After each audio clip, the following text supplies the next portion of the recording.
Welcome. I'm E.G. Marshall.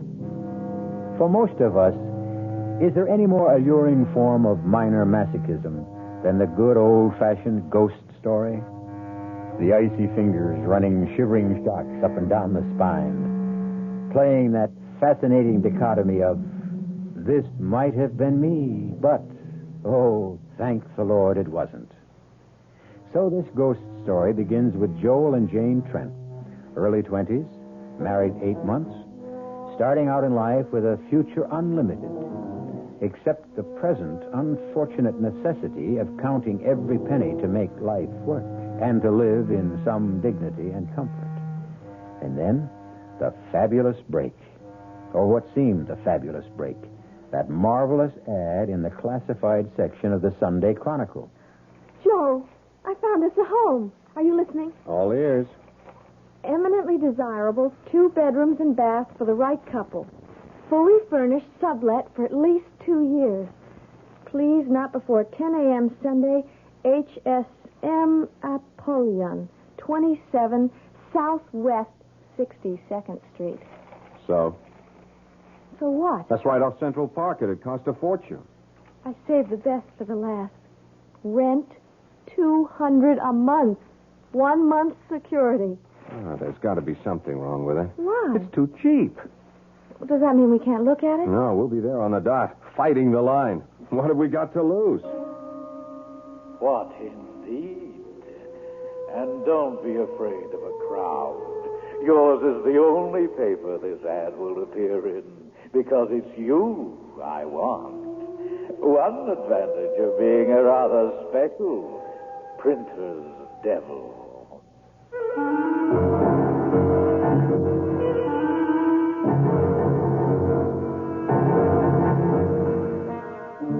Our mystery drama, The Real Printer's Devil, was written especially for the Mystery Theater by Ian Martin and stars Paul Hecht and Jada Rowland.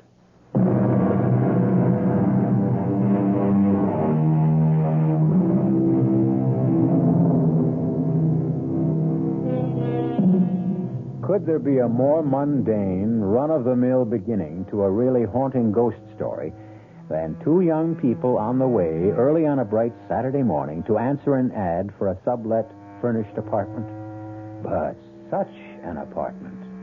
From their point of view, a steal at the price, at the location, containing everything they ever wanted, a long-term lease, a promise of heaven. But from another point of view, oh, well, that, as we shall see, is the hell of it. The rooms will be small. So, how big are we? It'll be crawling with cockroaches. My best friend's uncle's cousin is an exterminator. It did say 2 bedrooms, didn't it? That's what it said.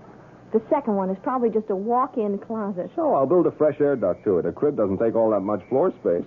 Oh, hold it. What's the matter? The baby didn't... No, the baby didn't do anything. It's me. Oh, the way my tummy's revolving, it's lucky there aren't 3 of us here already instead of 2.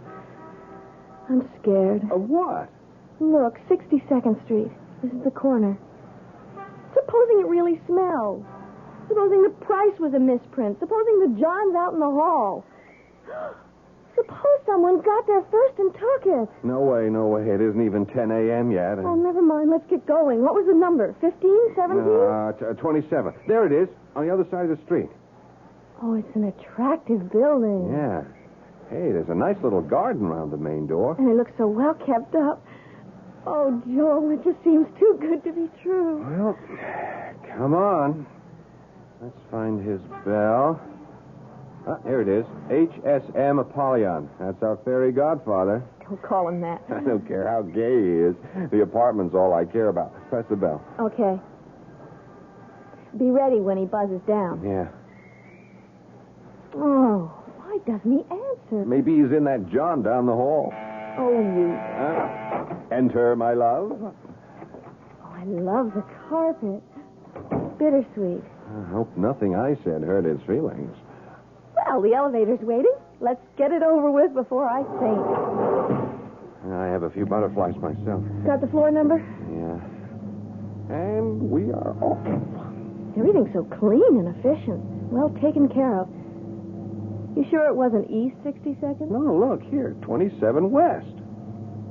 I hope it's not too high up. What floor is it? Oh, forget it, darling. Ask for later. Well, here we are. Aha! I thought I heard the lift. My Anglican background, or I should say English. Elevator, I meant, of course.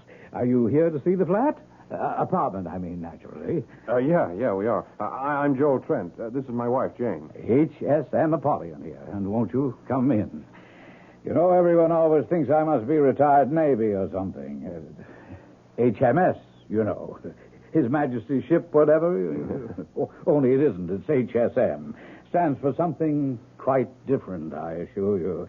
And besides, I'm not one for water at all. Can't abide it.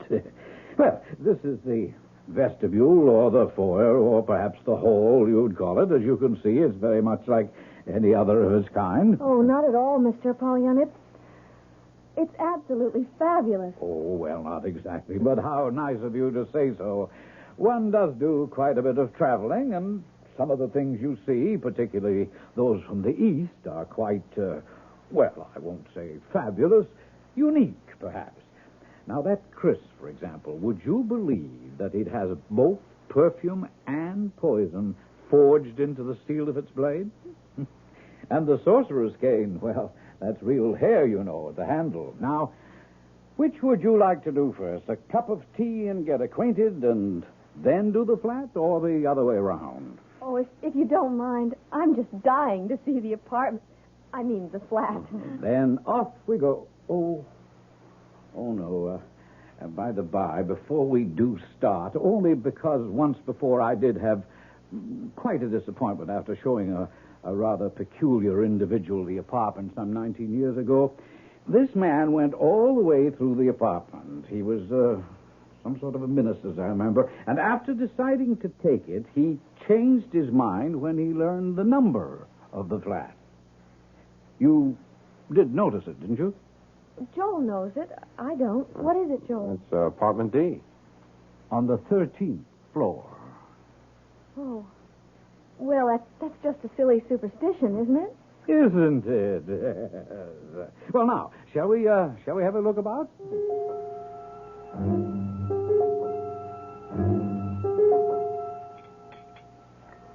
Do you take sugar with your tea, Mrs. Trent? 1 month, please. But really... Mr. Trent, or would you prefer something stronger? No, tea's just great. 2. Lumps, I mean. How about milk, Mrs. Trent? No, thanks. Neither of us. But really, Mr. Apollyon, this is awfully kind of you, but we must be holding you up. I'm sure there'll be loads of other people in answer to your ad. Well, they're not here yet, so we can enjoy our tea, eh? Besides, my dear, I have a sneaking suspicion that... your cup, Mr. Trent. Thanks. That not so many people are going to turn up in answer to the ad. For a dream apartment like this, I can't believe that. I was surprised there wasn't a line a mile long. Well, how nice both of you are. You know, I've really taken quite a fancy to you. That's very sweet of you. Yeah, thanks. Thanks a lot. It's so difficult today to find young people with all the good old-fashioned virtues. What am I saying? It's been very difficult for generations.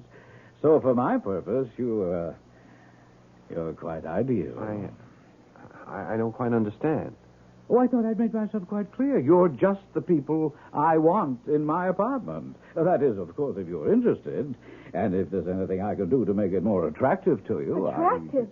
Well, the whole place is just a dream. It's the sort of place Joel and I made up dreams about living in after saving everything we could make for the next 10 or 20 years.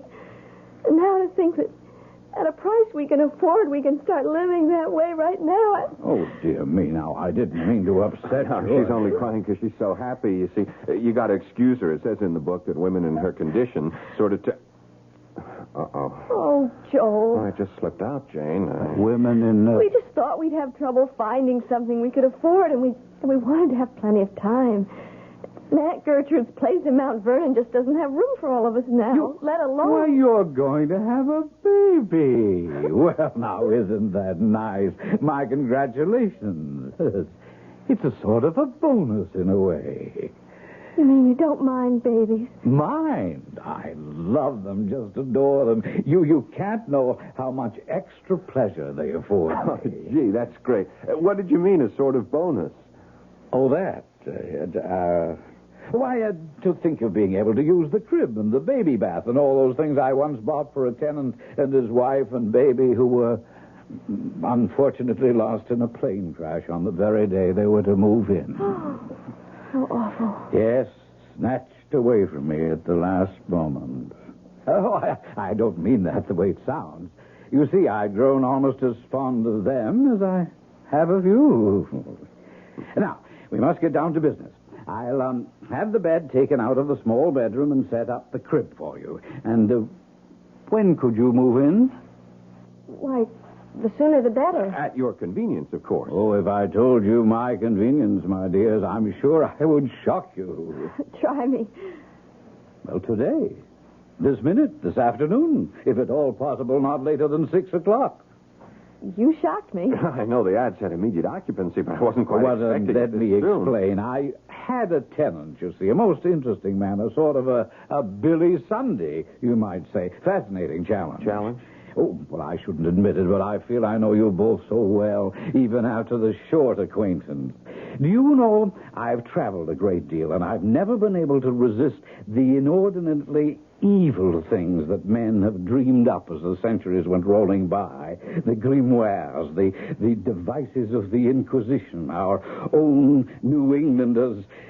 Well, I bought all sorts of quite horrible things. Pictures, instruments, statues, charms, and so forth. I keep them all hidden away in that big closet at the end of the hall. Oh, that's the only thing that's off limits, by the way. I keep it locked. Oh, that would be perfectly all right. There's plenty of other closet space. And you wouldn't be interested in this awful stuff anyway. As I said, this man was a minister, so I thought I'd really give him a start. So I replaced everything and hung up all this perfectly awful stuff. Oh, quite bone-chilling and terribly evil. But why? Well, I wanted to see his reaction, so I thought I'd scare him off. And naturally, you did. Good gracious, no, he loved it. Couldn't wait to move in. But someone greater than us solved the problem. Unfortunately, he was taken from us with a heart attack. Oh, the poor man. Yes, actually, he never realized how fortunate he was. Oh, but I didn't mean to depress you. Let's get back to all the fun and practical things. Now, I have some urgent business in the Near East, and I've booked an overnight plane for tonight. If I could possibly make that. Joel, there's no reason why not, is there? You have the money. Yeah. And we'd have the time to run up to Mount Vernon and back and get enough clothes to settle in. Then we could bring the rest later. Well, I guess it might be arranged. By the way, what business are you in, Mr. Apollyon? Oh, that's a little difficult to explain. Rather like the import and export business.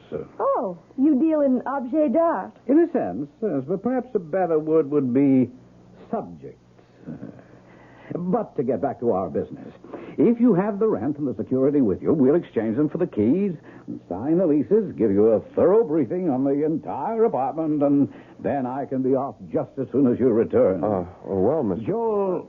Oh, forgive me, but at my age, I think I can take the liberty to use your first name.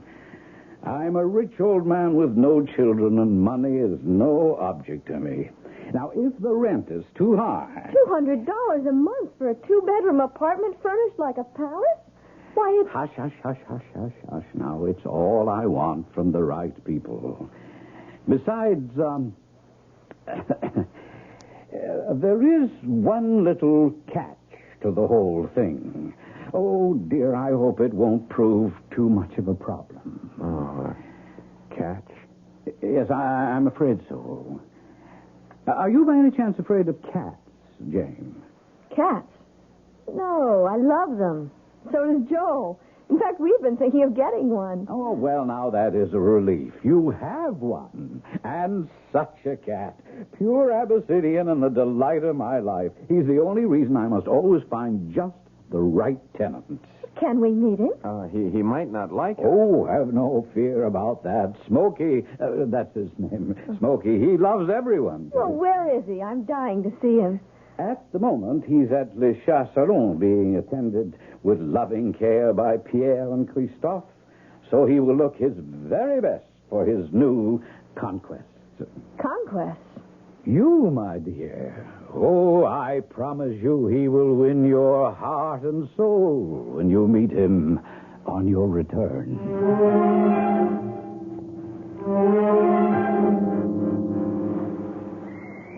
Well, what do you think? Oh, darling, it's marvelous. Just what we need. Yeah, and just what we can afford. You won't have to go tiptoeing around Aunt Gertrude's every night. We both won't have to take a subway and a bus for 45 minutes to get to work every day. We could even walk. Jane, darling, the whole wide world's our oyster. Don't you agree? Yes. Yeah, but something is bothering you. Oh, I know it's silly. It's just that 13. Why couldn't it have been 12 or 14 or any other number? Now, you're not going to let something silly like that bother you. You know how superstitious I am. I just have such a funny feeling. Maybe it's the number made it so cheap. Maybe we ought to be grateful. I sure hope we're going to be. I guess we're in it now. Jane, you and me just made the damnedest deal in the world.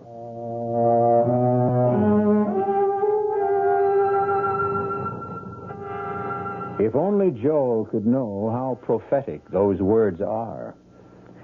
If only all of us were a little less gullible, the devil might have a long, hard task that could even discourage him. And if only he'd just take the people who are going his way. Why is he driven to tempt and maneuver and triumph by winning the others by artifice and indirection? Is it because he was once an angel, and when Lucifer fell, in his own shame, he must drag the rest of the world into the pit with him? I'll return in a moment with Act 2.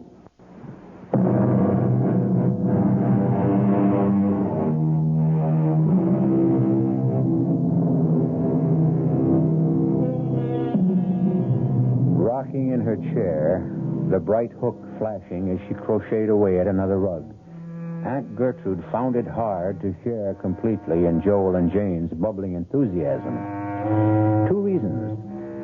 One, she knew how large a gaping hole they would leave in her lonely life. And 2, Aunt Gertrude was a pragmatist. You say only $200 a month for that apartment. Where shall I put my baseball spikes? Oh, Lord, do we have to take those? What did you say, Aunt Gertrude? Well, I just can't get over the price. It's a giveaway. I know, but we do have to take care of the cat. Oh, my, such a chore. Open a can twice a day. Don't forget the litter pan. Now, don't change the subject. Tell me, what's wrong with the apartment, I wonder? There's something fishy. Auntie, you had Bob Anderson go over the lease with a fine-tooth comb. And he's a real estate lawyer. Oh, I'm quite satisfied with all the legal aspects. It's just, I don't know, something else gives me a funny twinge in the left shoulder blade. Used to be a kind of storm warning. Well, now I guess it's just arthritis. Don't worry about us, Auntie. And please don't have any doubts. Why, have you been having For some... the love of Mike, would you 2 Cassandras? Would you lay off? Here we have the break of a century. Oh, you're quite right, Joel. I guess I'm getting so old that the milk of human kindness is beginning to sour. Now, I feel just like both of you. It's just too good to be true. And to be practical, it does solve all our problems. There really isn't room for the 3 of us in this tiny apartment of mine, and when the baby comes... Like the clowns climbing into the midget car. Oh, yeah, well, I'm going to miss not being part of bringing up that baby, though. Oh, you'll have plenty of chance. I'm going to leave that bed in Baby's room as well as the crib. Besides, there's a huge couch in the living room. There's the cab. Oh, brother, are we all packed? Yes.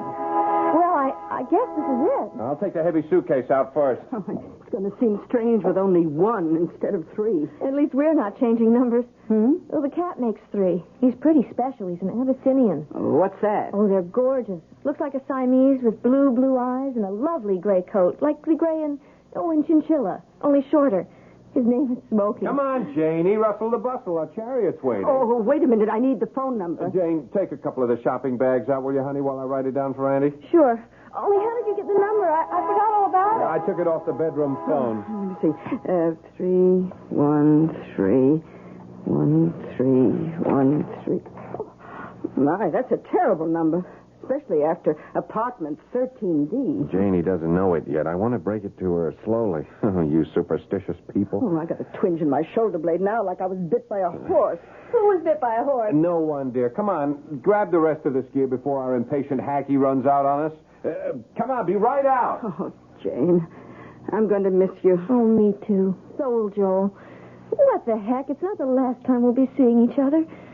Don't forget we're having dinner Thursday night at the New Dig. Oh, that reminds me. Just in case I forget the address, can I have your copy of the newspaper? Yeah, oh, no, I left it downtown. Oh. Don't worry, I picked you up a fresh copy. The ad is on page 37, column 5, first one in furnished apartments. Now, look, this really is goodbye. Let's go. I'll worry about you. Promise me to call as soon as you're settled. Okay. Oh, it might be almost midnight. Come on. Now, that's the last call. It sounds like the trump of doom. Oh, goodbye, Goodbye, darling. Anchor. We'll call you. Don't worry All about right, dear. Oh, I better get that address written down before I forget. Now, let's see. On page 37, column 5. Oh, furnished apartments. Here we are. Oh, that's very strange. The ad isn't in this paper. There's no ad at all.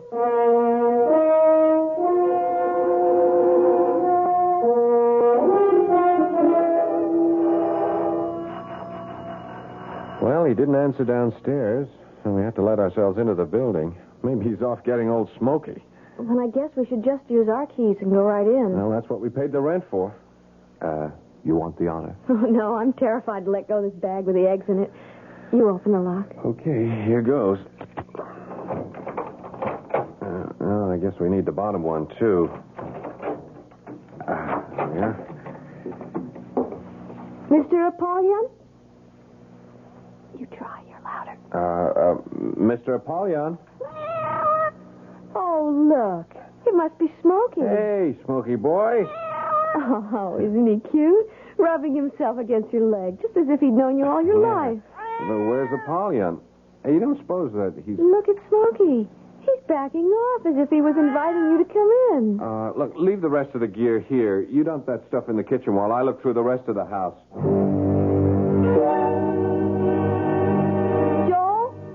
Joel? Yeah, Jane, what is it? There's a note on the refrigerator door explaining everything. There's nothing to worry about. Oh, what happened? Darling, you know the oil shortage. They canceled the plane he was to leave on because of too few reservations, but offered him a seat on an earlier plane. Oh. Well, that's a relief. Yeah. What are you getting all head up about? I don't know, Jane. I just had a kind of nutty feeling. I don't know what to call it. Death, I guess. I honestly thought I was going to find that nice old man lying somewhere with a heart attack or something. Yeah, I feel silly enough as it is. Now Smokey's laughing at me. Not him. It's explained on a very detailed note on the fridge. It's Smokey's din-din time. Oh. He's hungry. Look what he gets. Ugh, looks like raw flesh. Well, whatever it is, you can see he loves it. That cat is losing its attraction for me. Oh, don't be a goon. Look how crazy you are for steak tartare. Well, that's different. You give him some mouthwash after he's through.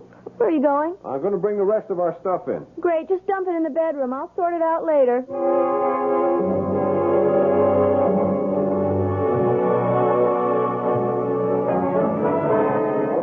That was a wonderful dinner. Oh, ought to be. Took long enough. What time is it? Gee, I don't believe it. It's just midnight. Oh, it's been a long, glorious, wonderful, relaxing... What's that? I don't know. Joel, that was a shot. Oh, don't be silly. She walked out on him and shut the door. She? Or he, someone. Didn't old HSM give us a rundown on our neighbors? Let's see.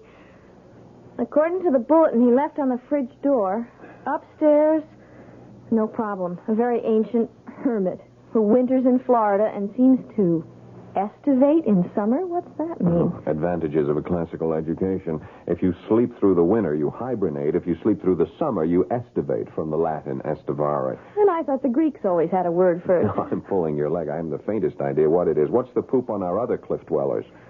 Let's see. A, across the hall is a widow who just left on a round-the-world cruise.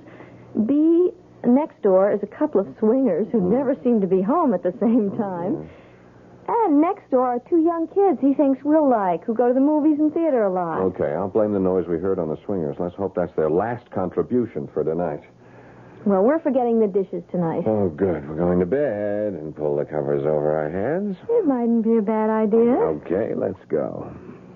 Well, what are we standing here for? You're not just standing. I have my arms around you, and I'm loving you, and I'm wondering if maybe I was just the most trusting, gullible dum-dum in the world, and maybe you should fetch me a smart karate chop to the left temple. What are you talking about, my darling idiot? I'm just wishing your darling idiot hadn't taken all our dough and paid it out in cash for security and the first month's rent. How's the bed? Like floating on air. Then look a little happier.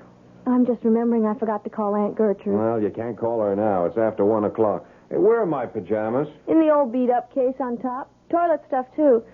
Oh, but before you do that, could you do me a favor? Sure. I forgot my calcium pill. It's with all the vitamins in the kitchen. Okay, I'll be right back. Oh, Lord. Please don't let me have made a terrible mistake. I loved this apartment so at first, but now... Joel? Who's that? No. Please. Oh, Smokey. Oh, what a start you gave me jumping on a bed like that. Oh, you mad at me? Why are you looking at me like that? Did I forget to say goodnight? What is it? You want me to come somewhere? Oh, maybe I should have given you some milk. All right. We'll take care of it. No, the kitchen's that way. Not... Where is it you want to go? Joel, come here. I'll be right there. What is it, honey? It's Smokey. Look at him. He came and got me and led me here. And he seems desperate to get into this closet. Well, that's the one Apollyon has all his little ghoulish treasures tucked away in. We couldn't open it anyway. It's locked. Try it, just in case. Oh, there may be something of Smokey's that got locked in there by accident. Okay, here goes. Oh. Oh, how terrible. How terrible. And vicious. And unspeakable. And vile. Oh, no wonder that mess. Oh, Joel, close it up. Oh, just shut away that horror.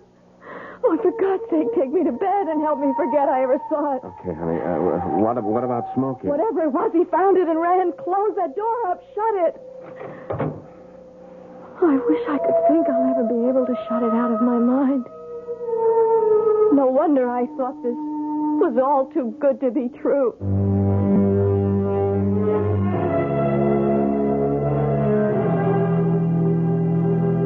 Too good to be true? Better to interpolate and make it read, too true to be good. Poor Jane and Joel. But how were such simple, ordinary people to know the language of black magic? Or that HSM Apollyon is only a synonym for the more familiar and deadly spirit we usually call the devil? I'll be back shortly with Act 3.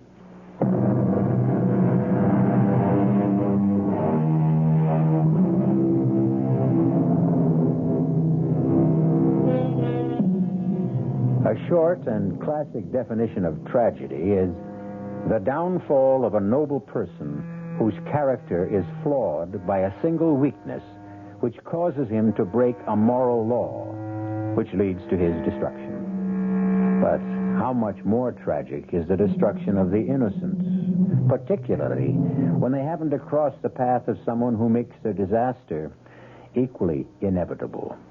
Which brings us back to Joel and Jane Trent. Jane? Yes, darling. You stopped shaking? You think you can sleep now? I'm sorry I was so childish before. I think it's because I'm carrying one. No, you aren't childish. I'm just the same. I got the willies, too. I guess it's just because it's all so strange to us. I think so, too. Let's get a good night's sleep, like everyone else has had. Good Lord, what was that? I don't know. It's from upstairs. It must be the old man. What's happened to him? I don't know. Just pay it no attention. Pay it no attention? No one could sleep with that noise going on. I'm going to go up and tell him to stop. Oh, no, please. Don't do that. Please don't go up there. Oh, why not? Are you going to be ill? No, it's... that, up there. You mean our noisy neighbor? I'm scared, Joe. Yeah. I've had about all I can take, and that noise is really driving me up the wall. Yeah, me too. I know what I'll do. I'll call the superintendent. Got his number on the sheet? No. Wouldn't you know it's the one thing he left off? It's just his apartment number, 1A. Oh, yeah. Look, I'll take a run down in the elevator and get him to come back up and see what's going on up there. Will you be all right alone? Yes. No. Oh, Joe, I don't know what's the matter with me. I'm not usually like this. I don't know what's got into me. I do. What? My son and heir. Oh, you male chauvinist. Just because she's carrying a baby doesn't mean a woman has to act like one. I'm sorry. I know, honey. Look, I'll tell you what. I'll just take the elevator up there, and then I'll find out what's going on myself. Oh, no, you don't. You don't know what you'll be getting into. Go get the super. His name is Bill Joseph, 1A. All right. Well, to stop that somehow. Oh, well, here's your protector standing guard by the door. Go on in, Smokey. Keep Mrs. Trent company. I'll be right back.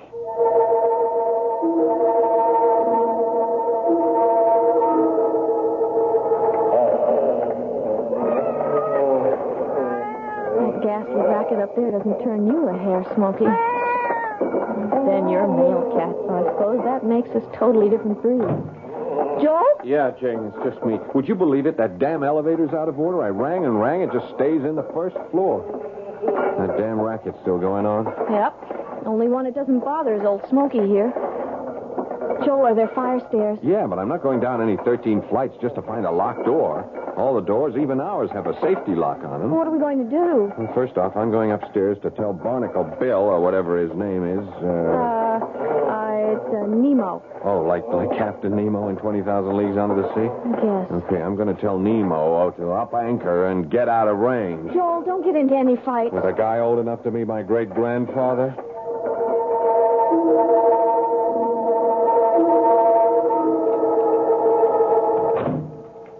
Joel? Yeah, it's okay. It's me, Jane. Half a sec.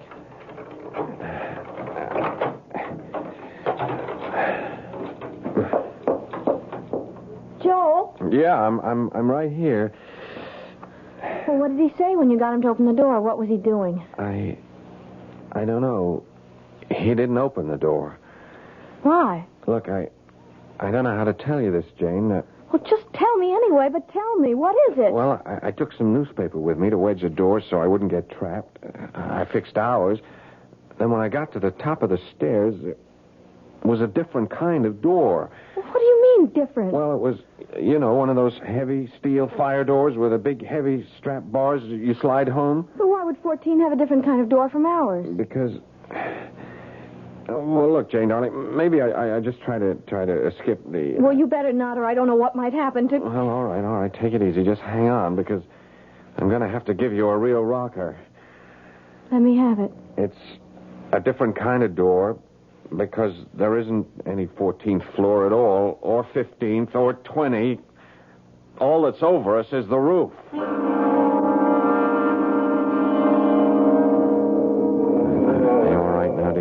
What's that you've been giving me? Oh, Brandy, I had a good jolt myself. The sound, it's still there. That's right. What causes it? Something loose up there on the roof? No, I searched it thoroughly. It's not coming from the roof. Where? The neighbors? I checked that out. Whatever other lies Mr. Apollyon told us, there isn't anyone in any of the apartments on this floor. I've done everything but break down the doors to make sure. Then what are we going to do? I can't take this all night, Joel. Nobody could. I am going to call the police. I don't know what we've gotten ourselves into, but we are now getting out. Oh, I'm afraid it's a little too late for that, Mr. Trent. Apollyon, where the devil are you? Sitting right in front of you, in his other form. Smokey? I should have known from the beginning, from his eyes. Shine a strong light in a cat's eyes, and what happens? The pupil closes up. Into a long, narrow slit. But in a human being? It closes into a tight, round, dark circle. Like Mr. Smokey. Look as the lamp shines in his eyes. Yes, very observant, Jane. I should have been more careful. But since the illusion serves no function anymore, Oh, Might as well resume my Father Christmas skies. Normally, I wouldn't have had to return to it except for you. Why not? Oh, people act in so many strange degrees. Some just go to sleep no matter how strange the noise is. Some trap themselves between floors. Some very hysterical ones try to leap from roof to roof. Some break through the neighbors' doors and meet quite unexpected deaths, since there's nothing but space beyond them. And some sit awake all night, not realizing that morning will never come again. And some are a little troublesome.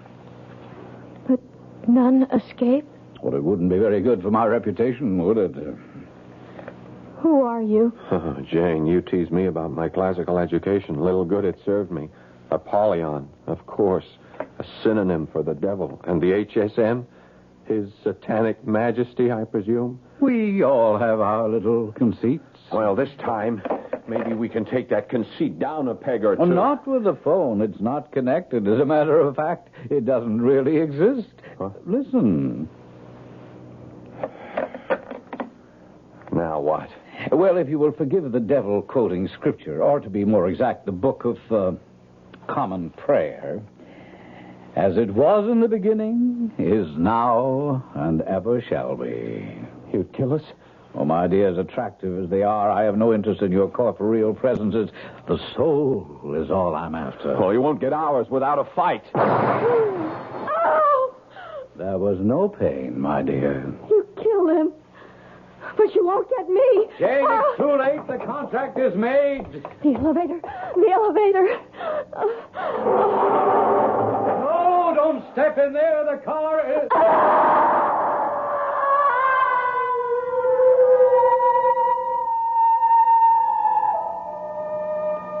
Now, why didn't she wait for me to tell her the car was still on the first floor? Poor, crushed little sparrow. But what matter? The bodies live and die in the blink of time's eyelid. The soul is what lives forever. No time to waste philosophizing. Tomorrow is another equally busy day. A quick general cleanup, and then the ad must be sneaked into that one right paper so the Smithers will get it. I wonder what the New York Chronicle would have to say if they knew that they had a real printer's devil.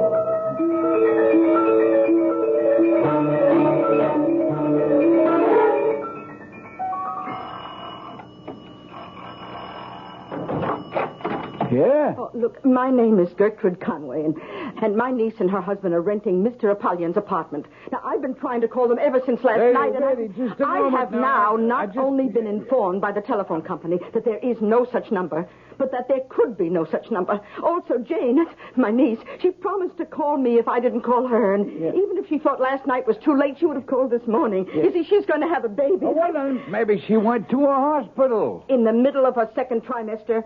Huh? The baby is less than 5 months old. Oh. Still, It doesn't matter anyway. Now, I've checked with all the hospitals, and she has not been admitted. Now, I'm worried something may have happened. I want you, please, to take me up to the apartment with the keys. Oh, what apartment? Mr. H.S.M. Apollyon, who sublet it to them. Lady, we ain't got no Mr. Apollyon on it, or whatever his name is in this building. Oh, certainly you have. This is 27 Southwest 62nd Street, isn't it? Sure, that's right. Oh, very well. It's apartment 13D. 13D? That's right. Well, that solves the whole problem. Oh, good. There ain't no apartment 13D in this building. What? Point of fact, lady, there ain't no 13th floor. You know, like most New York buildings. We go from 12 to 14 and then right up to 30. Are you sure? Look, I've been running this building for 22 years. Oh, my God. I have this terrible feeling there's something awfully wrong.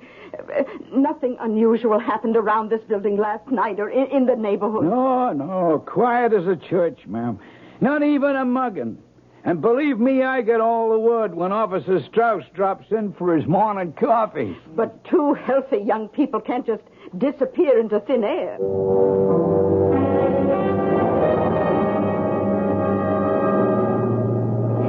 What was the floor, George? 13. It's thing we ain't either of us superstitious, huh? Yeah, not at this rent. Look out for the catch, huh? Don't worry. You just trust me. Aha! I thought I heard the lift. My Anglican background, I should really say English, actually. Elevator, I meant, of course. Are you here to see the flat? Apartment, I mean? Yeah. I'm George Smithers, and this is my wife, Violet. HSM Apollyon here. Everyone always thinks I'm Navy, but I'm not. It isn't HMS, you see. HSM stands for something quite different. Oh, yeah. Well, do come along in. I'm sure you're dying to see the apartment, and I can promise you I won't disappoint you. 2 more sacrificial lambs to the slaughter. Their doom, of course, is sealed.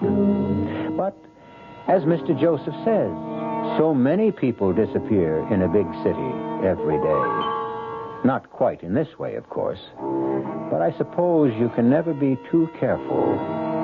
The sad trouble is that, as Elizabeth Barrett Browning said, the devil is most devilish when respectable. I'll be back shortly.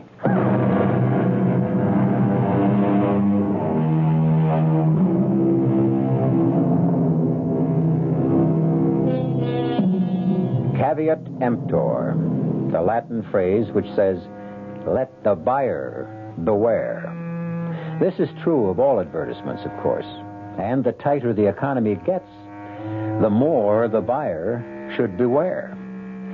But we wouldn't want to suggest you need fear the kind of ad we have featured tonight. In the beginning, we promised you a spine-tingling ghost story, which featured the 2 phrases, too good to be true and too true to be good. As a good night, we just like to suggest it was all in fun. And even if it wasn't true, we hope you found it good. Our cast included Jada Rowland, Paul Hecht, Ian Martin, and Bryna Rayburn. The entire production was under the direction of Hyman Brown. Now, a preview of our next tale. We've been married for 20 years, yes. happily married. You can't throw years away like old shoes. Destroy everything we've built together. Everything we've come to mean to each other. I'm powerless to do anything else. Well, I am not. What do you mean? I mean that you're suffering from some sort of aberration. You're sick, Norman. Mentally sick. And I am not letting you do anything as stupid, as disastrous as marrying that girl. I will not divorce you, Norman. Agnes. No, Norman. In a few months, it'll all be over. This sudden romance of yours will be dead. Stone cold dead. No. In a few months, I will be stone cold dead. Radio Mystery Theater was sponsored in part by Buick Motor Division and Anheuser-Busch Incorporated, brewers of Budweiser. This is E.G. Marshall inviting you to return to our Mystery Theater for another adventure in the macabre. Until next time, pleasant dreams.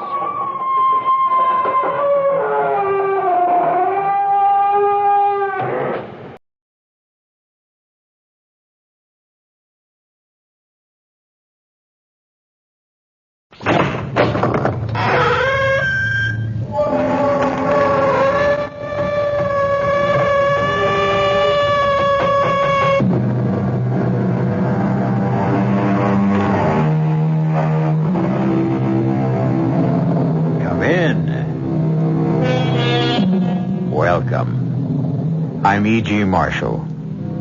Welcome to the world of fantasy that is your imagination. What am I saying? One's imagination a fantasy world? Nonsense. Rubbish. I should have said the world of reality. For what can possibly be more real than that which the imaginative powers of the brain conjure up? You question that? Consider, then, what happened to lovely, imaginative Nicky Carpenter. You can't be serious. You know I am, Nicky. But what you're saying, it's nonsense. You think so? You really think so, Nicky? Alicia, Amanda, Imagination didn't kill them. True enough, my darling. But imagination, yours, will kill you.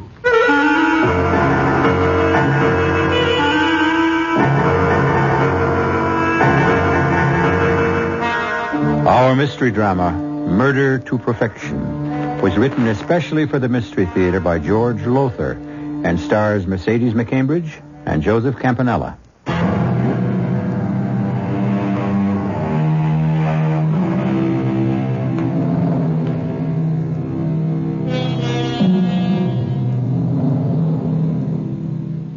Few will deny that what we call imagination is the greatest creative, yes, and destructive force known to the human race. The paintings of the Sistine Chapel existed inside the head of Michelangelo before he expressed them on canvas. Bach, Beethoven, Brahms heard their music in imagination before setting the notes to paper. This being so, you will understand how the story I am about to tell you, though bizarre, strange, macabre in the extreme, is true in every detail. Nicky, dear. Yes, Bill? It's 11:30. The funeral chapel. They'll be closing it for the night in half an hour. Albert going home.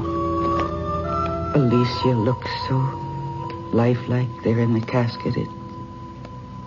I find it so hard to believe she's dead. I know. He murdered her, Bill. No, Nicky. Yes, he did.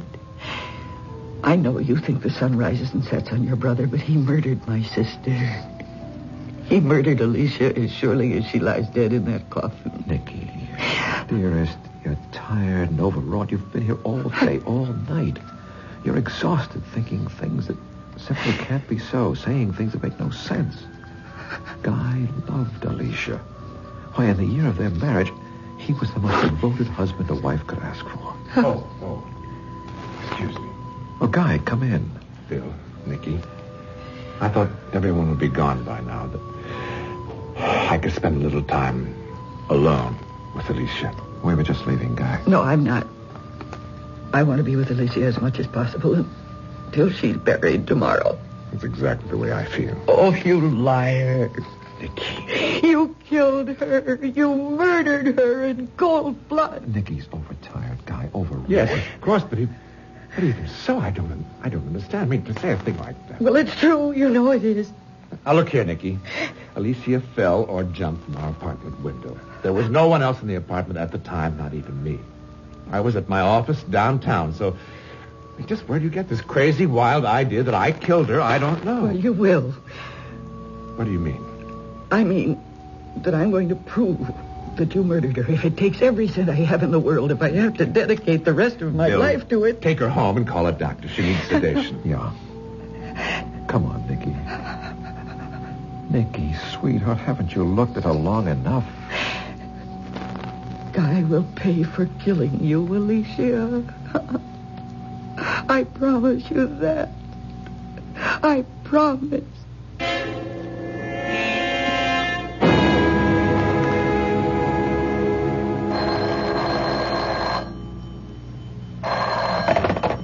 Yes, Nicky Carpenter.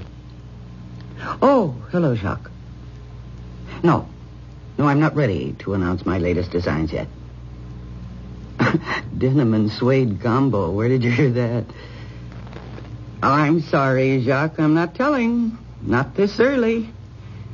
Yes, just as soon as I'm ready to announce, I'll make sure that you're the first one to know. Bye. Yes. Oh, of course.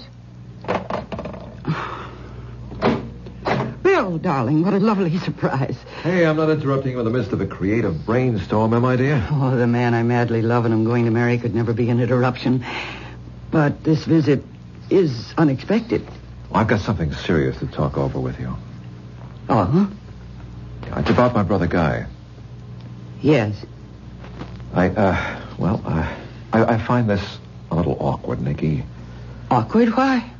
Well, you and I are engaged, and Guy, he's my brother. And so the whole situation... Nicky, Have you hired a private detective agency to check up on Guy?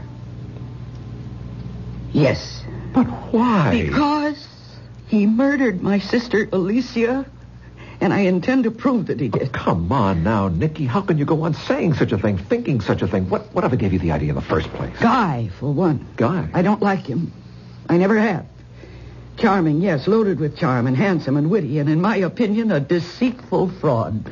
He just rubs you the wrong way. Even if everything you say is true, it doesn't make him a murderer. Well, I think differently. But you must have a reason, something more than just disliking someone. I have. Alicia fell or jumped to her death from the window of their 12th-story apartment. Accident. Suicide, perhaps. Not murder. Yes, murder. How in heaven's name can you say... Because Alicia was scared to death of heights. In all her life, when we were kids together, she wouldn't dare go near an open window more than 2 stories above the ground. So what was she doing at that open window 12 stories above the ground? I don't know. But it certainly doesn't make a murderer out of my brother. Not on the face of it, no. Guy loved Alicia. Why would he murder her? For the $250,000 he got from her insurance. Honey, you're letting that imagination you're so famous for run away with you. I may be known for my imagination. But the private detective I hired isn't. What does that mean?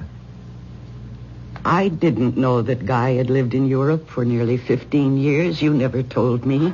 Never came up. But what's that got to do with... He was out of touch with you, completely, totally out of touch all those years, right? Well, yes. I mean, I had no idea where he was. Or Did you know that he'd been married twice while living abroad? What? No. And that both wives died under what is usually called mysterious circumstances, leaving your brother more than $500,000 in cash? Good Lord, no. I never knew this. Guy has never told me anything about any of this. Well, maybe you ought to ask him about it. Well, to be honest about it, Nicky, I've never cared much for Guy either, but that's neither here nor there. Oh, I think it is. And it certainly confirms my feelings about him. Feelings aren't facts. And it's facts that stand up in a court of law, and that's where you're going to find yourself if you don't drop this whole ridiculous thing. Guy intends to sue you if you don't. Sue you for defamation of character. And as a lawyer, I can tell you he'd win, hands down. Unless you could prove your accusations, hands down. Well, then I have nothing to worry about. He murdered his first 2 wives. He murdered my sister. I don't know how he did it, but he did it. And before I'm through, I'll prove it.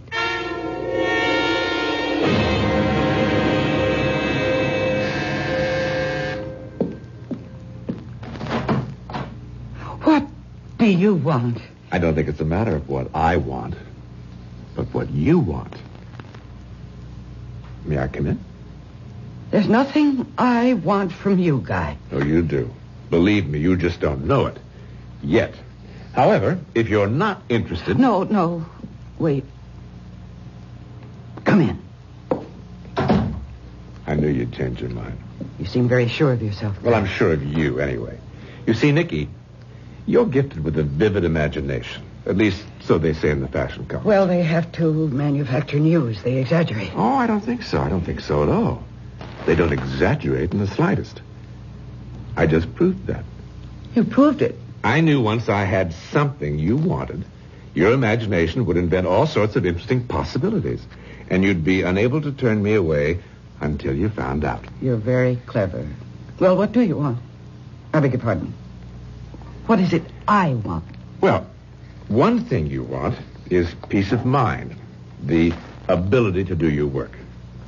Another thing you want is to go on living in this very swank penthouse apartment, enjoying the fruits of the fortune you possess. Nicky, I can take all that away from you. Oh, can you? And will. Unless you, as they say, call off the hounds. The private detectives. The private detectives. There'll be no calling off of the hounds, Guy. All right. Then I shall sue you for defamation of character. Sue for every penny you possess. I have not defamed you. Neither I nor the private detectives have said a word to anyone. But I have. You? Of course. I knew you were taking precautions to keep your skirts clean until you could prove your suspicions. So, I upset your precautions merely by dropping the right words in the right place. Amanda Jordan being one of the right places. That poor, sad alcoholic. Alcoholic. Yes. Sad? Yes. Poor? No. Dripping with money. That's why I'm marrying her on the 10th. You are marrying... You object? Save your breath. Do you no good. The point is, being alcoholic, Amanda talks a storm. She also gets around. What you're doing to me, Nicky, or trying to do to me, is all over town this very minute, and in the right places. If we went to court tomorrow, I could prove on unimpeachable evidence that you have hired detectives to dig into my past to substantiate false accusations you have made against me. Accusations, I may add, which happen to be anything but false. But you can't prove them, Nicky, and never will. Are you standing there telling me that you did? That you are? A murderer? Oh, yes. Oh, you're altogether right. I did murder them. All three. Your sister Alicia included. Oh. But, you see, all three murders were so cleverly engineered and executed that no one would ever believe I had done them, let alone succeed in proving that I had. My God. To stand there and tell me to my face that you're a murderer, that you murdered my sister. As I shall murder Amanda Jordan, thus executing another perfect crime. A murder to perfection, you might say. What are you doing? I'm phoning Amanda. Phoning Amanda? To tell her that I'm going to kill her? Nicky, please, don't be a fool. Put the phone down. No. All right, go ahead. Amanda, this is Nicky Carpenter. Nicky Carpenter. Yes, Amanda, are you... Oh, Amanda, can you understand me? Smash, I could have told you that. Amanda, listen to me. That'll be the day. Amanda, please listen carefully now. Guy is here with me in my apartment, and he has just told me that he intends to murder you. Yes, I know you're going to marry him. That's the point of what I'm telling you. He's... No, I'm not inventing it. I am not a jealous fool. She didn't believe you? In her hazy alcoholic way? Oh, you are evil. You are a devil. I haven't hesitated to tell you what I do, Nicky, because there's no way ever you can prove anything. But there's every way I can prove that you've damaged my career and altogether left yourself open to what are called punitive damages. A great big lump of punitive damages. You evil... And if what I've told you fails to persuade you to call off the hounds, I can still take one more step. One more step? Kill you, Nicky. Oh. Kill you. And no one the wiser.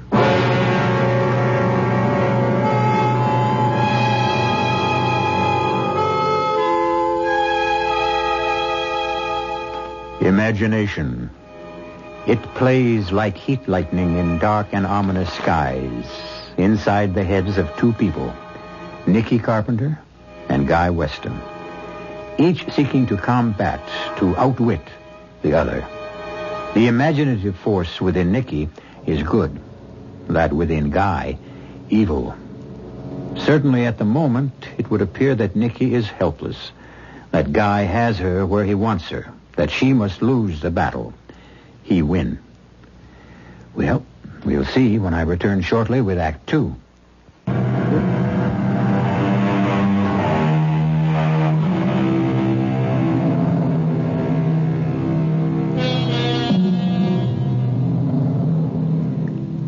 No such thing as the perfect crime. If that's what you've always thought, think again. For it certainly appears that Guy Weston knows how to murder to perfection. He is so sure of himself that he's candidly told his brother's fiancée, Nicky Carpenter, that he not only murdered her sister, but two previous wives. Furthermore, he's freely admitted that he intends to murder his next wife, Amanda Jordan, and may even do away with Nicky. Do you mean to say that he stood there and confessed to you? Not confessed. He bragged. He boasted. flaunted their murders in my face and said he intended to murder Amanda after they're married. I can't believe this, Nicky. I just can't. He's hit on a way of committing the perfect murder. Nonsense. Bill, listen to me. No, Nicky, you listen to me. I don't know what's caused all this. I know you're overtired. I know you're knocking yourself out to get your next fashion show ready. But whatever it is, Nicky, dear, stop it. Stop what? These imaginings of yours, these wild accusations about my brother being a murderer, a perfect murderer yet. Bill, he killed Alicia. He did not kill Alicia. Alicia fell or jumped from a 12-story window when Guy was in his office miles away. So how in heaven's name could he have killed her? I don't know. That's what I'm hoping the private detective I hired will come up with. You're still using a private detective? Of course. I warned you, Guy will sue you for everything you've got on grounds of slander, defamation of character, and win. I know. He told me that himself. He also said that if I push him far enough, he might even murder me. I'm just not going to believe this. I can't believe it. I'd be an absolute nut to believe it. As nutty as... As me? Huh? Is that what you're saying? I see. Well, in that case, Bill, I think I'd better give this back. You're giving me back our engagement ring? Yes. Nicky, you're letting... No. I am not overtired. I am not letting my imagination run away with me. I did not create or invent what I just told you about Guy coming to see me. It's true, every word of it. Nicky. Please. He will kill Amanda if I can't stop him. And he'll kill me if, as he puts it, I don't call off the hounds. Well, Bill, I may be a nut with an imagination that's running wild, but I'd say Guy wants me to call off the hounds because he's scared to death they'll run him to the ground. And I'm betting that they will. Betting everything I have. My fortune, my career, my life.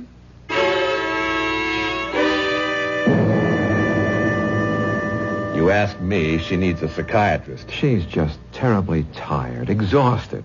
So because she's tired, I'm supposed to let her slander me? Wreck my career, my life?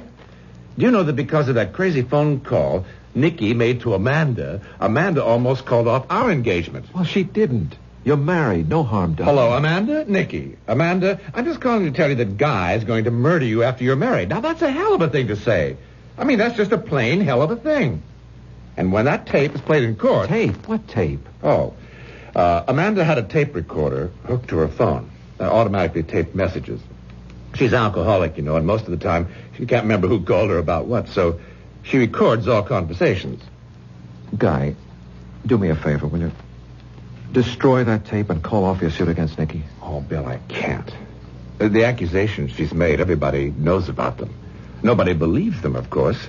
At least, I hope nobody believes them. But she's made a laughingstock of me. Bill, I just can't sit back and do nothing to protect myself.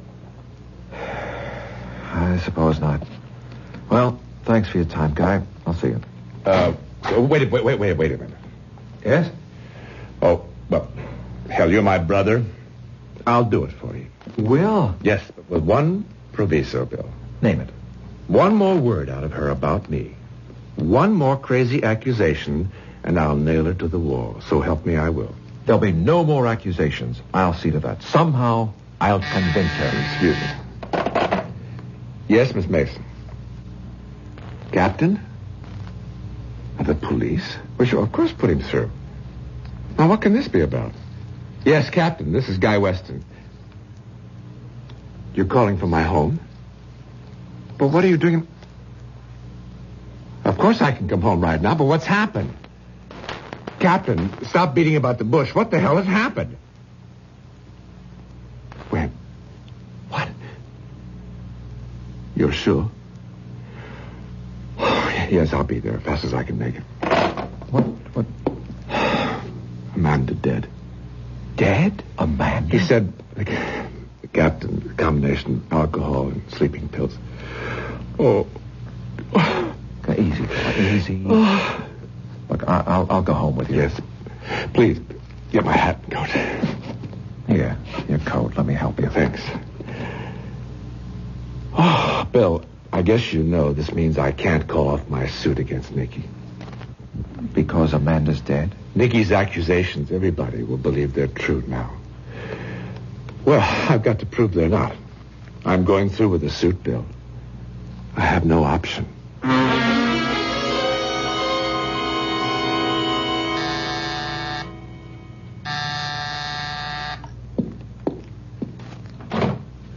What do you want? Wait a minute, Nikki. Don't close the door. Let me in. I'd as soon let in a snake.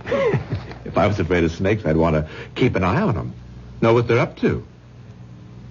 You better let me in, Nikki. All right, Guy. Make it quick. No, don't sit down. You won't be staying that long. Oh, I think I will. I got a lot to say to you, Nikki. Well, then say it.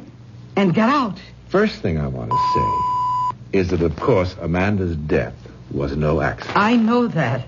The second thing I want to say is yours won't be either. What? You've gone white. Well, I can't say I blame you. I'd be scared, too, if someone told me I was going to kill myself. Oh? I'm going to kill myself.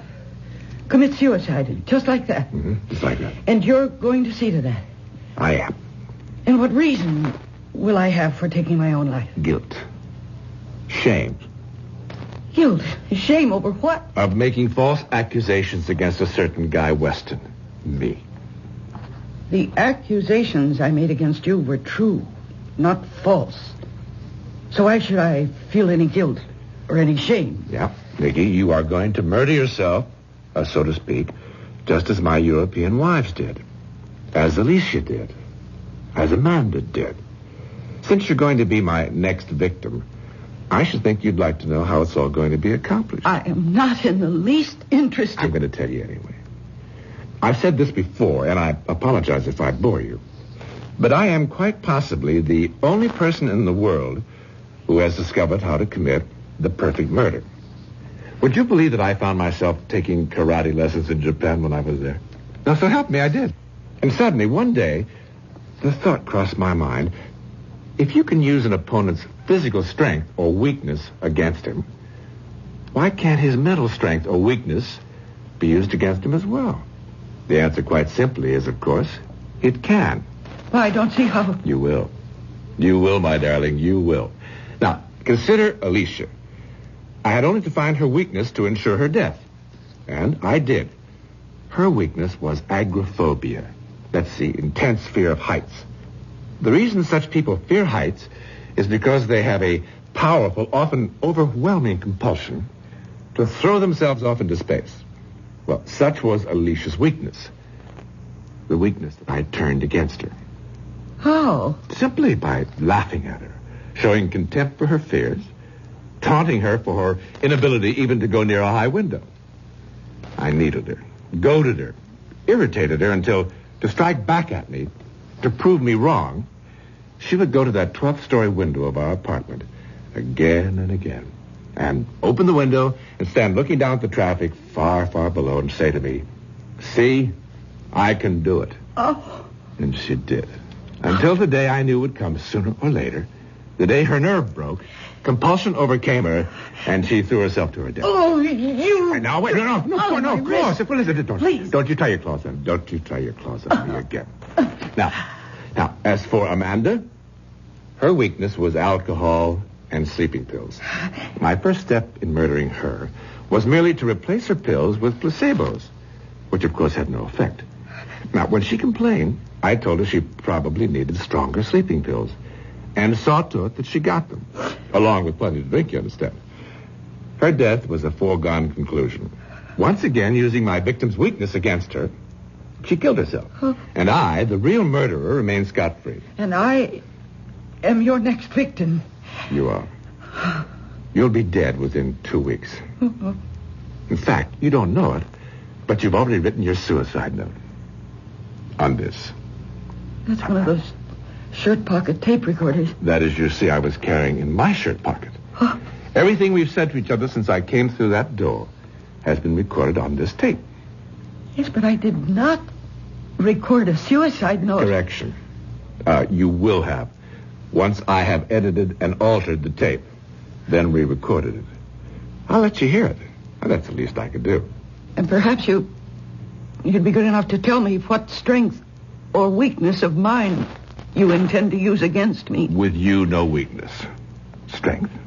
Which is? Come on, you know your strong point as well as I do. You tell me. My imagination. Precisely. Within 2 weeks or less, Nicky, you're going to be dead. Huh? Murdered. By your own imagination.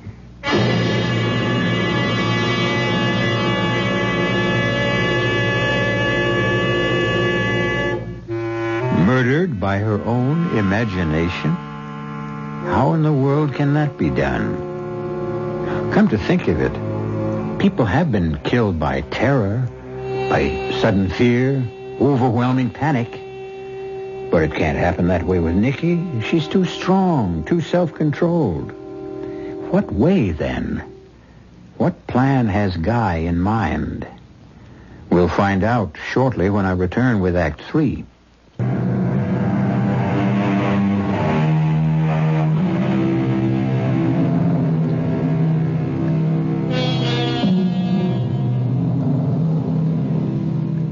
Can your imagination kill you? Murderer Guy Weston says it can. And since he's been eminently successful in doing away with a number of victims, it would appear that Nicky Carpenter is about to become his latest. He won't kill her. Oh, no. She will kill herself. The instrument of death being her own imagination. Up to now, Guy Weston has murdered to perfection. Up to now.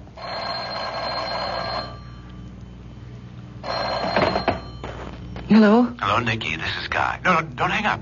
I want to play your suicide note to you. If you think you can scare me... Scare you? That's not my purpose at all, Nicky. I simply want to keep you in touch. Now then, here's the first step to your murdering yourself. Listen. The accusations I made against Guy Weston were false. I feel guilt, shame. I'm going to kill myself. Commit suicide. There it is, Nicky. Your suicide note in your own voice, recorded by you on the tape recorder that will be found in your apartment. You vile, evil... Bye for now, Nicky.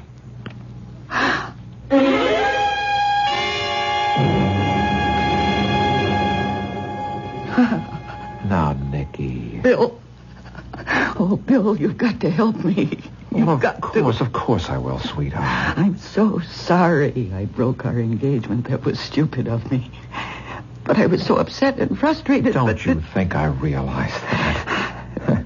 The nice thing about a broken engagement is that it's easily repaired by putting the ring back on the girl's finger.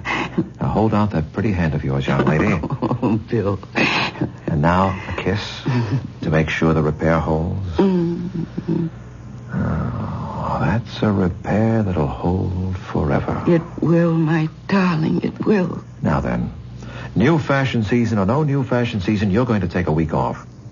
A week off? At least a few days. Get away from work, out from all the pressure you've been under. Bill, what are you saying? I'm saying that I'm going to take you up to my place on the lake for a long weekend. See that you rest, relax, and recuperate from the heavy workload you've been... Well, what is it? You haven't believed a word I said. Well, now, Nicky... No, everything I've told you. Guy admitting he's a murderer, saying he's going to see that I kill myself, the fake suicide note he tricked me into taping. You don't believe any of that. Nicky, sweetheart, we've been through all this. But you broke your engagement to me because of it. Now, don't... Please, will you believe me? Will you please believe that what I'm telling you is true? Your brother, Guy, is a murderer.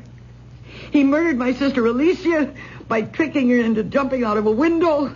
And he murdered Amanda, as he said he would. And as I told you he would. Amanda died from combining alcohol with sleeping pills. Sleeping pills that were any number of times stronger than anything she ever took before. Your brother murders people by tricking them into murdering themselves. And he's told me that he's going to do the same to me. By maneuvering you into killing yourself with your own imagination? Nicky, be reasonable. You know you'll do no such thing. Sure. You're a highly imaginative woman, but you're also a very practical, down-to-earth woman. If only I could convince you Let me convince you of something. Convince you that one of the best things you could possibly do would be to... Yes? To what? Have dinner with me tonight and go to the theater afterward. Oh, Bill. Look, I'll pick you up at 6:30. Cocktails, dinner, and any play or musical you want to see. Date? Oh. Date.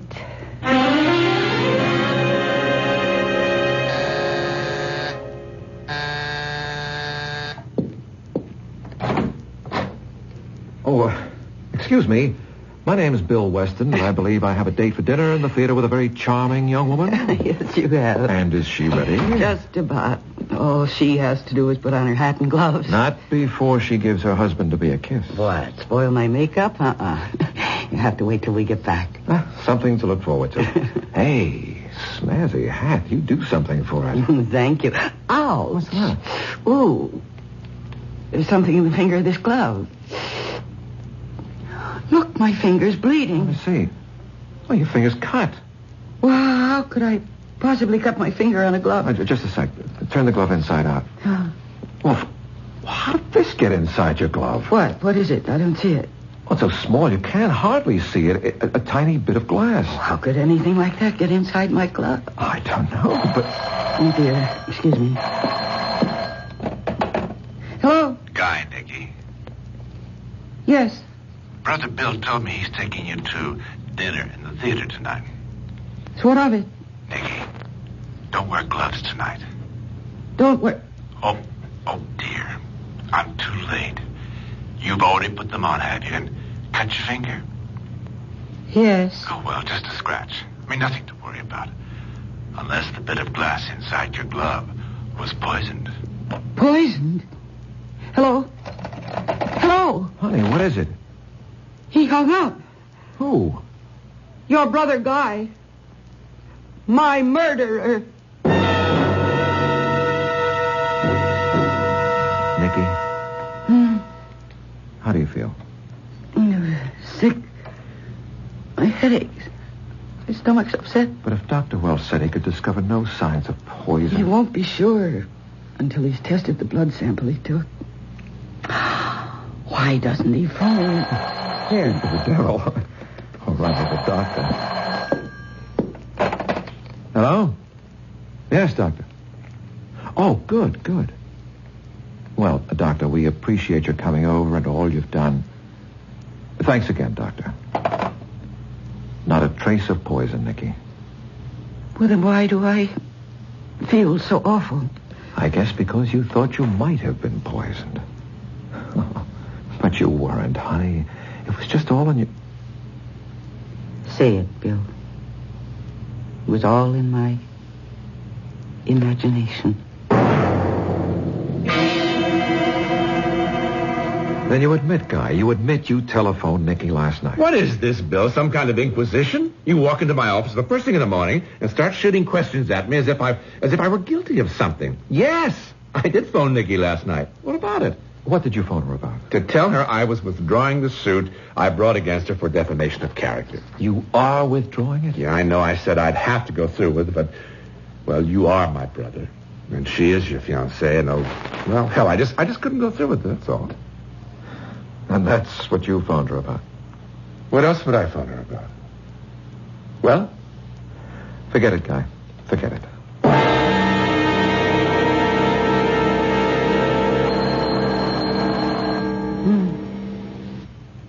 Look at me. It's 3 a.m. Who can be calling? Hello? Nicky, listen. The accusations I made against Guy Weston were false. I feel guilt, shame. I'm going to kill myself. Commit suicide. Pleasant dreams, Nicky. Pleasant dreams. Oh, no. Oh, no.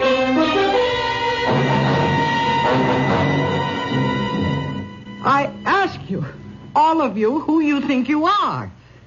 I mean, I am Nicky Carpenter. I created the Nicky Carpenter collection, and not you. Nicky, please. Oh, shut up. I've heard enough out of all of you. Now, you listen to me.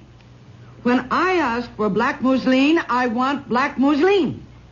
And when I ask for white file, I want white file. I don't care what your reason is. Don't change my orders. Now, get out of here, all of you, the lot of you. Get out. Get out. Oh, gosh, I'm sorry. Please. Please, I'm sorry. Please forgive me, please. Please.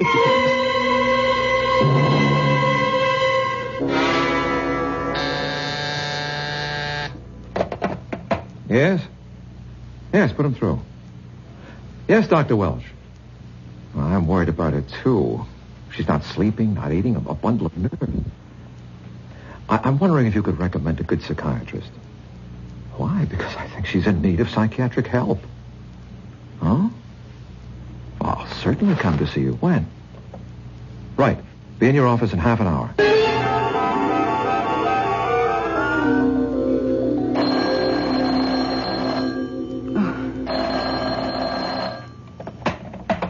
Hello. 3 a.m. and you answer at once? Not sleeping, Nicky? Oh, what do you want? Question is, what you want. What your imagination has brought you to wanting. Death. I won't listen to you. No need. Listen to your imagination. That's what you've been doing. Imagining how, just quite how, you'll reach the point where you'll kill yourself. You, myself. The gun is in the drawer of your night table. Oh. Save yourself a lot of agony, Nicky. Use it. Tonight. Now.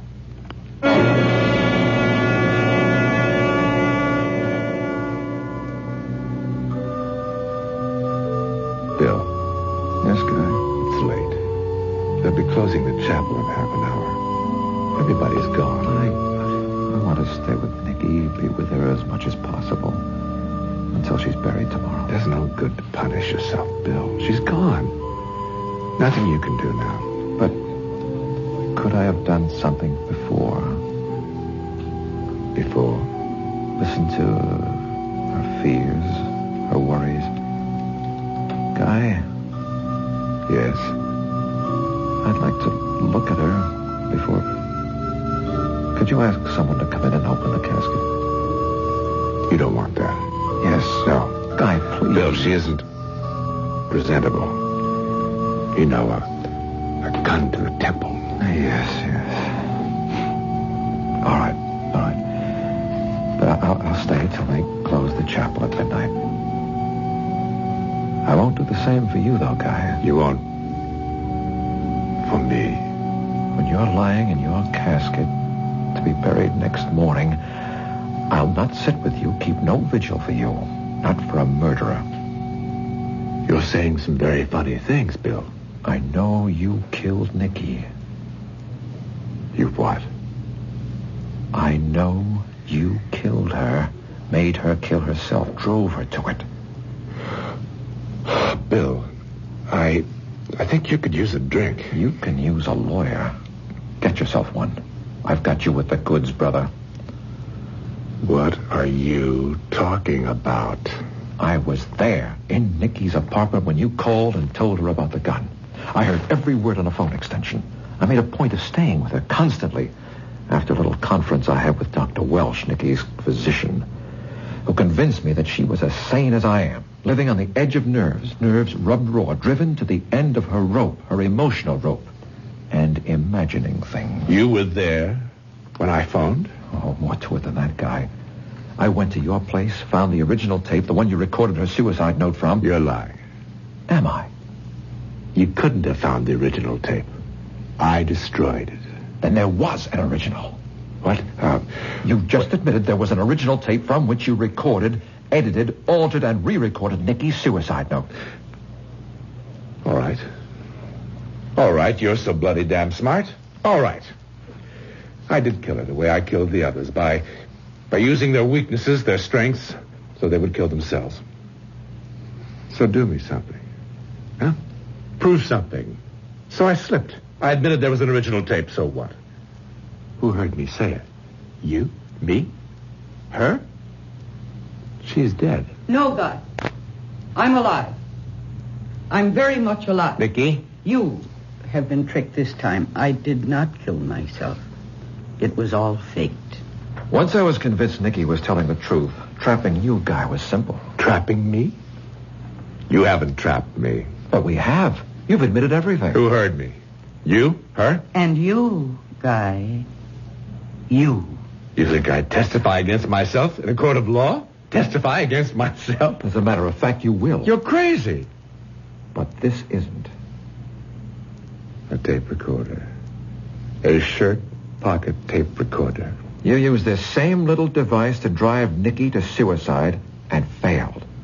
I'll use it to send you to jail. And, Guy, I'll succeed.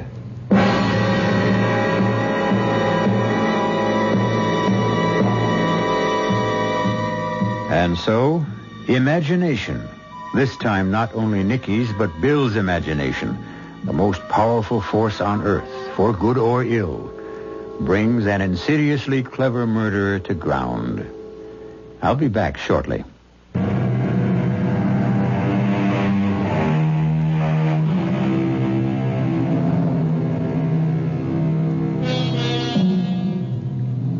When you first joined me, I spoke of imagination as a world of fantasy, then corrected myself to say it is a world of reality. I'd like to correct myself again. It is truly a world of fantasy and reality. Question is, which is it? When? Our cast included Mercedes McCambridge, John Newland, and Joseph Campanella. The entire production was under the direction of Hyman Brown. This is E.G. Marshall inviting you to return to our Mystery Theater for another adventure in the macabre. Until next time, pleasant dreams.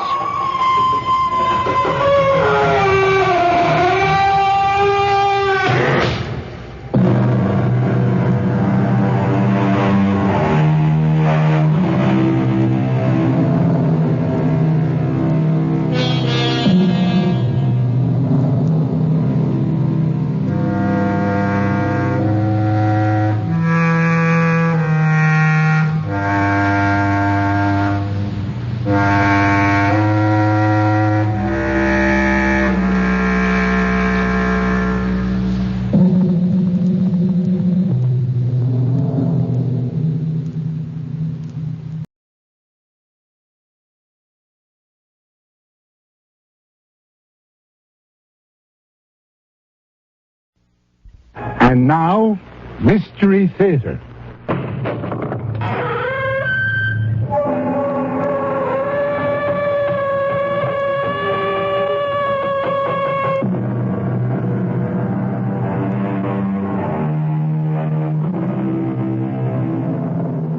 Come in.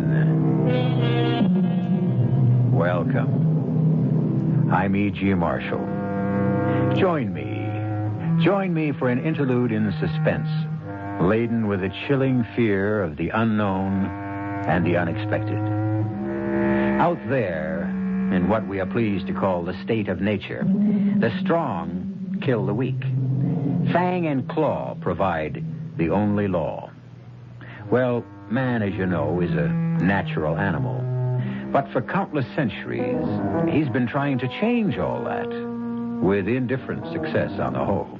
But there is hope, because man, after all, has a thing called a conscience. And it works. Not always as promptly or completely as all of us might wish, but it works. And sometimes it may start working before we're even aware of it. Yes, you've always helped me, Walter. You've always been there when I needed you. I wouldn't be alive today if it weren't for you. Well, then why, George? Why are you so angry? I'll tell you why. It's because you're so smug, so righteous, so much better than me. Am I? When did I ever throw any of it in your face? You don't have to. You know, that's all. You just know. I can see that air of superiority oozing right through you. Oh, I'm sorry, George. So am I. But you have just done me your last good turn. George, what are you doing with that gun? What do you think? I'm going to kill you.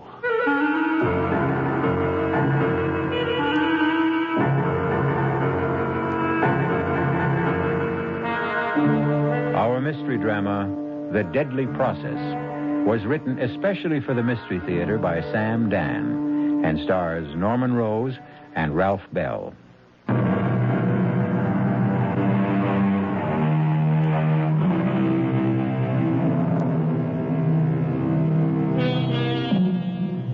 Sometimes a reunion can result in a most traumatic experience. You know, these get-togethers of old army buddies or old college pals.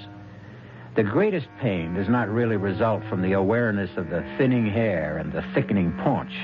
It comes from the stinging stab of recognition that precious time is now gone forever, and golden opportunity has been irretrievably wasted. And this pain will leave an aching void for a fulfillment that can never come. However, neither Walter Stallings nor George Loomis has arrived at this point of the evening yet. Hey, George, remember the time you had a thing for that Latin professor's wife? Oh, her. Oh, yeah. He was at least twice her age, and she was so frustrated, so unhappy. Well, someone had to bring a bit of sunshine into her life. Poor little girl. Hey, you remember? You were all set to elope with her. I got Red Garrity and Stan Jakowski from the football team to sit on you till I could pound some sense into your head. Oh, I hated you that day, Walter. She only meant it as a gag. I didn't see it then. Actually, Walt, I see a lot of things now. Oh? Like what? Well, it seems to me that whenever I was in a real jam, you were always there to bail me out. Just coincidence. I don't know if I would have made it without you. Hey, George, shouldn't you call your wife? Why? Well, won't she be worried? About what? I told Louise, an old college buddy I hadn't seen in 10 years, had dropped in, and we were going to dinner. You mean she buys a story like that? Well, sure. Louise is unlike any girl you or I ever knew. It's as if... Well, she's not of this world. Oh? Well, which world is she a part of? Well, no world that you or I ever knew or thought about. It's a kind of a world of the spirit. The spirit? Sounds spooky. No. There's a quality to Louise that seems to see... It seems to sense things that are unsaid, unknown. Oh, is that so? Oh, yeah. I think you'd be a shock to a system. New subject. George, why do you think I called you today? You happen to be in town. No. I didn't happen to be in town. I came to see you. I heard that you were with Tricon Chemical. Yeah. I'm just about hanging in there. Yes, but you are head of special research projects. Today. Tomorrow I may be out on my ear. Because you can't come up with an ore reduction process. How did you know? Everybody knows. Here, Tricon's sitting on the world's biggest known ore deposit, and you can't figure a profitable way to bring it up. And that, Walter, may cost me my job. Now, all is not lost, old buddy. Back in college, you remember Professor Pelham? Pelham? Pelham? Yeah. He was the great authority on the reduction of non-ferrous metallic ores, and I was his star pupil. Oh, Pelham, of course. I remember that paper you wrote. The theory was absolutely sound, but the technique was ahead of its time. But the technology exists today. It can be done. Hey, Walter, I have this feeling you're going to save me again. I have the paper right here. Are you interested? Am I interested? Is a drowning man interested in a life preserver? And look, Walter, there's a fortune in it for you. No, I don't care about the money so much.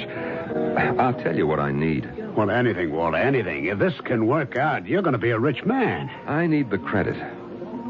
Hey, George, let's call it the Stallings-Loomis process. But I didn't do anything to... But you will. You'll have to make certain refinements to adapt it to your particular situation. Yeah. I have the feeling. I just have the feeling I'm saved. First thing in the morning, I'll get an agreement drawn up. Oh, come on, George. Two old buddies like you and me, a handshake's enough. Share and share alike. Is it a deal, George? It's a deal.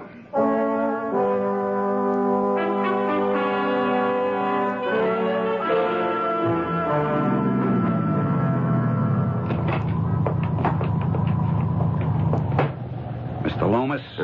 George Loomis? Who are you? Call me, Mr. Even. Even? Yeah. It's because of what I do. Well, what do you do? I even things up. I don't think I understand. Well, you borrowed some money from some pals of mine. I beg your pardon? And things are kind of shaky. See what I mean? I'm afraid Come on. It's late at night. You want to get home, I want to go home. So these pals of mine naturally eats a lot of dough when they feel concerned. I'll repay the money. These pals of mine, they keep an ear to the ground. They hear things. They hear you may be losing your job. Well, that's ridiculous. Well, that's not for me to say. My pals just want you to know that the dough has got to come through on time, one way or another. Well, you tell your friends that there's nothing to worry about. Not anymore.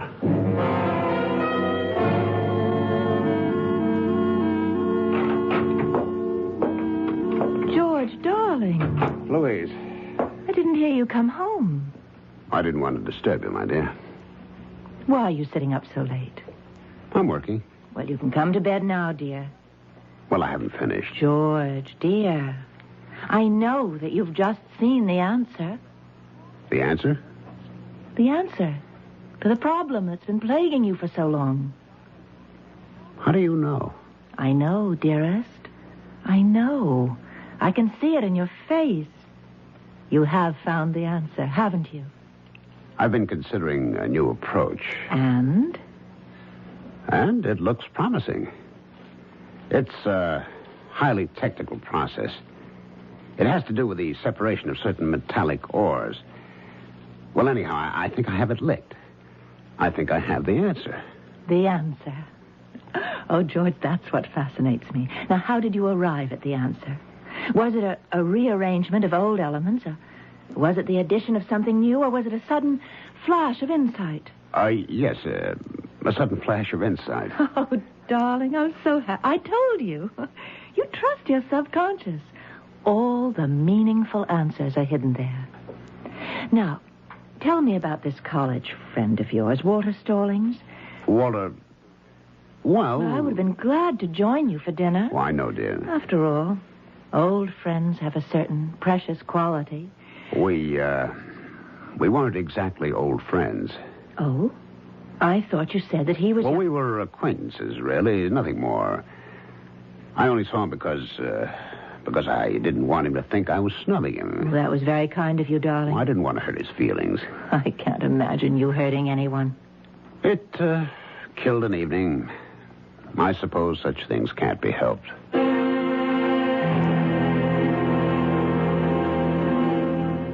We can expect a production schedule to be set up for the period from the 15th through... Miss Dawson, you'll have to check that date, and with Kelsey and his people, they have those dates. We must also make sure... Oh, George. Hey, Walt. Nice day. Let me shut this thing off. How did I get in here? Well, let's say I sweet-talked that receptionist into looking the other way. Promise you won't fire her. Oh, I promise. You are a hard man to see, Georgie. Well, we're swamped here. But I sent my name in. Well, as you can see, I'm dictating. My regular girl is out sick. Yeah. Well, George, how are we doing, process-wise? You know, the Stallings-Loomis process? It's in the works. The works? Well, as you know, the theory is 100% sound. Now, what manufacturing is doing, they're setting up the cost estimates. Well, how long do they sit on it? Well, a couple of weeks, a month, who knows? Yeah. Well, I just dropped in, you know. Sure, I know. And as soon as you get the word... You'll be the first to know. Oh, that's great. Hey, look, how about some lunch, huh? Oh, we're in such a hassle here, Walter. There's hardly time to grab a sandwich at the desk. Yeah, as you said, George, it's worth a fortune. You know what I'm going to do with my half? What? Nothing. Just sit on the beach and count the waves. I'll have a couple of girls to help me keep score. And champagne. Well, you'll deserve it. I'll be in touch. Mm-hmm. Oh, it occurs to me, you don't know where I'm staying. I'm at the City Line Motor Inn. Oh. Well, let me write that down. Yeah, okay. And, look, I really should meet Louise. I'll be on my best behavior. Well, let me check with her and find out what night she's free. Loomis, George Loomis, let me be the first to shake your hand. Mr. Barker. George, it works. It works. And when you see the bonus you're in for, well, we can talk about that later. The technique works, and we'll call it the Loomis reduction process. Hey, wait a minute. Who is this, George? My name is Walter Stallings, and, well, if you're saying what I think you're saying, that's my process you're talking about. George, what is this man saying? Mr. Barker, he just broke into my office. He's been threatening... George, what are you saying? Who is he? Do you know him? Does he know me? We were roommates at college. What's going on here? I can explain everything, Mr. Barker. George, what are you trying to pull? I knew this man, Mr. Barker, a long time ago at school. He was always... George! He was always a little bit off. This process, this ore reduction process, it is mine. I created it. It belongs to me. Now, Walter, you simply can't go around having these tantrums. Let me call security. We'll have this man removed. But it's mine. It belongs to me. I discovered it more than 10 years ago. Sure. Now, Walter, you go home, rest. You'll feel better tomorrow. George, what are you trying to do to me? Look here, whoever you are, whatever your name is, you'd better leave now, peacefully and quietly, or I can promise you'll see the inside of a prison cell. Who do you think you're talking to, you fat old walrus? Walter. And you, too. You steal my process, and you think you can throw me in jail. All right, Walter, that's enough. You thief. Now, take it easy, Let's Walter. call the police. Sure, let's call the police, and let's give them a good reason for coming. Oh, hey. And now, for you, fatty. Back to you, George. Now, you get up. All right. You haven't had enough. You're crazy. George, why? Why are you doing this to me? Why are you doing this to me?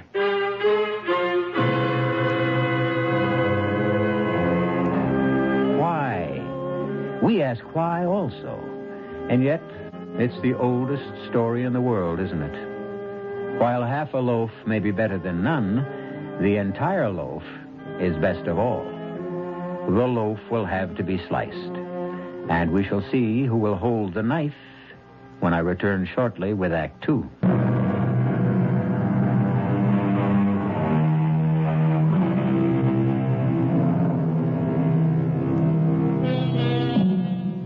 In a general way, one should have faith in humanity and trust in one's friends.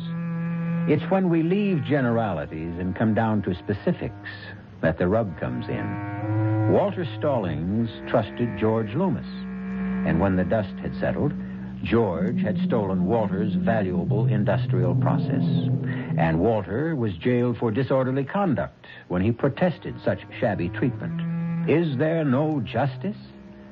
It all depends on what justice really is.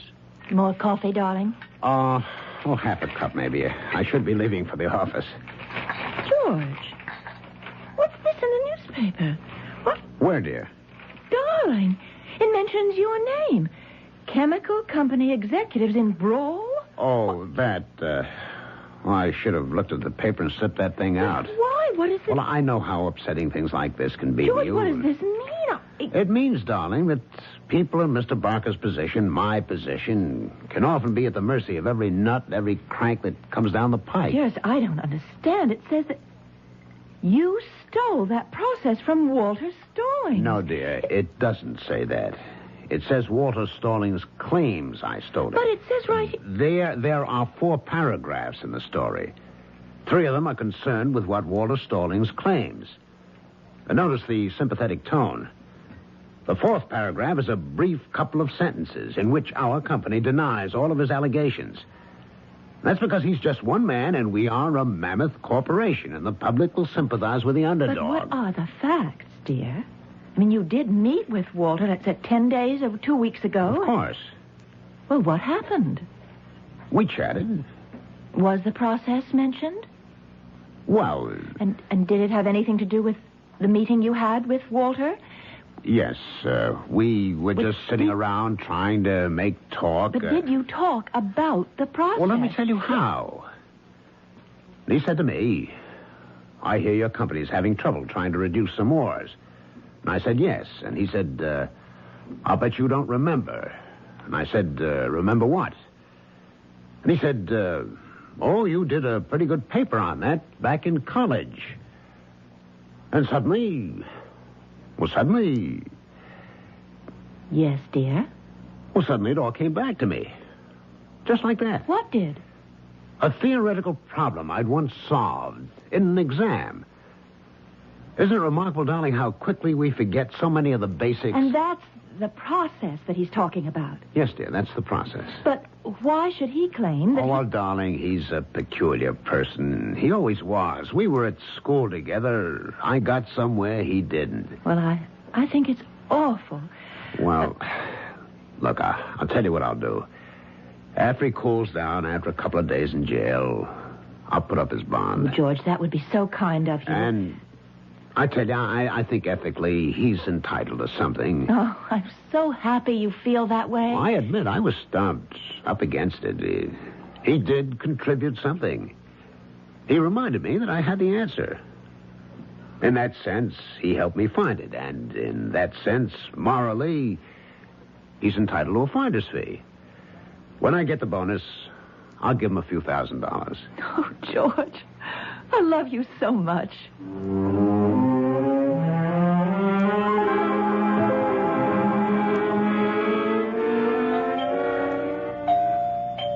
George, is that you? No, it isn't George. It's Walter Stallings. And you must be Louise. Yes, who... May I come in? What? It does look like a china shop. I promise I won't be a bull. What are you saying, Mr. Stallings? Oh, Walter. After all, when a woman's husband steals a man's most precious possession, the woman can at least call him by his first name. But what are you... What am I doing here? Well, I can't get to see George at the office. They have security guards all over the place. But please, Mr. Stallings, Walter, I'll tell you what I'm doing here. I've come to beat the living daylights out of George. What good would that do? I didn't say it would do any good. But, my dear Louise, what is left? Listen, I have a feeling for people. I just know that you're not a bad person. Oh, is that so? Actually, you're a very good man. Now, Walter, why do you insist that my husband stole your formula? Because it's the truth. I cannot believe that George, who's so gentle, so kind and sensitive, could think of behaving in such a despicable manner. I guess you believe that. Oh, yes, it's a lovely little place you have here. Everything seems so delicate. It's peaceful. It's a world of its own. Well, I hope the real world never breaks in here. But it has broken in. Well, I'm sorry. May I get you a cup of tea? Tea? Here's a woman's husband steals my work and she offers me a cup of tea. I like you, Walter. Oh, you like me? Hmm? There's something about you that's very straightforward. You're an honest man. Wait just a minute. Are you saying that I am right and George is wrong? You can be honest and still be mistaken. Yeah, sure. Walter, listen to me. Try to shed your anger. I am entitled to my anger. I know what happened. Are you convinced that the formula belongs to you? Now, look here. Please, answer. Yes. Then you don't need anger. You don't need bitterness. What do I need? You need peace of mind, calm, serenity. I always had those things. It's because my formula's been stolen that I'm no longer serene, calm, peaceful. If you truly owned those qualities, you could never really lose them. You know, you're a witch. Please. I came in here with blood in my eye, ready to kill. And now... And now? Well, now I feel so different. What did you do to me? Nothing. You probably found yourself. Yes, I did. I just remembered something. What? Oh, the basic relationship that existed between George and me. And what was that? Oh, well, you wouldn't want to hear it. No, if it's the truth. Well, he was kind of dumb.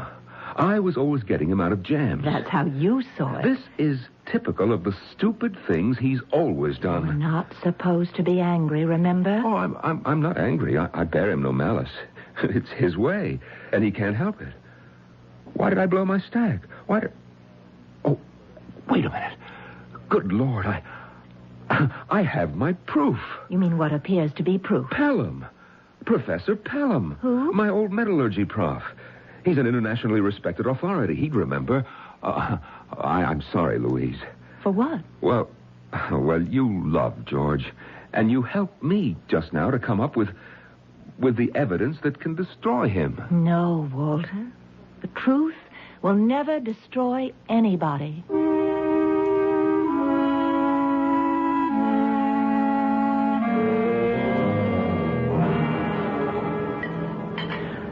I had a visitor this afternoon.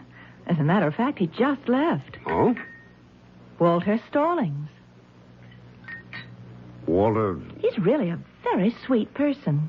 Louise, the man is violent. No. He's just troubled, confused. Look, if he even made so much as a hint of a threat... We became friends. I don't believe it. Why not? He's just a nice man. Oh, darling, you don't know anything about... About what? About the real world. Dear, why do you keep insisting I know nothing about the real world? I'm very much aware of it. He's hysterical, unstable. He could have beaten you. There's only one way to treat wild animals. Oh, and what's that? Lock them up. In the first place, he's not an animal. Secondly, locking people up never solves anything. And thirdly, we found a way to handle the problem. You what? He must be made to face reality. And reality is that he must give up these hallucinations that the process belongs to him. Well, I agree with that completely. Now, he happened to mention an old college professor. Who? Oh, what was the name again?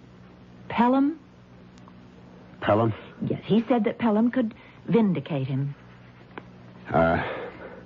He said that? Well, of course. We know it's impossible. Pelham will disillusion him. Well, Professor Pelham will, won't he? Well, of course. And thus, Walter will have to face the truth. I gather he respects Pelham, and Pelham has no ulterior motives, so he'll have to accept Pelham's word. So you see, my darling, these things always work themselves out. You don't need violence, force, and... Where are you going? Oh, I forgot to tell you. I'm due back at the shop. You have to work again tonight. I'm afraid so. Oh, well, try not to stay too late. Well, I mustn't make a promise I can't keep. I'm afraid I'll be out very late.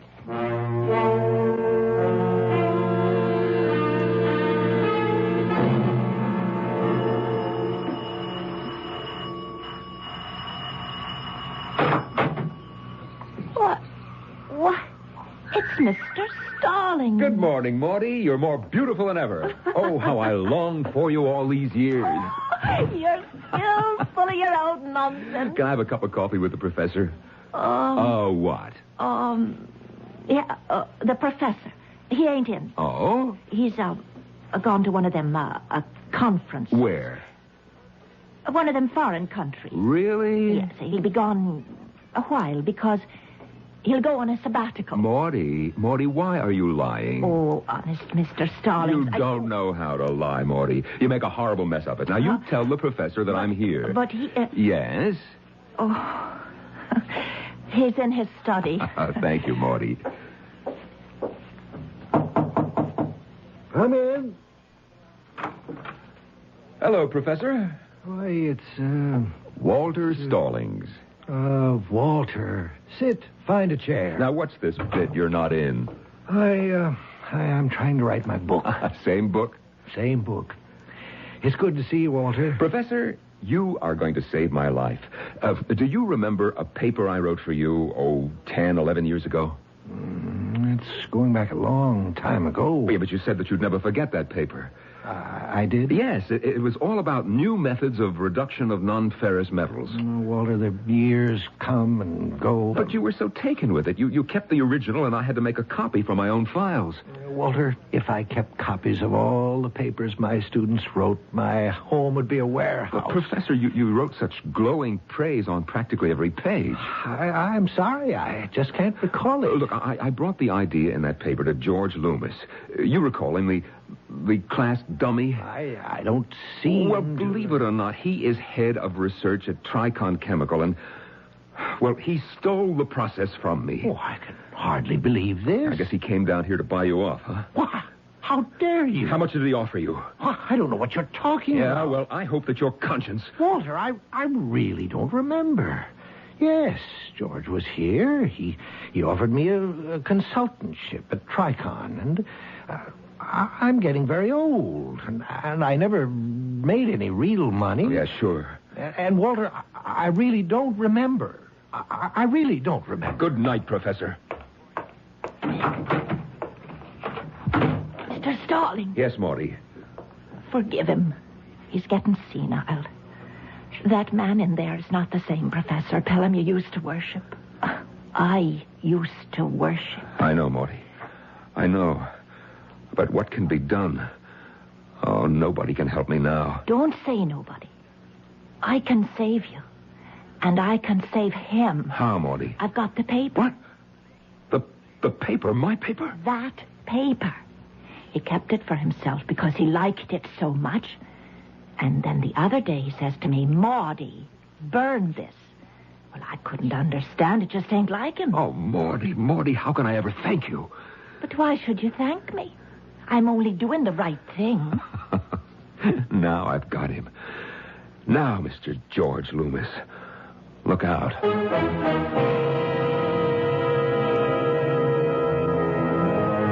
He stands there, Walter Stallings, holding a sheaf of technical-looking typewritten pages. A treatise written with youthful enthusiasm as part of a college exercise. And now it determines the profits of $1 billion international corporation and the lives of at least 3 human beings. We'll see where the process leads us when I return shortly with Act 3.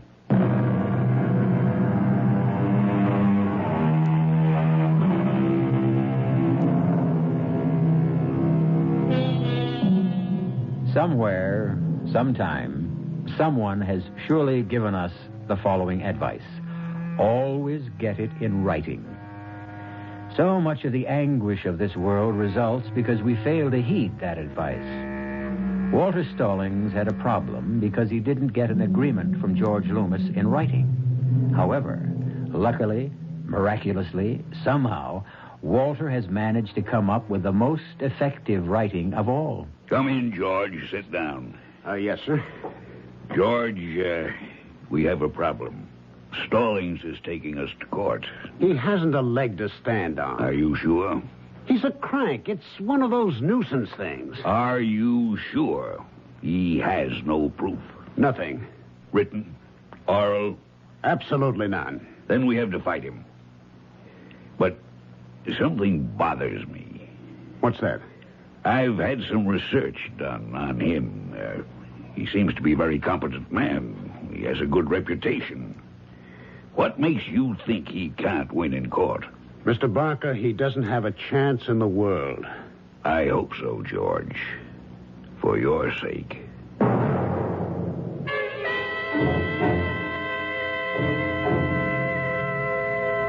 Oh, Miss Dawson? No. I won't see anyone. Just tell him I'm out of town. Hello. Now, look here, Mr. Even. You still owe my pal some money. Look, I received a promotion. I'm getting a bonus. Yeah, that was as of yesterday. But I am getting a bonus. Yeah, but today is a lawsuit. Oh. Yeah, Well, what does it mean? Big corporations are constantly being sued. Regardless, if this guy wins... He can't win. If he wins, where would it leave you? Out of a job and broke. You see the position I'm in. As a starter, I'd have to bust your legs. Well, he can't. What? Can he win? He has a chance. Okay. So now I know where we stand. I know what I gotta do. I may be wrong. He has to have no chance at all.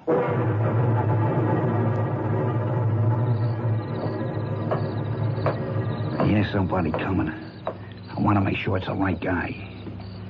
I keep in the shadow, you guys. I'll ask him for a light. If it's him, I'll cough.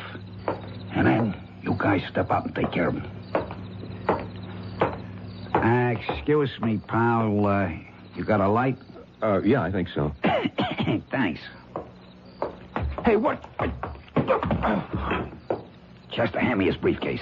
I'll see if he's got something interesting in it. Don't take any dough, nothing from his wallet. We gotta make this look like an automobile accident. Just let him lay there. Poor guy. He was crossing the street and some hit-and-run driver knocked him off.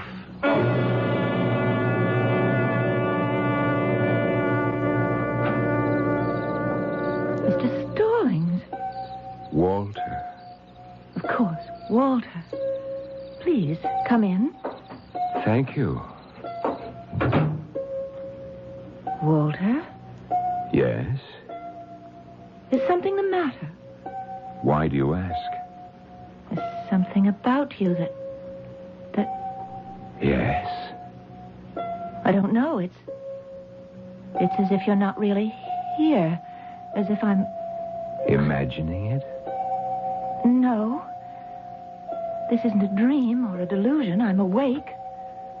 I know I'm awake. Look. Hold out your hand. I'd like to touch you.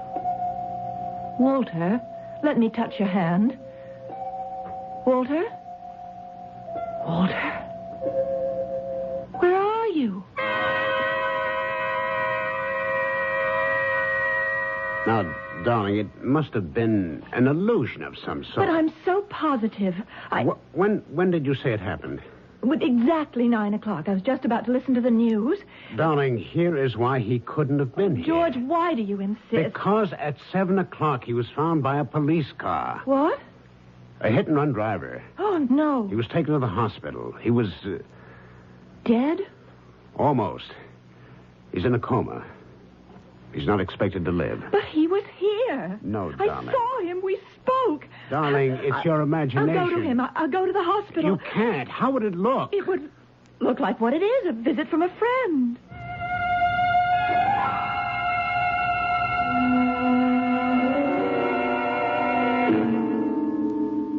Walter? Walter? He can't hear you, Mrs. Loomis. He can, Doctor. He can. And I can hear him. Louise. Yes, Walter. I had to leave you before because I wasn't dead yet. What are you saying, Walter? Mrs. Loomis, he isn't saying anything. Louise, I have to see George. When I'm dead, he mustn't worry. I'll still help him. Of course. You'll help George. I've always helped him. I'll still help him after I'm dead. Walter. Oh, Walter. Mrs. Loomis, you must leave now. After I'm dead, I'll come back for George. Mrs. Loomis. Yes. Goodbye, Walter. Goodbye for now. Doctor. I'm sorry, but there isn't a chance in the world. He can hang on for minutes, days, but we can't save him. But I was just talking to him. You heard. I heard nothing. He wasn't saying anything. But I heard him. I heard him. Mrs. Loomis, it's just your imagination.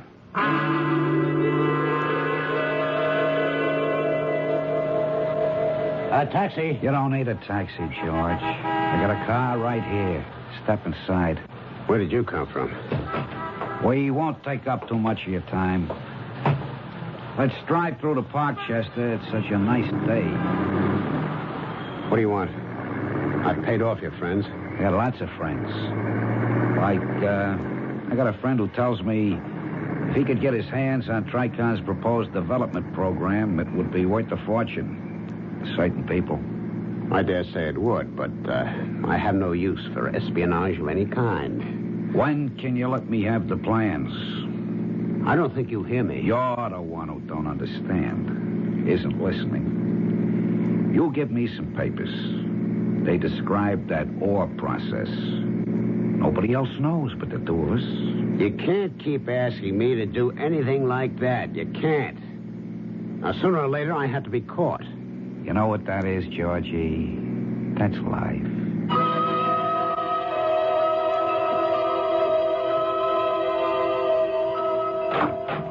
Louise? She isn't home. What? Walter. Well, I thought you were in the hospital. No. I'm dead. What are you saying? You're here? Yes. I'm here, but I'm dead. Look, either you're crazy or I'm crazy. George, I'm here because you sent for me. I sent for you? You always sent for me, George, one way or another. You always used to bring me all your troubles. Yeah. And you're always so helpful. Maybe that's why I hated you. You always knew best. You were always right. I couldn't help that. Once, just once, I wanted to get the better of you. That's why I had to take your process. I had to. Yes. Oh, you need me, George. You're in trouble again. That's a lie. Look ahead, George. 6 months, a year from now, you'll be completely disgraced. That isn't true. It's starting right now. George, that's why I'm here. That's why you wanted to see me. I have to bail you out again. What can you do? Come with me, George. Come where? Where I'm going. Where's that? I don't know yet. Let's go for a little walk. A nice, pleasant little walk down along the river.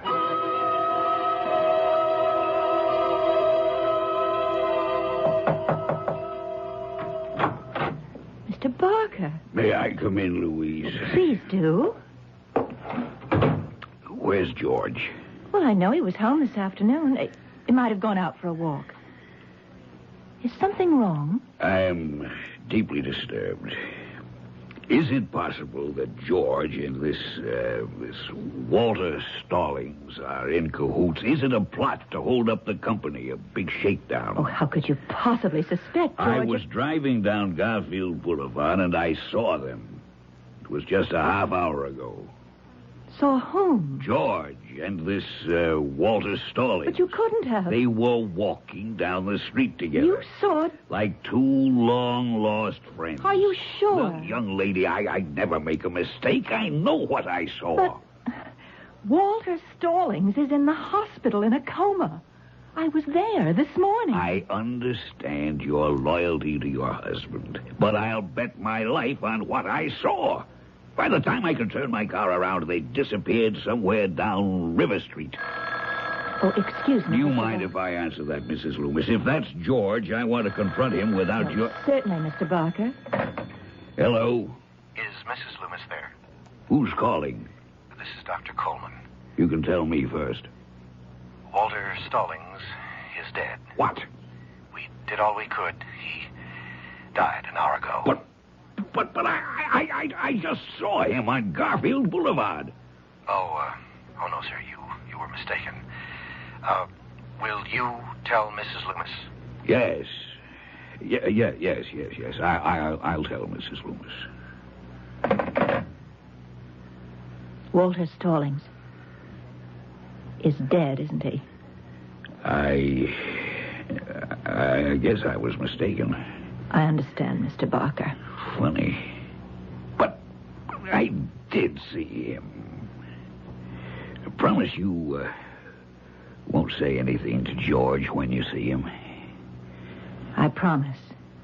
I won't say anything to George. If I see him.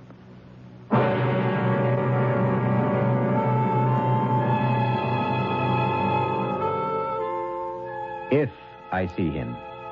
At that point, she knew. She knew what you and I have already suspected, that she wouldn't see George again. She wasn't really surprised when George's body was found in the river a few days later. She knew it was necessary for Walter to help George once again. And for better or worse, that was the way it had to be. I'll be back for better in a few moments.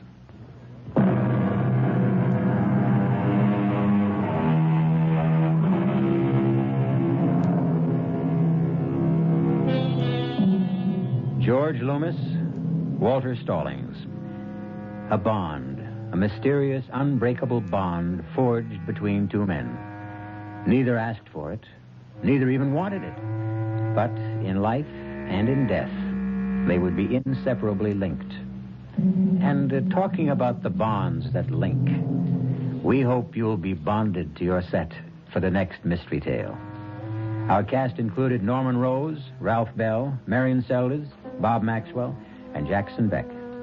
The entire production was under the direction of Hyman Brown.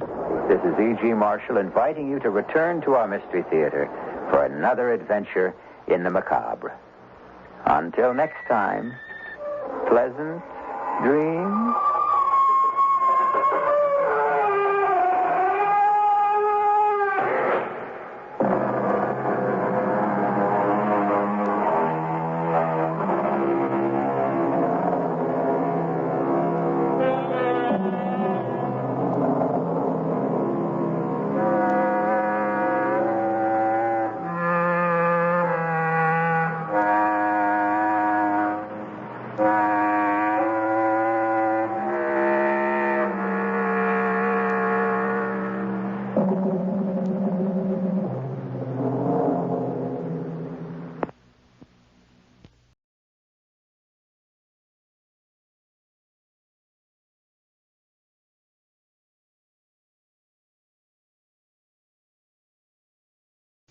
The CBS Radio Mystery Theater presents...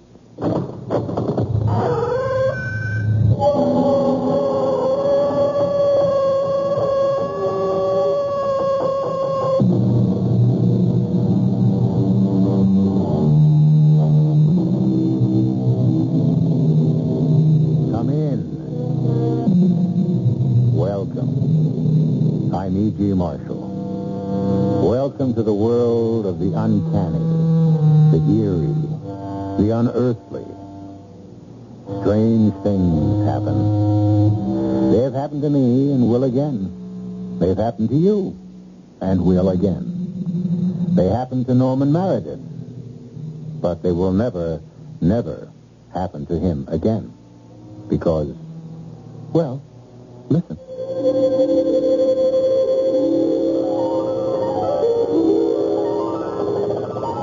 Who are you? How can you ask, Norman?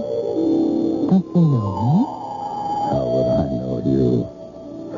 We've never met. Oh, yes, we have. No. Norman, dearest heart, I am the woman of your dreams. Your dream woman. Well, why do you hold that knife? That long, sharp carving knife. To kill you, Norman.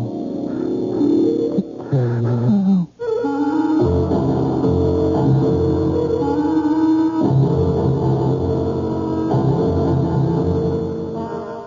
Our mystery drama, The Dream Woman, is based on the classic by Wilkie Collins and was especially adapted for the Mystery Theater by George Lothar and stars Kevin McCarthy. It is sponsored in part by Anheuser-Busch Incorporated, Brewers of Budweiser, and Sign-Off, the sinus medicines. I'll be back shortly with Act One.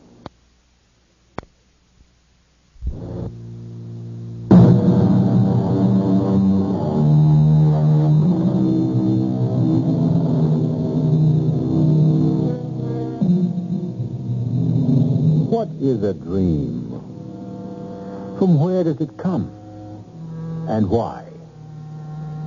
Wiser men than I say that dreams rise like mist out of various levels of the subconscious and the unconscious. But what is the subconscious? What is the unconscious? No one really knows. Oh, there are theories, yes. But no one can say with certainty why we dream. Why, for instance, Norman Meredith dreamed that certain dream. You say you're the woman of my dreams, my dream woman. If that's so, why would you want to kill me with that knife? So you can stay in my world always. Be mine always.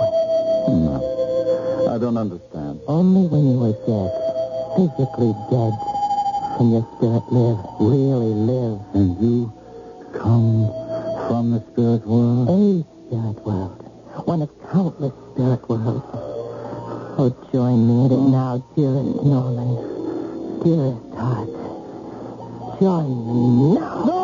Yes! No! Yes! Yes! Norman! Yes! I must kill you, Norman. I'll kill you, Norman. No, Stanley, please don't. Die, Norman. Die, Norman. Die, Norman. Norman, wake up, Norman. Oh. Norman, darling, you've been having a dream, a nightmare. No. Agnes,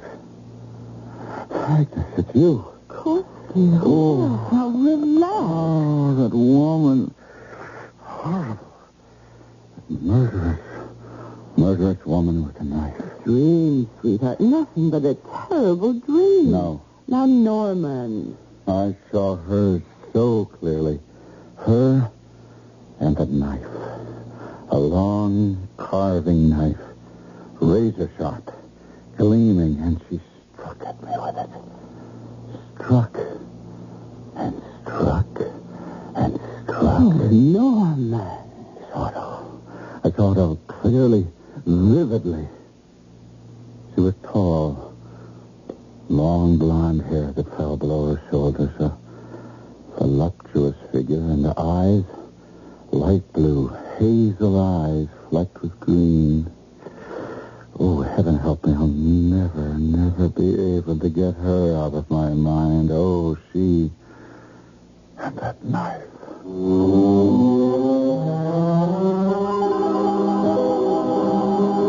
Well, now, Norman, I can tell you this. As a psychiatrist, I have a number of patients who are troubled with nightmares, often with the same recurring nightmare, but they never come true, Norman.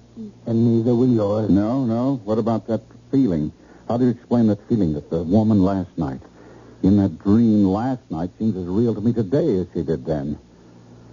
That's why, even though I know how terribly busy you are, I had to see you today. She stays there. She won't leave my head. Never too busy to fit an old friend into my schedule, but then... Oh, excuse me. Yes, nurse? Tell Miss Lawrence I won't be more than another 5 minutes. See, where was I? Oh, yes. I was about to say, I'm all but positive you won't have this dream again, Norman. Frankly, I think you've been driving yourself too hard. All right, now, what's the meaning of this, Dr. Gerstein? Miss Lawrence. You have kept me waiting more than 20 minutes. I'm sorry, Miss You're Lawrence. sorry. I've got a hairdresser appointment at 3, and you're sorry? Look, Buster, you may be the great psychiatrist, Dr. Arnold Gerstein, but I am Sandy Lawrence, and nobody pushes me around, okay? Nobody's pushing you around, Miss Lawrence. You don't call making me wait 20 minutes pushing me around? No. Not when an emergency comes up. See the emergency? Miss Lawrence, if you'll just be patient another minute or so. All right, another minute, but no more, you understand? And I mean it. What's the matter with him? Why is he staring at me like that? Hey, what's with you, Buster? You give me the will. 1 minute longer, Miss Lawrence. I won't be more than another minute. What is with you, Norman? You were staring at Miss Lawrence as if she'd shocked you. Who is she, Arnold? Her name is Sandra Lawrence. What does she do? Well, she claims to be an actress, but I don't think that's quite the profession she's in. Why were you staring at her like that? Didn't you notice? Notice what? Tall, sexy, long blonde hair, hazel eyes flecked with green. Oh, yes. She resembles the woman you saw in the dream. No, not resembles, Arnold. She is the woman in my dream.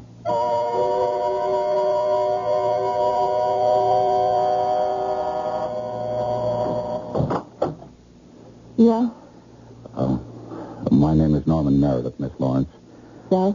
Well, I was wondering if I might talk with you for a few minutes. Well, about what? You selling something? No. I'm not a salesman, nothing like that. Could I come in? Well, I don't know. Somebody give you my name? A client of mine? No, I'm a friend of Dr. Gersten's. I saw you in his office this afternoon. Oh, hey, You're the character that kept staring at me. I apologize for that. It was very rude of me. Yeah, well, that's okay. I mean, lots of guys stare at me. Could I? Yeah, sure. Come on in. I followed you after you left Arnold's, Dr. Gerson's office. You followed me? Yes. Yes. Oh, you got it bad. Unless you got some other reason for playing Bloodhound. How about a drink first, huh? First? Oh, well, if you got it that bad. No. I don't think you understand. I want to talk to you. Talk to me. Well, if that's the way you get your kicks. Tell me about yourself, Miss Lawrence. No, tell me all about yourself. You're real flaky. You just want to talk? I want to know all about you. All about you. Who you are, where you come from, what you do for a living. Oh, come on. You must be kidding. What I do for a living? Norman, you put me away. You really do. Dr. Gerson said you're an actress? Yeah. Yeah, you could put it that way. I put on a real good act. If you mean what I think you mean... Well, what else would I mean? I mean, you can't be as square as you sound. Or can you? Look, will you stop staring at me like that? I really don't like being stared at. I'm sorry. I can't help myself. You fascinate me. Miss Lawrence. Sandy, that's for Sandra. Sandra? I dreamed of you last night. Well, lots of guys do. Men who've never met you. Well, okay, so you dreamed of me last night. I mean, you know, what do you want, an Academy Award? No. I want to get to know you better. Come on, Normie, what's the angle, huh? No angle. I told you. You fascinate me. Look, Normie, you level with me. You level with me right now, or just blow, okay? I am leveling with you. When I say you fascinate me, I mean, well, there was a dream to begin with, and then meeting you, a dream woman in the flesh in Gerson's office. There's something so strange about it. About it and you. Oh, no, I'm strange. No, it's more than that. It's you. I'm drawn to you. Waiting for you outside the medical center. I kept telling myself I was crazy and that I ought to just put you out of my mind, go about my business, but I couldn't do it. All the time that I was following you, waiting for you, I didn't want to. But I had to. You see. I was incapable of doing anything else. It must be like being an alcoholic or a drug addict. It's a compulsion. I have to be with you. Well, whatever you got, you sure got it bad. Now, Normie, dearest heart, my time is valuable. It's $50 an hour. Dearest heart. Dearest heart. You called me that in the dream. Dearest heart. Oh, yeah? Oh, how about that? How about the $50? Well, sure. Okay, in advance. Oh, sure. Anything you say? Sandy? Here. Put it on the table, Normie. Attaboy. Okay. What'll we talk about? I don't know. Anything. Anything, as I said. I want to know all about you. Tell me about yourself. Okay, but how's about I slip into something more comfortable first? All right. Fix yourself a drink. The bar's over there. Thanks. You got any scotch? Yeah, try the shelf under the bar. Okay. Oh. Good Lord. What's the matter? It's knife. It's carving knife. Where did you get it? How do I know? I had it for years. Oh, you fascinated by knives, too? No, not knives. A knife. This one. Oh, I said it before, and I'll say it again, Normie. You put me away.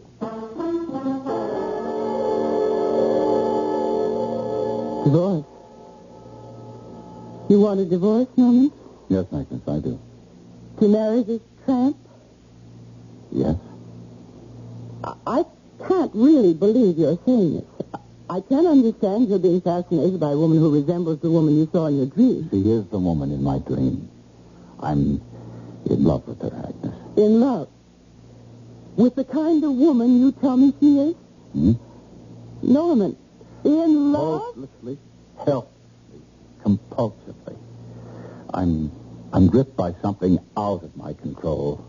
I've tried to fight it, to free myself of it, and I can't. Agnes, I can't. But my darling, you've got to. I love you. Yes, and you love me. I know you do. Yes? We've been married for 20 years, yes. happily married. You can't throw years away like old shoes. Destroy everything we've built together. Everything we've come to mean to each other. I'm powerless to do anything else. Well, I am not. What do you mean? I mean that you're suffering from some sort of aberration. You're sick, Norman. Mentally sick. And I am not letting you do anything as stupid, as disastrous as marrying that girl.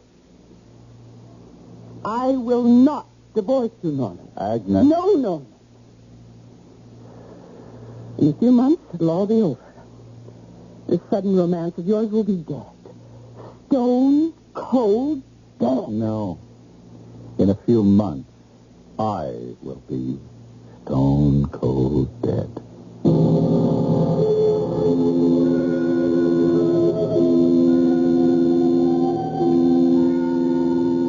There are, we are told, dreams of precognition. Dreams which foretell events that will happen in the future. There are, in fact, many such cases on record. Explain them? I can't. The truth is, no one can. Not even Norman Meredith. I'll be back shortly with Act 2.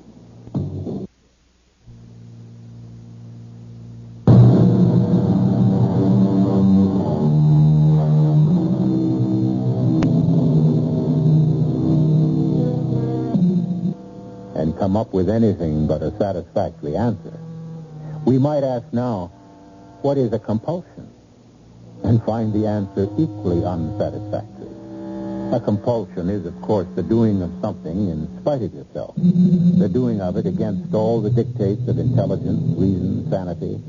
And that is precisely what Norman Meredith, well-to-do stockbroker, finds himself doing in the suite of a palatial hotel in Rome, Italy, close on to 4 o'clock of a summer morning. What am I doing here? 4 o'clock in the morning in a Roman hotel. Walking up and down, pacing the floor and talking to myself. Talking to myself like some kind of nut. Some kind... Ah, the prodigal returns. Oh, still awake, Norman?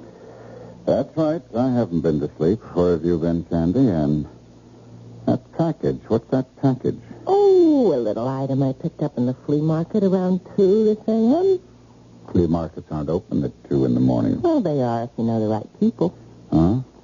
And what creeping things have you been running all over Rome with this time? Answer me, Sandy. Oh, Normie, flake off. I don't have to answer you about it. Oh, yes, you do. No, you don't. I have no hold on you. We're not married. You still have no hold on me, married or not. True enough, I guess. True enough. So anytime you want out, Normie, you just say so. Anytime you've had enough of me. Oh, I'll never have enough of you, and you know it, damn you. You know it. How do you know it, Sandy? Normie, come on. We're not going to hash that all over again, are we? Not at 4 o'clock in the morning. I'm dead beat. Look, I'm going to go to bed. You? No. I'm not sleeping. When are you ever? You know something, Normie? I don't think you sleep more than an hour or two in 24. What are you, an insomniac or something? Are you afraid of the dream? The dream? Yeah, the one you had about me. No. Oh, I'm not afraid. Why should I be? I don't know, except you never told me what it was. And you're scared to death. Of what, for Pete's sake? Me. You? Would I be here in Rome with you if I was scared of you? Would I have taken you all over Europe these past few weeks if I was scared of you? Oh, not me. Not scared of me in the flesh, me in the dream. Come on, Norman, what happened in the dream? What did I do? Go to bed, Sandy. Okay. But that must have been some dream. Oh, hey! Let me show you what I picked up in the flea market. I'm not interested in flea market junk. This isn't junk. Got some kind of royal crest on the handle, and Milo said, he's the one of the guys I was with, he knows steel, and he said the steel in this knife was the best Toledo money could buy. Hey, Norman, what's the matter? You're white as a corpse. Why? Why did you buy that knife? I saw it. I liked it. Why? Why did you like it? What's wrong with me wanting a carving knife? Everything. There's everything wrong with you wanting a knife, a carving knife. What do you need with one? Do you cook? No. Are you even ever in the kitchen? No. So what do you want with a carving knife? You want to know the truth? I've been sort of thinking of taking up cooking, maybe, okay? You learn to cook? You can't boil water. All right, Norman, you don't have to rub it in. Look, I just thought, you're really a nice guy. You're square, but you're nice. And I know I've been giving you a hard time. I mean, I'm out on the town all hours of the night living it up, and, well, we'll be leaving for Paris tomorrow, and they've got a real out-of-sight cooking school there, and I thought if I could just make things up to you... what do you care? I care a lot. If you're saying that you're thinking of maybe settling down, of acting like a wife when we're married, that is, and don't worry, Agnes will give me a divorce. Well, if that's what you've got in mind, I care. Is that what you're thinking? I guess so. Yeah, I guess that's it. What else would have made me decide to learn to cook? What else would have made me buy this knife? Sandy, will you snap it up? We've got less than 40 minutes to make the plane to Paris. I'm trying to find that knife. Knife? What knife? The carving knife, the one I picked up last night at the flea market. I left it right here on the table when I went to bed, and now it's gone. Forget it. I'll get you another. It's got to be here somewhere. You didn't take it, No, did you? me. What would I want with a carving knife? You're the one who's going to take the cooking lesson. Well, if you didn't take it, where could it have got to? I don't know, and I don't care. Now, come on, or we'll miss that plane.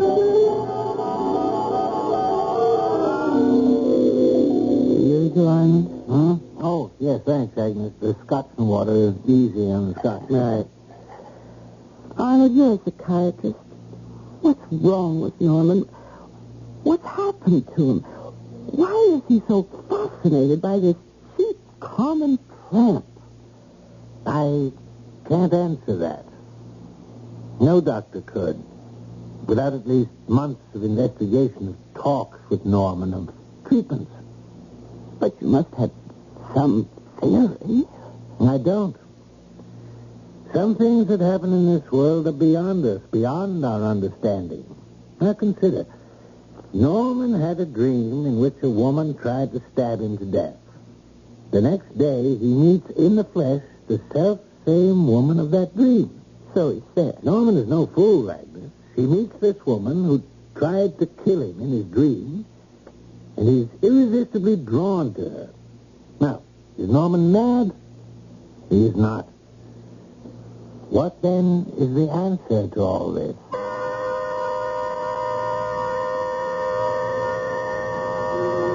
Who are you? How can you ask, Norman? Don't you know me? How would I know you? We've never met. Oh, yes, we have.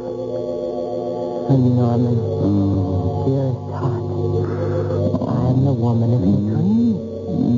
The dream woman. Why do you hold that knife, that long, sharp carving knife? To kill you, Norman. To kill you. Oh, why would you want to kill me with that knife? So you can stay in my world always. Be mine always. I don't understand. Oh, dearest heart. Joy made. Now! No! Yes! No! No! No! Yes! Don't. Yes! The knife. Die, Norman! I can't Die! escape the knife. Die! No! away from you. Now, you die. Norman, Norman, stop it. Stop it. Why, Norman? Norman, you're crazy. You're gone crazy. Norman. What? Sandy. What are you, on acid or something? You having a bad trip? No. You know better than to ask. Where am I? What happened? We're in Paris. We're in Paris, France. We've been here for a week. It's 2:30 in the morning, and you've been having a nightmare. And, boy, you nearly killed me. Oh, no. Oh, no. yeah. Look at me. You've ripped my gown. Gown? I'm in pajamas. You're wearing a gown? I just got in. Came into the bedroom, and there you were moaning and tossing. I tried to wake you up, and you attacked me. You grabbed me. You kept trying to look like you were trying to stab me. You said you'd be home early. You said you wanted to be rested, fresh for tomorrow's ceremony at the Curtain Rouge cooking school. Yeah, well, the people I was with, they decided to make a night of it, you know? They're still at it. Me, I broke away, so you see, I am home early, Norman. And stop calling me that. I've asked you a dozen times. Stop calling me Normie. I'm sorry. Honest, I am. Norman, I don't know what it is with me. I mean, I try. I really try to be the way you want me to be, but I don't know what it is. And it's funny because at first I didn't care what you thought, how you felt, but being with you all these weeks, you're really smooth, Norman. You really are. And I'd like to be more than I am for your sake, but there's just something in me. I just can't control it. You too. What do you mean, me too? Oh, you can't help yourself. I can't help myself. We're in the same boat, Sandy, and I have the feeling it's just begun to sink.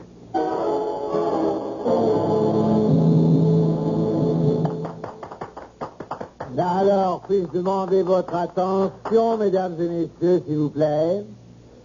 Ah, merci. Today, as the maître of this particular class in cooking here at Le Cordon Rouge, it is, as you know, my pleasure to award prizes to the three best students.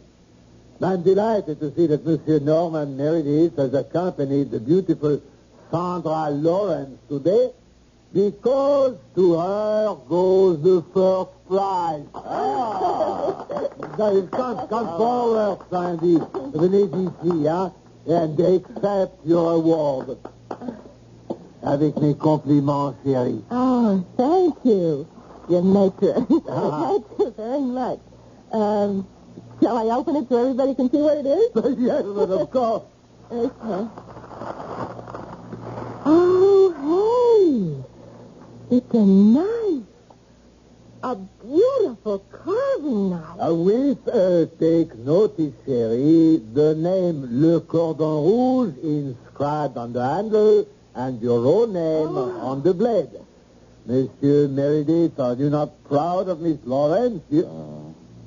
Monsieur Meredith, are you ill? Norman? No, I just need some fresh air. Excuse me.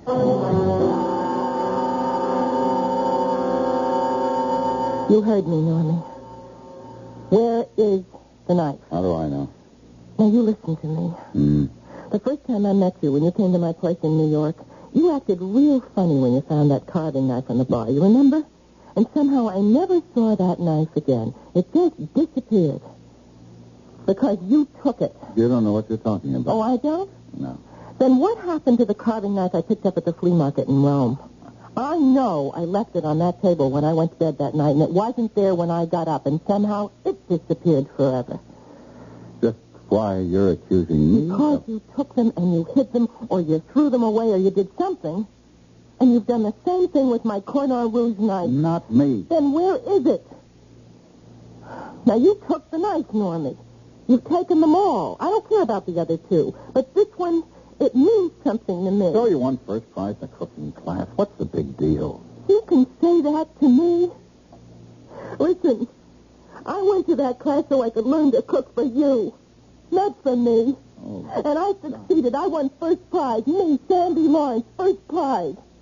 I don't care about the knife. I care about what it stands for. And it stands for the fact that I'm falling in love with you, Norman. Sandy, baby. Now, don't Sandy baby me. I want my knife.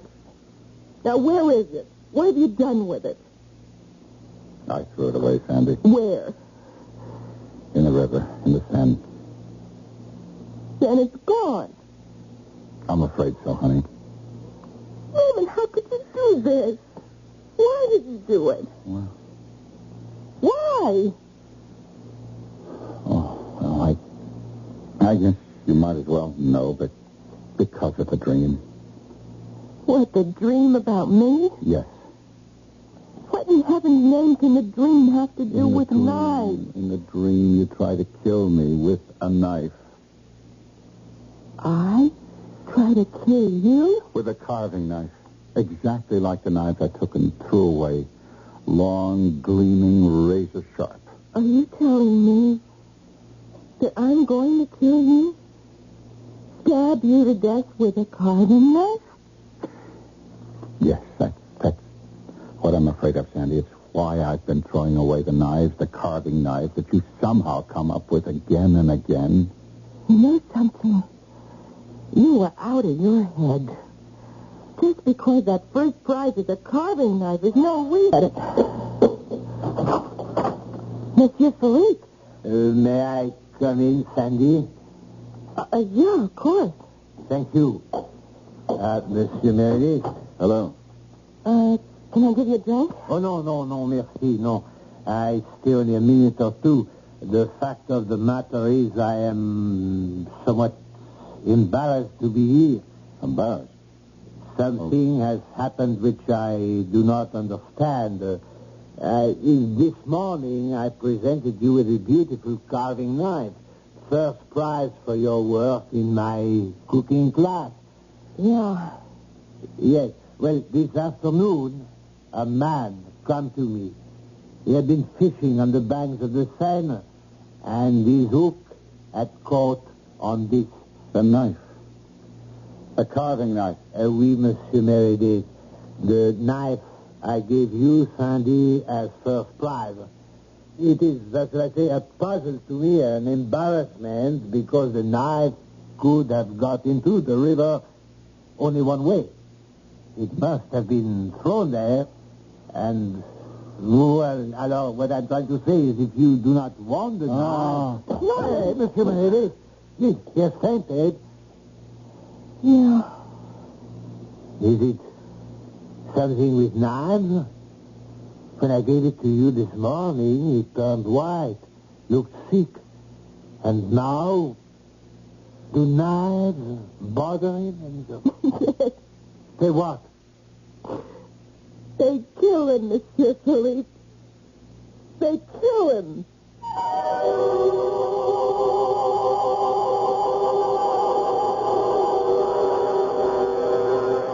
Well, all things considered, I think they'd kill me, too. It is curious, this affinity Sandra Lawrence has for carving knives. Or they for her. I'll return shortly with Act 3.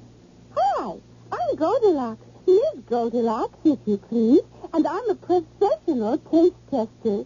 Here at my taste test laboratory, that's TTL for short, I taste test everything from porridge to diet drinks. Actually, there's not that much taste testing in porridge these days. There used to be. Once upon a time. I mean, that's how this Miss got into the biz.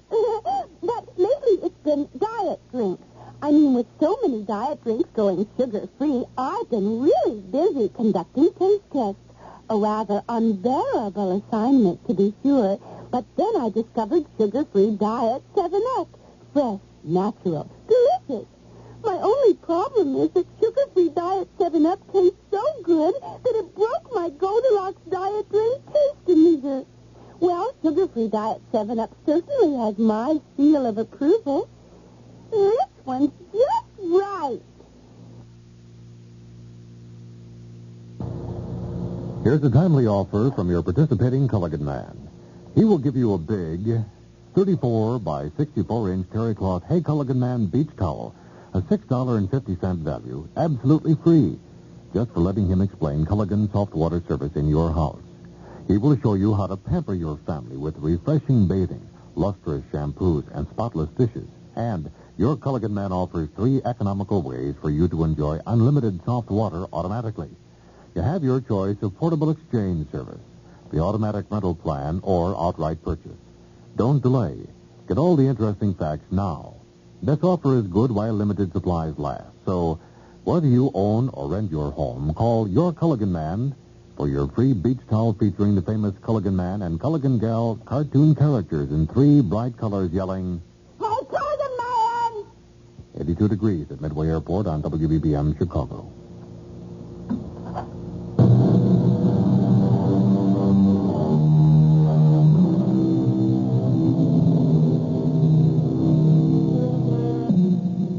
Can dreams come true? Do they ever? If they do, is Norman Meredith fated to be stabbed to death by the woman who haunts his dreams? The woman he finds irresistible in real life? Sandy, Yes, Norman. tell me where it is. Well, what is? You know what. The knife. Norman, we said we wouldn't talk about it anymore, remember? I remember you said we wouldn't. When I came into that hotel room in Paris and asked you what you'd done with the knife, you said we wouldn't talk about it anymore. Not me. I threw it away. You're a liar. Norman. You wouldn't have thrown it away. It meant too much to you. You've hidden it. All right. I hid it. Get it. What, so you can throw it away? No. Listen to me. No, Norman, you listen to me for once. I'm listening. Now, the first time we met, I was... Well, not what I am now. I was kind of tough. I was kind of coarse. Kind of person I don't want to be anymore because you showed me another kind of life. Where's the knife? Listen to me, please. Norman, I'm trying real hard to be the kind of woman who'd be worthy of you, you know? The kind of woman you could really love. The kind of woman you'd marry. We'll talk about all this later. Right now, I want that knife. Norman, forget the knife. Sandy, you get me that knife. Wherever you hid it, get it and give it to me, or so help me out. All right. Here. You want it? Take it. You threw it at me. Another inch and it would have... You wanted it, Norman. You got it. Pick it up. I'll pick it up. Oh, I'll pick it up, all right. I'll pick it up. That's the last you'll ever see of it. Plenty of others. There's no trick buying a carving knife. Don't buy no knives. I'm going to get rid of this, and it's the last carving knife we'll ever see in this house. We'll see about that. I'm telling Ma'am, you. I'm telling you. Nothing. You're telling me nothing. Norman, no. Nothing. Oh, what have I done? I don't understand. I killed her. I've heard it, Dad. It doesn't make sense. It doesn't make sense.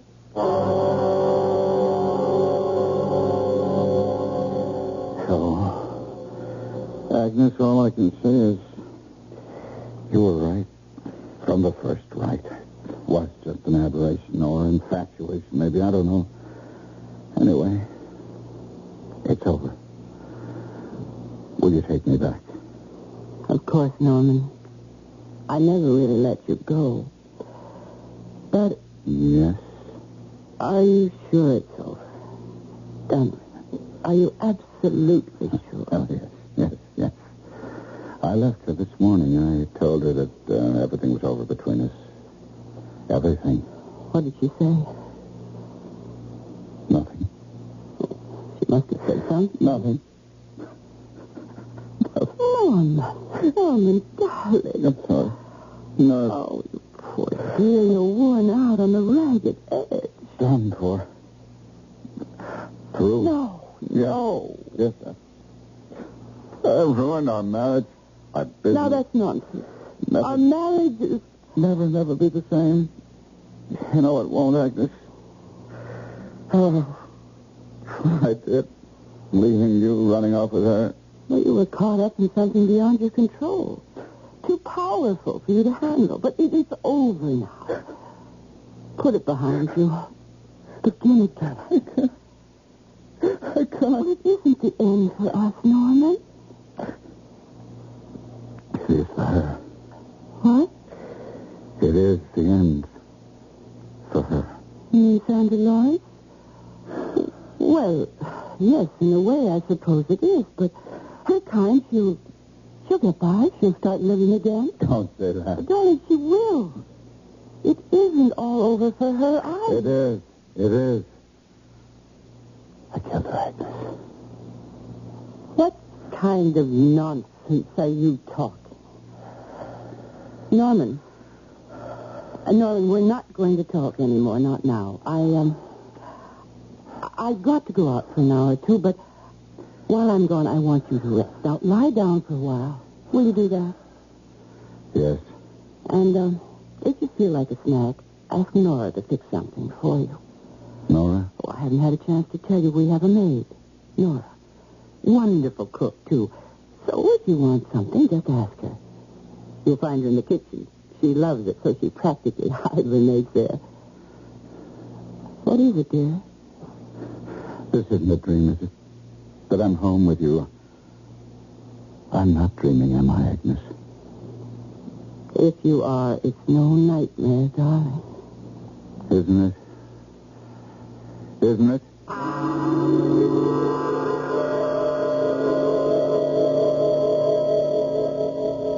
I am afraid I told a little lie, Arnold. I just said I had to go out for an hour or so, but of course I came straight here to see you. I'm glad you did, Agnes. I'm as worried about Norman as you are.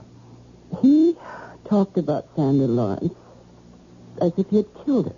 I mean, really killed her. When, of course, what he meant was that he felt that he'd ended her happiness, ruined her future. Oh, excuse me, my nurse. Yes? Captain who? The police. Oh, yes. Put him through. Yes, Captain, this is Dr. Gerstein. Yes? Well, she was a patient of mine. What's that? Stabbed to death? Oh, good heavens, Yes, of course. I'll answer any questions you may have. No, not at all. Goodbye.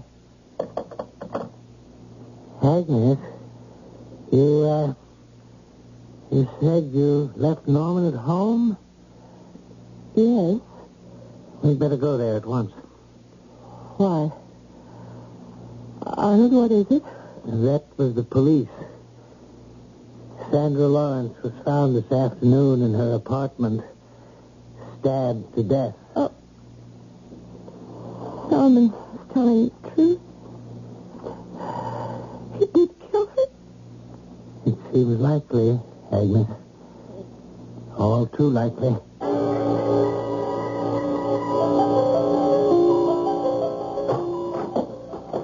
Norman? Oh, he's probably in the bedroom asleep. I'll come with you. No, that's empty. The kitchen. I told him if he wanted a snack to ask Nora. Nora, have you seen... Nora! Easy, Agnes. And Norman on the floor. Knife in his chest. Hang on to yourself. Norman sitting there at the kitchen table, blood all over it. Norman, dead. Stabbed to death. How is this happening? Am I going out of my mind? Come with me. Norman. Please, Agnes, come with me. I know. Now, you just sit here in the living room and let me handle things out there. Nora, that is your name, isn't it, Nora? Yes. What happened here? I don't know. I can't make any sense out of it. What happened? He came here into the kitchen. Had just started dinner. He stared at me like I was some kind of ghost or something. And then he flung himself at me, grabbed me by the throat, and he was screaming, "I'll kill you once and for all. I'll kill you and be rid of you." I grabbed for something to protect myself with. The carpet The knife was handy. I grabbed that. And the next thing I knew, he was there on the floor with a knife in his chest. Dead. I killed him. I killed him. But he would have killed me if I hadn't. Why? Why would he have killed you? Agnes, go back into the living room. Leave this to me. I want to know. My husband didn't even know you, Nora. Why would he have wanted to kill you? I don't understand. I do. Or do I? What do you mean?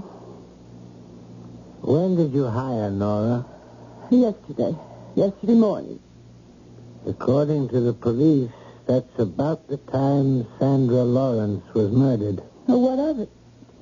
What in heaven's name has that to do with Nora? Look at her, Agnes. Take a good look. Tall, hazel eyes with flecks of green. Long blonde hair. You never met her, but I can tell you, Nora is the image to the life of Sandra Lawrence.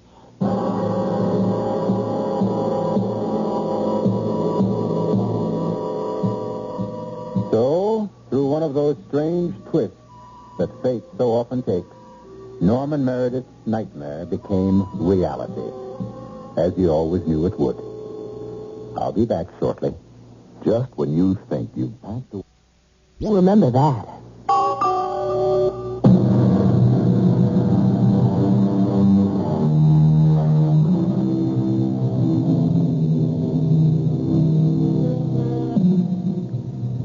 As I said when we began, little, if anything, is known about the origin of dreams, where they come from, why they come, what they mean.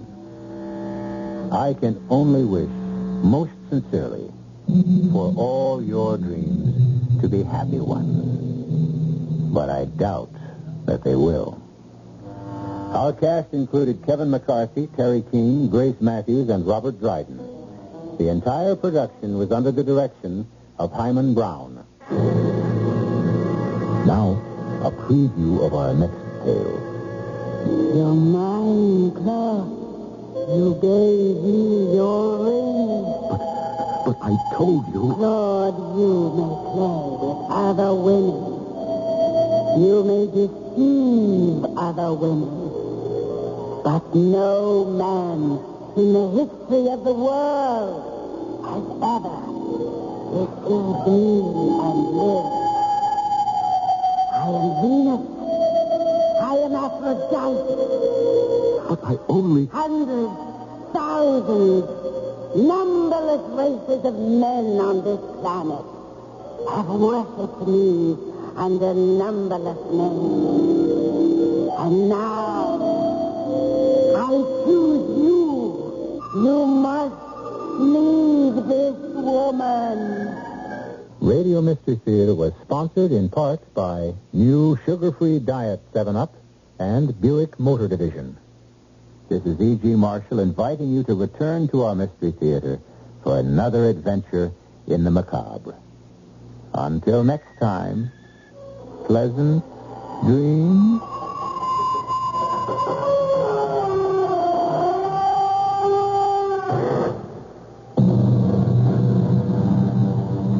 This is WBBM Chicago News Radio 78, the correct time, 11:23.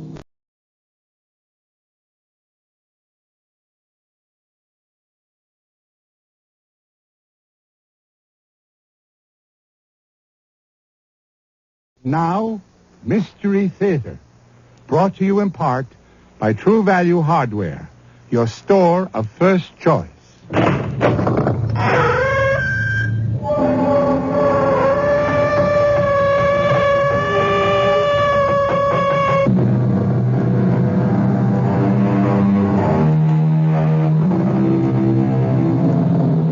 Come in. Welcome. I'm E.G. Marshall. I'm so glad you're here. You, in person, in the flesh, bone, blood, and tissue. It's all very cozy, very comforting to think of you listening at your ease to the weird little tale we're about to bring you. But where is the rest of you? The other part of you? Where is your astral body? You didn't know you had one? What is an astral body? Well, according to the largest dictionary we could find, it is a subtle counterpart of the physical body, accompanying, but not usually separated from it. Now, the key word here is usually, for some swear that the astral body can, and on occasion does, separate itself from the physical body and go wandering off on its own. Mother? Yes, dear? Is he with you now? He just left. But he was there. Yes. Mother, what you saw was Adam's astral body. Are you telling me I saw a ghost? It's happened again. You saw Adam, Mother, but it wasn't Adam in the flesh. Not the flesh that was lying beside me in our bed. A very different kind of flesh. Maybe not flesh at all.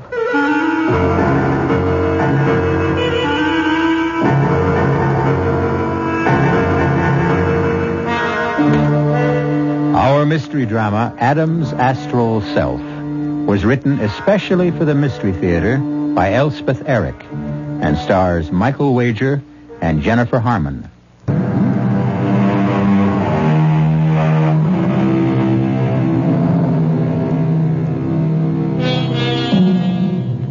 This is the story of an actor named Adam Farr.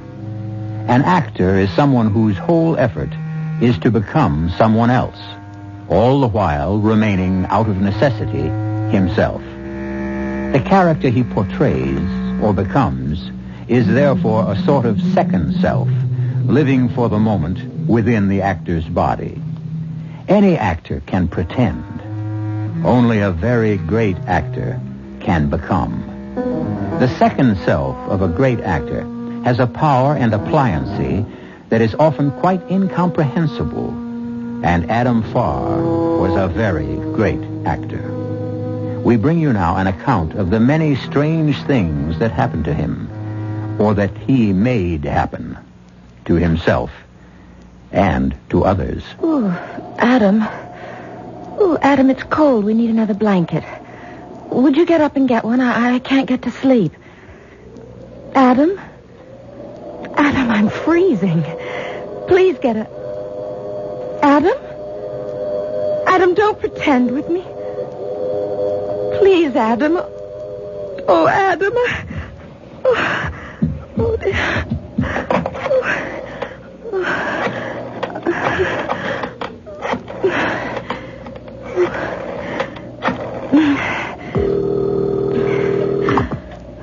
Yes? Hello? This is Tessa, Mother. Mother, I can't wake him up. Adam? Of course, Adam. What do you mean you can't wake him up? What I said. He isn't sick, is he? I don't think so. He looked all right when he was here. What's that? What did you say? I said he seemed all right when he was here. He was at your house? He stopped by for a minute. When was this? A little while ago. Matter of fact, he just left when you called. Mother, I'm coming over. I need to talk to you. It's kind of late. I'm getting dressed and taking the car. I'll be there in a half an hour. Adam? Adam? Oh, it's happened again.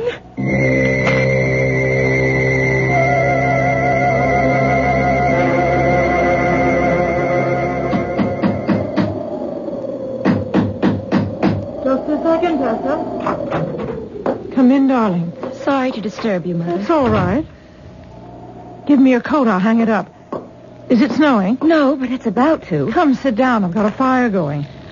Now, what's got you so upset? When was Adam here, Mother? I told you on the phone about an hour ago. He was only here for a minute or two. I was at the piano practicing some Chopin etudes. I looked up, and there he was. I must say I was surprised to see him so late at night, and such a bad night at that. But he smiled at me and motioned me to go on playing. And I did, and then we exchanged a few words. What did Adam say? Heavens, I don't remember. Tessa, what is it? What's the matter? It may interest you to know that Adam was in bed with me in our bedroom, in our house, the entire time.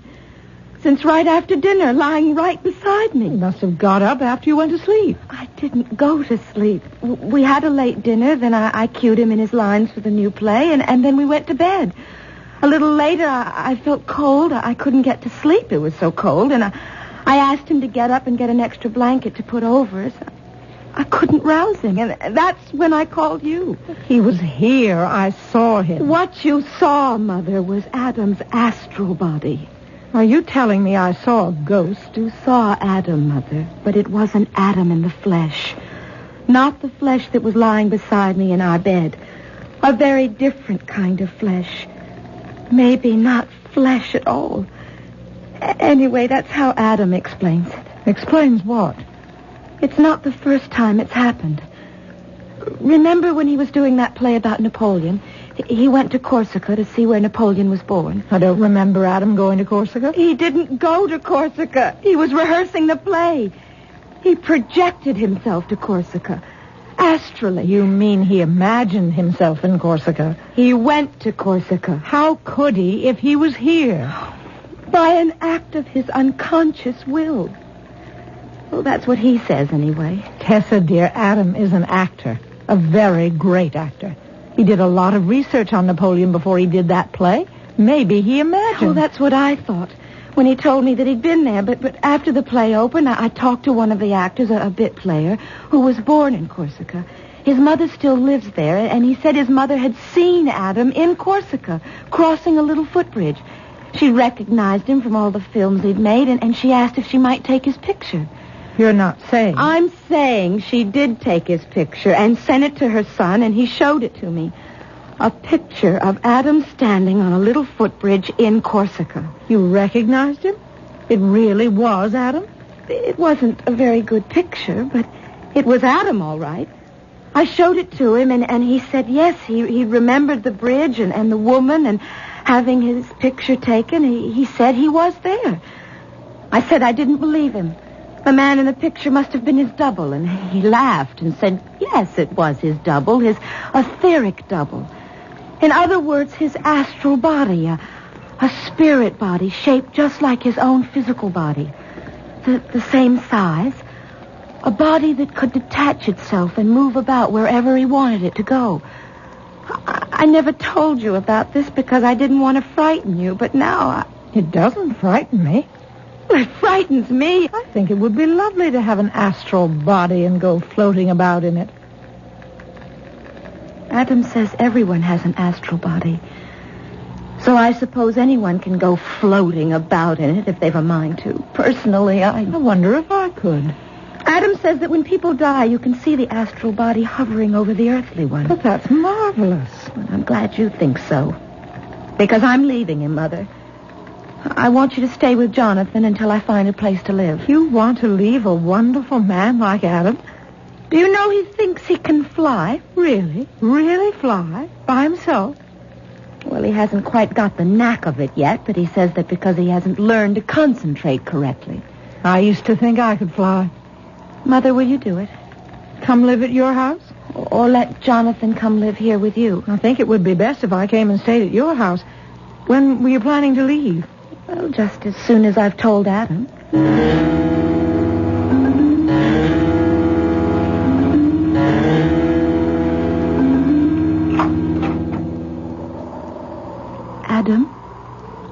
Adam, wake up. Oh, what time is it? What are you doing up? I want to talk to you, Adam. Huh? Hey, it's still dark out. I'll turn a light on. Got your clothes on. Where you been? Or are you going someplace? I've been at my mother's house. You went to see Maida? What for? Adam, were you at her house earlier this evening? Yes. I was there for a minute. She was playing a Chopin etude, one I liked. I wanted to hear it more clearly. You knew she was playing Chopin before you went to her house? Why else would I go there in the middle of the night? Mother lives 15 miles from here. How could you know that she was playing Chopin at all? I didn't know she was. I knew. there's a difference. Well, if there is, I can't see it. Well, the way a farmer knows it's going to rain, he doesn't know, but he knows. He couldn't give you evidence, but he knows. Oh, Adam. You can call it precognition if you like. You can call it telepathy. I don't care what you call it. Would you believe me that when I asked you for the 10th time to marry me, I knew you'd say yes just before you said it? And the other 9 times I knew you'd say no and tell me it wouldn't be fair to your little boy. Oh, I don't care whether you believe me or not. It's true. It happens all the time. I don't take any credit for it. It's simply true. The way you went to Corsica? I did go. And stayed here at the same time to rehearse the play. How? Do we have to go all over that again? I don't know how I did it. I simply did it. Call it astral projection. That's what the books call it, though I've never read any of them. All I know is that when I'm in a certain state of mind... What state of mind? A kind of relaxed concentration. Something... Well, sometimes there's a sudden click. And then... click, click, click. And then something is released and takes off and goes free, liberated. I don't expect you to understand. This latest notion of yours that you can fly? Not yet. But soon. Men have flown, you know. You've heard of Peter of Alcantara, haven't you? The great Spanish ascetic. He flew over the tops of trees whenever he had a mind to. And Joseph of Cupertino, a flying monk. Everyone's heard of him. 17th century. A Capuchin. One day while he was praying, he floated off the ground and up to the altar. No, stop. And back again. You can say it was religious ecstasy in his case, but what about Daniel Douglas Home in the 19th century in England? What about Simon Magus at the time of the Emperor? Oh, no. Adam, stop it. I can't listen to any more. Oh, my poor darling, I mustn't expect you to understand. You're so sweet, so simple. How could you possibly comprehend the power of the unconscious will? The human psyche, Tessa, was designed to do more than gape at things and give them names. It can control things, not just wait for things to happen. Make them happen. I don't understand. I don't want to understand. There is nothing to understand. Oh, my darling, there is so much to understand. There's so much power within us, lying there, crouching there, holding its breath, waiting. Adam, you are a great actor, a great artist. I'm just a... Oh, being an actor has something to do with it, I suppose. Yes, in my best moments of creativity, I have the sensation of being selfless, timeless. Yes, I feel that.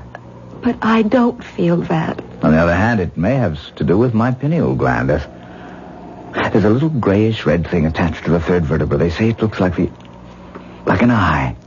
It actually has a retina and a lens. Imagine. And it's said to be the seat of the soul. Adam, everything you say may be true. Oh, it is. I haven't expressed it very well, but it's way beyond me. I don't have your mind or your talent or your penal eye. Maybe so I can't comprehend what you say. Oh, it's all right, darling. No, it's not all right because it confuses me and it makes me unhappy. I don't want to make you unhappy, Tessa. I can't live with all this talk of astral bodies and pineal glands. I can't understand it, and I don't like it. Don't try to understand it. I'm not going to try, Adam. I'm leaving you. That's absurd. No, as soon as it's light, I'm going to drive into town and take a room in a hotel. Mother will be here in the morning to stay with you and to look after Jonathan. I'll follow you. I'll follow you and bring you back. It won't do any good. I'm going now, Adam. Tessa, something's happening. What is it? What's happening to me? I can't stay on the bed. Tessa, hold me down. Don't let me... I'm rising in the air. I'm floating. Like Simon Magus, like Peter of Cupertino. Tessa, come back. Hold me down. Adam, no, I wasn't ready for this. Adam, I'm leaving. Come back. Hold me down. Tessa! Tessa!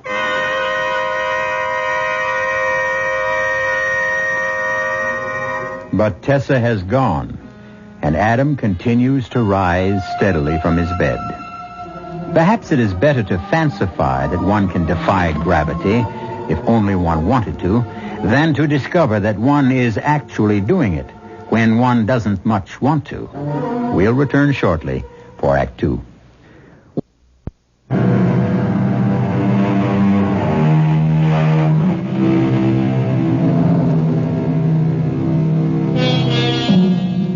Adam Farr's wife, Tessa, left his house, and it is a week since her mother, whose name, by the way, is Maida, moved in. Adam, as we know, is endowed not only with a great acting talent, but also with a peripatetic soul, which on previous occasions has seen fit to take flight from his stationary body. How will he fare with only a mother-in-law to keep him anchored down?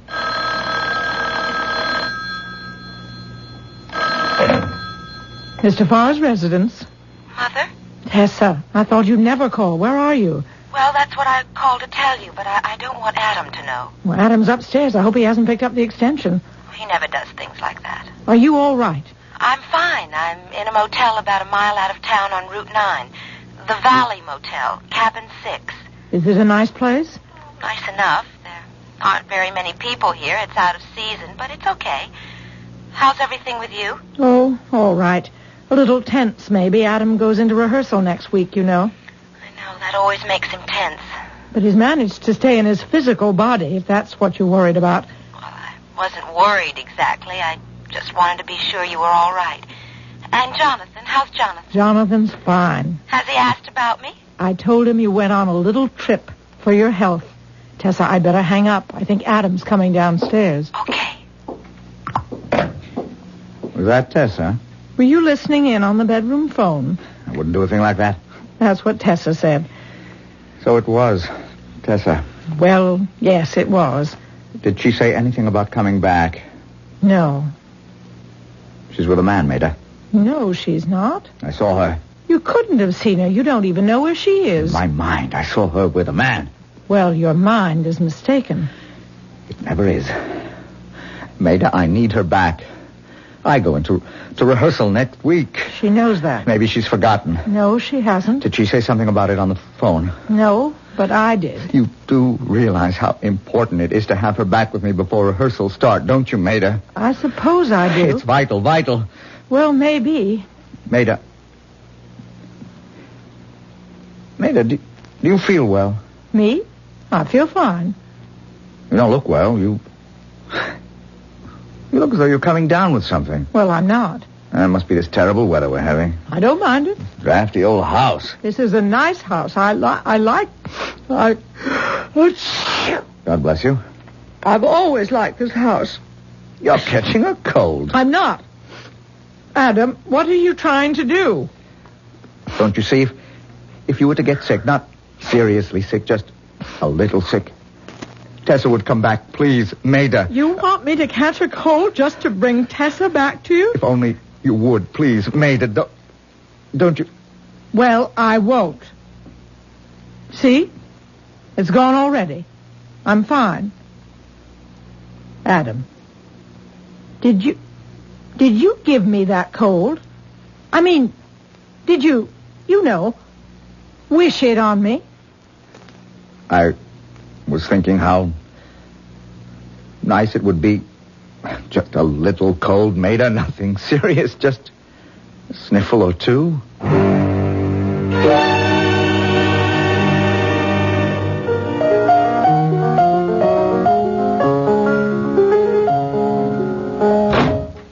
Is that you, Adam? Yep.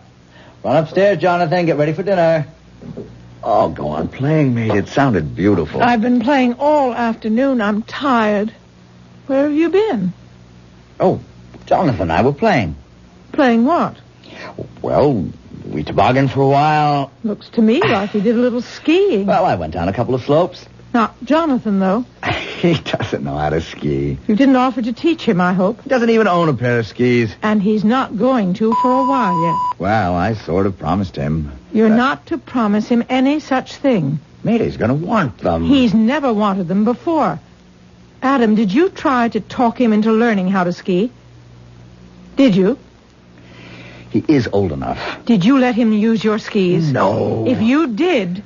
I just let him stand on my feet while I was... You didn't. He was perfectly safe. I held on to him. What if you'd fallen?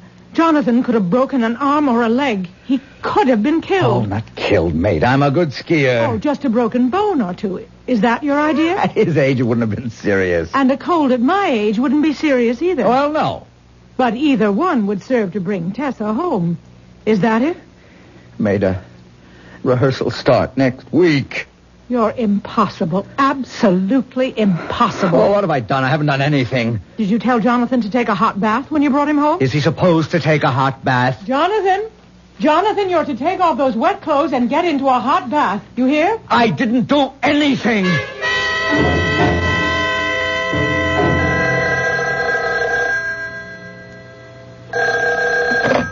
Hello? Tessa, I had to call you.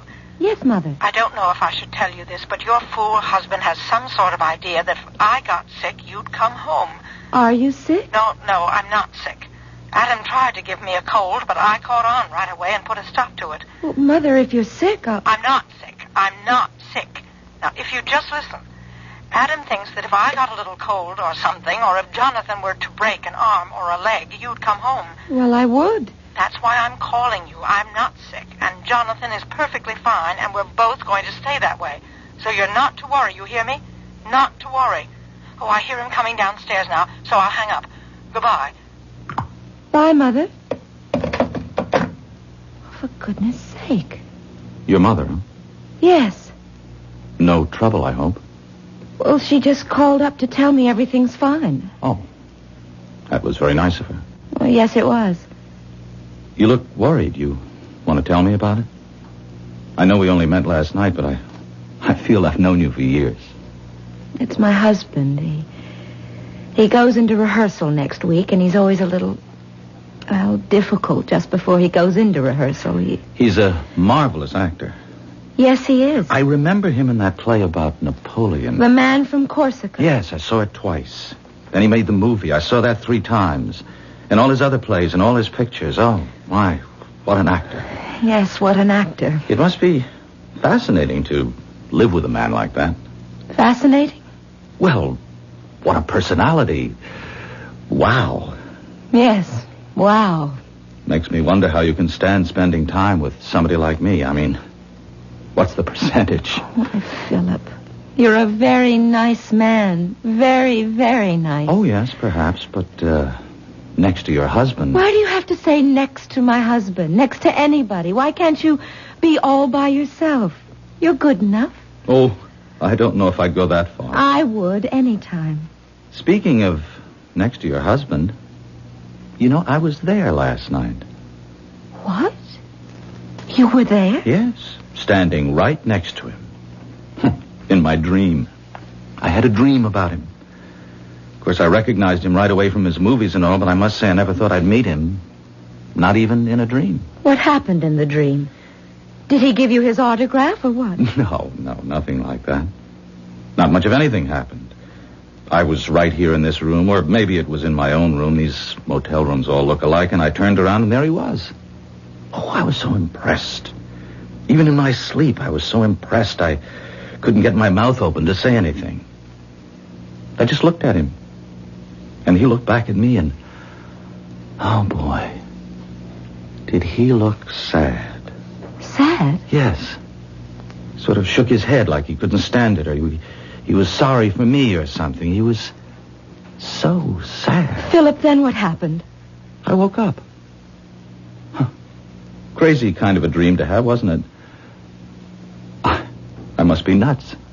You think so? Not you, Philip. Not you. No, not you.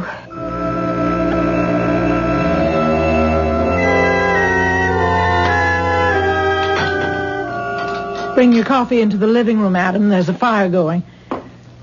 Terrible weather. Absolutely terrible. You feeling all right, Maida? I feel fine, so don't start that again. I just asked. Jonathan is fine, too. That's good. Here's your coffee. Whatever gave you the idea you could make either one of us sick? Just by thinking of it. Oh, not really sick. Just a little. Just enough so Tessa would come back. Yes. How did you figure she would know? Oh, she'd know. We don't all have your psychic gifts, Adam. Yes, you do. Only you don't use them. Oh, Adam. Tessa would have known. There's a good deal of telepathy between Tessa and me. I'd know if she was sick. That doesn't mean it works both ways. It must work both ways. It must. Don't count on it. Mate, if I could only convince you.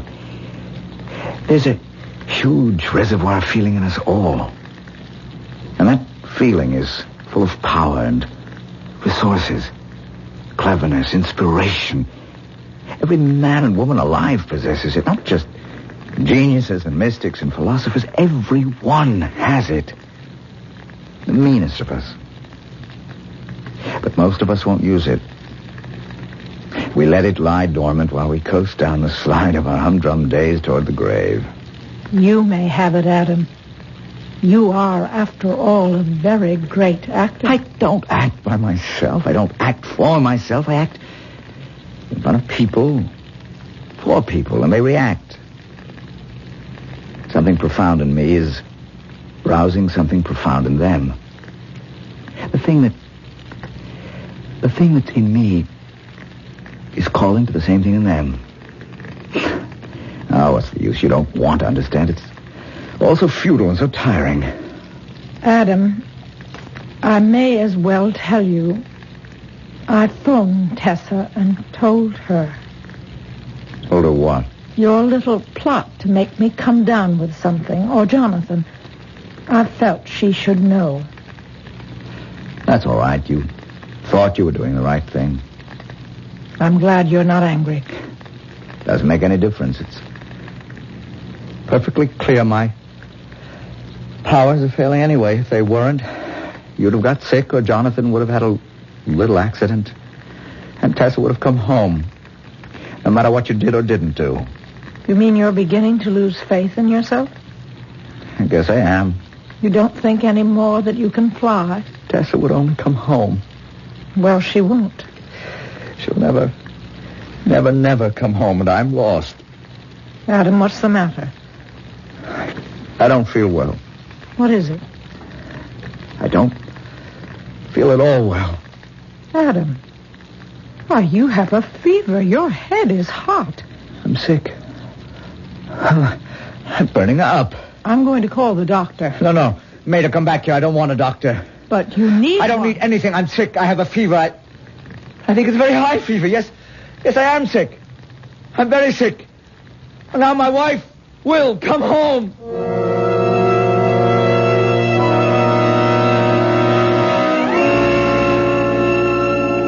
We all know there are people who will do anything to get what they want. They'll lie, they'll cheat, they'll steal, they'll even murder. And if everything else fails, they'll get sick. Such a one is Adam Farr, the great actor who is now not acting. Not with a fever of 105, he isn't. I'll be back shortly with Act 3.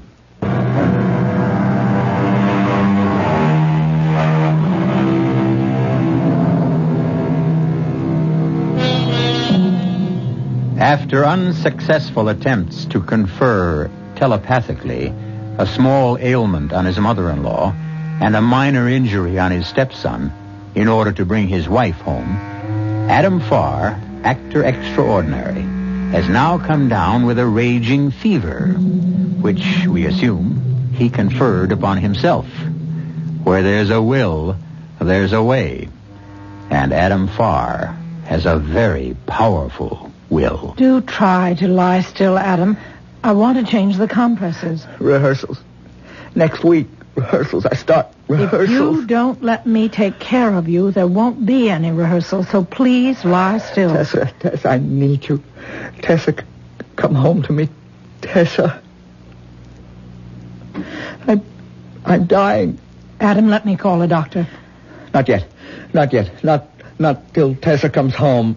I'm going to get some more ice, Adam. Will you be all right? I'll be all right when my wife comes back to me. I'll I'll fly to meet her. You'll do no flying of any kind. You're weak as a kitten. Now lie there quietly if you can while I get more ice for the compressors. Maida, don't leave me. I'll be right back.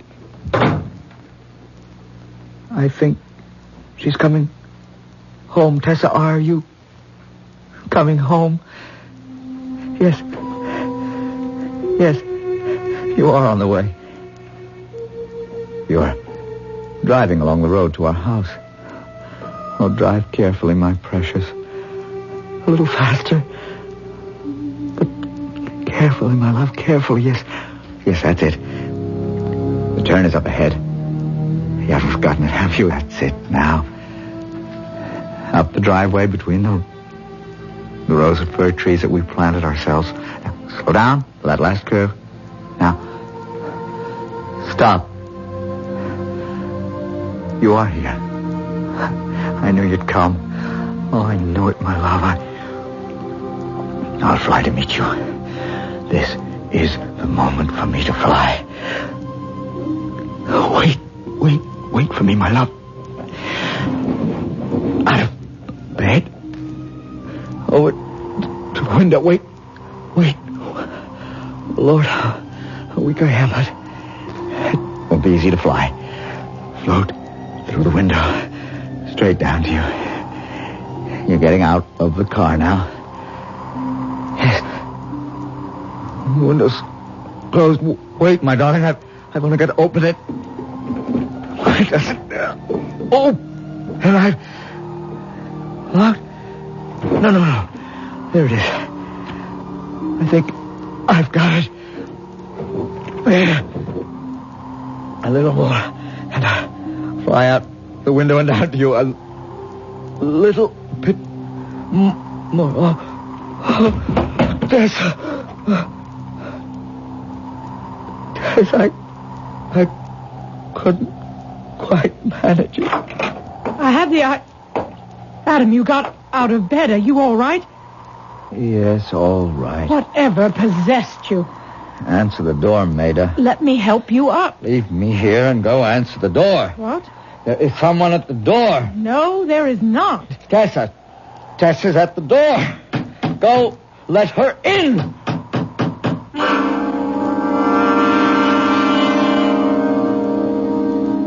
Tess, it was uncanny. There's no other word for it. I'd gone to get some ice from the kitchen. I suppose that's why I didn't hear the car drive up. When I went back, he was lying on the floor by the window. It was open a few inches. He must have opened it.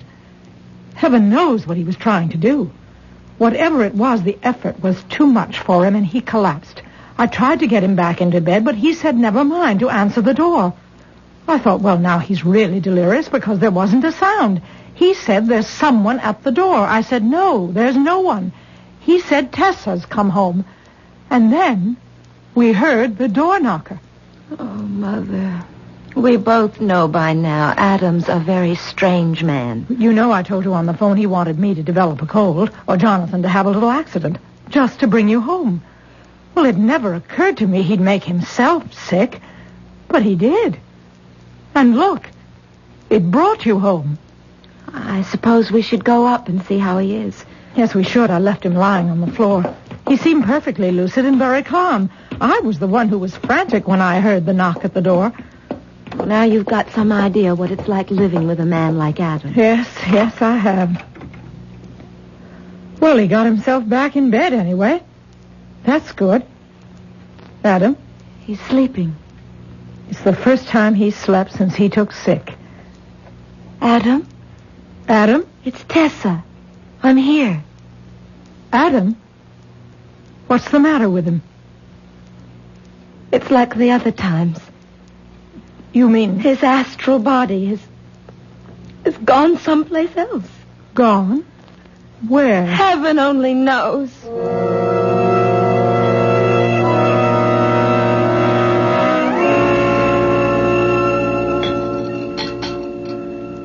Here's tea for both of us, dear. Lord knows we need it. Thank you, Mother. It's all so strange, isn't it? Very strange. Not just this. Not just his leaving his body this way, but the whole thing. how he made you come back and everything. Tess, tell me, how did he get the message to you? How did the telepathy work? It didn't. What do you mean it didn't? You're here. I'm not here because of Adam, Mother. You're not? I'm not here because he's sick. I had no idea there was anything wrong with him. But you're here? Why did... I came back to tell him that the separation's final. Permanent. Mother, I've met a man, a very nice man. He'll be here pretty soon. You'll meet him. I hope you like him. Well, of course, if He's a very ordinary man. There's nothing unusual about Philip. He's like 100 million other men. You love him? I think I do. Of course, I've only known him a short time. He was staying at the motel. We were almost the only people there. We spent a lot of time together. And oh, Mother, it was so restful, so peaceful. Well, darling, of course I don't want to influence you, but do you know how much Adam loves you? I suppose. All the time you've been away, he's talked of nothing but you. You know he goes into rehearsal next week. I know. He says he can't do it without you. He'll have to. Tessa, when I went in to check on him, he looked so different. So quiet and content. I'm sure that must be because you came home. I know he thought he'd brought you home. But even so... Mother, I can't be concerned anymore with what Adam thinks. Tessa, when I went back into the bedroom with the ice cubes and found Adam on the floor, he was right in front of the window, and his fingers were bleeding, and the window was open a couple of inches. Mother... Tessa, I think he was trying to fly. You don't... Yes, I do. I'm ashamed to admit it, but I've made fun of him about this notion he could fly. I've made fun of him about a lot of things. Your ordinary man would have been resentful or angry or embarrassed. But not Adam. He was very sweet, very humble. Humble? Adam humble? My dear, he doesn't claim extraordinary powers for himself. He says we all have them. Well, I don't have them. Oh, that must be Philip. Now, be nice to him, Mother. Well, of course. Come in, Philip. Yes, thank you. Philip, this is my mother. Mother. How do you do? My daughter's been telling me about you. Hello. Will you have some tea, Philip? No, thank you. Tessa... Well, come, sit down, anyway. Tessa, I've got to tell you something. Would you like me to leave? I'll go upstairs and check on Adam. Is he here? Of course he's here. He's been sick, Philip. But I just saw him. You couldn't have. Well, yes, he didn't look sick. He looked very well. Where do you think you saw him? On the road. Just outside the house. He was standing in the middle of the road. Well, that's impossible, Philip. He's been upstairs in bed since last night. No, he was standing in the middle of the road, I tell you, waving his arms. Philip, you imagined it. Remember, you had a dream about him one night back at the motel? No, look, this wasn't any dream. I was driving along looking for the house, and there he was right in the middle of the road. No, Philip. I talked to him. And just what did he say? He said that if I took his wife away from him, he'd kill me. Oh, Philip. But you must understand, Philip, that wasn't the real Adam Farr who said that. Well, then who was it? It was the Astral Adam Farr. I don't understand. What's that, his stand-in? Well, something like that. Tessa, I don't want you to think he scared me or anything like that. I mean, it was sort of sudden and it was spooky, but I still want you to come away with me. I mean, I'll take my chances if you will. Tessa? Will you? Will you, Tessa? I don't know. We can go a long ways away from here. Well, let me think about it. All right. If you want to. Go back to the motel. I'll call you in a day or two. All right. I'll be there. And whatever you decide, I know you'll decide the right thing. I hope so. I'll be right by the phone. I'll have my meals sent in. Call me any time of the day or night. I'll show you to the door, Philip. Tessa, remember, I love you. I'll remember. I'll be waiting for your call. She'll call you. He's gone. Call him back. I'm going with him. You're sure? Yes, I'm sure. I'm going to get my coat. Tell him to wait for me. If you're sure. Philip? Philip! Oh, good Lord! Adam! What was that noise? Look there! Oh, no. It's Adam and Philip. They're not moving, either of them. What happened? Adam jumped from the bedroom window. Philip was standing right beneath it. He killed him. Just as he said he would. Either that, or he was trying to fly. I'll call the police. Oh, wait. Do you see it? See what? That mist rising from their bodies. Thin, bluish, a sort of vapor floating toward the sky. See? There it goes. There it goes.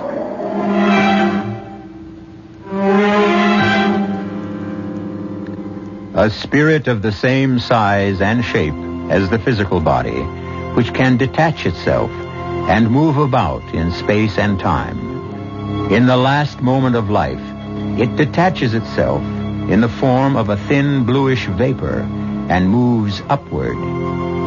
That is how Adam Farr would describe the astral self.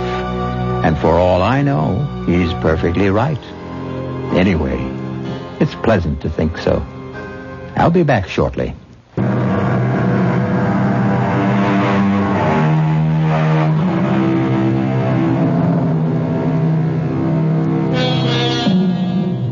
Perhaps you didn't believe a word of our story.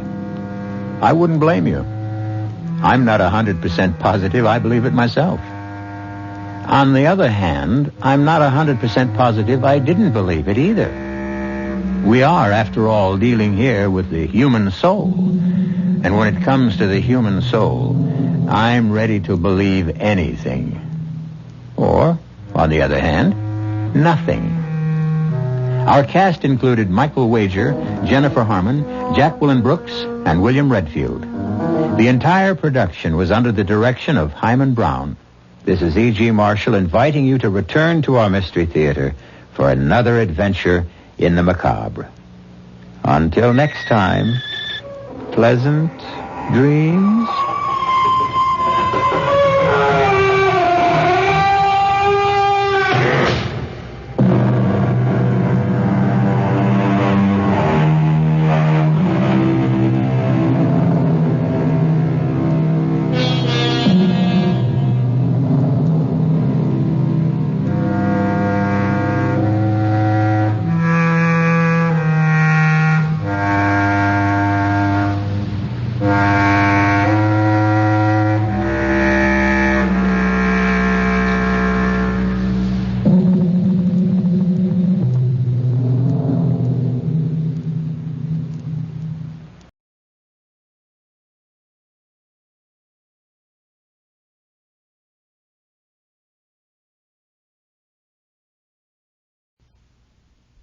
And now, Mystery Theater, brought to you in part by True Value Hardware, your store of first choice.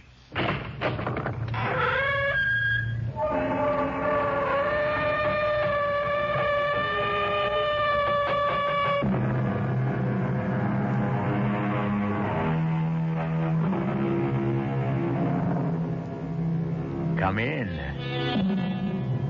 Welcome. I'm E.G. Marshall. The world, it is said, has changed over the centuries, but people have not.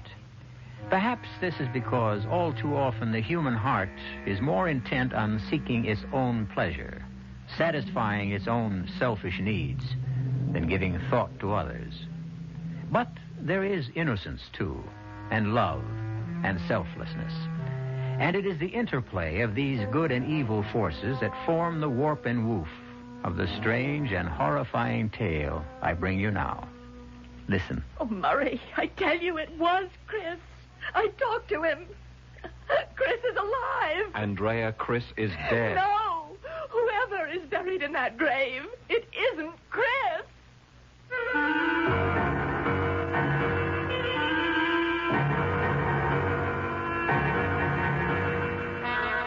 Our mystery drama, My Sister, Death, was written especially for the Mystery Theater by George Lothar and stars Paul Hecht and Beatrice Straight.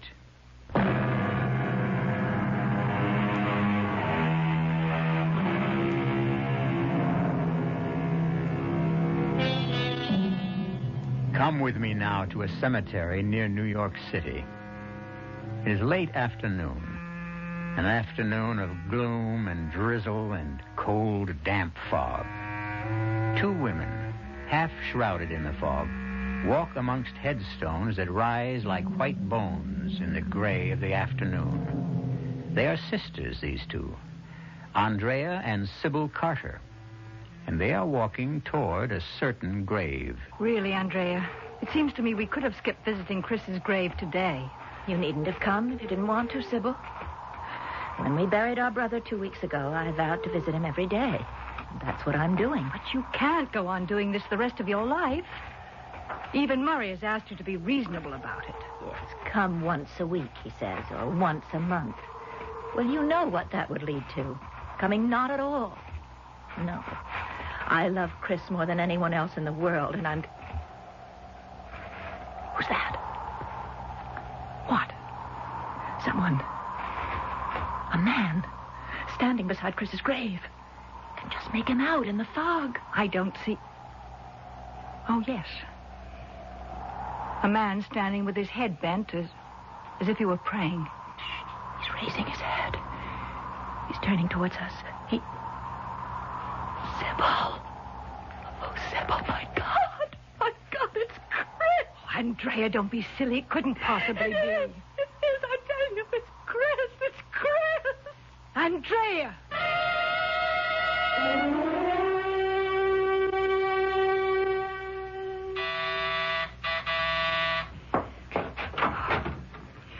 Oh, Murray, come in.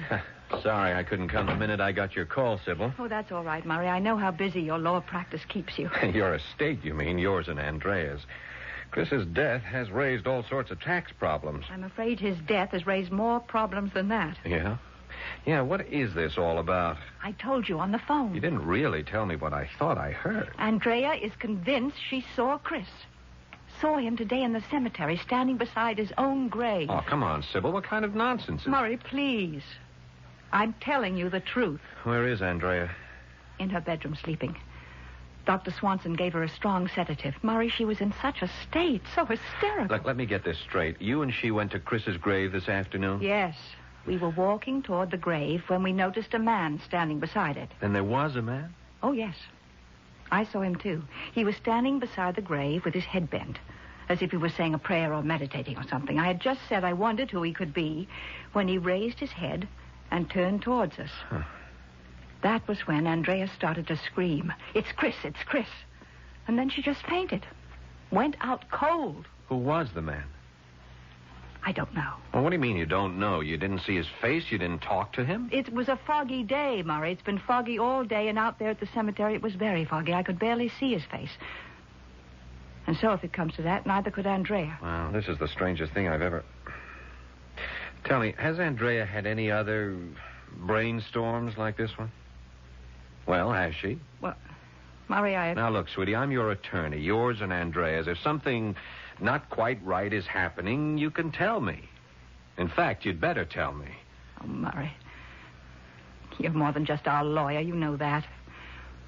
It's no secret that Andrea's in love with you, and that I am, too. And that I'm in love with both of you and can't make up my mind between you. But what has that to do with it? Oh, she'll pull herself together sooner or later and straighten out. Chris's death was a terrible blow to her, that's all. It was a blow to you, too, wasn't it? More than a blow, Murray.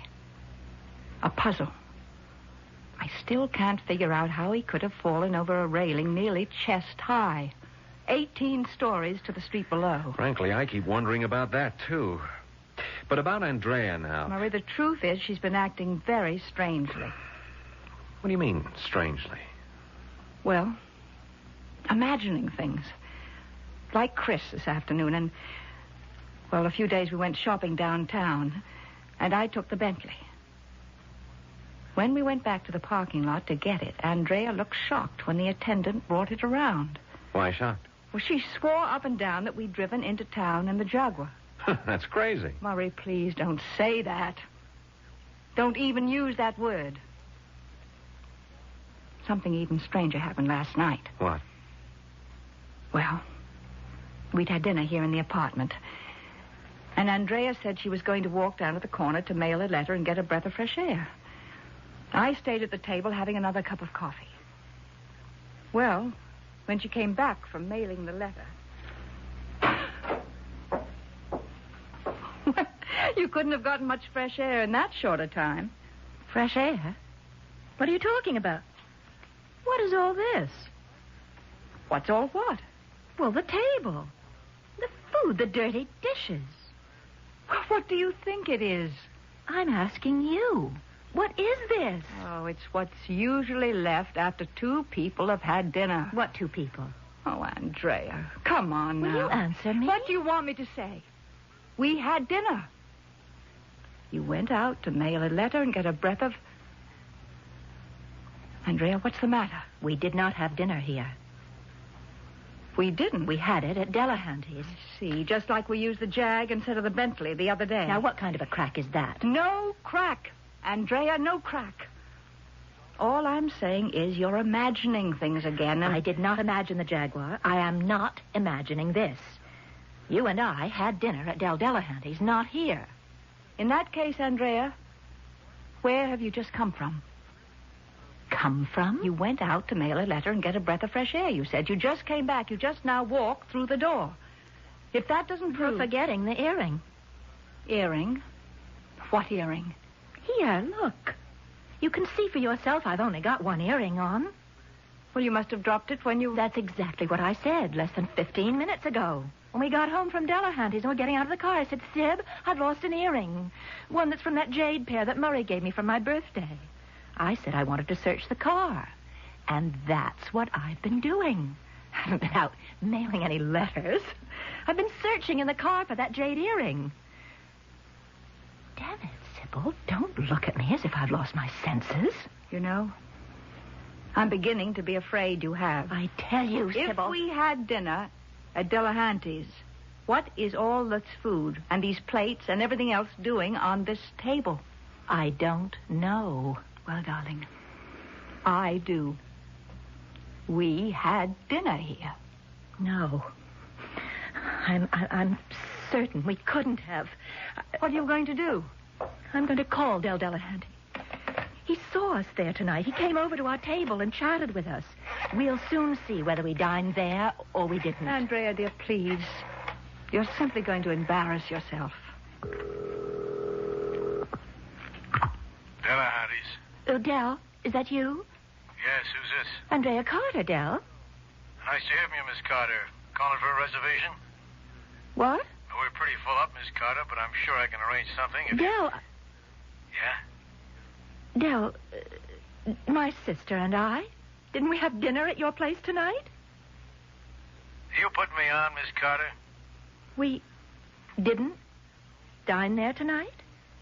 If you did, I didn't see you. Thank you, Del. He says we weren't there tonight. Darling, we weren't. Then I did imagine it all? Afraid you did, yes. But it was all so real. Sybil. Sybil, I'm going out of my mind.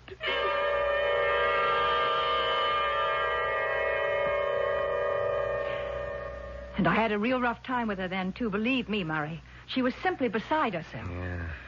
A Jaguar, this business of Delahanty's, and now today imagining she saw Chris at his own grave. Murray, you don't think she's... Well, you know. I don't know. Grief hits some people like a sledgehammer, belts them so hard they never recover. Trouble is... Yes? Trouble is... Andrea isn't that kind of people.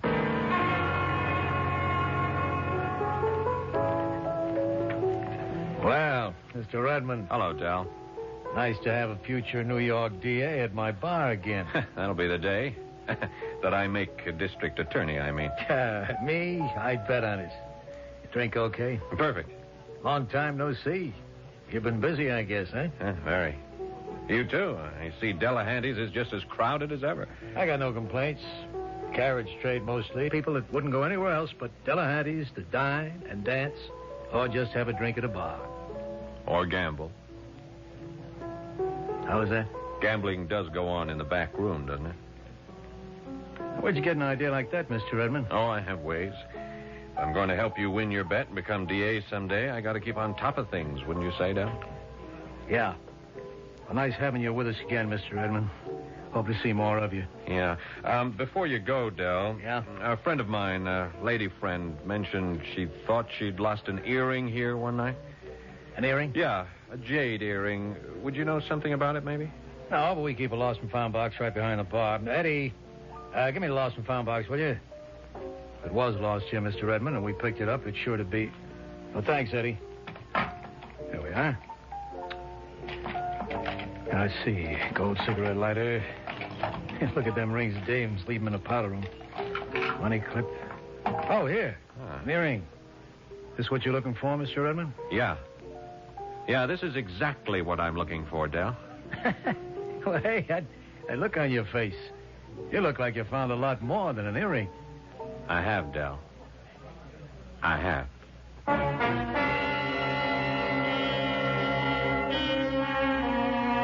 Murray Redmond has indeed found more than just Andrea Carter's earring. He has also found that she didn't imagine dining at Delahanty's. Nor then, in all likelihood, did she imagine driving into town in the Jaguar. The Jaguar which unaccountably turned into a Bentley.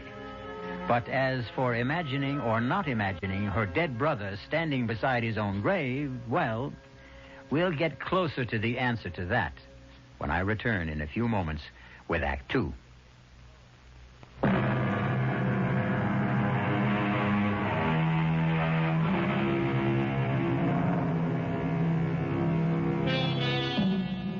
We are told that the proper study of man is man. Personally, I prefer to study women. Whether I did or not, I'm sure that had I been handsome young attorney Murray Redmond, unable to decide which of two wealthy sisters I wanted to marry, I'd have been absolutely intrigued by the curious circumstances which now seem to attend them.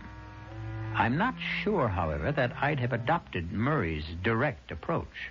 Sybil is either trying to drive you crazy, Andrea, or she's setting you up for commitment to a sanitarium. I can't believe this, Murray. Here's the earring to prove it. But isn't it possible that somebody else lost an earring at Delahanty's? The duplicate of mine. Okay. It isn't. Oh, Murray, I can't believe that. What you're saying is you don't want to believe it. I don't either, but facts are facts. You and Sybil did have dinner at Delahanty's last night. She arranged things to make it look as if you dined here. And face it, Andrea, if you hadn't lost the earring, and I hadn't picked it up at Delahanty's right at this minute, you'd think you were going off your rocker. And frankly, so would I. Well, it was clever of you to check for the earring at Dell's. Well, I'm a pretty smart fella, you know. Smart enough, anyhow, to smell a rat when I come across it. Like this dinner business or the car nonsense or Chris standing beside his own grave. Yeah, and I might as well tell you now, Andrea, I don't believe Chris's death was accidental. Murray. No one could have fallen over that railing. Fallen off accidentally, yeah. If he'd been sitting on the railing, even taken his own life if it comes to that. No, personally, I think he was pushed. Murray, do you realize you're accusing Sybil of murder? I do. And of trying to make it look as if I'm crazy. Yeah? Well, why? Why would she do anything like that? Do you really want me to answer that? No, I suppose not. If what you say is true, and it isn't, the answer could be that Sybil wanted to get control of all our money. And me. You? To lay it on the line, Andrea, she's in love with me. So am I. What else is new? Well, there you have it. With you out of the way, Sybil would have, or think she'd have, a clear field. I just don't know what to say or do. Well, the thing to do, at least for the moment, is simply to play along. You see, what I want is to get enough evidence against Sybil to nail the truth and her to the wall. You know, I'm simply dumbfounded. Oh, it can't be true, Murray. It simply can't. We all have more than one side, or sides we usually conceal. Yes, I know. But... Oh. What's the matter, Andrea? What is it? That painting. On the wall there. Yeah, what about it? Well, you've seen it before. Look at it. I'm looking at it. So what? 3 children playing on a lawn. There were always 4. 4 kids? I mean, are you sure? Well, I'm positive. There were 2 boys and 2 girls, and now there are 2 girls, but only 1 boy. Murray, this isn't another of Sybil's... We'll soon find out. Let's just have a close look at the painting. Well? No, I don't see... Wait a minute. Sure. Oh, man, what a skillful job. Skillful? Yeah, of painting out the figure of the second boy. Here, see for yourself. You'd never know that figure had been painted out if you didn't look closely, very closely. You see? Well, yes. My God. It is true, then, that Sybil is... I'm afraid so, Andrea. However you look at it, Sybil is guilty. Guilty as sin. All I've got to do is prove it.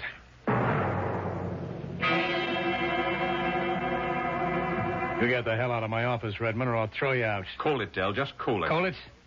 You come in here and call me crooked, accuse me of pulling some kind of fraud, and then tell me to cool it? All right, let's say I advise you to cool it. Look at this. The earring you picked up here last night. What about it? It belongs to Andrea Carter. It's one of a pair I gave her. She lost it out there in the restaurant while she was having dinner with her sister. The dinner you said never took place. I said? Andrea phoned you last night to ask if she and Sybil had dinner here. You said they hadn't. You lied, Del. Now, why did you lie, huh? Okay, so I played a little joke. Somehow it doesn't strike me so funny. I'll tell you what does, though. Why, you and Sybil Carter teamed up to play this little joke on Andrea. Teamed up? Me and Sybil Carter? What else? Look, Del, take a lawyer's advice. Open up. Spill everything. And do it now. Cop a plea? Like that? Something like that. Chris Carter, the brother. Yeah? He was into me for over 12 grand. He gambled like it was going out of style and always lost. Go on. So he falls off the terrace of their apartment and gets killed. Mm-hmm. I'm out 12 grand. I call up the Carters and I get the Sybil dame on the phone. I tell her how I'm out a dozen big ones and she tells me to drop dead. Oh? But the next day, she shows up here and says she'll pay the dough if I'll help her play a little joke on her sister. Pretty expensive joke, wouldn't you say? I didn't say anything. If she's willing to get me off the pad for 12 grand, I'm willing to help her play her joke. So where's the harm in that? Who gets hurt? Worse than hurt, Del. Somebody could get dead. Real dead.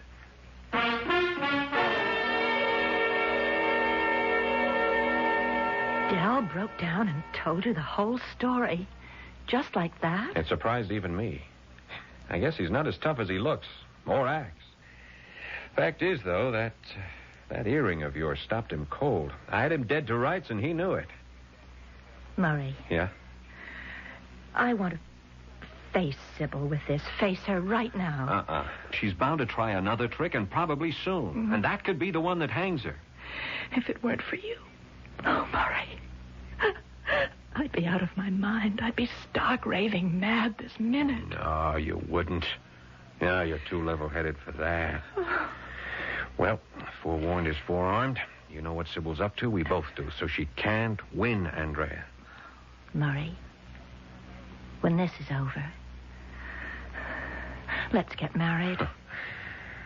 I couldn't make up my mind which one of you I wanted for a wife, but I guess I can now. Andrea, I definitely can now.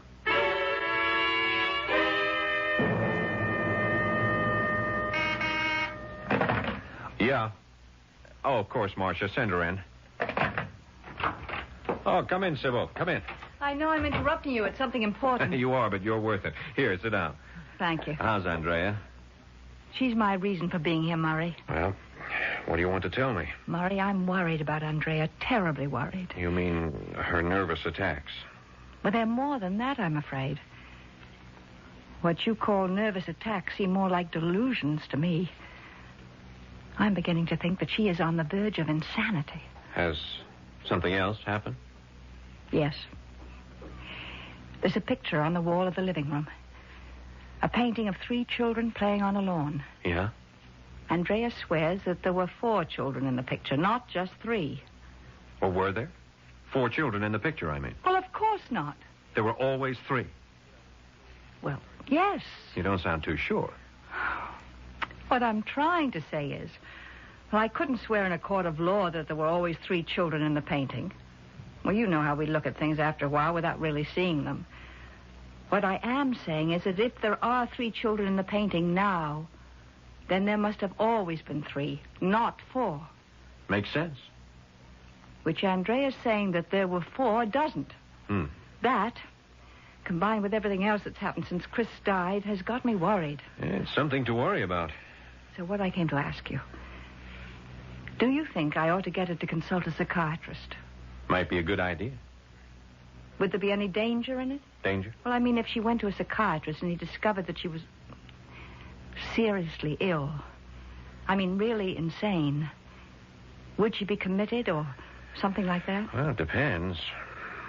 On what? First of all, whether she was dangerous to herself, others. If he felt that she was, he'd certainly recommend placing her in a sanitarium where she could be cared for and perhaps, in time, cured. If that was to happen, if he made that decision, you'd have to sign papers of commitment. Oh. Would you? I don't suppose I'd have any choice, would I? Oh, there's always a choice. Another thing. If anything like that were to happen, what about the estate? You know as well as I do, Sybil, that you'd be in complete control. Well, no, I didn't know. Your father's will divided his fortune equally among the 3 of you. You, Andrea, Chris. You and Andrea came into Chris's share when he died several weeks ago. If you signed papers certifying Andrea as insane, she would be declared incompetent to handle her affairs, and as next of kin, you'd take over for her. You didn't know that? As I said, I don't know much, if anything, about these things. That's why I came to see you. Yeah. Well, now you know.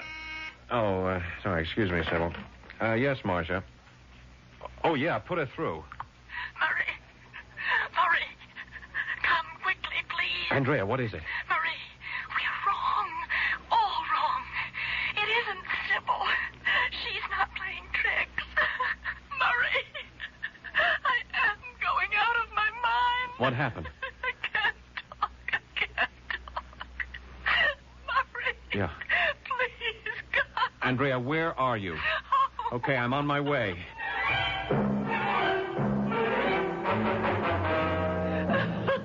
Andrea, you've got to get control of yourself. What is it, dear? What happened?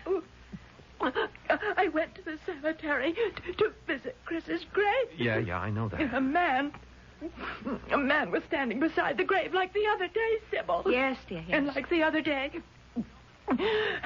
as I walked towards the grave, he lifted his head and looked straight at me. It was Chris.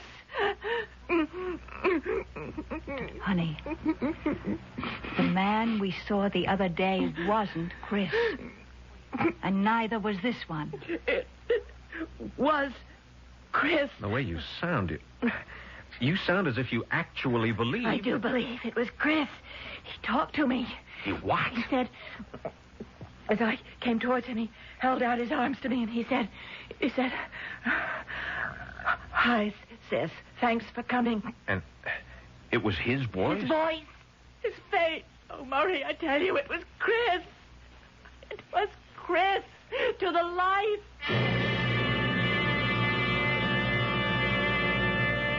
Well, if you're shocked, think how shocked Murray Redmond must have been. His entire theory that Sybil is trying to have Andrea committed out the window, just like that. On the other hand, Chris couldn't be standing by his own grave. Could he? Perhaps we'll find out when I return shortly with Act 3.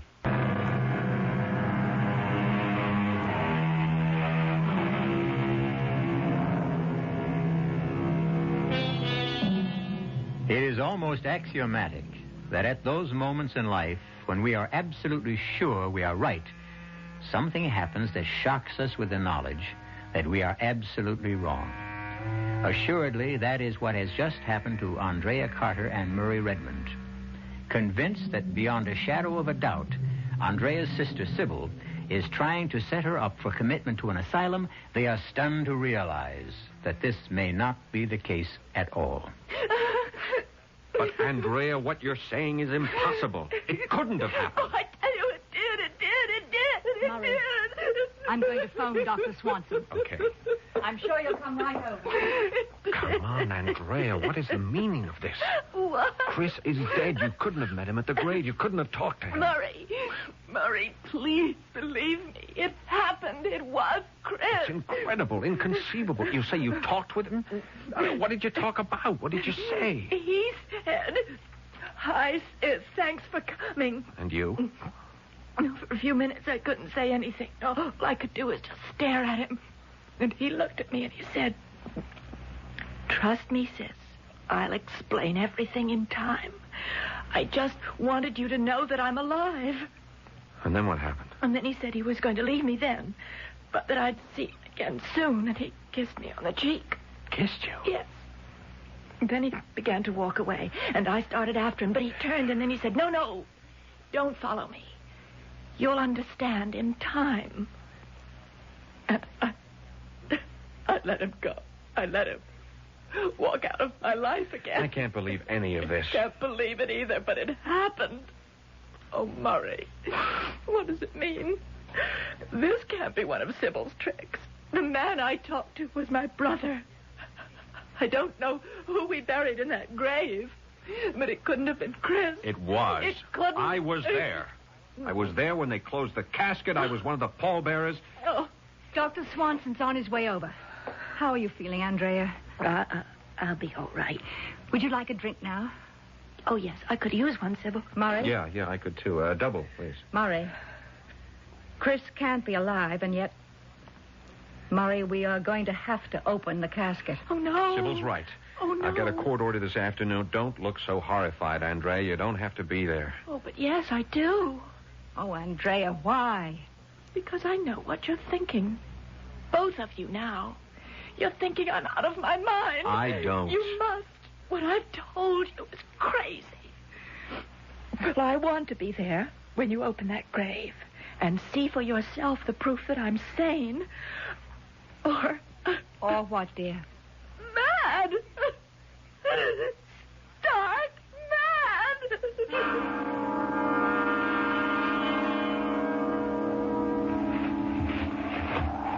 All right, gently, boys. Gently. Open her up now, Mr. Redmond. Yeah. I can't look. That's all right, Sybil. Look, why don't you just go over there under the trees? You don't have to look either, Andrea. I must.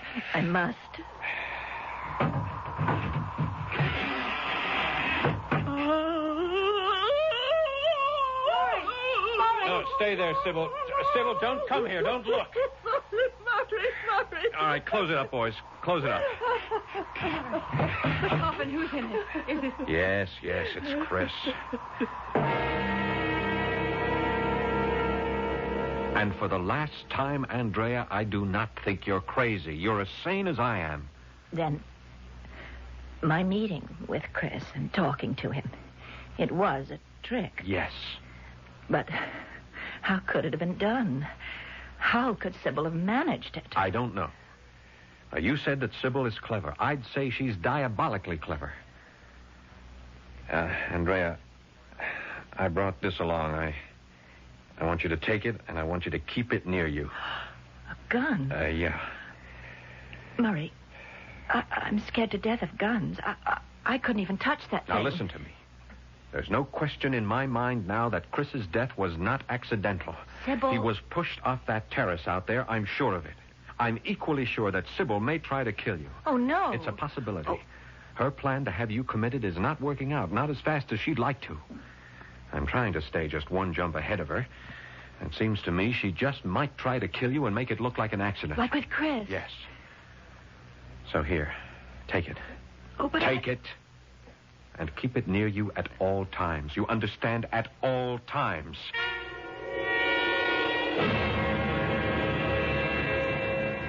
Oh, sorry, Andrea.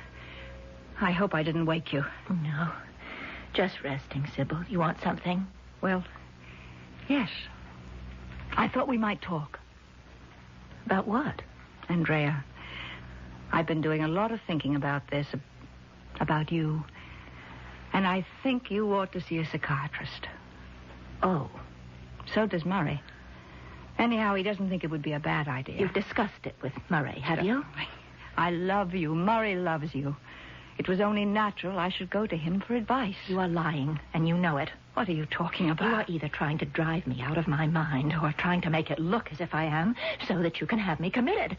Andrea! Everything that's happened to me since Chris's death, which was no accident, Sybil. You killed him. Everything that's happened since then. Every strange, incredible thing. That business with the cars, the dinner bit. The painting with only 3 children in it instead of 4. Oh, yes. And even my meeting with Chris. Chris in the flesh. I don't know how you managed that. But it's all been arranged. Every single thing arranged by you. Why should I do such things to you? To get control of the money that we share jointly. To get Murray for your husband. You are out of your mind. To think that I would do anything so vicious, so depraved. Yes, vicious and depraved. You.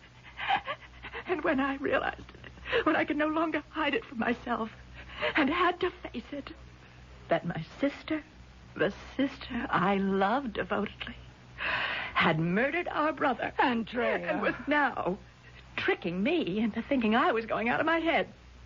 When I realized that, Sybil, I didn't want to live anymore. I wanted to die. Oh, Andrea, I wanted dearest. to die. What are you doing?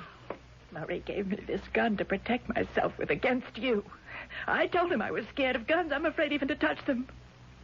But I didn't tell him why. I didn't tell him. I was afraid I'd use it on myself. Andrea, no! Yes, I can't go on living, Sybil. All that meant anything to me is gone. Chris is dead. You've turned on me. You want me dead and out of the way so that you could have the money and Murray. Right, then. You shall have what you want now. Give me that gun. Give me your bicycle. No. Give it. Sybil. Sybil.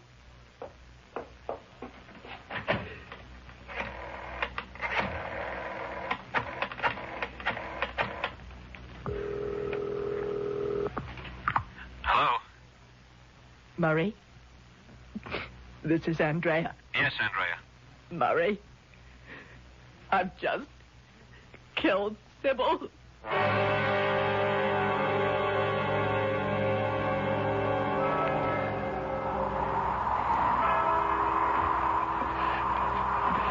Shall we go now, Andrea? Andrea, dear, the funeral's over. So is my life. They're both down there now. Side by side. Under the ground. Chris and Sybil. Come on. It's cold. You're shivering. Come on now. All right. I never thought, when I vowed to visit Chris's grave every day, I never thought that in a few short weeks we'd be visiting Sybil. What's the matter? Why have you stopped? Someone coming towards us on the path. Look, there under the trees. What? God, it looks like Sybil. You're imagining things. No, look, it's a woman. You can see her clearly now. Sybil's clothes, the blue suit that she wore, the Sybil's hat. Murray, it is. It can't be, but it is Sybil. Why, Andrea. What are you doing here? What are you doing here? I came to visit Chris.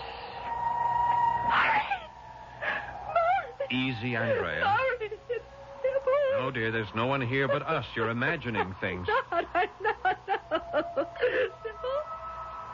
Sybil, it's you, isn't it? Of course. But you're dead. You're dead. Dead? I'm very much alive, as you can see. But I killed you. Shot you to death. My God. We just buried you. Come on now, Andrea. I want you home. I'll get you a sedative. She's there, I tell you. I don't see anyone. I do. Heaven, help me. I'm mad. I'm out of my mind. Murray. Help me. I've done a terrible thing and I'm being punished. But you've got to help me. Save me. Terrible thing? What terrible thing, Andrea? I killed Sybil deliberately. I murdered her, Murray. I murdered her just as I murdered Chris. You? I pushed him off the terrace to his death.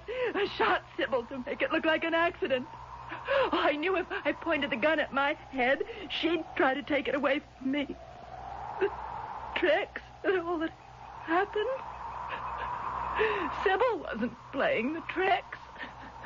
I was. You, Andrea? You played those tricks? You hear, Murray? You hear? I'm listening, Andrea. No. You heard Sybil. There is no Sybil Heaven, here. Forgive me, Chris. Forgive me, Sybil. Forgive me. Of course. But why did you do all this? To make it look as if you were trying to get me out of the way, when all the time I was planning to do away with you. It was all a trick. It was nothing but a trick. Yes, a trick that's backfired, I'm afraid. Backfired on you, Andrea. What? You heard me correctly. You've been fooled. Fooled by your own trick. Understand? I don't... Tell her, Sybil. She is standing there? Yes, Andrea. I am. And very much alive. But how? Oh, Murray. You tell her. I can't. Andrea, you went too far. You overreached yourself. Your story about meeting Chris clinched things for me. Oh. It was impossible. Either you had to be insane, and I knew you weren't, or you had to be lying. And that was when I decided to force your hand and use a few tricks of my own. Oh, what about the gun you gave me? It contained blanks. Oh. I took Sybil into my confidence. I had to, and she played her part very well. I'm sorry, Andrea. But you did bring it on yourself. Yes. Yes, I did. All right, Andrea. Let's go. No. What? I don't want to go home with you. I'm too ashamed. Please. I don't want to go home. We're not going home, Andrea. We're going to the police.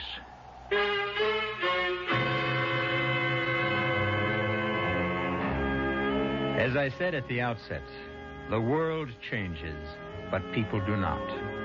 There are those who believe this planet we inhabit is a school where we are sent by God, by Providence, what you will, to learn to be better. Experience, of course, is the teacher, a harsh teacher, but an effective one.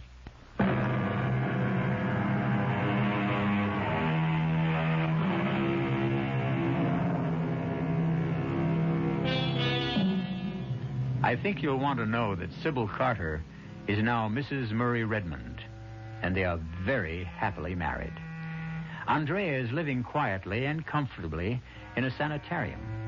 For as it turned out, strangely enough, this woman who pretended that her sister was trying to drive her mad really was Our cast included Beatrice Straight, Paul Hecht, Marion Seldes, and George Petrie.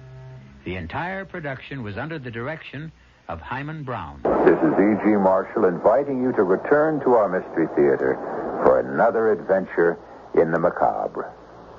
Until next time, pleasant dreams.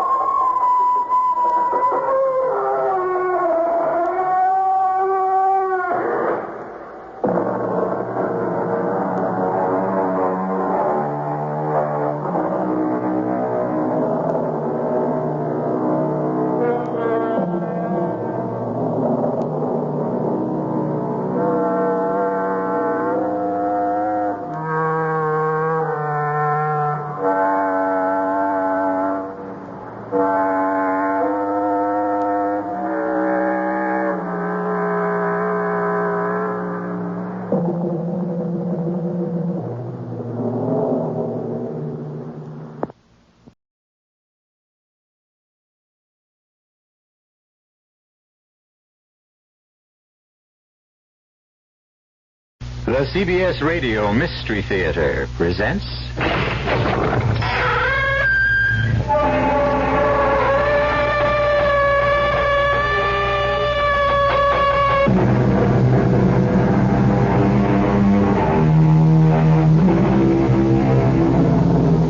Come in.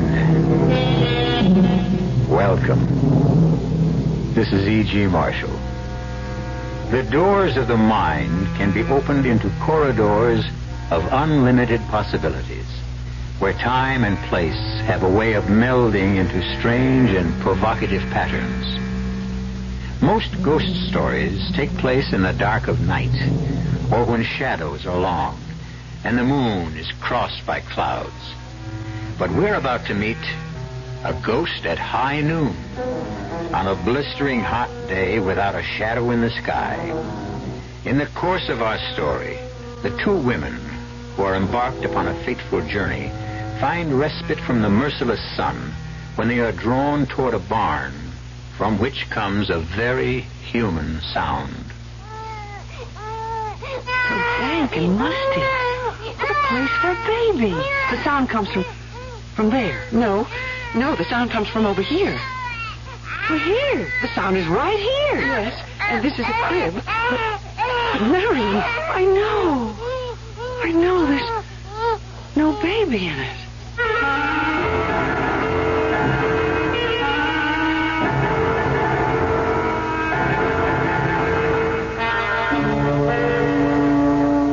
Our mystery drama, Ghost at High Noon, was written especially for the Mystery Theater by Elizabeth Pennell and stars Celeste Holm. It is sponsored in part by New Sugar-Free Diet 7-Up and Contact, the 12-hour allergy capsule. I'll be back shortly with Act 1.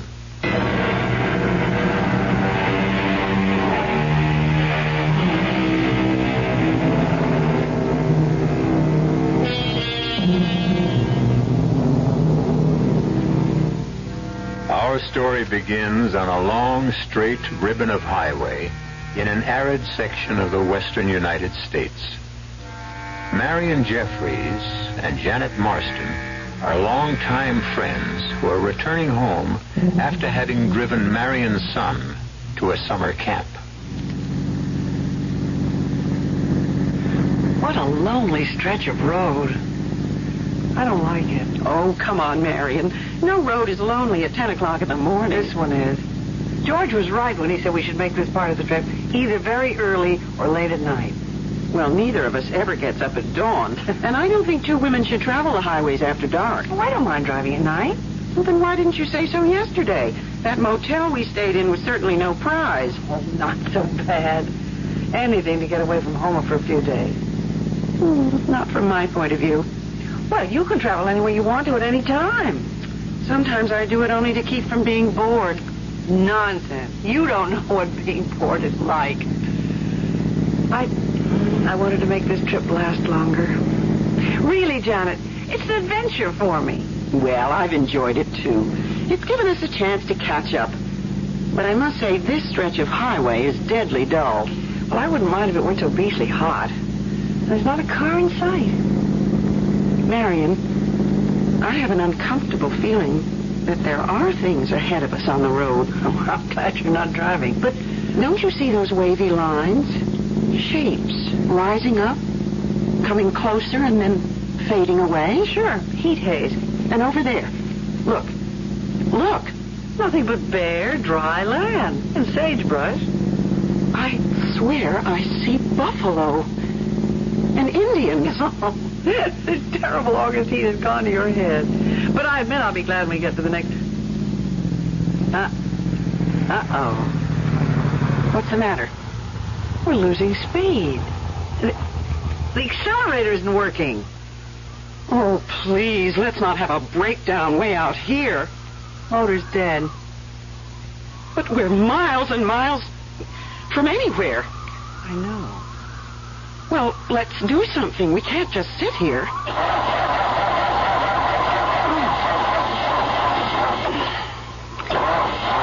I'm just running the battery down. Then we'll be in a worse mess. Are you absolutely sure we have gas? Well, of course I am. Look at the gauge. And you remember when we got it. I'll look under the hood. Isn't that what you're supposed to do? Well, if you know what you're looking for. Good Lord, feel that blast of hot air. You better get back in while I check the manual. It's here, somewhere in the glove compartment. Marion, it must be 110 out here. Ouch! What's the matter? The hood. It's so hot I can't touch it. Well, get back in the car while the air conditioning lasts. We just better let the motor cool off. Cool off? In this blazing sun? Hurry, close the door. So now what do we do? I feel so helpless not knowing about what makes a car run or stop running. George always says, oh, skip it. I'm going to study this manual and see what happens when a motor's overheated. Maybe if I put on these gloves. Gloves in this weather? Well, then I could open the hood and look for a loose wire or something. Stay here. We'll think of something. I'm thinking very hard. No barn, no tree. Marion, what if we really are... Take it easy, Janet. I said this trip was an adventure, so let's make the most of it. Then I suggest that we get out and start walking. Absolutely not. The best thing we can do is sit quietly here in the car. That's not my idea of an adventure. Someone's bound to come along. Janet? What? Look. Look over there. Is your window closed tight? Make sure. It's a dust storm heading straight for us. That's not a storm. It's someone coming. But there's no road out there. Nevertheless, someone is coming. Well, they must be choking with dust. It's almost too thick to see us. We'll flag them. We'll flag them down. I'll get out and wave this scarf. Only, well, fantastic. It's horses. Janet, this is unbelievable. Look at what they're pulling. It's a mirage. It must be a mirage. No, they're real. Marion, you said I was suffering from heat. Not this time.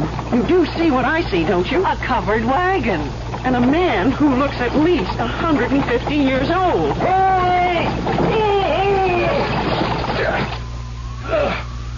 Morning, ladies. Good morning. Who are you? I'm usually called Old Timer, but my name is George. That's my husband's name. I do not have the pleasure of knowing your husband, Miss Jeffries. How do you know me? I've come to take you and Miss Marston to the village. He knows my name, too. Of course, I know your names. And now, if you will both come... You will fix the car for us, won't you? Oh, I have no idea whatsoever how you propel these remarkable new conveyances. But you knew we were here. You must have come to help us. Oh, yes, I'm here to be of service. Come along, ladies. Murado is expecting you. Murado? Murado is the town beyond the hill. What hill? Over that way. Well, it's perfectly flat. You'll see the hill when we get to it. But a hill can't... Please, ladies, step into my wagon. But we don't want to step into your wagon. We would like to be on our way. This is your way. I don't think you understand.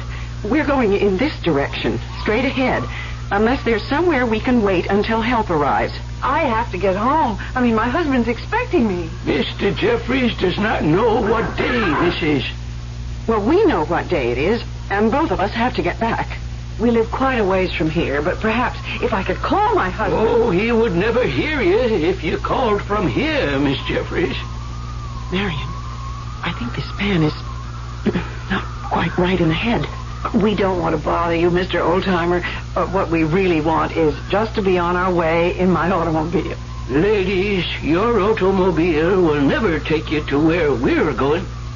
But we're not going anywhere with you. Mr. Oldtimer, I think it would be best if you'd be good enough to go back to your town and ask a mechanic. Mechanic? You know, a garage man. Someone who can fix an automobile. Why, no one in Mirado knows anything about automobiles. Marion, what are we going to do? I don't know. But if there is a town, as he says, I can't believe My orders are to take you to Mirado. What do you mean, your orders? Why, you have come to help us just as I'm here to help you. Well, then help us, will you, please? Aye, that's better. Come along. You cannot sit here in the sun. Well, he's right, Marion. And I'm getting terribly thirsty. At least we could get some water and find a telephone. A telephone? Don't tell me your town is that primitive. I've never been privileged to see a telephone. But you will send someone for help. I will take you to Mirado. That is all I can do.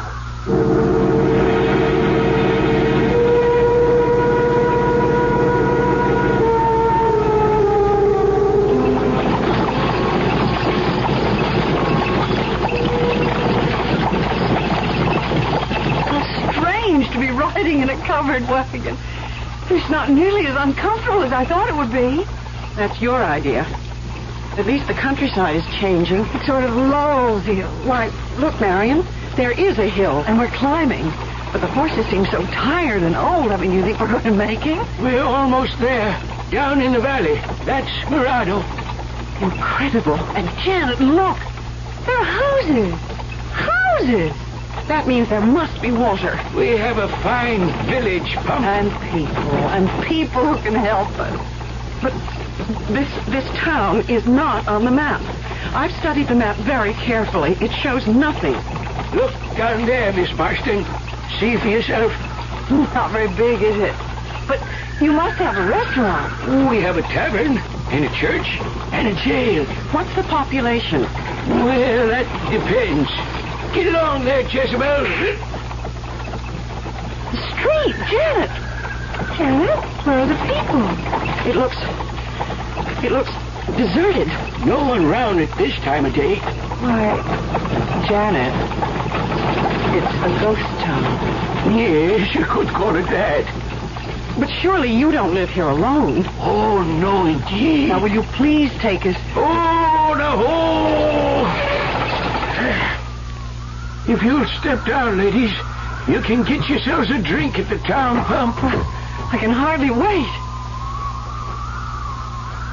Oh, this rusty old cup. But I'm thirsty enough to drink from anything.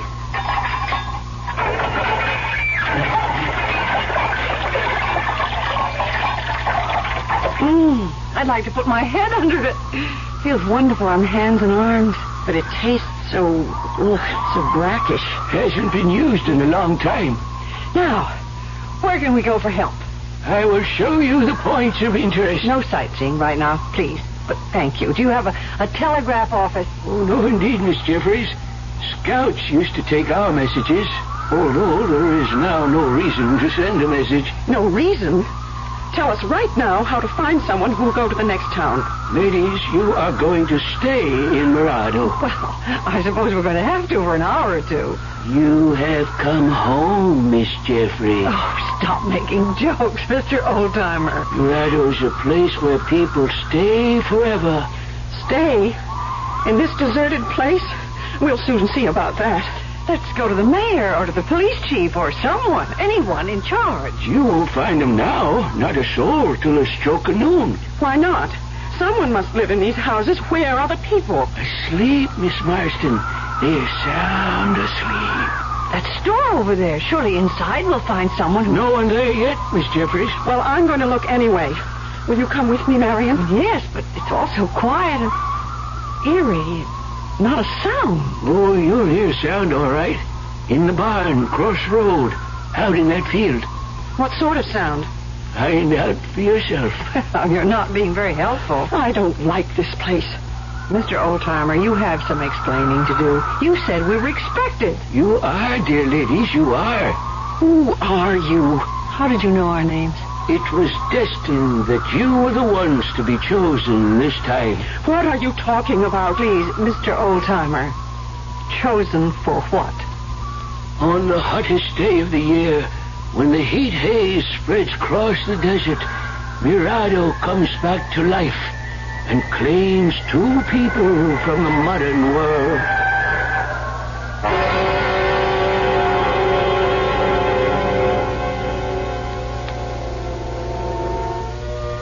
There may be no new thing under the sun, but a frightening prospect confronts Marion and Janet if Mirado really has a living past.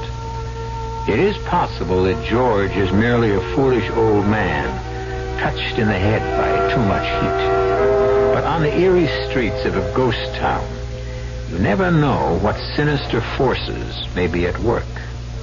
The 2 distraught ladies seem to be getting further away from help with each passing moment. We'll return to them and the old-timer shortly with Act 2.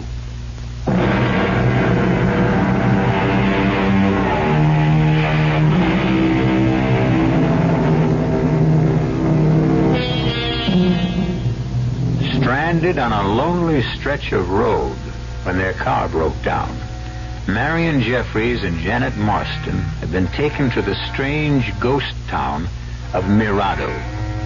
In vain, they have tried to persuade their ancient escort to help them get back to civilization. But he has an unsettling way of insisting that they have come home to Mirado, and that here they will stay. Their panic is growing with each new turn of events. Aside from the old man, there is no sign of life on the narrow streets. And so you see, dear ladies, we are happy to welcome you. We? You keep saying we. Where are the others? Later, Miss Marston. You'll meet them later. We really can't stay very long. Miss Jeffries, I'll show you to your quarters. My quarters? Truly, we are not planning to be here long. Come with me, both of you. We need you, Miss Jeffries, in the tavern here. Come, we'll go inside. Oh, I don't want to go in there. Oh, nothing to be afraid of. Come along. Janet, the pewter plate. Look. Look. And the glassware. Oh, my, I'd like to take these home. Maybe we are in luck after all. Marion, I didn't touch it. Honestly, I didn't. I just put my hand toward that goblet, and it shattered. Follow me, ladies. The kitchen here is equipped in the best possible way. Why, it's covered with dust. That wood stove hasn't been touched for years. I think you will find that it will soon be ready for use. But who's going to use it? It's not for you, Miss Marston. We have other plans. But we understand that Miss Jeffries is a very good cook. What are you talking about? This stove is for you, Miss Jeffries. Marion, your reputation has really gotten around. Me? Cook on that? Oh, I believe you'll get used to it. Well, who, pray tell, is there to cook for? You'll meet them all at high noon. Marion, we have to get out of here. Oh, yes, Miss Marston. I'll show you to the place we have for you. For me? I'm leaving. We're both leaving. We have real need of a school teacher. And what makes you think that I know anything about teaching school? We know a great many things about both of you. But I haven't taught school. We know that you like teaching school. And this is a fine opportunity. Stop it. I won't listen to any more. You said... Janet, I hear something. A voice from the barn. A voice? Oh, please make it a human voice. I'll be back at high noon, ladies. The bell on the church steeple will strike the hour. And then, at 1 o'clock, it will all be over. Janet, I'm terrified. He's a madman. Listen.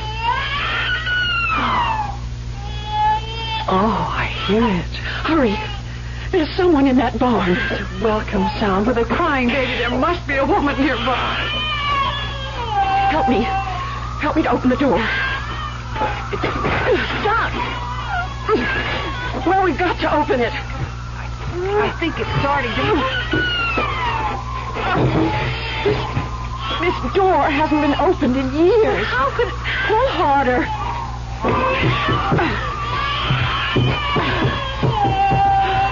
Oh, there. So dank and musty.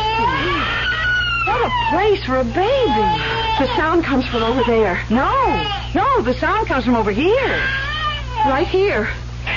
The sound is right here. In the corner. Look in the corner. I don't see anything. It's so dark. A crib.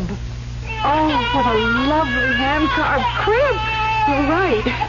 This is a crib. But Marion... I know. There's no baby in it. Marion, tell me you hear what I hear. A baby crying right here in this crib. But there is no baby. Are we losing our minds? Oh, Janet, be sensible. We both hear it. Well, there must be an explanation. Oh, I can't stand it. This spooky barn. Let's get out. Oh, we can't walk out on a crying baby. You look on that side, I'll go over here. But, Marion, I'm frightened. I always was afraid of the dark. Janet, we've got to keep our heads. That baby must be here somewhere. It's weird. There's no sense to any of this. Now, come on. There must be something about the acoustics of this old barn.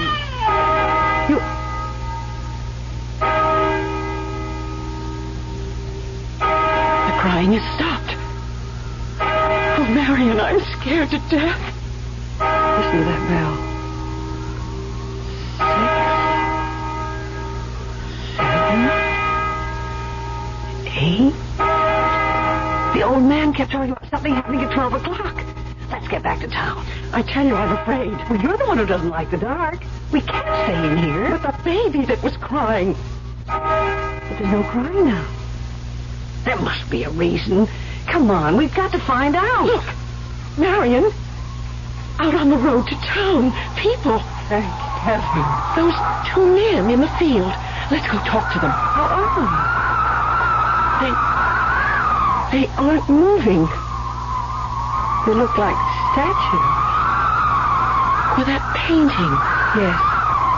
It's the Angela. And that girl who's running. Only she isn't running. She's standing still. 12. 12 must be the magic number. That girl is moving now, and she's coming this way. Little girl? Little girl? Can you tell her stop? Please stop. We want to ask you. She didn't hear us. She didn't even see us. Well, those two men. Let's talk to them. Sir, would you tell us, please? Please, we don't want you to stop your work, but we do need your help. I mean, where's it? No use. They can't see us or hear us. This is impossible. They're here. Janet, you do see what I see, don't you? A man with a spade and a man with a hoe. Exactly. So I'm going to find out the way they're behaving. This can't be true. It can't be real. Nonsense. They're ghosts. I don't believe in ghosts. Now, I'm going to make this man talk to me. Look out. You'll be hurt. That hoe is sharp. This man is real. His hoe is real. Marion, don't go any closer. I'm going to touch him. No, Marion, no. You can't grab his arm. Mister, you have to listen to me. He stopped breathing. I'm not sure he ever was breathing. But he's standing there. His eyes. Look at his eyes. Let go of him. Can't be. It can't be. He's gone right back to work again. What about the other man? No use. It would be the same thing. We can try. No. Marion, I can see the look in his eyes, too. He's dead. Just like the other one. Let's get away from here. Honey, where can we go? Well, I'm coming around to your point of view. We must be very calm and think this whole thing out very sensibly. Let's move as far as possible away from these robots. How about that hillside over there? Well, maybe if we sit down in the shade of a tree, we'll come to our senses.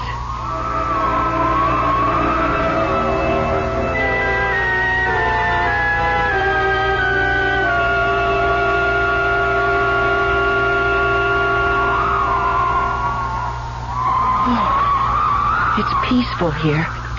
But, Janet, we can't stay here. I'm getting hungry. Maybe that old man was right. What do you mean? Perhaps you do belong in the kitchen. A terrible thing to say. Oh, I'm only kidding, Marion. But you were the one who wanted adventure. Enough is enough. Today will last me for a lifetime. That's what I mean. You're talking very strangely. I feel strange. I felt strange all day. Ever since seeing those buffalo. What buffalo? Back on the road, when we were in the car. It all seems like such a long time ago. Oh, Janet, the heat haze, it's gotten to you again. Perhaps we're still back in that car. No, we're here, in Mirado. And that is the strangest part of all. I agree that Mirado is a very unusual town. But now that it's 12 o'clock, if George was right, if we just go down to the center of things... Marion, do you really believe there is such a town as Mirado? But, Janet, you can see it from here, just as clearly as I do. Listen. I've heard that sound before, when the old man came. No, but this is different. The way they're traveling, this must be young men. And they're heading down the main street. There must be someone who can help us. Ghosts. They're all of them ghosts. Janet, snap out of it. Come on. Come on. Where are we going? Back into town. I don't think I can stand any more of these ghostly people. But the horses, Janet. Maybe we can get some horses and ride away from this frightening place. I haven't been on a horse in 1,000 years. Neither have I, but we can try. Oh, Janet, we can try.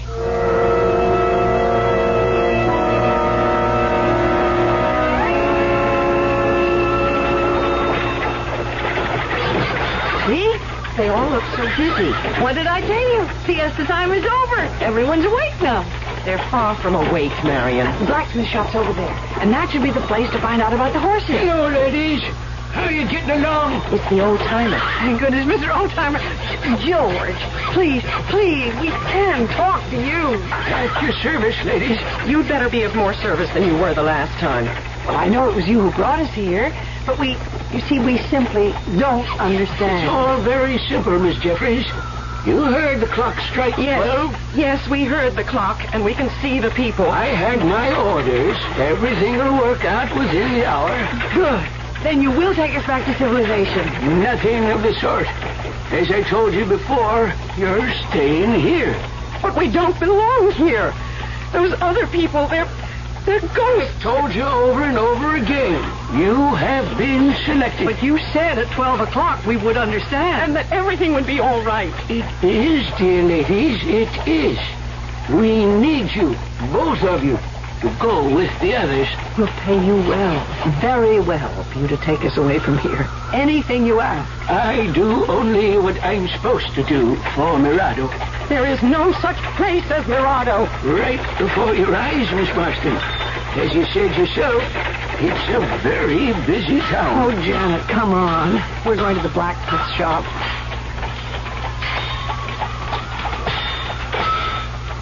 I wouldn't dare touch one of those horses. Oh, they look gentle enough to me. That gray one's racing. I mean, are they real? Of course they're real. And that white-haired blacksmith, he's not like those other men. Look at those rosy cheeks. Most likely from all that heat. I must say the fire looks real enough. Excuse me.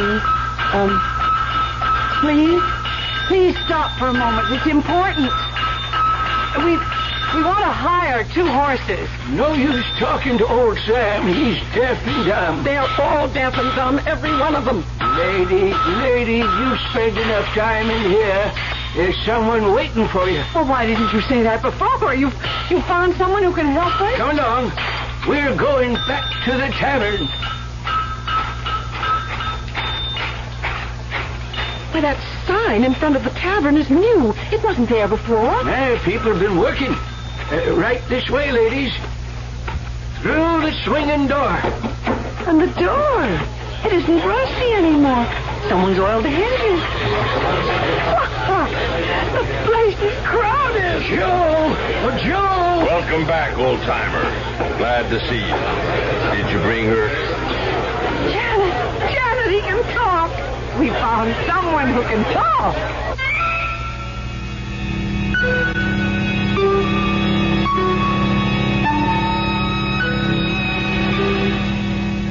Well, things are looking up. Or are they? At least there seems to be one other living soul in Mirado. But why did Joe ask that question, did you bring her? Which one of the ladies does he mean? It doesn't sound as though he's going to help them get away. Marion and Janet may be in yet deeper trouble. And the mystery of this ghost town is far from solved. I'll be back shortly with Act 3.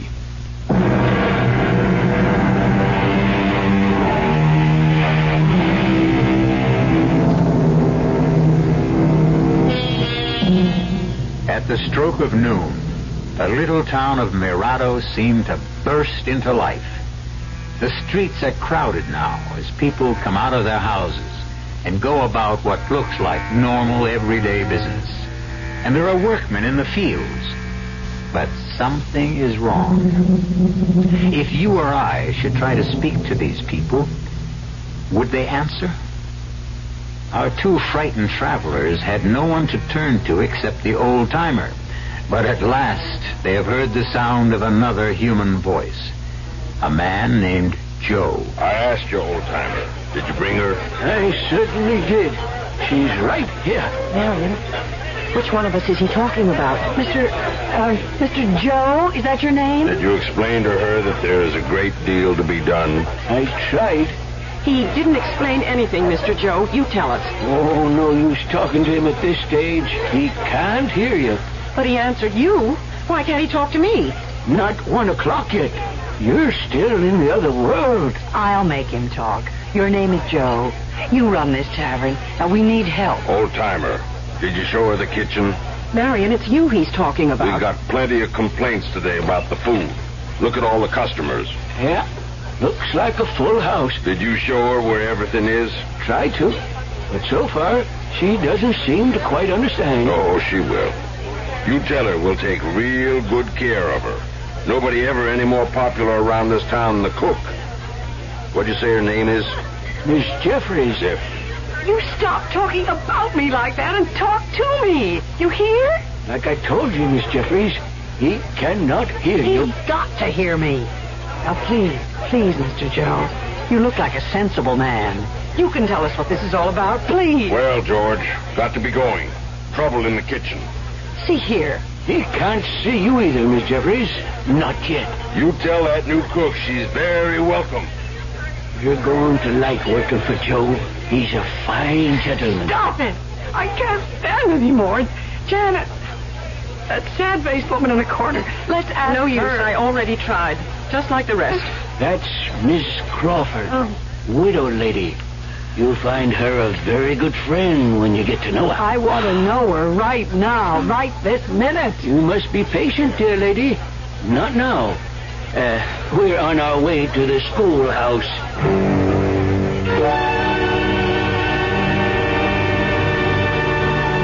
We're here, everybody. Get ready. Oh, Janet, what a darling one-room schoolhouse. No one-room schoolhouse was ever darling.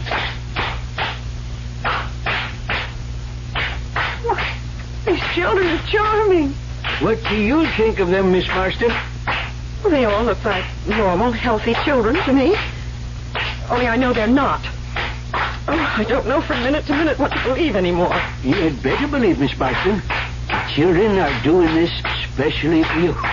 They look as though they're singing. They are. And very nicely, too. Well, then why can't I hear them?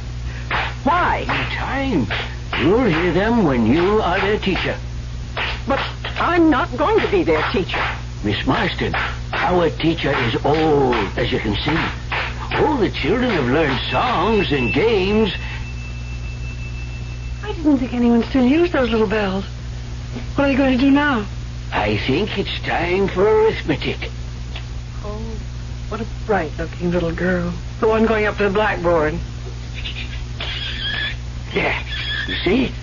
7 times 9... 7 times 9 does not equal 56. That's just what I mean, Miss Marston. But that teacher is nodding her head. This is outrageous. It's just as I told you. We need someone like you around here. Why, I'm going up to that blackboard and put her straight. Oh, no, Miss Marston. You can't do that yet. But I'm going to. Don't do it, Miss Marston. Children, this number on the blackboard is wrong. Here's the way it goes. Oh, dear, this chalk... The chalk won't write on the blackboard. Don't worry, Miss Marston. Here, young lady, you take the chalk and I'll show you the right answer. They've gone back to that game. Here, now I want to show you something. It's no use, Miss Marston. None of them can see you. Well, then why did you bring me here? So you'd know what to do later on. You keep saying that. We've been looking for someone like you for a long time, Miss Marston. And you've come to us at last. You will be their teacher. You must be joking. Everything is a ghastly, hideous joke. That will be enough, children. It's time for us all to go. Marion, I have a feeling that the stage is being set for some tremendous catastrophe. The hour is approaching, and I must get to my station. Old-timer, please don't leave us. George, you're our only hope. It's 1 o'clock. Hurry, run to the town hall. Marion, listen. I heard the clock strike 1, but the people, they're all talking now. All of them. And they can see us. Look, they're beckoning to us. Let's catch up. It's Dusty. The storm. The beginning of a terrible storm. Look over there. I told you. What did you tell me? This morning when I saw those buffalo and the Indians. The town hall. Hurry.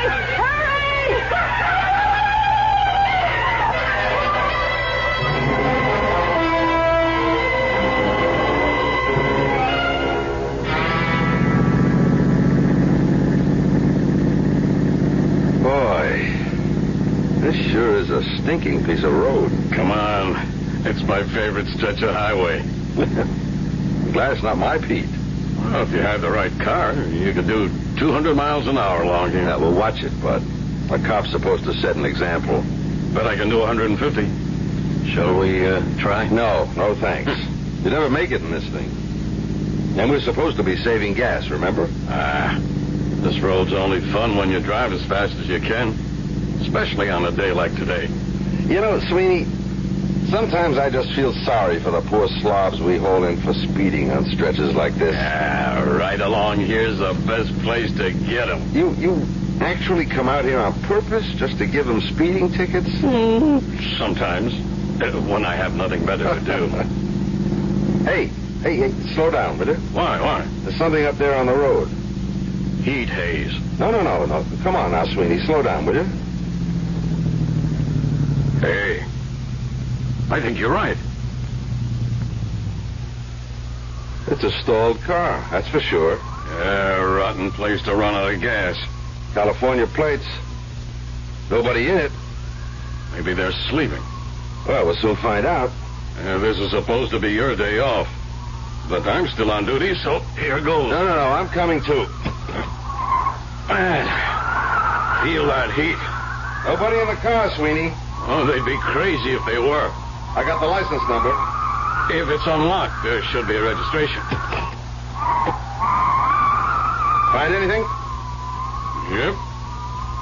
Belongs to a Mr. George Jeffries, Vallejo Street, San Francisco. You want me to get that down? Okay. But where's Mr. Jeffries? Wait a minute. Ladies' gloves in here. And a scarf. Guess he wasn't traveling alone. It looks like women's luggage on the back seat, too.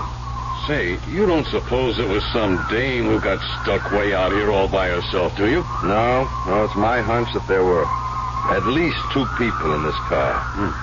But whoever they are, they took the ignition key. Air conditioning. That wouldn't work if the motor conked out. Yeah. Well, which way do you think they'd go? Wouldn't be stupid enough to walk on such a hot day. Well, they got a ride. Well, we didn't pass anybody coming this way. They must have gone straight ahead. Yeah. Could have been some time ago. But what do you think? Should we push the car off the road? Car's in plain sight. No traffic.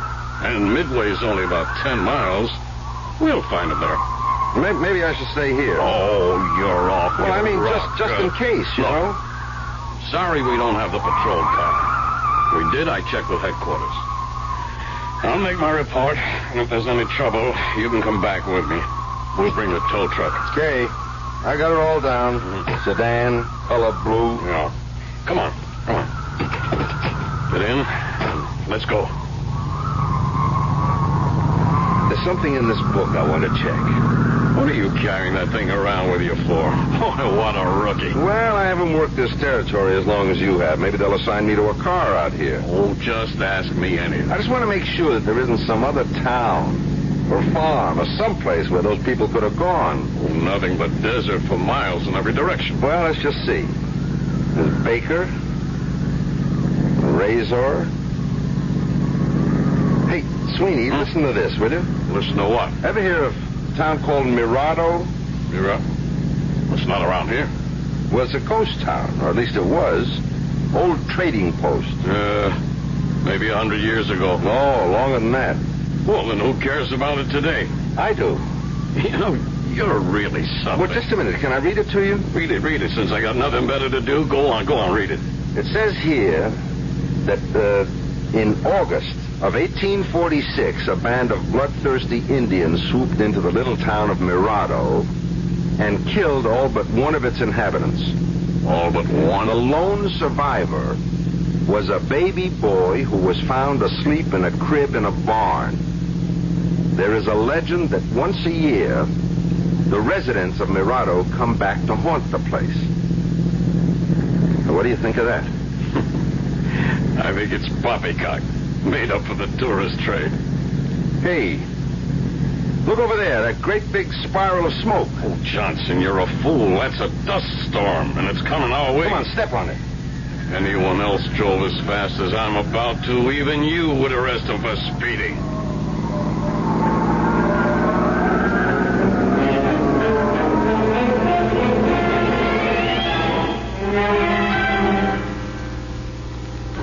Some people believe in predestination, and almost everyone, at some time in life, comes across a ghost. Our traveling ladies may have met with an unfortunate accident, or perhaps they really were sojourners in time, who found a better, or at least a different place to fit into the scheme of things. The ghosts of times past are all around us, and legends persist. The present is made up of the past, and a clock of 1 century tells time in another. I'll be back shortly.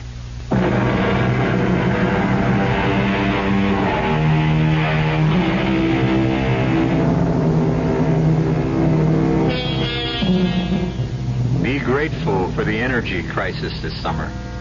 It may keep you from driving along a deserted highway. Check your automobile and drive with care. There could be a ghost town waiting for you. Our cast included Celeste Holm, Francis Sternhagen, Nat Polan, and Gilbert Mack. The entire production was under the direction of Hyman Brown. Now, a preview of our next tale. I've got some clues. I have those tire marks. They made a mold 5 years ago. And I've got this little button made of bone. It was clutched in Grover's hand. Take a look at it. I looked. There was a little button. The sleeve button. From a corduroy jacket. One of the host of buttons that adorned that jacket. The jacket I had worn that night. I never even noticed the one that was missing. That jacket. I still have it. I don't wear it often. But I still have it. It's in one of my closets. What you're saying is that if you can find the jacket it came from, you've got your killer. That's right. I've got it. Radio Mystery Theater was sponsored in part by Buick Motor Division and Anheuser-Busch Incorporated, Brewers of Budweiser.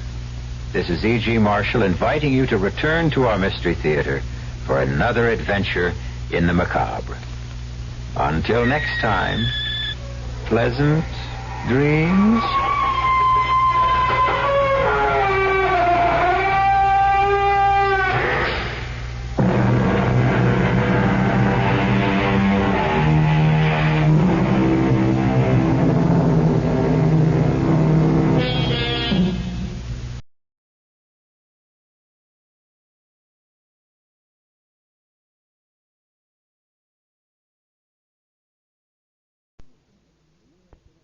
Had to change our program schedule for tonight. Coming up next is the CBS Mystery Theater. Then at 11:25 tonight, The World Tomorrow. And at 11:55, you can hear The Shadow.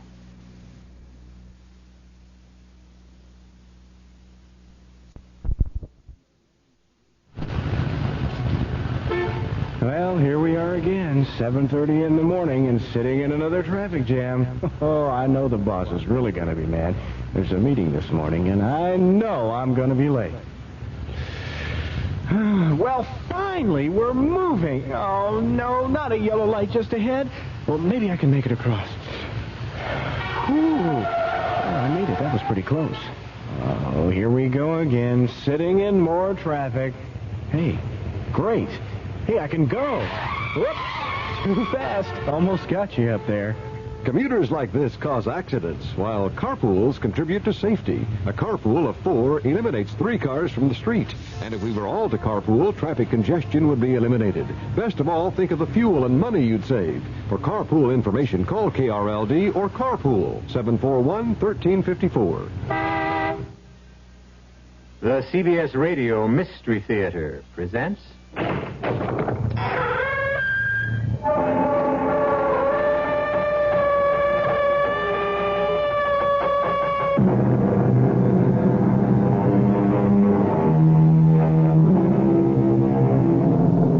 Come in.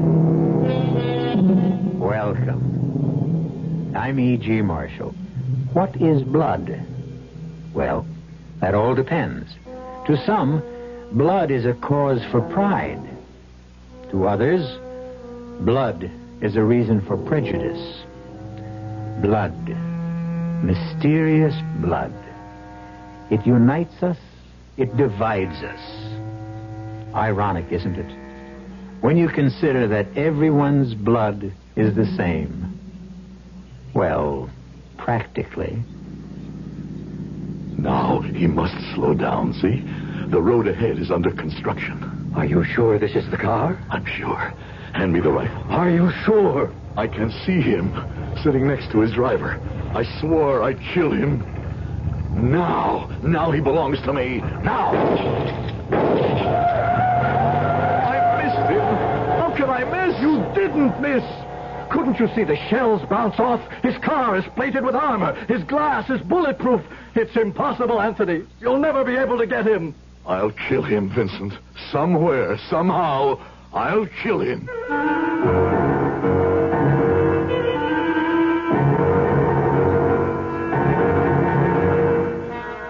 Our mystery drama, The Only Blood, was written especially for the Mystery Theater by Sam Dan and stars Howard Da Silva.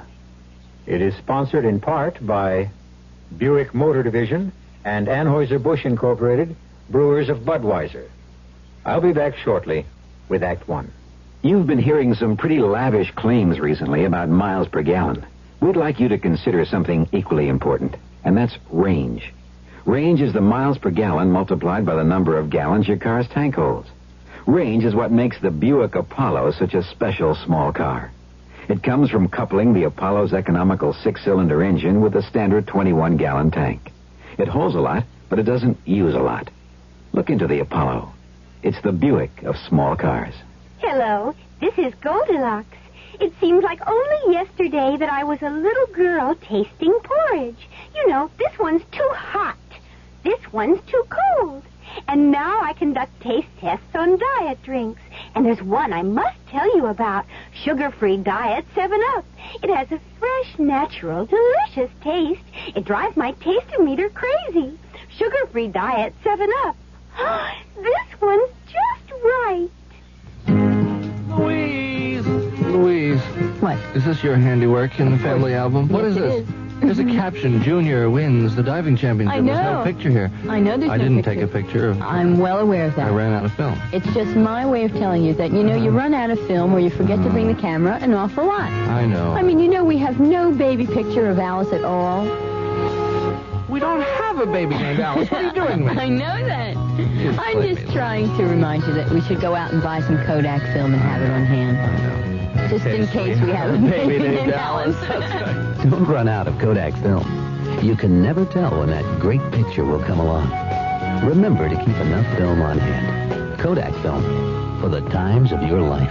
Louise, here's a picture with no caption, right? Yeah. I mean, who are these people? I don't know. I never saw them before. I don't either. You know what you should do? What? You should go out and get some captions and keep them on hand in case you run out of captions.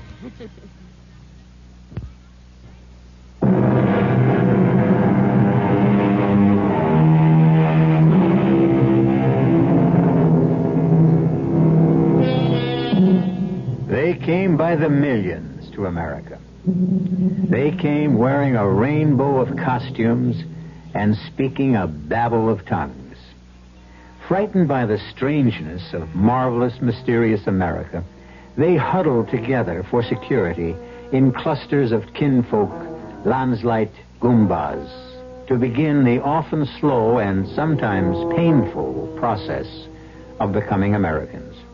And this is a story of one of them, a man named Anthony Boda. And it happened some 40 years ago in a large East Coast city. You're not hungry tonight, Anthony. Oh, yes, I'm really very hungry. You haven't eaten a bite. I was thinking. Oh, about what? Well, I'm not sure. Look, you always tell me later. Well, this time, tell me sooner. $10 is missing. $10? Yes. How is that possible? Well, thanks to Lewis, we now have a cash register in the store. I was always opposed to it. The boy is right. It's the modern way. It's how things are done in America. But when you kept the money in a drawer, nothing was ever... When we kept the money in a drawer, we never knew. How could we tell? This way, every time you take in money, it prints on a paper. At the end of the day, the paper tells you how much money you should have. Oh, well then, perhaps... Perhaps what? Perhaps the paper is wrong. Impossible. No, what troubles me is it's always $10. What do you mean, always? Well, not only is it always $10, but it's always missing on a Friday night. I tell you, it's that machine. Oh, for the last 6 weeks. Could it be that Lewis... Oh, no. Your own son? Your only son? I don't know what to think. Throw out that machine.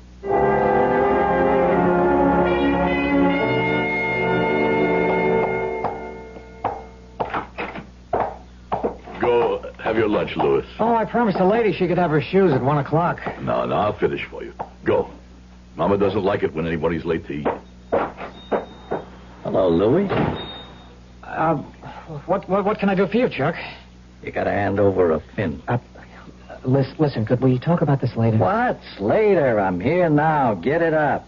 Lewis, who is this man? What does he want? Pop, it's just a No little... reason why you shouldn't introduce me to your old man. The association likes to know all its customers. What association is this, Louis? Pop, I can explain everything later. I saw you last night, Charlie. Yeah, I know. But the executive board held a meeting this morning. You know how prices are going up everywhere. Like, for instance, what are you paying for leather today? You see what I mean? So, what with your overhead and everything, we got to go from 10 to 15. But I don't have the... Louis, I want to be your pal. But you know how it is. All right.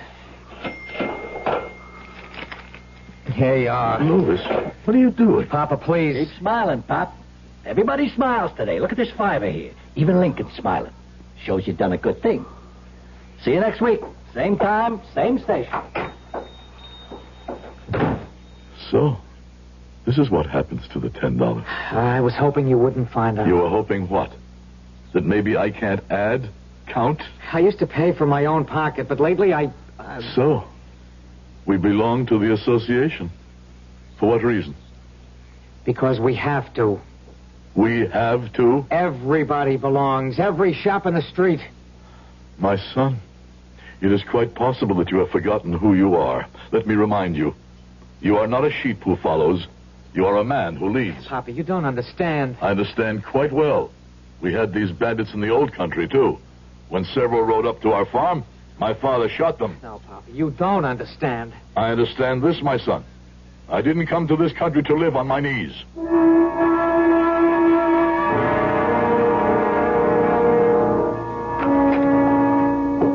Dory? Good afternoon, Vincent. Well, I can see. Here is a man who carries the troubles of the entire world on his shoulders. You learn something every day. What did you learn today? I learned that men who appear to be strong, proud, and honest are afraid to join their hands together. I will also turn you down. Vincent? These are not just street hoodlums, Anthony. They work for a powerful man. An important man. A bandit chief? Perhaps. But here he is respected. He stands well with the politicians. His name is Al Carley. But how? Anthony. Certain things are the same in every country. But there is a principle. Yes. At first, I too felt bad to pay these dogs for protection. And then there were fights. People were afraid to come in. But it's wrong. I see it as just another tax. But this time, I get what I pay for. You mean you will not fight these swine? Come, Anthony, what is it? A few dollars? It won't make you, it won't break you. I see. Well, I will fight him alone.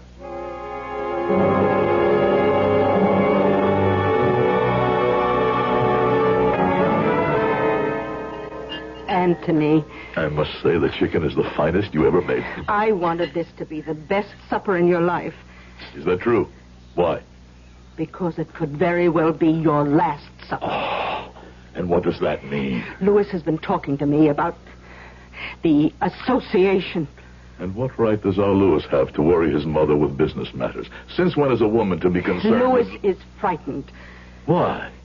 Anthony, there is no way in the world you can defy these thieves. This is America. Here one does not have to fear. There is a man named Al Carley. He is what is known as a boss. He is not my boss. I could never look at myself in the mirror if I bowed down to scum like that. You will pay these people. Maria, are you telling me how to run my business? You will pay these people. Never. Promise. I'll think about it. Promise. Very well, I promise.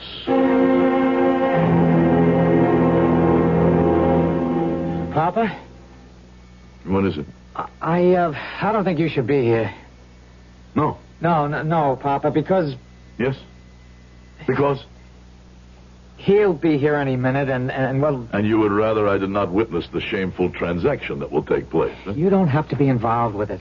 You mean I should pretend this thing does not exist, huh? Okay, Papa, okay. It's just that you've got a short fuse, and I'm afraid one word could lead to another, and, well... I must see this with my own eyes. Besides, it's already too late. The jackal is at the door. Well, Happy days to Anthony Boda and Son, as the sign reads on the window. I will pay the money, Louis. Well, this is a gloomy-looking group. What's the matter? No hello? No how are you? No house tricks? Where's all this old-world courtesy I used to hear about? Yeah, take your money and get out. What's eating you, Pop? I don't like to be called Pop by a common thug. Listen, Pop. Maybe I better smarten you up. Chuck, he doesn't mean it. No, you don't mean it, do you, Pop? I never spoke a word I didn't mean. Well, then. That calls for this. I only want to teach you manners, Pop. Now, do you apologize? Or do I knock out your teeth? Louis, explain to your father what the score is. Papa, please. Louis, explain why you stand by while this animal strikes your father. What could he do about it? He could do this. And this. No, Papa, don't hit him again. I'll kill you. Papa, he has a gun. I see. Drop it. Drop it. Drop the gun. I'll break your arm.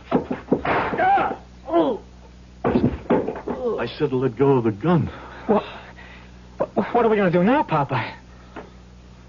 Summon a taxi cab. We will deposit this refuse, this human garbage, at the police station.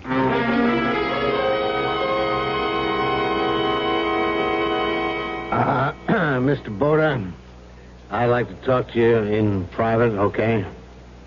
About what, officer? Well, that's why we better talk in private. This way, huh?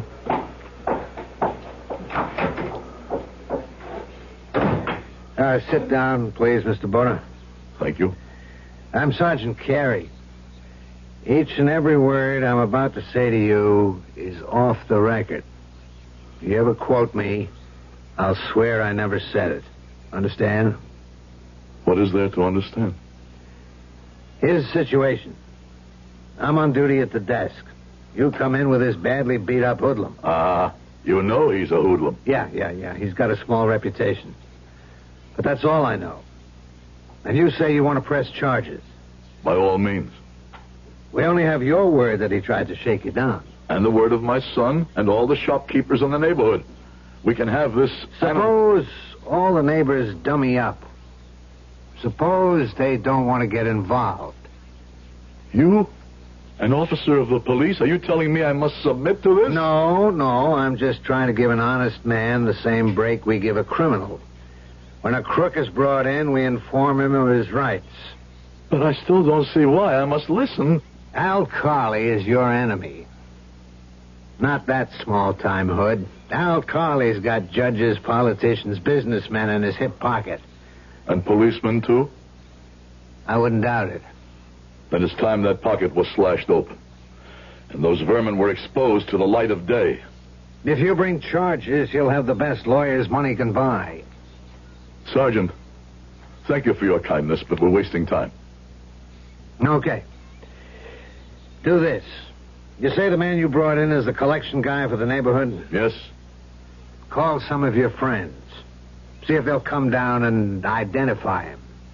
See if they'll sign affidavits. Of course they will. All it required was one man to lead the way. How can they refuse me now? Do it as required, Sergeant. Place this animal behind bars. There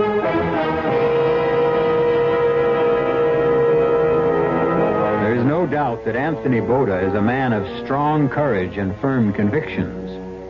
But he may be just a little bit unaware of the qualifications for leadership. We will consider leaders and followers when I return shortly with Act 2. Ever see a beer drinker pour his beer real easy down the side of the glass? Maybe you do it yourself. If so, the Budweiser brewmaster thinks you're missing something, especially if you're a Budweiser drinker. You see, Bud is brewed, so it will kick up a healthy head of foam. Exclusive beechwood aging and natural carbonation make it a lively brew. Well, anyway, pouring Bud plunk down the middle of the glass helps bring out the best in that clean white Budweiser foam and real beer aroma. It also helps you get the full benefit of a taste, smoothness, and drinkability you'll find in no other beer at any price. Remember, brewing beer right does make a difference. Next time, pour that Budweiser right down the middle and see for yourself. Anheuser-Busch, St. Louis. You can paint your home in the same muted earth tone colors our colonial ancestors used to paint theirs. Hi, Frank Lieber here to tell you about True Value Hardware Store's True Test Supreme Latex House Paint. It comes in 24 Jamestown colors, like salmon gold, Chelsea blue, and Samoset gray. The colonials used dyes from roots and barks and mixed them with buttermilk of all things to achieve those colors. True Test Supreme Latex House Paint puts those same kind of colors into a rich, easy-to-apply latex. Latex, with the durability of a fine oil-based paint. It covers most surfaces in one coat. It resists stains, mildew, blistering, and smog. And it dries quickly, in just 30 minutes. Painting tools clean up in soap and water. True Value Hardware Stores have True Test Supreme Latex House Paint in 24 earth tone Jamestown colors and white. True Test Supreme Latex House Paint. You'll find it exclusively at your nearby participating True Value Hardware Store.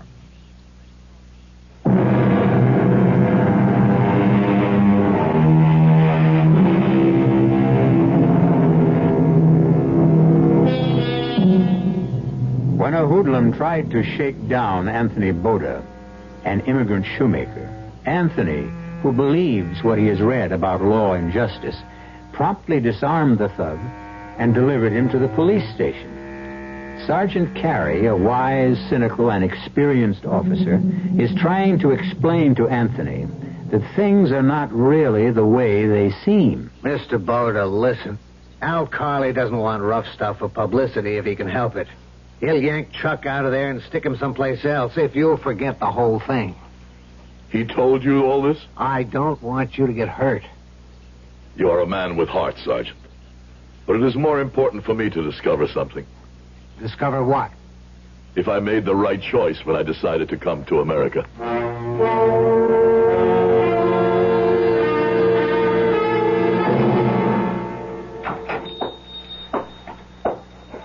Yes. You Anthony Boda? Who are you? I can be your best friend or your worst enemy. Mister, I like riddles, but not in the middle of a working day. What's your business here? And my name is Carley, Al Carley. You heard about me? I heard. I cannot say I like what I heard. But I like what I heard about you. Yes? What have you heard about me? Hey, tell me you're a man.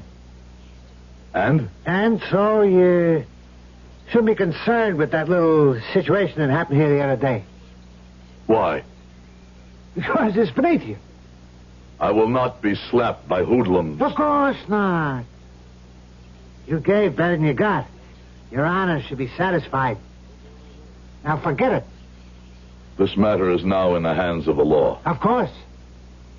But in whose hands is the law? In the hands of the man who can buy better lawyers, better witnesses. I'm not sure I understand what you want. In this case against my collector, well, he is scum, isn't he? Well, this case must not go to trial. Why not? You have the lawyers, the witnesses, the judges, the juries. What have you got to fear? I have read the Bible. A pity you don't take it seriously. Back then, when the fight was arranged, who could have believed that David would kill Goliath, huh? Drop the charges. No. Anthony, I want to get away from this rough stuff. I got a kid. She's going to college. American society girls go to that college. This daughter of yours, she knows, of course, what her father does. Really does. I see. Anthony, I need a guy like you. To do what? What, to help me run my organization? You don't want me. Plenty of guys got guts, Anthony, and plenty of guys got brains. But you're one of very few guys who got both. Why are you killing yourself in a shoe repair store, huh? You don't want me, Mr. Carley. If I ever decide to become what you are, there wouldn't be room for us both in the same organization. Do you understand me? I came here because I like to avoid bloodshed. You're a chump. You'll never know what hit you.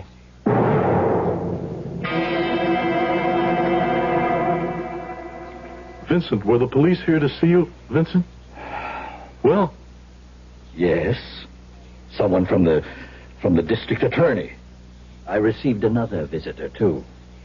Who? This gentleman explained certain facts.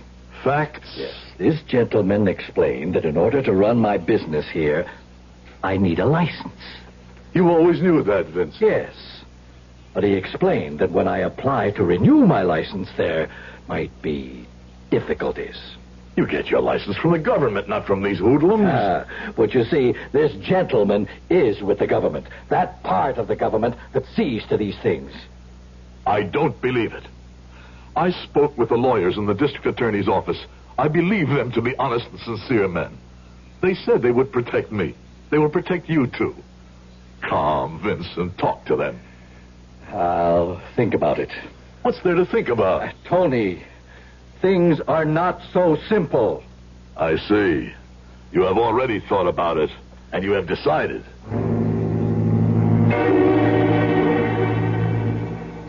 Good morning, Mr. Bowden. The police sergeant. Now that you're going through with it, we'll protect you as much as we can. Thank you. No, we should thank you. You're doing something no one has done before. You're a man of courage. What chance do we have? It'd be better if we could have more witnesses, but maybe they'll come around. The newspapers have caught hold of it. I brought you a copy. Here, see what it says. Shoemaker defies mob. This is about me. Mm-hmm. That man who spoke to me in the police station, he was a reporter. That's right. Well, we have won. No. We have to win in court. But the newspapers say For the papers, you're today's sensation. Tomorrow it'll be somebody else. Don't go anywhere without telling us. And we'll have a man watching the store day and night.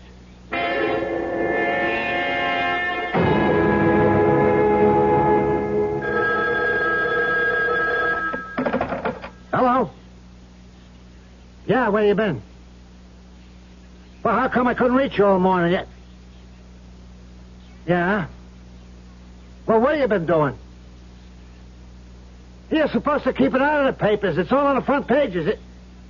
Listen, this case can't go to trial, you understand? Well, you figure it out. That's what you get paid for. Clowns. I'm surrounded by clowns. Oh, Daddy. Marissa, what are you... I mean, shouldn't you be in school? Yes? Something the matter? Daddy, I even have a midterm exam. When? At 2 o'clock. Well, that's 4 hours from now. I'll drive you back up there myself, huh? No, I have my car. Marissa? Look, there are stories in the papers, and my friend said to me, of course it isn't your dad. And I said, of course not. It's another alkali. And, well, the reason I came down here... was to ask me... Oh, Daddy, I didn't know what to think. It is another alkali. Daddy wouldn't... I knew it. Oh, Daddy, can you ever forgive me? What's to forgive? High school. Oh, look, Daddy, would you mind terribly if I change my major? I've decided, finally. It's sociology. I want to work with poor children. Okay, you go right ahead, baby. You do whatever you want. Oh, well, some of us are thinking of renting a store or something downtown and helping kids study the core subject. Hey, I'll tell you what I'll do. I'll pay the rent and buy a book. Oh, Daddy, I don't know what could have possibly gotten into me. How could I have even thought... Forget it, Marissa, baby. Forget it. What I forgot was what I should always remember. It's in the Bible you bought me. Honor thy father. Hey, you better get back to school.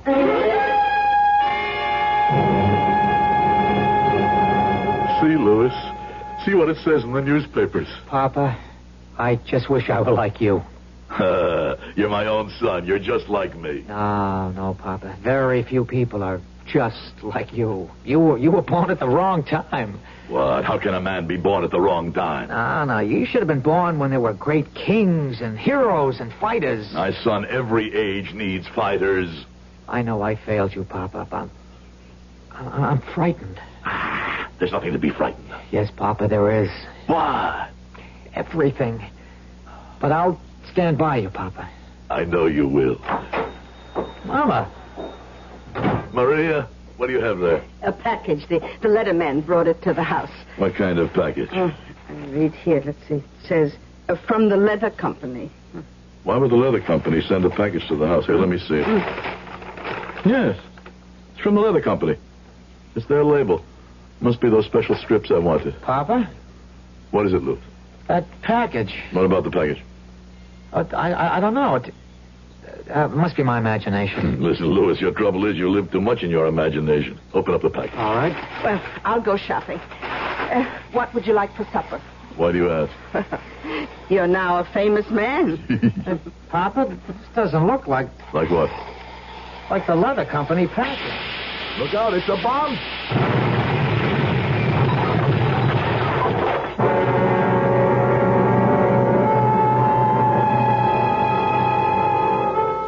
Just a moment ago, the shoe repair shop of Anthony Boda and Son was a neat, bright, cheerful establishment. A mother, a father, a son. A close-knit, loving family stood together, talking, laughing. Now the place has become a mass of twisted, smoking wreckage, and 3 bodies lie motionless in the ruin. I shall return shortly with Act 3. Give your hand to a friend. Give your heart to your love. But give your allergy to contact. Now listen carefully, because this message may surprise you. There is an ingredient that can effectively help block pollen's bad effect on your system. Sneezing, sniffling, drips, itchy, red, watery eyes. It's the antihistamine most prescribed by allergy specialists, and it's an ingredient in Contact. Surprising, yes, but the true wonder of Contact is how our tiny time pills keep this antihistamine working, helping up to 12 hours per capsule, all day, all night. Allergy is our business, too. Give your hand to a friend. Give your heart to your love. But give your allergy to Contact. Take Contact only when needed, only as directed. It's a real hot day. I'm soaking up the sun, and suddenly I say, antifreeze, right out loud. My wife says, huh? And I say, haven't you heard that song? You can never buy Prestone too early. Do it now, don't you wait. You can never buy Prestone too early. You can only buy it too late. It's a Pact, a 50-50 mix of Prestone 2 winter-summer formula and water, about 2 gallons for most cars, fights boil-over because it helps your cooling system handle heat better than water. Fresh boil-over protection and fresh corrosion protection, too, because only Prestone 2 has a patented silicone silicate inhibitor system. Nothing beats it for corrosion protection. Summer, winter, spring, or fall, you can never buy Prestone too early. You can only buy it too late. Can't trust Prestone. Who can you trust?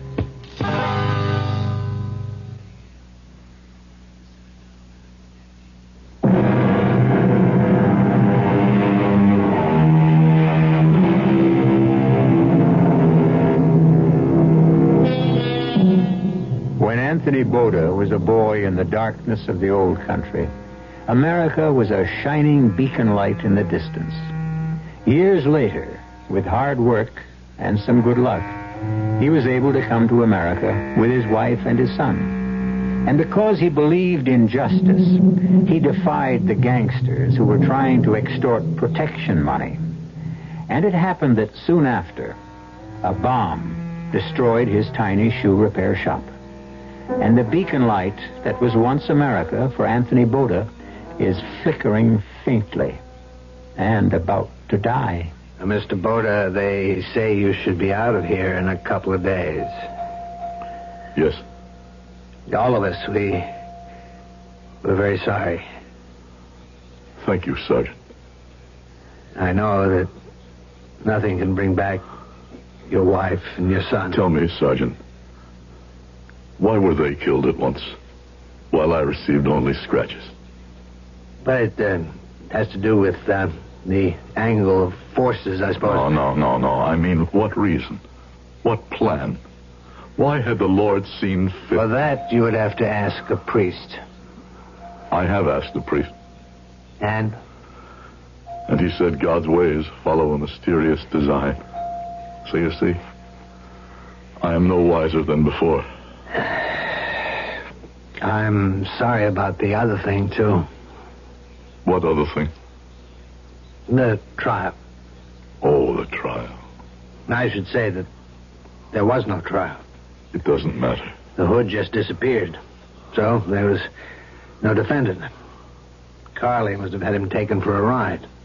It doesn't matter. Oh, yes, it does. You set an example for us. You woke a lot of people up. We're after Carly now. It doesn't matter. You can't keep saying it doesn't matter. I have succeeded in unraveling the riddle myself. You see, I had become arrogant. I had forgotten the law of nature. The strong destroy the weak. I had seen my pictures in the newspapers. My head was turned as if I were drunk on champagne. I didn't listen to men of experience and true wisdom. Men like my friend Vincent. Pay it. It's just another tax. I have been punished. You can't talk that way. Believe me, Mr. Boda, we'll break up that mob.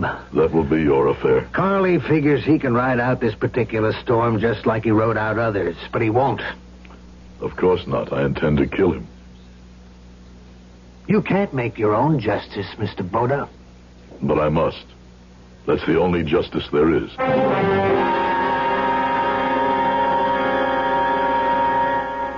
I didn't think you would ever speak to me again, Anthony. We've been friends too long, Vincent. I forgot that. I should have agreed to be a witness, not because it was right or wrong, but because a friend asked me. Maria and Louis. I'm so sorry, Tony. They must be avenged. What are you saying? I must kill this animal. Kill him personally. This Al Carly. Tony, this kind of thing, it's not done in America. I'm sick and tired of being told what is and what is not done in America. I don't want you to get into trouble, Tony. I come to you as a friend. Will you help me? Well... The answer is yes or the answer is no. The answer is not well. The answer is yes. The hunting rifle, the one your father made. Tony. There's no better, no more accurate weapon in all the world. But what can you... It gives me 2 barrels, the over and the under. I need only 2 shots. One for Mr. Carly, the other for his bodyguard. Well, you can't walk around the streets with a rifle. No, there is no way to get him here in the city. But I have learned something. On a Friday night, he slips away. He takes the turnpike north. He drives alone, except for this bodyguard. Tony. There's a place where the road is being fixed. So one must slow down. That's where I will be in ambush. Well, the rifle. Can I talk you out of this, Tony? No. I knew that. Well... when do we go there? We? What is a friend, Tony? A friend is another gun to stand beside you.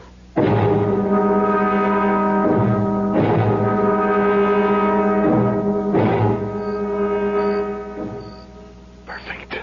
This is perfect, Vincent. And not much traffic. Are you sure he comes here this late at night? Yes. And is that... No. See how the car must practically crawl past because of the construction? This barricade gives us perfect hiding place. I put blacking on the gun barrel so it wouldn't shine in the moonlight. Thank you, Vincent. I have a score to settle with him, too, you know. Well, not as great as mine. No. That's why you may have the first 2 shots. After that... Listen. Is that? Yes. You sure? Yes. I can even make out his evil face in the moonlight. Let him come just a little closer. I've got him. I've got him. Now. How could we miss? We didn't miss. He's gone. He's got away. Tony, didn't you see?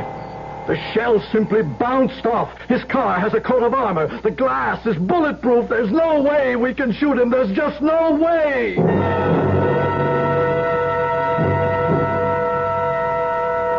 Hello, Mr. Boda. Good evening, Sergeant Carey. I figured I'd find you here in Vincent's. You are looking for me? Hmm. I hear you and Vincent went hunting last night. Hunting? Yeah. You did some shooting up around South Chester. I don't know where you received your information, Sergeant. That's not the right way. By now you should know you can't gun him down. After last night, he'll build up more protection than ever. That's true. There is no way I can get to him. I'm glad you realize that before you get into a lot of trouble. But there is a way I can make him come to me. What are you saying? Yes. I can make him come to me himself. With blood in his eye. Burning with hatred.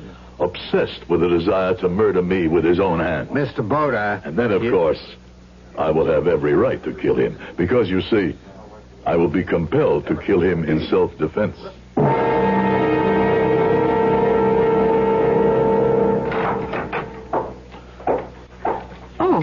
Hello. Good evening. Well, I'm afraid school's over for the night. I'm just closing up. You have a child you want us to tutor? No. Oh, well, then, what can I do for you, Mr. Boda. Anthony Boda. Is the name familiar? Well, I don't know. I seem to remember seeing it somewhere, but I can't recall. What do you want, Mr. Boda? Your father, among 1,000 other crimes, killed my wife and son. What? What are you saying? You know what I'm saying. But you must be mad. I'll call the police. You call the police? But why? I've done nothing wrong. I have merely stated a fact. Look, you get out of here. Will that change the fact? My father, he's good, he's kind, he's the most decent man in the world. How does your father earn his money? Huh? Well, where is his factory? What goods does he handle? In what does he trade? I'm a shoemaker. I smell of leather. Your father, he smells of death because his business is death. I don't know what you're talking. Were you about to say you don't know, you don't wish to know? You read, you think? Oh, get out of here. Get out, get out! Good evening, Miss Carley.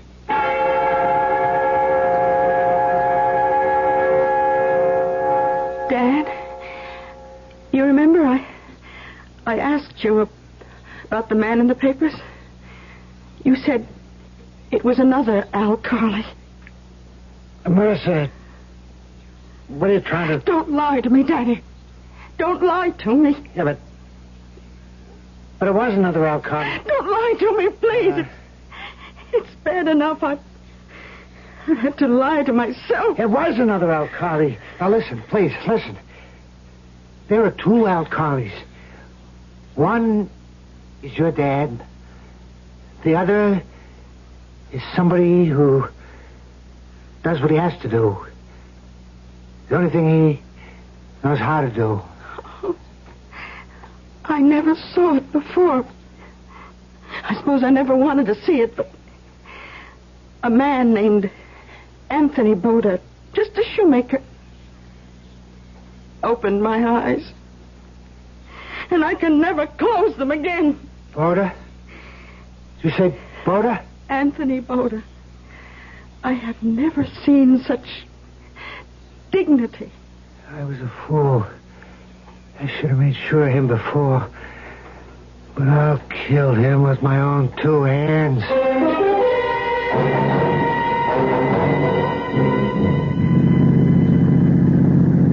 I'll kill him. I'll cut his heart out. Benji, can't you get more speed out of this? Come on, faster! It's a state trooper. Lose him. Look out! Look out! That idiot up ahead is turning. He's look out!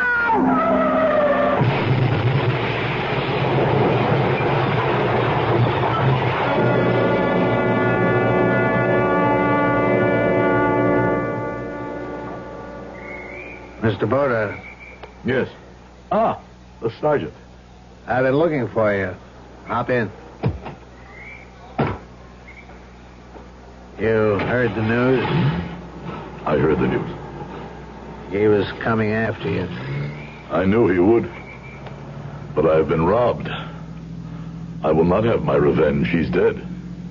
No. The radio said he cannot live. So you see, there is no justice for me. And do you know why he can't live? He needs blood.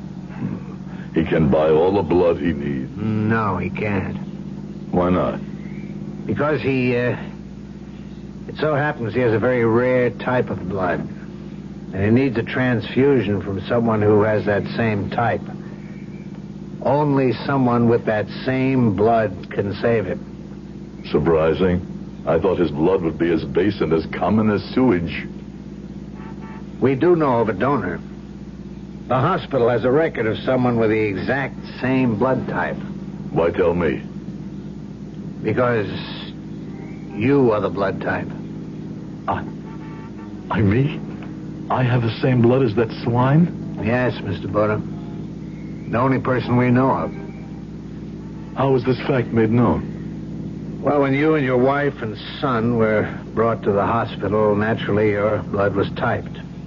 One of the lab technicians happened to remember. Well, that's the blood Carly needs. Or he'll die before tonight. You expect me to give my blood to the murderer of my wife and my son? You expect me to keep this animal alive? Mr. Boda. How I prayed that I would kill this monster. I thought my prayers would never be answered, but they were. They were. I now hold his life in my hands. So you see, Sergeant, this is justice. No, that's not justice. It's revenge. Let the law deal with him. You may drive me to the hospital, but he'll never see one drop of my blood. And why do you want to go to the hospital? To look in his eye, to laugh in his face, to let him know who has conquered.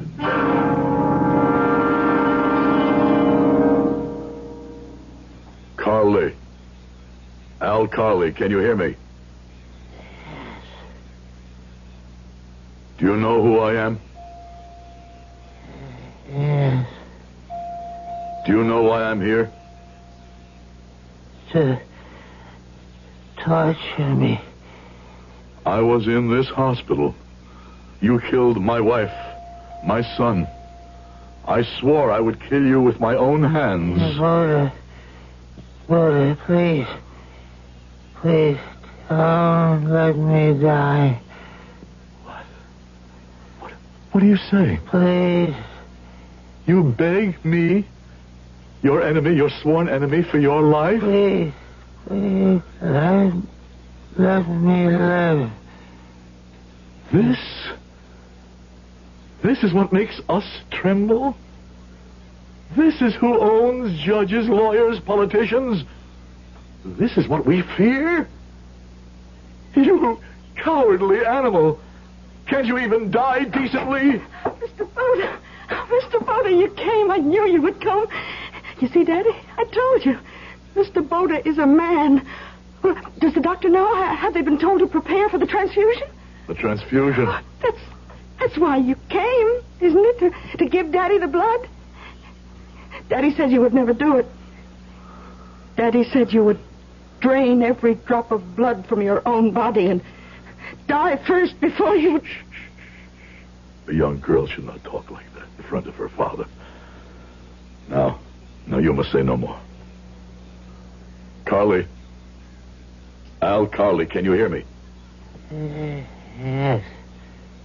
Yes, Al Carly, you are very close to eternity.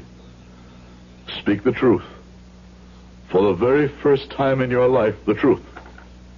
Look into my eyes, Alcali, and tell me. Tell me. If it were the other way and I lay dying, would you give me your blood? Answer. And remember, God is listening. The truth, Alcali. Would you give me your blood? Would you? No.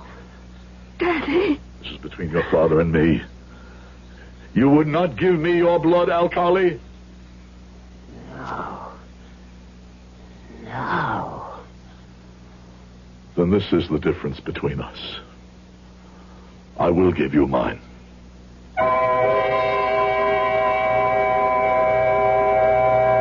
Al Carley recovered. He stood trial. His empire collapsed like a towering castle of sand when the high tide sweeps up on the beach. Al Carley will not be around for a while, 99 years to be exact. But when his daughter needs advice and comfort, she visits with Anthony Boda. They're good for each other. Each makes up for something the other has lost. I'll be back shortly. Oh, sure. You can talk about good-tasting diet drinks, but I know. I'm Goldilocks, and here at my taste-testing laboratory, I taste-test them all. And nobody's been drinking my diet drinks until I tested sugar-free Diet 7-Up. And then, kabloomy! Every bear wanted some. Diet 7-Up is fresh, natural, delicious. Sugar-free Diet 7-Up. This one's just right.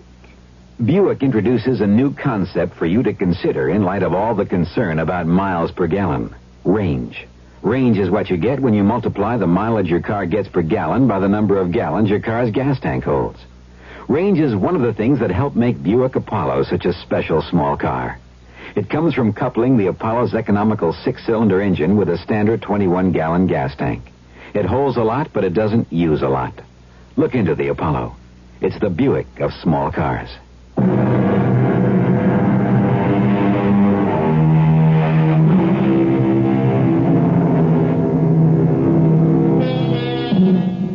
The Anthony Bodas, the Al Carleys, each brought the same blood to the melting pot of America. But the melting pot is a crucible where men, like steel, may either be hardened or destroyed. Our cast included Howard Da Silva, Ken Harvey, Robert Dryden, Bryna Rayburn, and Jack Grimes. The entire production was under the direction of Hyman Brown. Now, a preview of our next tale. Well, be quiet, Eddie. Your husband isn't thinking straight, Mrs. Breach. It isn't that easy. You think that Harney will be satisfied if I let him live? If I walk off this job, somebody else walks in. This isn't the only gun in the world. He's right, Eddie. Maybe the only way is to give him the money back. There's nothing to give back. You think money stands still in this business? Look, maybe if we left town, went to Mexico or someplace. Harney won't give up that easy. It means too much to him. Well, I'm not staying here. I'm getting out. I'm getting as far away as I can. Eddie. Both of us, Connie. I meant both of us. You expect me to run? In a wheelchair? Maybe Mr. Derry can tell us what to do. I can think of only one thing. Joe Harney wants a dead body. That's what we'll have to give him. Radio Mystery Theater was sponsored in part by New Sugar-Free Diet 7-Up and Contact, the 12-hour allergy capsule. This is E.G. Marshall inviting you to return to our Mystery Theater for another adventure in the macabre. Until next time, pleasant dreams.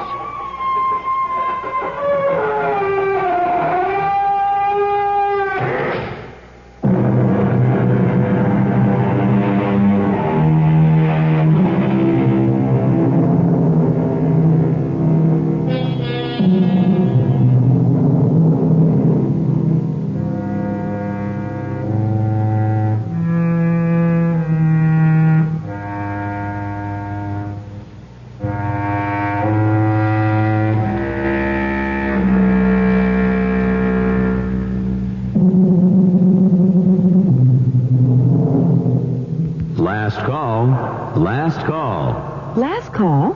Last call at Neiman Marcus. What is it? Last call at Neiman Marcus is the traditional store-wide clearance. Your last chance to buy current spring and summer fashions, sportswear, designer apparel, shoes, men's and children's clothes at the lowest final prices of the season. Some of the best-dressed people in town manage it by shopping Last Call. Last call at Neiman Marcus. When is it? Last call ends downtown today, starts at North Park tomorrow. At 1080 on the dial, you're listening to KRLD Dallas.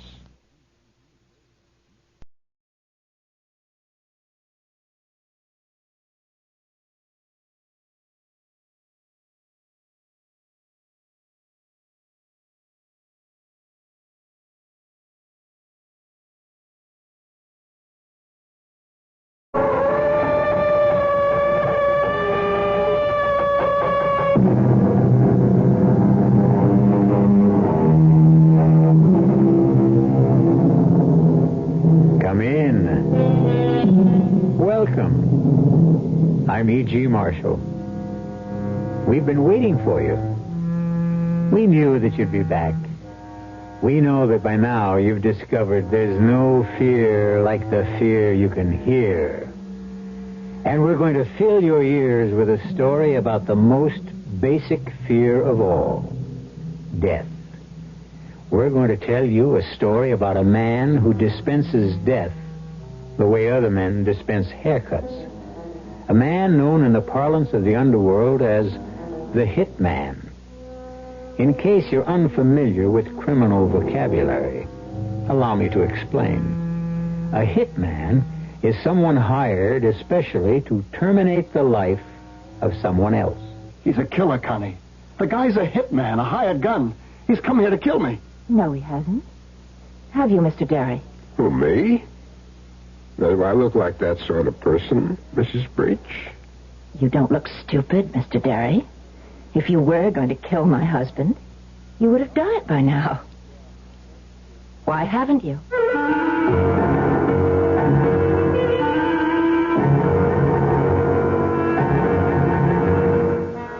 Our mystery drama, The Hit Man, was written especially for the Mystery Theater by Henry Slessor and stars Mike Kellen.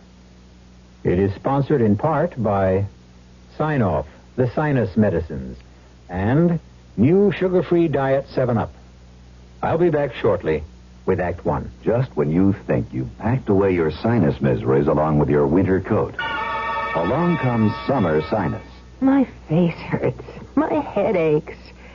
How could it be my sinus? It's summer. Even a change in the weather or air pollution can make your sinus flare up. So can pollen. Your allergy can trigger sinus. When it happens, what can I take for it? Take Sign-Off tablets. They help relieve throbbing sinus pain and help drain clogged sinus cavities. The miseries of summer sinus. Sign-Off can do all that? Right. Sign-Off tablets give you a full dose of pure aspirin for pain, plus a decongestant to help drain clogged sinus cavities, plus an anti-allergy ingredient. Sign-Off tablets. The sinus medicine in the bright red box. For summer sinus miseries, get Sign-Off. Signeoff. Take only as directed. Sign-Off. I'll remember that. I was having dinner at Old Town Village last week, and as we were leaving, we noticed that the waterbed store was open. Well, we went in. You know, I'd never really looked at waterbeds because I always thought they were for the kids, and if I ever got on one, I'd probably get seasick. But it was different. The salesman there got us to lie down on a bed and told us why we'd sleep better on a hydro-rest waterbed system. He also took the time to tell us about frame construction, mattress durability, and the safety features incorporated into each of their systems.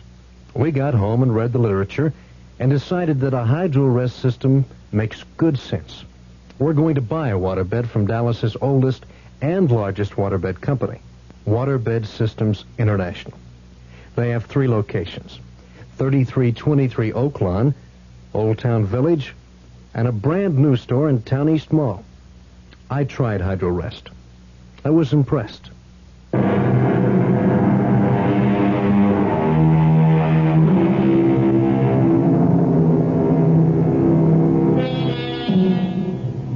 Our story begins in a bus terminal of a large eastern city.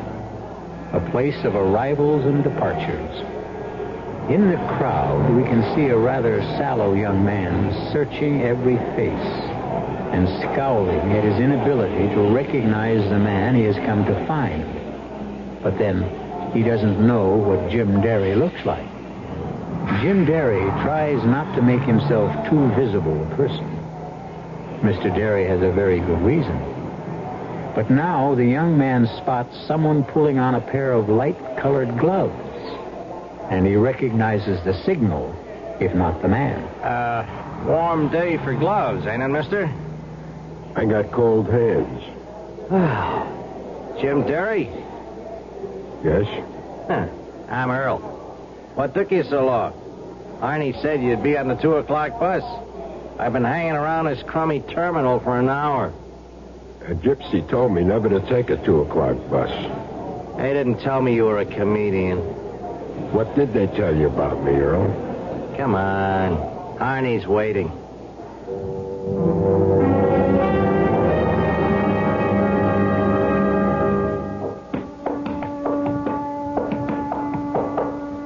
So, this is Arnie's warehouse. Oh, it's his warehouse, but he don't do much warehousing in it. Come on. His office is right here. Yeah, who is it? Hey, it's Earl, Mr. Harney. Come in. You took your sweet time getting here. Well, it wasn't my fault, Mr. Harney. He didn't show until 4 o'clock. Sad idea, Derry. I hire somebody, I expect a little punctuality. Well, I told you he didn't have to go outside the organization. I could handle it for you, Mr. Harney. I said shut up. I hate these family quarrels. Do you want to talk business now, or should I come back later? We talk now. Good.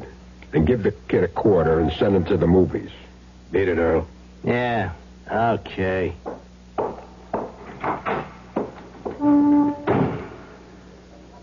All right, Derry. The family quarrel's over. Now let's talk shop. Okay. My price is $3,000 for the hit. I do good, clean work, pick my own time and place, and never get my clients involved. How does that sound? Sounds fine. This is a private case. Strictly private. Guy named Eddie Breach. Breach used to work for me. Covered the best slice of territory in the city. His receipts were like $5,000 a week. Only they started to drop, understand? 4 one week, 2 the next. Whole thing smelled bad. You don't mean he was a crook? I had him followed. Found out he was making book on his own, setting up his own shop. He was robbing me blind. Who fingers him for me? Earl, finger him this afternoon. See if you can make it fast. And see that I'm kept out of it. That's all. Not all, Mr. Harney. In cases like this, our company likes a deposit. Oh, yeah. Okay. Here's the ground now. You get the rest when I read that obituary.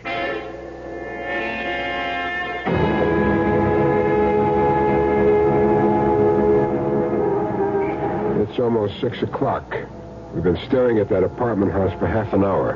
Now you know how I felt, Derry, waiting in that bus station. I thought you said Breach should be home by now. Oh, he'll be here. I've been clocking him 3 Fridays in a row. He takes his wife to see the doctor every Friday afternoon, and they get back around now. You didn't tell me he was married. What difference does that make? I just hope he's insured. I like making rich widows. Hey, there's his car. Hand me those binoculars. Don't forget to get a look at his wife. She's worth seeing, even if she is crippled. What? Look for yourself. A wheelchair. He's taking a wheelchair out of the back. She's got a nice pair of legs. Only they don't move. Paralyzed? That's right. Well, did you get a good look at him? Yes, I got a good look. Let's go.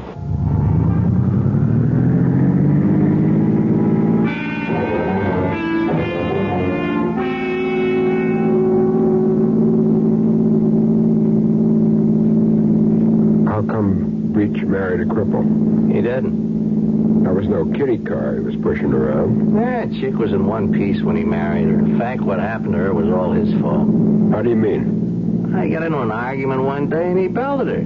She fell down a flight of stairs and busted something in her back. Sounds like a real nice guy.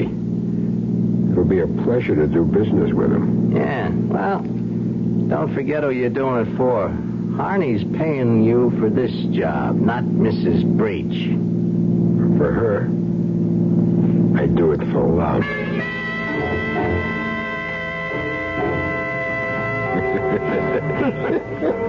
Good afternoon, mister. A lot cooler in here, isn't it? Yeah. It's a refrigerator. What are you having? Making a beer. Right. I just hit this town yesterday. Still haven't found out where the action is. So? A friend of mine told me I might do myself some good here. You know anything about that? Well, depends upon what kind of action you want. I'm flexible. For instance, I wouldn't mind doing business with a horse or two. I'm a bartender, not a bookie. This friend of mine, he told me a guy hangs around here named Breach. Eddie Breach? That's him. He said Breach might be the firm to do business with. You know him? Yeah, I know Mr. Breach. He's a nice guy. Comes in here sometimes with his wife. His wife? In here? Well, why not? I run a family place here. What's Mrs. Breach like? That woman is really something. She's a cripple, you know, in a wheelchair. But she never beefs about it. Best looking chick you ever saw, and she keeps right on smiling. Wheelchair and everything. That's tough, all right. Wheelchair. It's like a stretch in prison. Oh, she's lucky having a husband like Mr. Breach. He's real good to her. Buys her anything she wants. Takes her to the doctor every week. The way I heard it, Breach is the one who put her in the wheelchair. Well, I wouldn't know about that, but he treats her like a queen, I can tell you that. I mean, cripple or not, that is my idea of a happy marriage. Hey, you didn't touch your beer.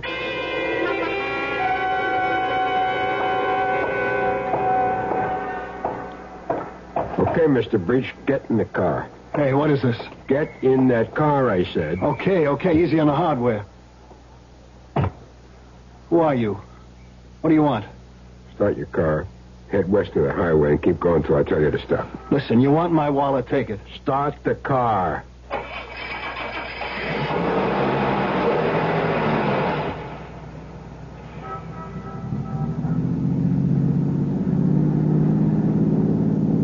You don't work for Joe Harney, do you? Keep driving. I asked you a question. I work for myself. Look, if Harney did send you, let's talk about it. I'll pay you twice what he's giving you. Just tell me how much. How do you know Harney wants you dead? Maybe it was your wife.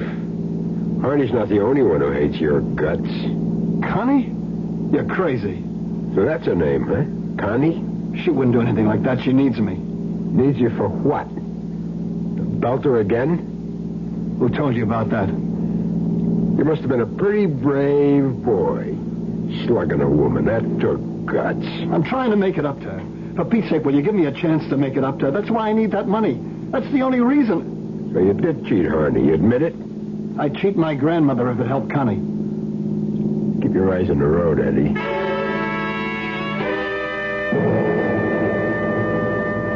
All right. Take that next side road. Listen, give me a chance to talk to you, will you? That's what we're going to have, a talk. Go on, pull over there near the billboard. All right. Answer me one question.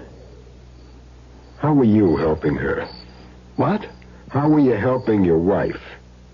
This doctor you see every Friday, did he say something could be done for her? No. I never said that. The spinal cord is all busted up. All he can do is make her more comfortable. So the sentence is life. You think I don't feel lousy about it? I know it was my fault, but I didn't mean it. She might be better off without you. Maybe she would. All right. Let's go. Where to now? We're going to your place.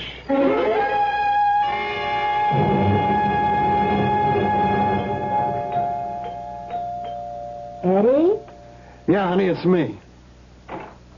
Oh, you didn't tell me you were bringing anyone here.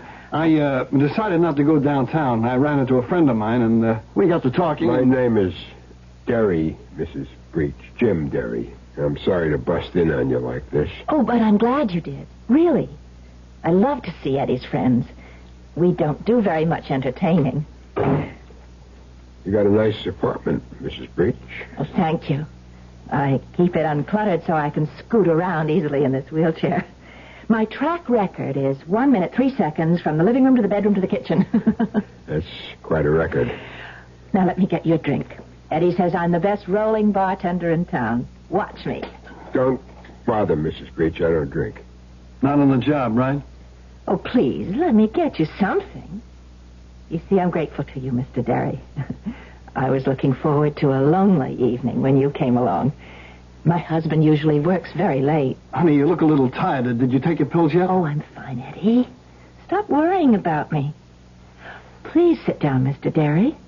It's such a pleasure to talk to one of Eddie's friends. Now, let's cut this out. He's no friend of mine. I never saw him before in my life. What? Tell her who you work for, Derry. All right. At the moment, I work for a man named Joe Harney. Harney? That's right. And what do you want from us? I want us to sit down and have a talk. I'm already sitting down, Mr. Derry.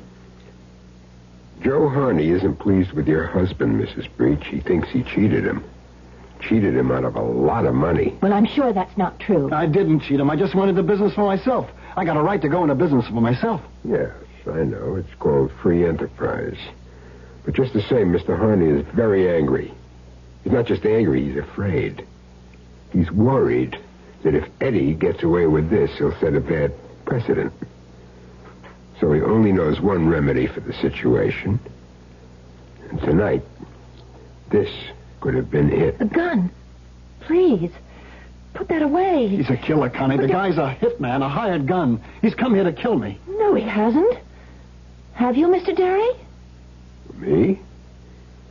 Now, do I look like that sort of person, Mrs. Breach? Well, you don't look stupid, Mr. Derry. If you were going to kill my husband, you'd have done it by now. Why haven't you? I'll tell you why. Because he wants a deal. He wants me to pay him more than Harney's paying. Oh, be quiet, Eddie. Your husband isn't thinking straight, Mrs. Breach. It isn't that easy. You think that Harney will be satisfied if I let him live? If I walk off this job, somebody else walks in. This isn't the only gun in the world. He's right, Eddie. Maybe the only way is to give him the money back. There's nothing to give back. You think money stands still in this business? Look, maybe if we left town, went to Mexico or someplace. Harney won't give up that easy. It means too much to him. Well, I'm not staying here. I'm getting out. I'm getting as far away as I can. Eddie. Both of us, Connie. I meant both of us. You expect me to run? In a wheelchair? Maybe Mr. Derry can tell us what to do. I can think of only one thing. Joe Harney wants a dead body. That's what we'll have to give him.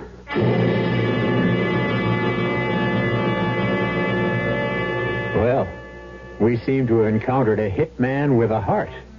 At least a hitman with a soft spot for a beautiful, afflicted young woman. But Jim Derry can't fail his assignment either. If he doesn't collect the rest of the money, he may be collected himself. We'll find out what happens to this strange threesome when I return shortly with Act 2. At a time when a lot of folks are thinking of smaller cars, we'd like you to do something a little unusual. Consider a Buick. Seriously. You see, there's a whole new series of smaller Buicks out there that maybe you didn't know existed. Take, for example, the mid-sized Buick Century. It's a foot shorter and about 1,000 pounds lighter than many full-size cars. Yet it offers Buick's kind of attention to detail and comfort. And that's important, particularly if you're used to big cars. And something else. There's an even smaller Buick than Century. Apollo. The first 6-cylinder Buick in years. But it has a quiet way of going about its business that's very unsmall car. If you're thinking of buying a new car, do something a little unusual. See a Buick dealer. He'll prove that a smaller size doesn't have to mean less comfort. One of the delights of backyard barbecuing is eating with your fingers. One of the disadvantages is having to swat bugs with the same fingers that hold juicy, drippy hamburgers. Hi, Frank Lieber here to tell you that's why True Value hardware stores have Raid House and Garden Bug Killer. So you can make sure that ketchup and mustard mess goes no further than your fingers. Raid kills bugs dead, but used as directed, it won't harm plants or shrubs or your pets or the food that you serve outdoors. True Value hardware dealers suggest you use it this way. About half an hour before you're ready to serve, spray Raid around your patio or picnic table. It kills bugs in the air and in the shrubbery where they hide. And Raid is just as effective indoors and safe. It won't oil stain furniture and draperies. The 13.5-ounce aerosol can of Raid House and Garden Bug Killer is just $1.29. Just one of the values you'll find at the True Value hardware store near your home.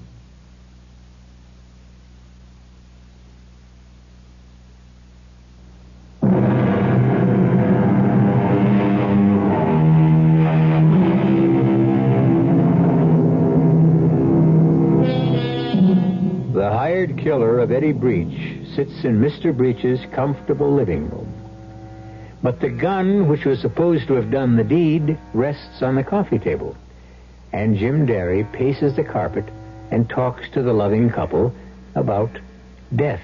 It won't be easy, understand? But it's the only idea I got. The only thing that'll satisfy Joe Harney permanently. What do you mean about a dead body? I don't mean yours. I mean somebody else's. A body that could have been yours if the job had been done. A substitute. But how is that possible? There's a way.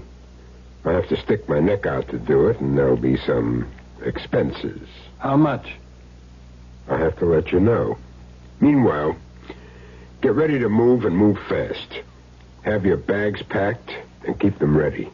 Get yourself some standby reservations. Mexico, Rio, any place you want. Don't make them in your own name. Oh, and one other thing. Don't leave the apartment for any reason. But I gotta leave the apartment. I got business to do. Business? Isn't your life more important? You can't risk it. Arnie hired me to take care of you, but that doesn't mean one of his goons wouldn't try to beat me to it. There's a kid named Earl. Yeah, I know Earl. He's a punk. Just the kind of punk who might try shooting you in the back. Oh, do as he says, Eddie. Please. I tell you, I gotta get out. I need cash if we're to beat it out of town. I have to make collections. Mr. Derry, wouldn't you help him? Maybe if he had a gun so he could protect himself, then... You could lend me yours, Derry. Just until we leave town. All right. Take it. I'll see what I can do. Okay. I'm leaving now. Just keep calm until you hear from me. I'll see you to the door. Mr. Derry, why are you doing this for Eddie? Because he's such a regular fella.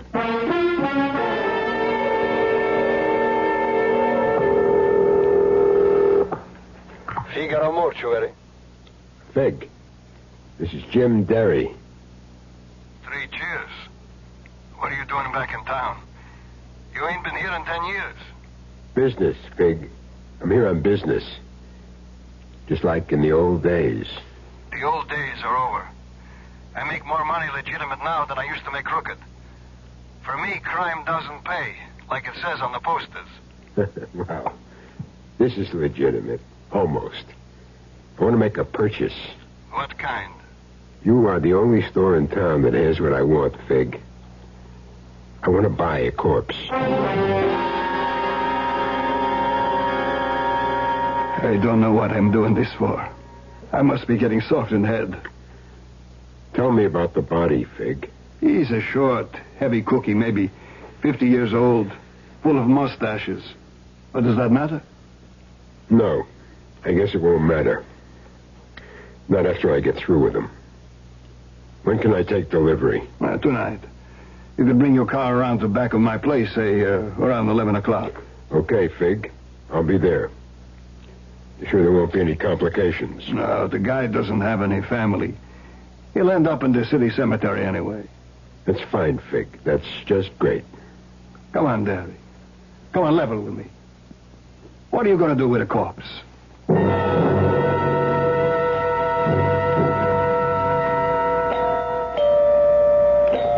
Who is it? It's Jim Derry. Eddie isn't here. He went out on business. Would you rather I came back later? Oh, no, of course not. Eddie should be home any moment. Come on in. He's been out raising money. It's wonderful how many people owe Eddie money. He's like a banker, really. You know what he tells his mother? What? He tells her he's an accountant. She's a sweet old lady. She knows the truth, but she never lets on.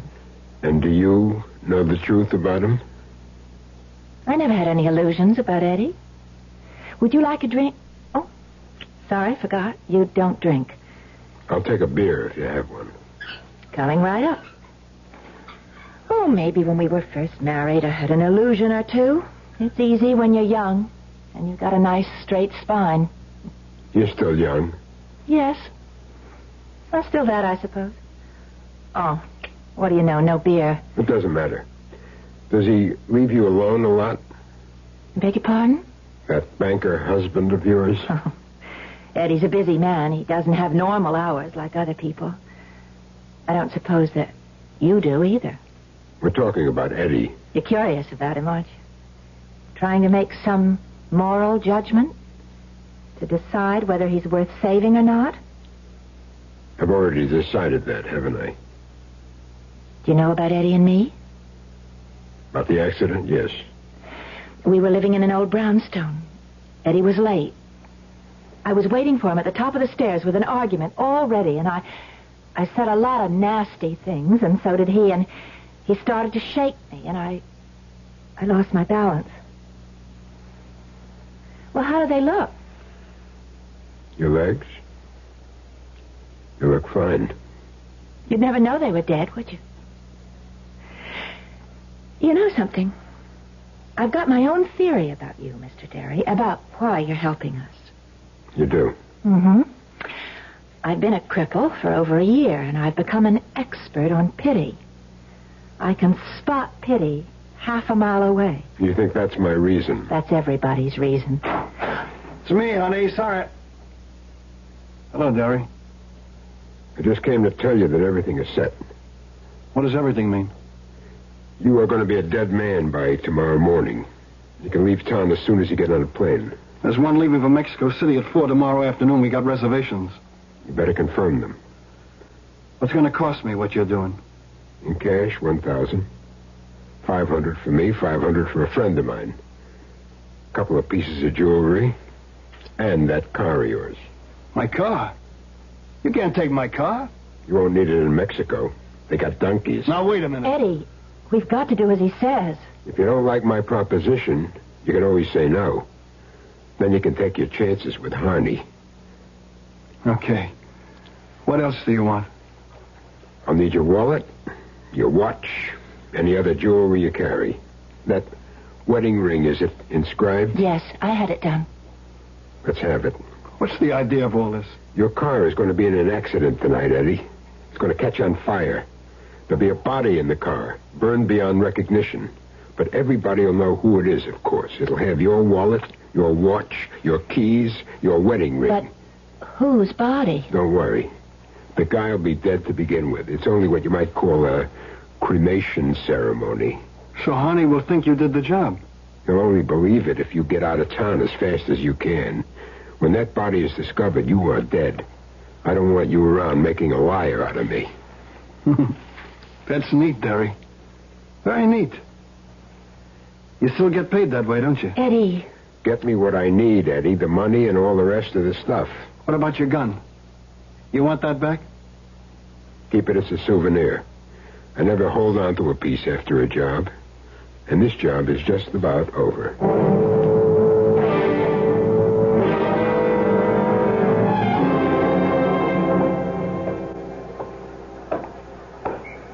Hey, Derry. What do you want, Earl? Just want to give you a message. Mr. Harney isn't happy. Mr. Harney says he sort of expected some action by now. Tell him to read the contract again. I picked my own time and place. It says so in the small print. I thought you were supposed to be a pro. I would have had Eddie Breach stretched out and buried 2 days ago. I'm sure of it. And Harney's paying you $3,000? I would have done it for half the money. You would have done it for laughs, Earl. You know something? I ought to show him that he didn't need you. I ought to take care of Eddie myself. Harney wouldn't like that. He's liable to spank. So long, Earl. All right, Earl. Hold it. Right there. Hey, what do you guys want? I'm Lieutenant Gale, Police Department. What I want's very simple, Earl. I want you.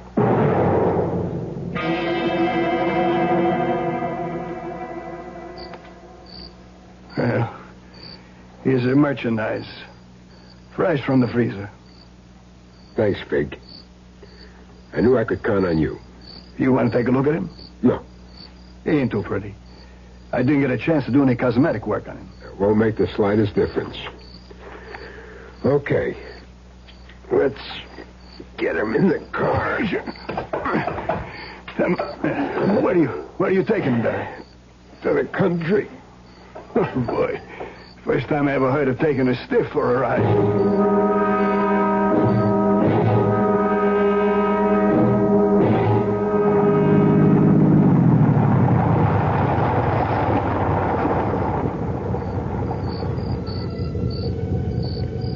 Okay, Mr. Nobody.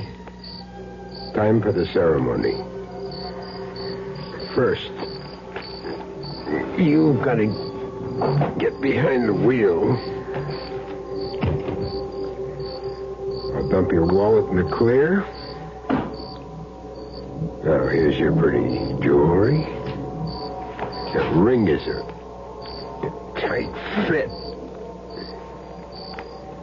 Now, your keys. And that's about it. Except for that can of gasoline. There. That ought to be enough to make it hit the gas tank. Now all I need is a match.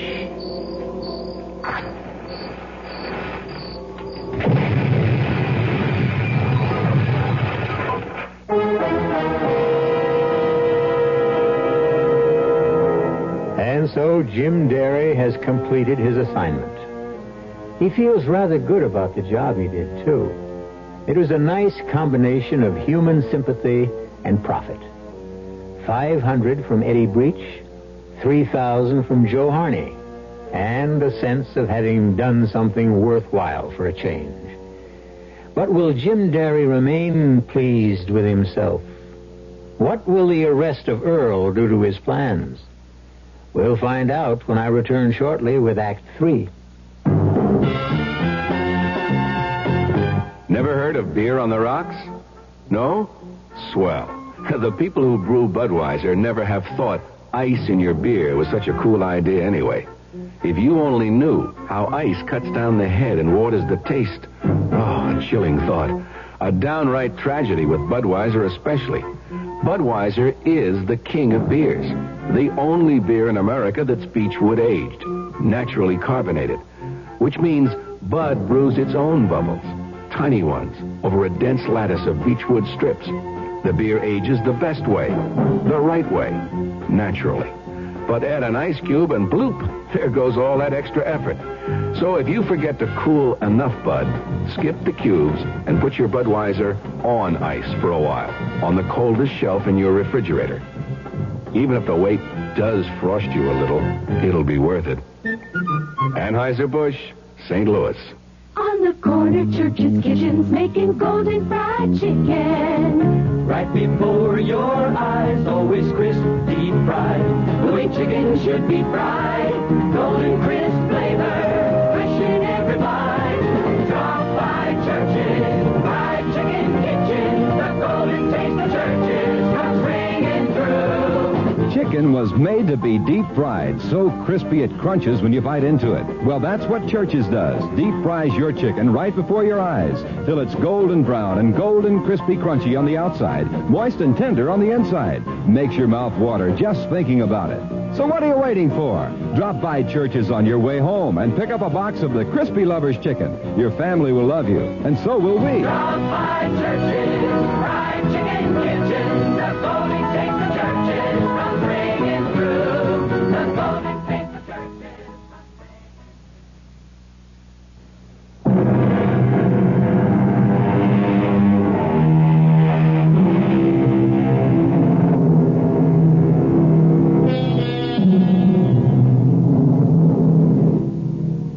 Only one thing remains for Jim Derry to do. He has to make one final call on the man who brought him to town in the first place. He has a good report for Joe Harney. And Joe Harney has $2,000 waiting for him.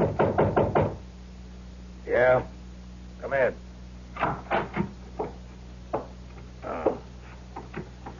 So it's you. How are you, Mr. Harney? How do you think I am? Anything wrong? The cops picked up Earl on some old assault charge. That kid's more trouble than he's worth. I could have told you that. Well, at least there's one problem he won't have anymore. You mean breach? You won't be hearing from him again. Give me details. He's dead. That's a big detail. I want to know how. I got Breach to take me for a little ride in the country. When we stopped to look at the scenery, I slugged him. Then I gave his car a little gasoline bath. You burned him? You want to see what's left? Take a drive out on Route 7, make a right on Potter Valley Road. There's not much to see, though. What'd you do after that? I took a nice long walk. There's a motel about a mile and a half south. I spent the night there. Didn't even get a chance to shave. Huh. Sure it went all right? Nobody spotted you? Our work is guaranteed, Mr. Harney. Money back if not satisfied. And speaking of money... Yeah, I know. $2,000. And worth every penny of it.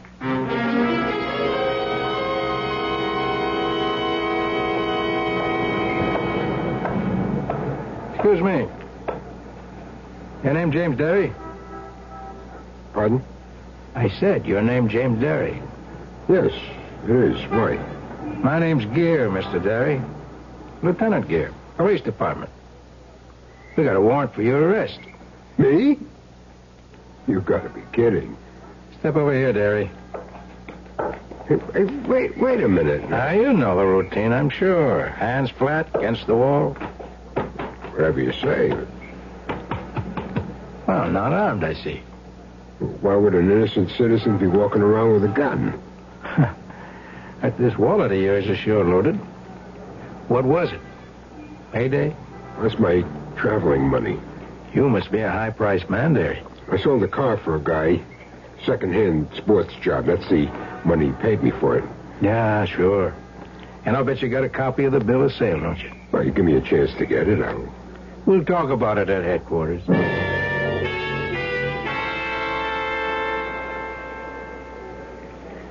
You ever use an alias, Derry? No. What for?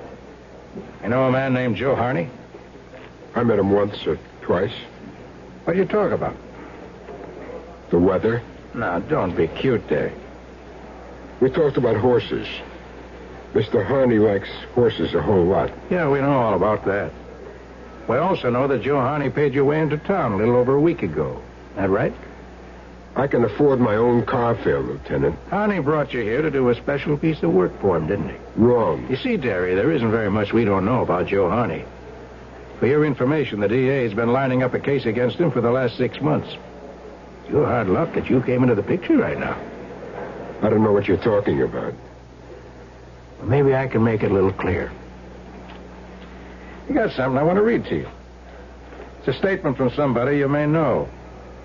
Now, here it is. Listen carefully. This guy, Derry, arrived last Friday. He was brought in by Harney to cool a guy named Eddie Breach. Breach once worked for Harney, but then he got to taking bets on his own book. And that made Harney sore, so he decided to kill him. Derry's price for the job was $3,000. Derry was staying at a hotel called the Gracie. He didn't tell Harney how he planned to kill Breach. Well, how does that sound to you, Derry? Like a fairy tale. Is it true or not? That's junk. They shouldn't make up junk like that. It's a statement we got last night by somebody who worked for Harney for the last 2 years. You know who I'm talking about? No. Name's Earl Clifford. You picked him up on an old charge, one that could have sent him to the joint for a good 10 years. He's willing to turn state's evidence in the hope of getting a lighter rep. He probably will. I never heard of Earl Clifford. You can help yourself the same way, Derry. You can help by telling the truth. I am telling the truth. We want to know why you killed Eddie Breach. Lieutenant, have you got the time? What? What time is it? 4:30. 4:30, that's what I make it to. And how is the weather out? Still warm and sunny. Good flying weather, huh? All right, what's the joke, Derry? The joke is over. I'm ready to tell you what I know, just as soon as I get a cup of coffee.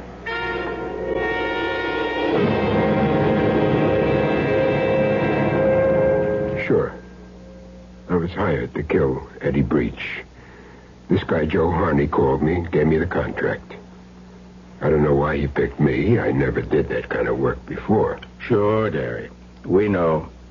Your hands are nice and clean. Anyway, I came to see Harney. He told me the setup.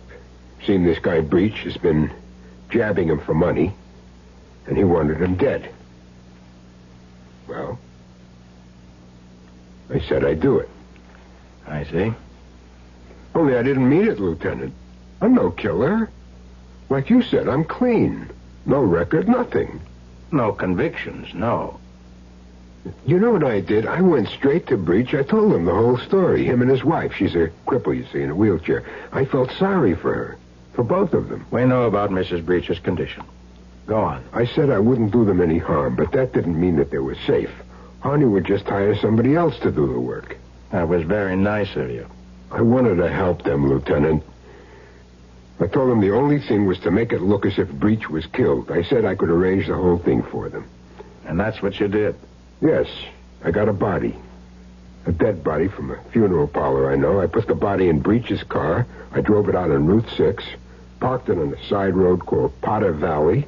I doused the car with gasoline. I set it on fire. You'll find Breach's watch and ring on that body. The wallet is in the grass someplace. Only the body isn't Eddie Breach's. Well. That's quite a story, all right. It's the truth. You send your boys out on Potter Valley Road. We don't have to do that, Derry. We've already found Breach's car. Well, swell, then you know I'm telling the truth. I mean, you got experts. They won't be fooled by a fake corpse. The guy was almost twice Breach's age. He was heavier, shorter. Tell me honestly, Derry. You did all this because you felt sorry for the guy? Yes. Look, I'm not saying he was an angel. He beat up his wife once. He made a cripple out of her. Only now, he's trying to help her. That's why he cheated Harney in the first place, to help his wife. A real sweet guy, huh? Well, Derry, too bad it isn't true. What do you mean?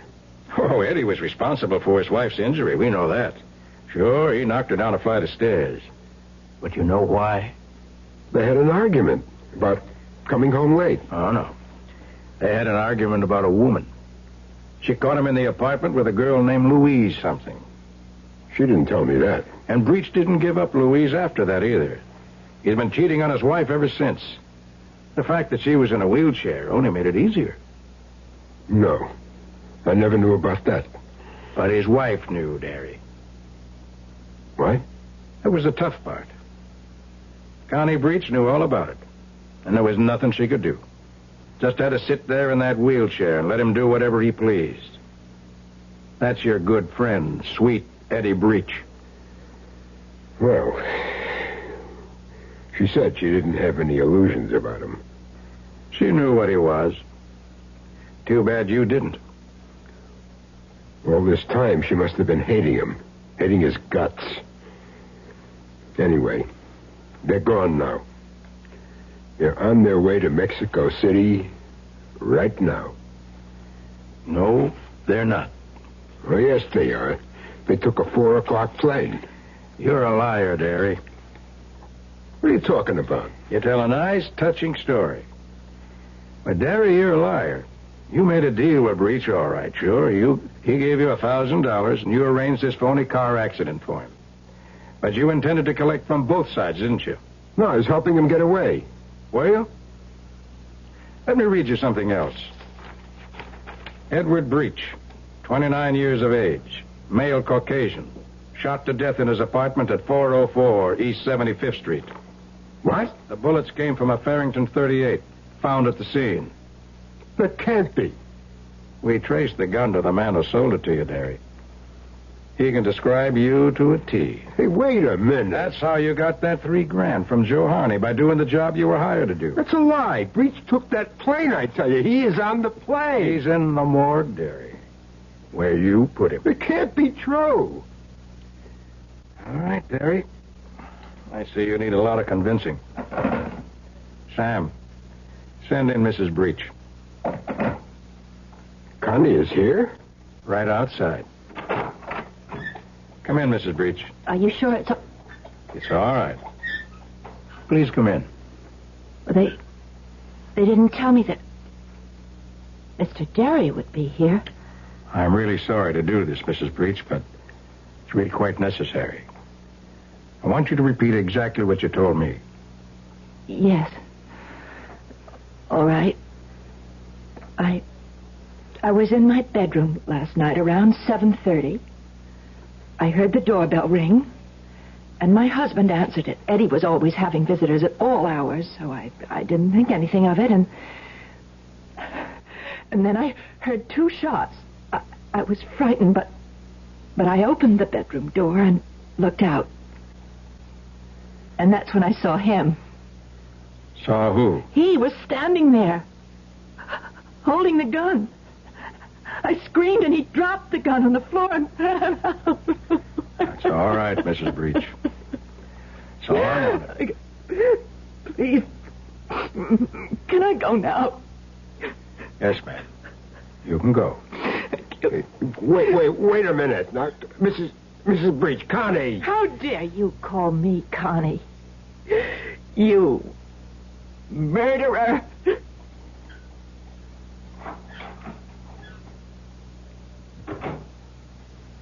That was your mistake, Derry. You should have killed her, too. You were just too soft-hearted. Or maybe just forgetful, Lieutenant. About what? What they say about the female of the species.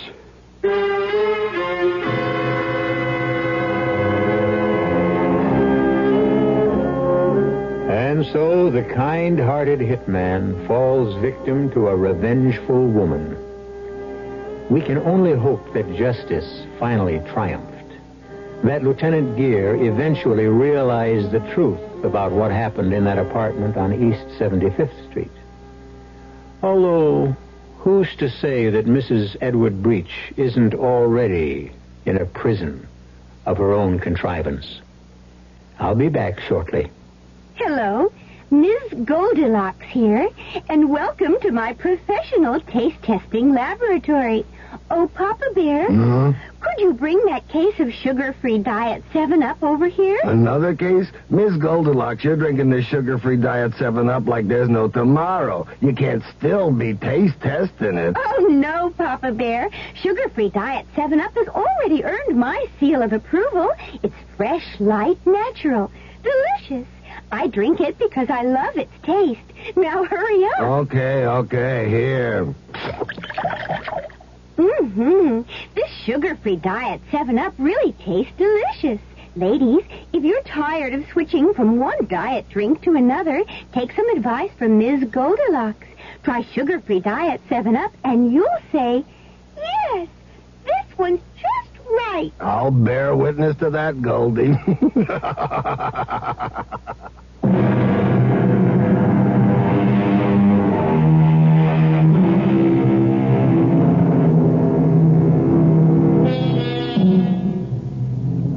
you enjoyed this tale of the Radio Mystery Theater. If you come back next time, I'm sure we'll have another tale of murder, trickery, deceit, terror, and other goodies. Our cast included Mike Kellen, Alan Manson, Earl Hammond, and Lon Clark. The entire production was under the direction of Hyman Brown. Now, a preview of our next tale. I picked up his top coat to hang it in the closet, and this fell out. A lipstick. Yes. Mandarin scarlet. The same color the Ripper uses. To scrawl those horrible messages like last night on the wall of Miss Mapes' room. Well, it seems to me you're letting your fears run away with you, building up a case in your mind. Well, what about last night? He just happened to come home minutes after the murder, he says. And you think... I think he was lying. I think he killed Miss Mapes, left by the fire escape at the end of the second-floor corridor, and then pretended he'd just arrived home. Claimed he'd forgotten his key, so he'd have a witness to prove an alibi if he needed one. Well, it's clever thinking, if that's so. He's a clever man. Believe me, he is. And I'm afraid of him, Lieutenant, terribly afraid. Radio Mystery Theater was sponsored in part by Anheuser-Busch Incorporated, Brewers of Budweiser, and Buick Motor Division. This is E.G. Marshall inviting you to return to our Mystery Theater for another adventure in the macabre. Until next time, pleasant dreams.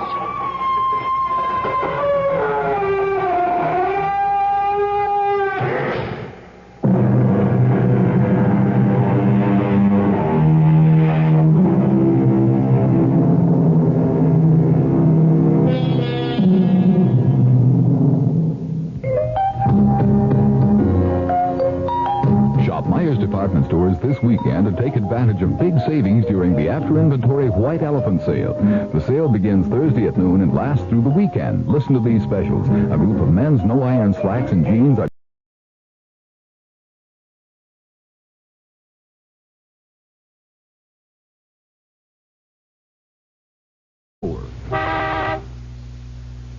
The CBS Radio Mystery Theater presents...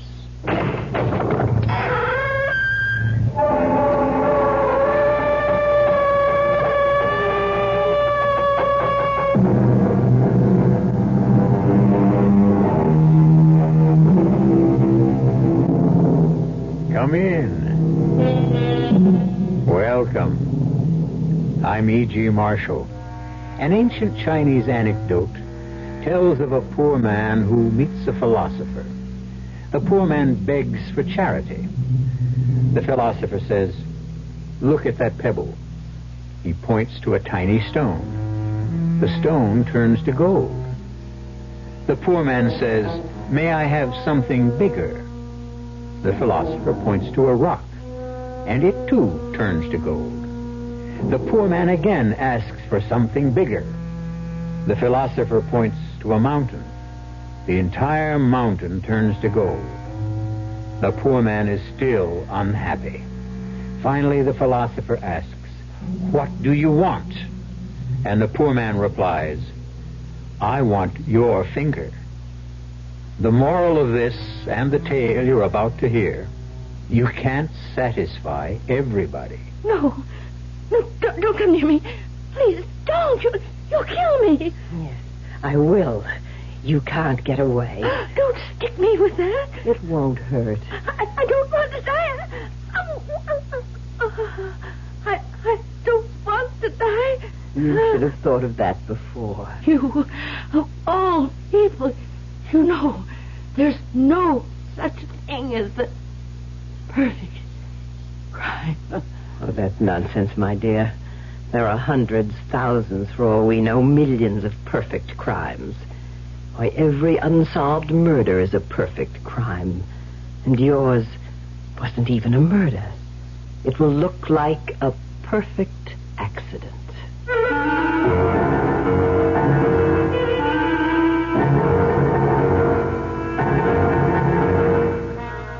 Our mystery drama, I Thought You Were Dead, was written especially for the Mystery Theater by Sam Dan. and stars Arlene Francis. It is sponsored in part by Anheuser-Busch Incorporated, Brewers of Budweiser, and Buick Motor Division. I'll be back shortly with Act One. Child of mine, tomorrow is yours. What kind of world will it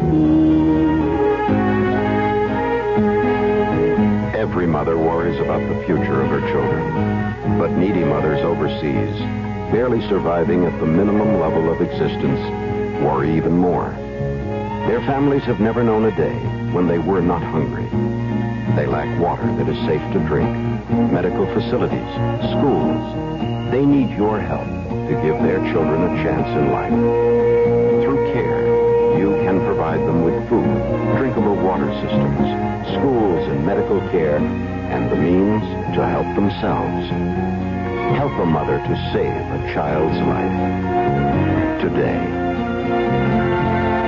Please send your dollars to CARE, Department 2, New York 10016. What do you tell a husband who comes home and says, I just don't know about a vacation this year? well, you tell him about Ramada Inn's family plan, where your kids 18 and under share your room free. And you tell him about the toll-free Ramada Inn's reservation number, 800-228-2828. At least that's what I tell him. At Ramada Inns, you're always welcome home. This is Al Wisk. Tuesday night on Sports Central Dallas, we'll have a look at the new World Football League with its problems and with its promise. Our guest will be the WFL's Director of Football Operations, Henry Lee Parker. Our first sports question, in 1964, the New York Jets signed 2 quarterbacks out of college for $600,000. Joe Namath was one. Who was the other quarterback? Sports Central Dallas, Tuesday night, 6 to 7 p.m. The World Football League on KRLD.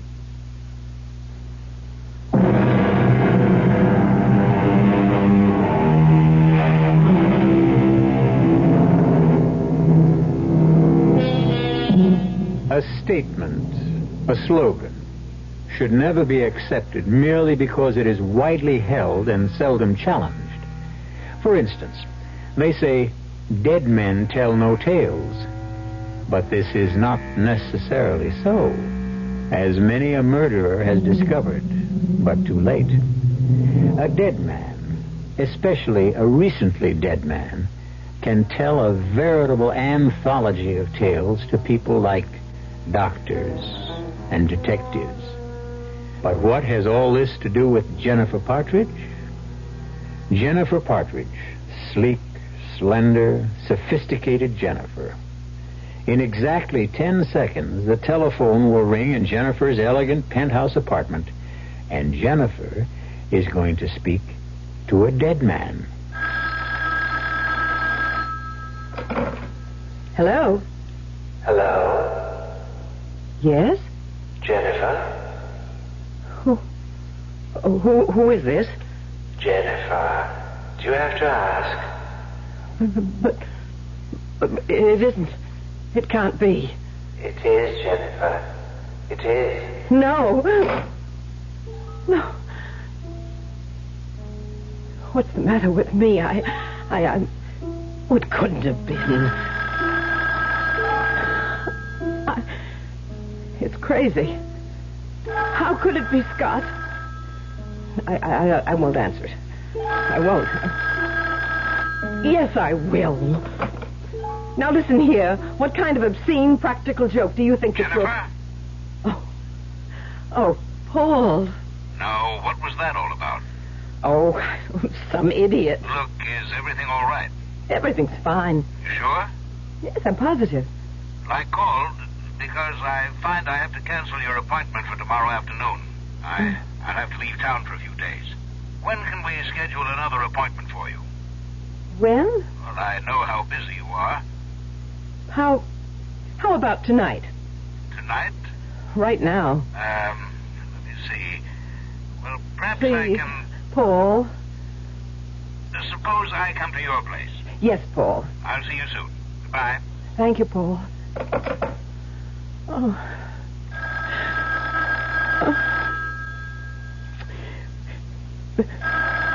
The best thing is not to answer.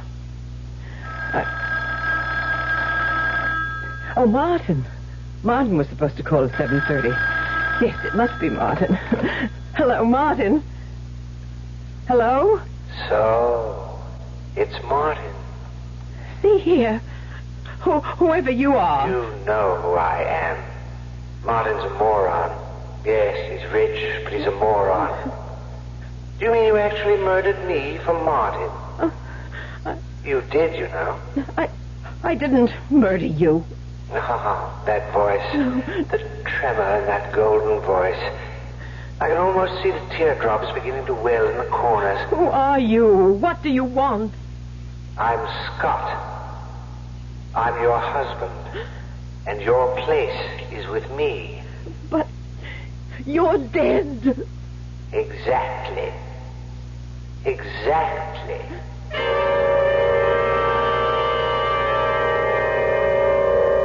But Scott is dead. I spoke with him. Twice. It isn't possible. Paul, I know Scott's voice. A practical joker. Someone could imitate Scott's voice, perhaps, but... But what? But not the way Scott talks.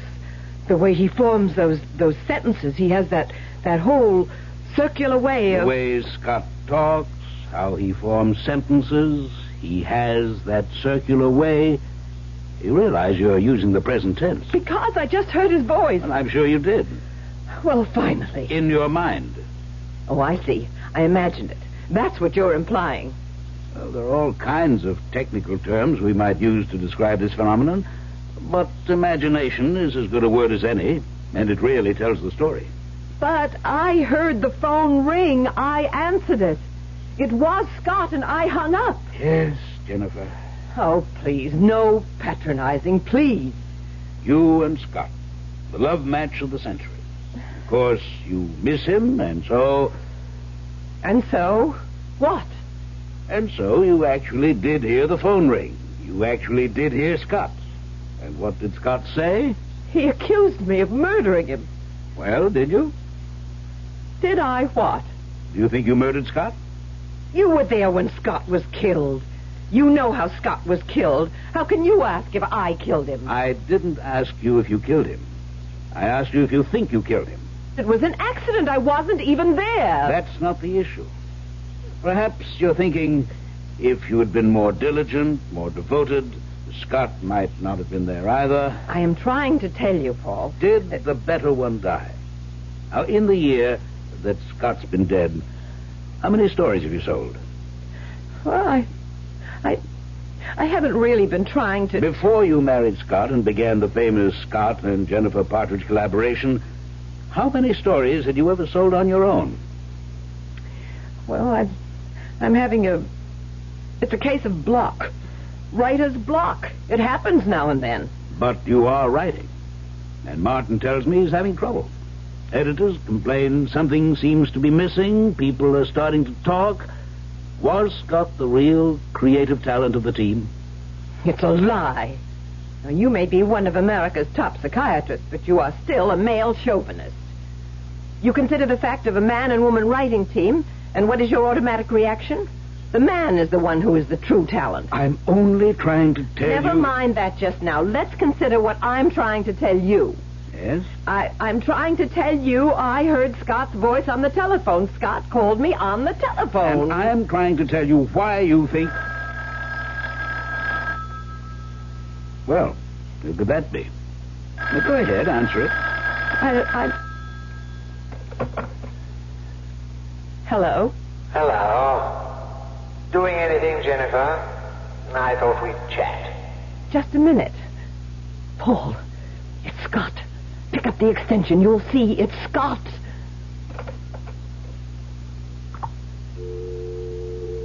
There's no one on the line.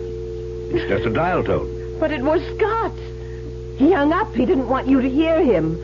But he spoke to me. He spoke to me. Jennifer, he's dead. Is that a fact? But I tell you... Is it a fact, yes or no? Yes. Then these conversations can only be taking place in your mind. But it seems so real. so real.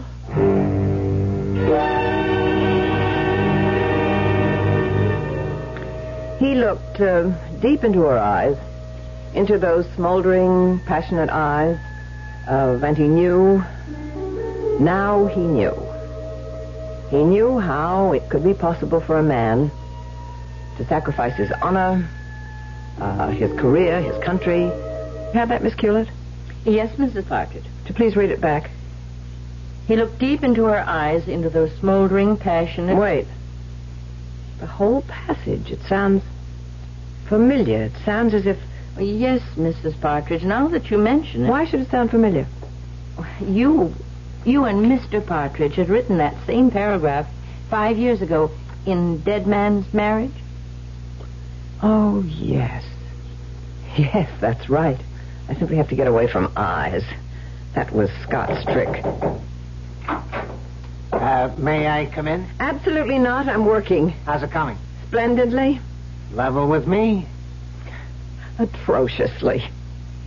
I think you're trying too hard. What does that mean? Just relax. What did St. Clair think of the Merry Christmas caper? He thinks you're trying too hard. But I simply must... You simply must what? Get something published this year. Why? Isn't it obvious? People will say that Scott was the writer. I don't know of anyone who's saying that. But it's true. Now, look, Jennifer, honey, just relax. You're nervous, high-strung. Just like a thoroughbred. No, thank you. It's flattering to be compared with a horse. Well, baby, you can compare an agent with a trainer. They both have to nurse some very temperamental stock. Tell you what we should do. Take 3 months off, get married, go on a cruise. Martin, darling, we can't get married until I get something of my own published. Okay. I know you understand, darling. I understand. I'm not going to win arguments with you, so I came with a suggestion. Yes? People have worked together so closely so long as you and Scott become dependent on each other. But I'm trying to prove that Baby, sometimes you just got to listen. Because Scott died so suddenly, the break was so... Well, it was too abrupt, you know what I mean? You weren't prepared for it. Now, let Scott help you. What? What are you saying? The day Scott died, he told me he had just done a kind of treatment for a book called I Thought You Were Dead. What? You know how he was? He'd fill up a whole yellow pad with a storyline. Well, he said he just did something called I Thought You Were Dead. Why not finish it? I don't know what you're talking about. What? You mean you're not aware of the story? No, Scott never discussed it with me. But he said he had written 11 yellow pages. He had the whole plot. Miss Hewlett? Yes? Have you seen 11 yellow pages? You know, the kind Mr. Partridge would do by hand? Oh, no, Mrs. Partridge. There. But Scott said he wrote it up. You sure you haven't seen it, Miss Hewlett? No, sir. And I generally know where everything is. Jennifer, you have to write it. But Martin... Look, this whole thing is psychological. For years, you and Scott worked together. He became a habit with you. Well, not everybody can quit a habit cold turkey, so move away from him gradually. See what I mean? But we don't even know where the outline is. It has to be in the house. We'll turn the place inside out and upside down. We'll find those 11 yellow pages. Now, let's start looking. I can tell you, Martin, no one will ever find them. Because long ago they had been reduced to ashes. No earthly power can ever recreate them into Scott's original yellow pages. I burned them, destroyed them completely. I had to. Because otherwise, people might discover how I murdered Scott.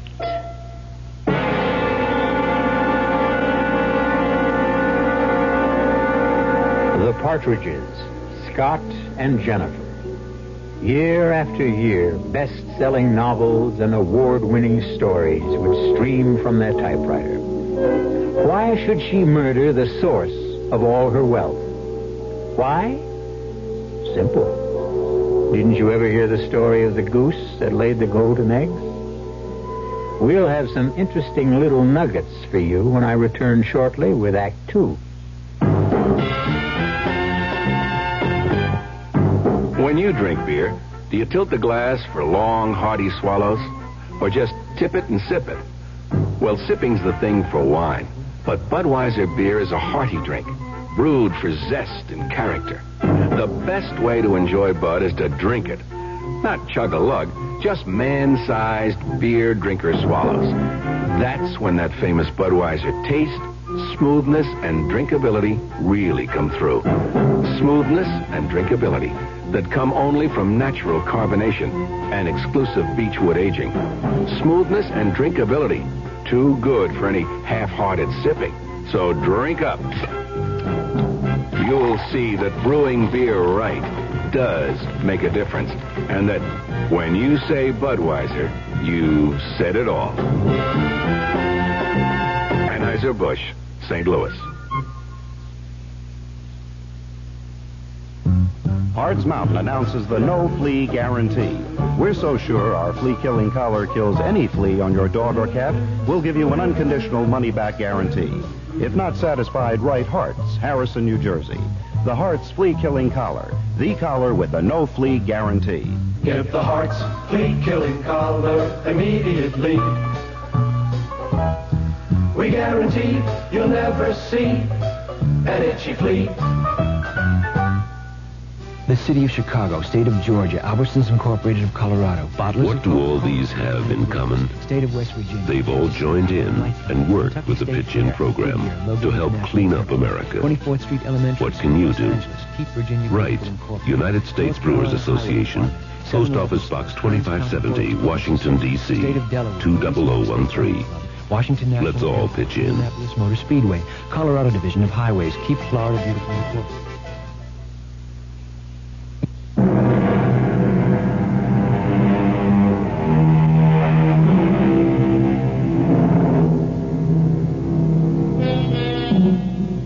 Yesterday, the phone rang, and Jennifer Partridge answered it. It was her husband, Scott. They chatted briefly, and then Jennifer hung up. But everyone knows that Scott has been dead for over a year. Of course, what everyone doesn't know is that Jennifer murdered him. The sun rose, finally. At first, a pale rose glow on the distant eastern horizon. No distant eastern horizon. What an indigestible mouthful that is. Damn. Descriptive narrative came so easily to Scott. Why do I have to worry about the sun rising and the distant eastern horizon? I'll just say, the next day. The next day. That's so abrupt. Say, don't you hear that damn phone, Miss Hewlett? But, Mrs. Partridge, you always insist on answering the phone yourself. Pick it up. Well, yes, ma'am. Hello? Hello, is that you, Miss Gillett? Yes, sir? Is Mrs. Partridge there? Is Mr. Evans, are you here, Mrs. Partridge? No. No, Mr. Evans. Mrs. Partridge has gone out this morning. Tell her to get on the phone. But she isn't here. Tell her I have news from St. Clair. He has news from Mr. St. Clair, Mrs. Partridge. All right, I'll take it on my extension. Yes, Martin. Oh, I see you came back. Martin, I do not like to be disturbed while I'm working. What are you working on? Something new? Drop it. What? I had breakfast with St. Clair. Martin. I told him you found an outline Scott had prepared before he died. But I didn't find it. I told him the title. I thought you were dead. St. Clair flipped. But I don't know anything he insists on about signing it. a contract. But, He's been on the phone to the West Coast. How do I know? Go ahead, ask me. Martin, you must listen. I already got a call from one studio, and you know what time it is out there? 7 o'clock in the morning. Martin, I haven't found the story. Honey, you find it. The bidding has begun, and it's already gone past $1 million. You mean between you and that Miss Hewlett, you can't find that story? Drop what you're doing and look. But you find those 11 pages. Martin. Oh, Martin. I've looked everywhere, Mrs. Partridge, but I was unable to Yes, find... well, we'll just have to keep at it. Now, where were we? Oh, the opening paragraph, the sun rose. No, make that the next day. I don't know. I'm in no mood to... I can tell this is going to be one of those mornings. Look, Miss Kulik, why don't you take some time off? Drive into town. I could look for those 11 pages. Where? We just about torn the whole place apart. And then why don't I dust and clean some of Mr. Partridge's trophies and things? If you like. Some of the guns and knives should be oiled. Well, make sure you're very careful. Actually, we should have a gunsmith or someone like that come in. I don't mind it at all, Mrs. Partridge, and I know how to do it. Very well. Tell Mrs. Mason to have lunch ready at 12, and that could give us a long afternoon for work. Yes, Mrs. Partridge. I really don't understand it. What's that? Mr. Partridge, he was such a methodical man. You know, a place for everything and everything in his place. Yes, I remember. That little homey cliche used to drive me wild sometimes. Now, every time he would finish writing his notes or whatever on his yellow pad, he would always tear off the pages and put them in his right-hand desk drawer. Yes, well, they must be around somewhere. But it's so unusual. I've looked everywhere. Mm-hmm. Well, you recall the Edgar Allan Poe story about the missing letter? Was in the middle of the room, in full view all the time? I'm sure that's what we're dealing with here, too. Yes, Mrs. Partridge.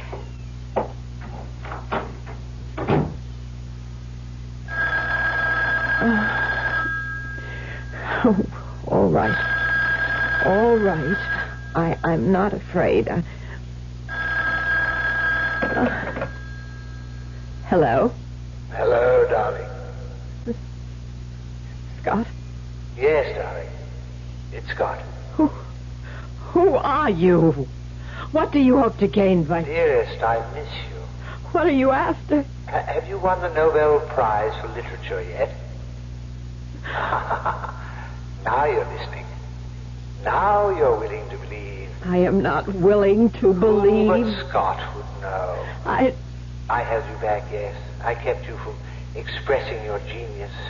I restricted you to trivial little detective potboilers. I made you fritter away your talent. Scott!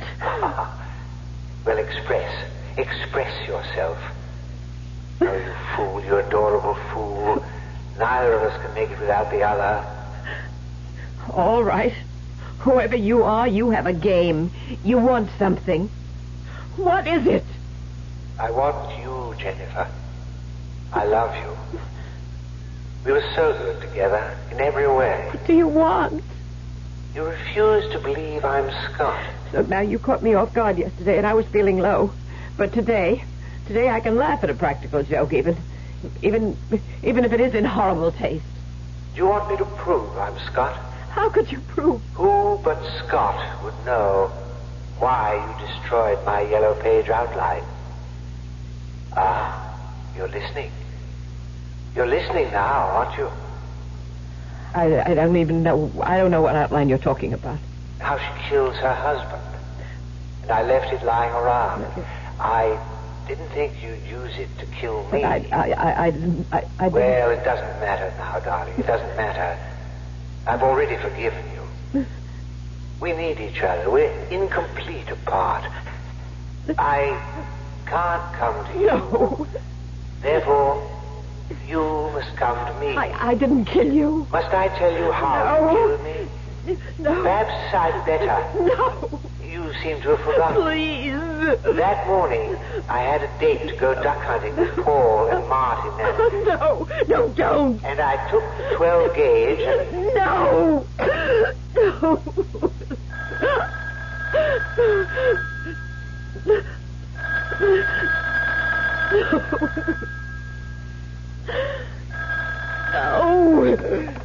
You know you have to answer, darling. You know. Don't ever hang up on me again. I'll keep calling back. Now I must tell you how I died. No, I'm just losing my mind. But that morning, before I left home, you inserted a little transparent plastic ring down the barrel in front of the chamber. And so when I pulled the trigger, naturally, the gun exploded in my face. No!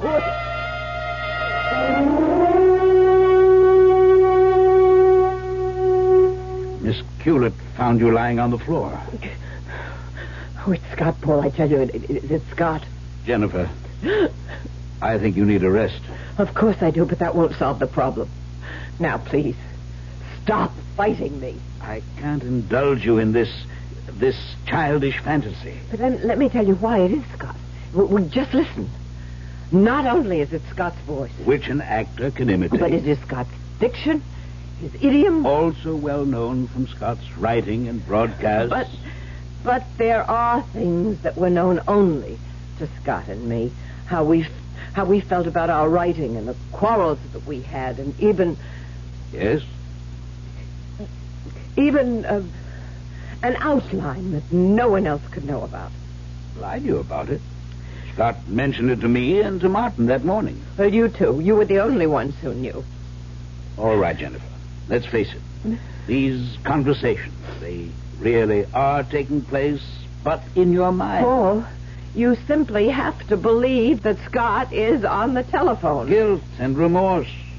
First, you thought Scott was holding you back, getting a free ride on your talent. I never said... You're talking to me, Jennifer.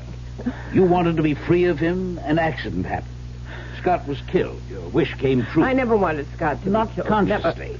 Never. But when he died, that wish did come true. But you were wrong. You can't work without Scott. But I spoke to Scott. I'll tell you who's on the end of that phone. I'll tell you to whom you're speaking. To your guilty conscience. Admit it. Then face it and fight it. I can write without Scott. You believe it, don't you, Paul? I mean, you do. You believe it? Of course you can. But you can't work here. Not in this house. Why? Well, this isn't a home. It's a museum. Every room is dedicated to Scott. Weapons, souvenirs, pictures. Scott always insisted on having the things he wrote about in front of us all the time. If we were going to poison someone, we'd have that bottle in front of us with the poison in it, and we'd fill the bottle and we'd make it mean something dynamic. And that's why we have all these things, all these spears and these knives and these guns and everything. I agree. Realism is great. But get rid of everything in this house that you can associate with Scott. See, I still love Scott.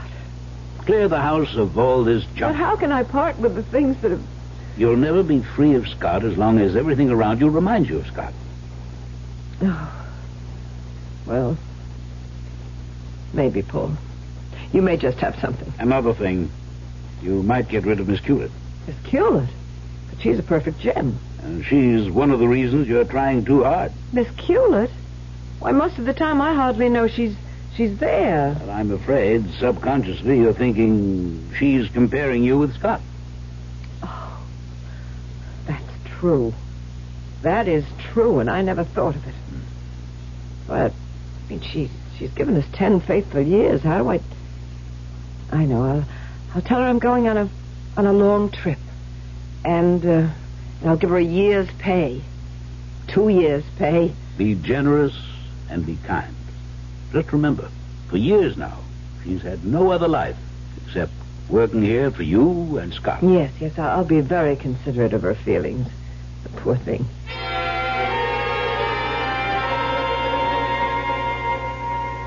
And so it might very well be a year before I come back, Miss Hewlett. I understand, Mrs. Partridge. And if you should like to, go to work again soon, why, Mr. Evans knows of a great many interesting openings. Oh, that would be very kind of him.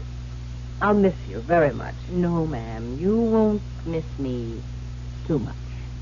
I mean that, Miss Hewlett. You won't miss me. Because I'm not going anywhere. What did you say? Oh, I believe you heard what I said, Mrs. Partridge. I have no intention of leaving this house.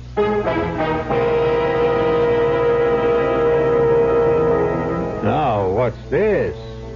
What makes Miss Hewlett think her employer can't fire her? To say, I have no intention of leaving this house. Meek, Miss Hewlett? We will have to hear some more from Miss Hewlett before we can properly evaluate this latest development. And we shall, when I return shortly with Act 3. It's safe to assume that some of you are listening to my voice from the inside of the wrong car. Not the wrong make, the wrong size. It's especially important these days that the cars we drive fit the way we use them. Now look around. If you've got more room than you've got passengers, maybe a smaller car would be better. If you've got wall-to-wall people, maybe the car is not big enough for the way you use it. And if you've taken the big car and left the small one for your wife to use for her carpools and shopping and Cub Scouts and whatever, well, we've got a message for you. If she hasn't given it to you already, make sure your car fits your lifestyle. Sometimes small is right. Sometimes big is right. Buick makes both right. From Opel to Electra 225, Buick has a car for the way you drive. With a name like Smucker's, it has to be good. Because Smucker's cooks have experience. George Butzer, for instance, been with us 23 years now. George does a little farming over in Marshallville, but his main thing in life is mixing just the right amounts of sugar and real fruit to make Smucker's preserves. No artificial stuff, only natural ingredients in Smucker's. You've got George Butzer's word for it, and he's been with us 23 years. George has a nice up-and-coming young assistant, though. Willard Schoolcraft, been with us since 1957. And who knows, if he keeps up the good work, he may get to be a full-fledged cook someday, too. At Smucker's, we never rush the quality. With a name like Smucker's, you know it has to be good. It has to be good. Taste an American tradition. Taste the good natural flavor of Smucker's. Preserves, jellies, toppings, and syrups at leading grocery stores.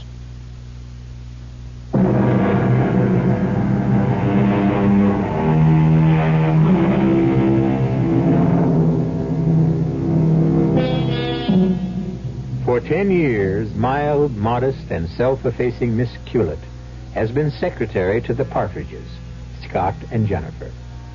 Now Jennifer's doctor has ordered Jennifer to revamp her entire life. Get rid of everything that could remind her of Scott. Everything and everyone. But the most astounding thing has just happened. Mousy Miss Culett refuses to be fired. I am not sure I heard what you said, Miss Culett. I said I have no intention of leaving this house. That outline Mr. Partridge wrote, those 11 pages of handwritten notes. Well? I found them. You found them? Yes, Mrs. Partridge. But that's impossible. Were you going to say impossible? I know. You destroyed them. But I found them before you burned them, and I made a copy. I see. What do you want, Miss Culett? The notes explain how a man was killed when his wife tampered with the chamber of his shotgun. That's not proof that Let's think for a minute and decide what it is. Your husband's shotgun exploded in his face, killing him. He had written a story explaining how it could be done. You tried to destroy that story. I will testify that you and he fought. We had the normal disagreements any husband and wife have. For 10 years, I sat in this office like another chair, a piece of furniture. The invisible Miss Culett. I was a machine and took down everything each of you said, and you said everything in front of me. Everything, as if I didn't exist. What do you want? I want things as they are right now. I don't know what that means. I want you to keep living in fear, filled with fright, worrying, wondering what I'm going to do about you. That's all you want? It's enough. Why? What did I ever do to you? What did you ever do to me? Oh, how dare you ask that? I ask because I don't know. You killed the man I loved. The man you loved? You killed Scott Partridge. He didn't even know you were alive. Does that matter? Can you live without the sun? Does the sun know you're alive? You loved Scott? Love? Oh, what a weak, fragile word. I adored him. I worshipped him. And you killed him. You killed him. I don't believe you. Why did I stay here all these years? Yes? What's that, Mrs. Mason? The moving men? To do what? Oh, no. No, there must be some mistake. I will ask Mrs. Partridge. Mrs. Partridge, Mrs. Mason says movers are here to take away all of Mr. Partridge's things. Is that true? Yes? Oh, no. No, I won't permit it. Mrs. Mason, dismiss those men. Mrs. Partridge has just changed her mind. Now, see here, Miss Culet. I'll bring those notes to the police station. I'll swear you threatened to kill him. Nothing in this house must ever be changed. Do you understand? This place, it must remain a shrine to his memory.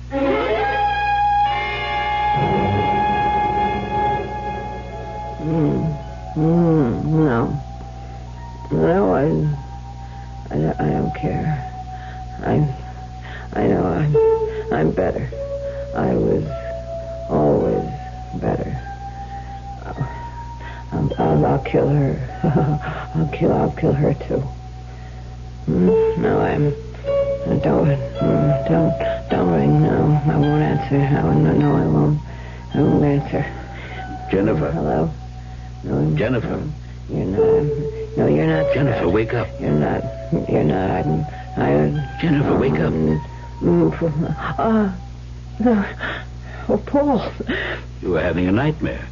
No,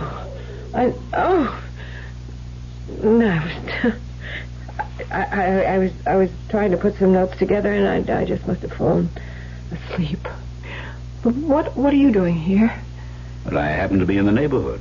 I thought I'd stop in and check on you. Now, Jennifer, what's the meaning of all this? All what? Well, I thought we'd agreed to transform this house from a museum, from a memorial to Scott, into a home for you. Well, and Miss Culet, she's downstairs cleaning a revolver. Why is she still here? Because. Yes, because? Because that's how I want it. Something's not right. The way Miss Culet smiled at me when I came in here today. Yes, Miss Culet. As if she knows something. But that's not what I find strange. Miss Culet. Hidden facets in Miss Culet. It's not so much that I noticed the smile. It's not the fact. It's the fact that I noticed Miss Culet. That's it. I noticed Miss Culet. Jennifer, why didn't you fire her? Because I choose to keep her. There's something about that woman. I'll deal with Miss Culet. What does that mean? Let me go back to work. Jennifer, the wastebasket is overflowing. I'm going to keep trying. Well, try to analyze your problem. What's blocking you? Do what Scott would do. Don't you dare mention his name. Learn from Scott. When faced with a problem, how would Scott approach it? Scott would say 3 magic words. And what were they? Who, why, how. Who, why, how. Every good story must have a strong who, a logical why, a believable how. That's the telephone. Shall I answer? No. Because if you answer, there'll be no one on the other end. Let me. Hello? Hello, darling. Scott. Jennifer, it can't be Scott. How's the writing coming, darling? Who, why, how. Jennifer, you know the how. It's Scott's voice on the phone. Now discover the who and the why. The who and the why. What was that, darling?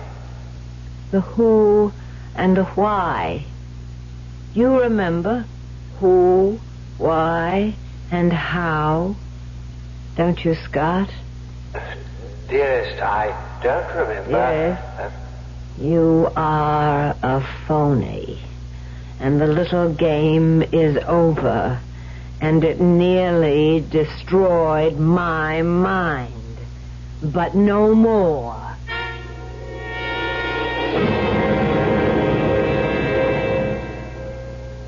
Miss Hewlett, I would like you to take some dictation.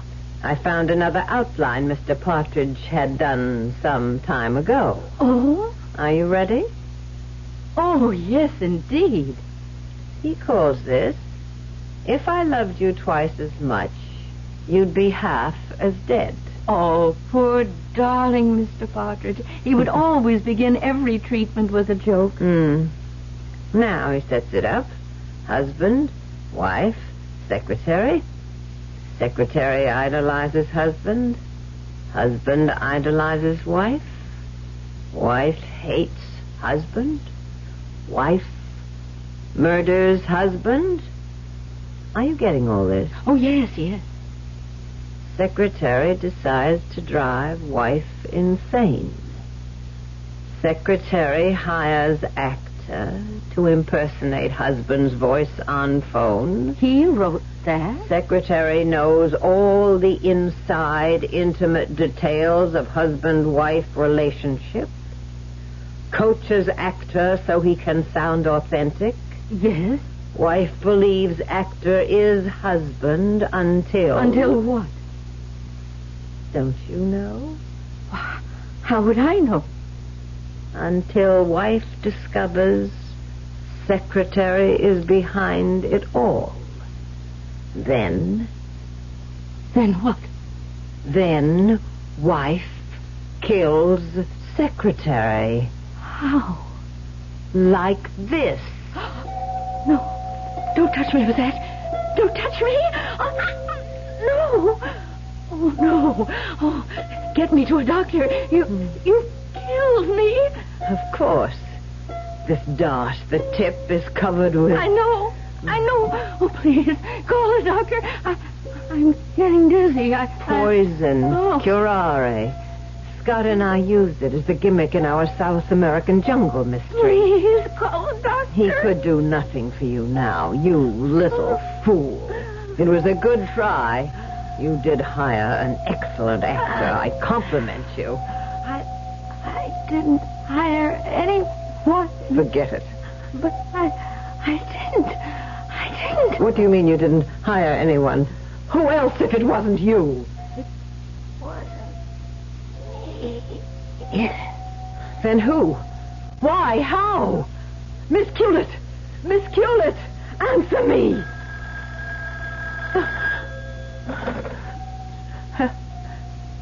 Hello? Darling. No. Why did you kill her, poor thing? Oh, please. Who are you? Who else could I be? Scott? Scott! Darling, you killed so quickly for such trivial reasons. Poor girl, she'd have done you no harm. Me? Couldn't you be generous enough to share part of the fame with me? Scott, if I could only do it over again. You do everything the same way. It's how you're made. Scott, what's going to happen to me? You can't make it on your own, sweetheart. You need me. Scott, I need you so badly. Darling, you know the pills we used in Murder of the Font? No. Just one pill. You'll go quickly, easily, no pain. You'll just fall quietly, pleasantly asleep. I'm afraid. I'll be with you. Now put the phone down. You'll still hear my voice. Yes. The bottle is on the shelf. That's right. Open it. Fine. Take one pill, one smooth little red-coated pill. Now place it in your mouth. That's a fine peppermint taste. So refreshing. Now, sit in the easy chair.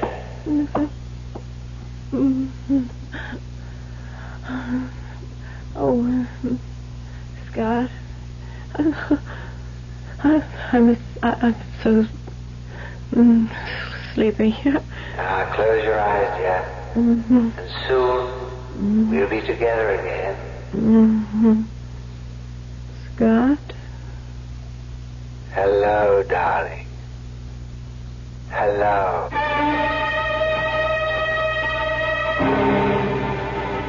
And hopefully they are together again.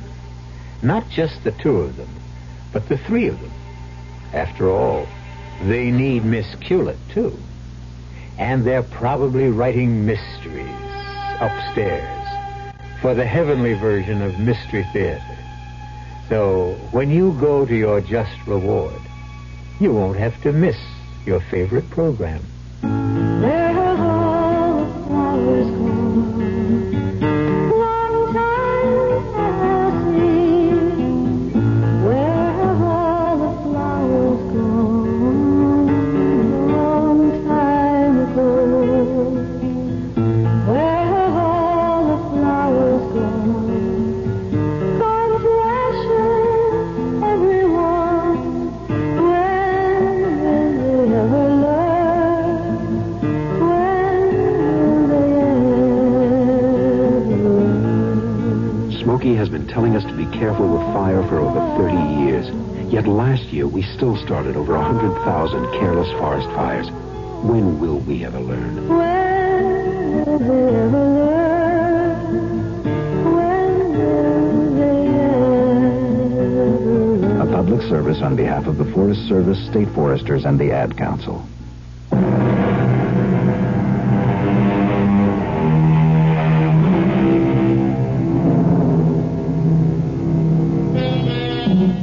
Well, tonight we did more than just entertain you. We also taught you one of the tricks of the trade. Who, why, how. Those are the three magic words. Our cast included Arlene Francis, Mary Jane Higby, Robert Dryden, and Guy Sorrell. The entire production was under the direction of Hyman Brown. Now, a preview of our next tale. It isn't my father's body. Now. Edward, I tell you, it isn't. You knew my father. He was much taller. And he was thin. By heaven, you're right. But this makes no sense at all. It's his head. Yes, it is. I'm going to faint. Outside, quickly. I'll join you. Miss, what is it, miss? Something horrible. Horrible. Oh, what, miss, what? I don't dare say it, Hobbs. I don't dare think it. Mr. Somerset, sir, what is it? What is it in there? The thing in the coffin. It's Sir Simon's head, but not his body. Radio Mystery Theater was sponsored in part by Buick Motor Division and Anheuser-Busch Incorporated, Brewers of Budweiser. This is E.G. Marshall inviting you to return to our Mystery Theater for another adventure in the macabre. Until next time, pleasant dreams.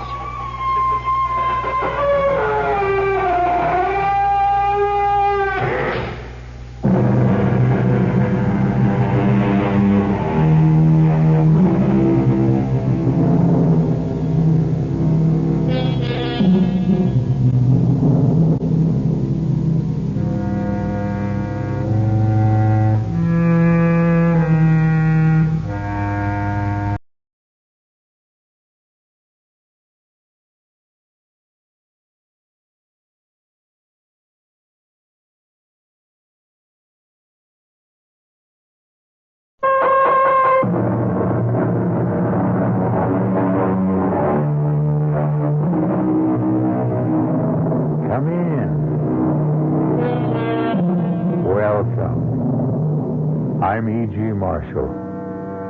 Welcome to the wonders of your own imagination.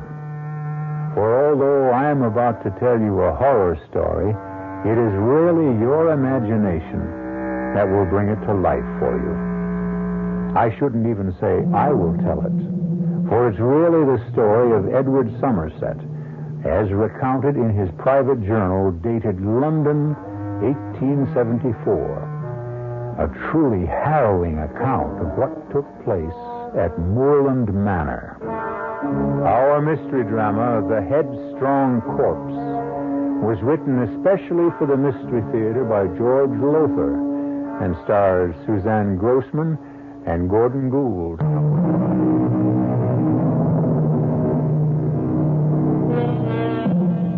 As you may know, it's a custom of mine, a hobby, if you will, to read old diaries and journals, the accounts of lives written down by people long since dead and in their graves.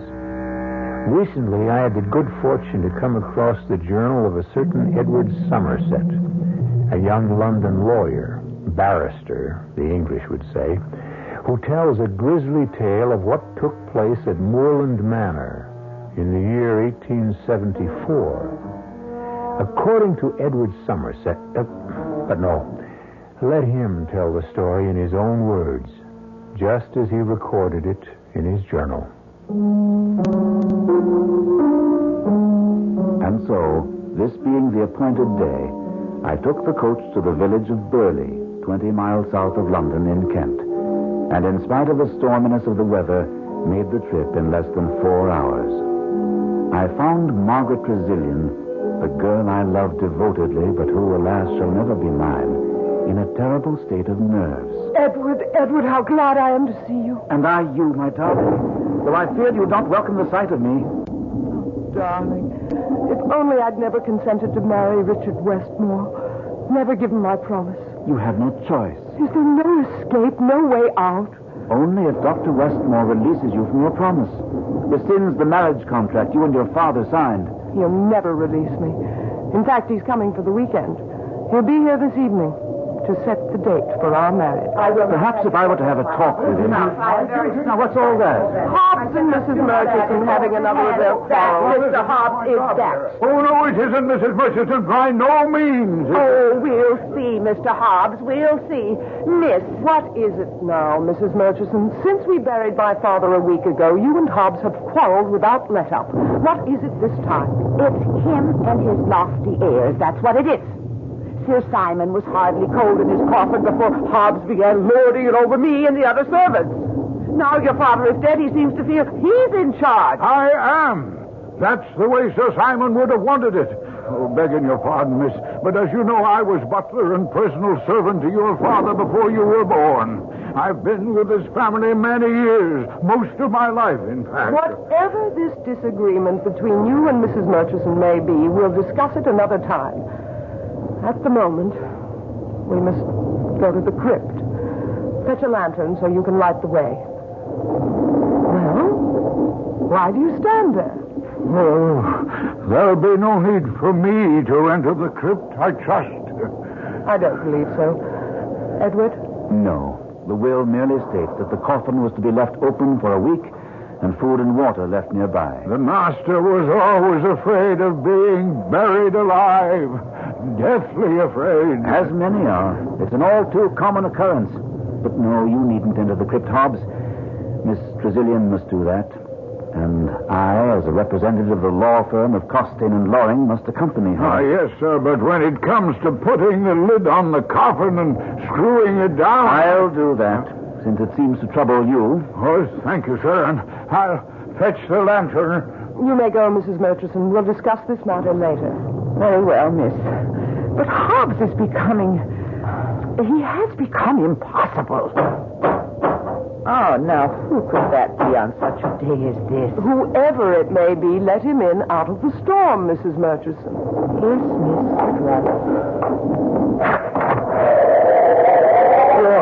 Thank you, Murchison. Thank you. Frightful. Soaked to the skin. Lord Burley, what brings you out on such a day? Well, all days are good days for business, my dear. Business?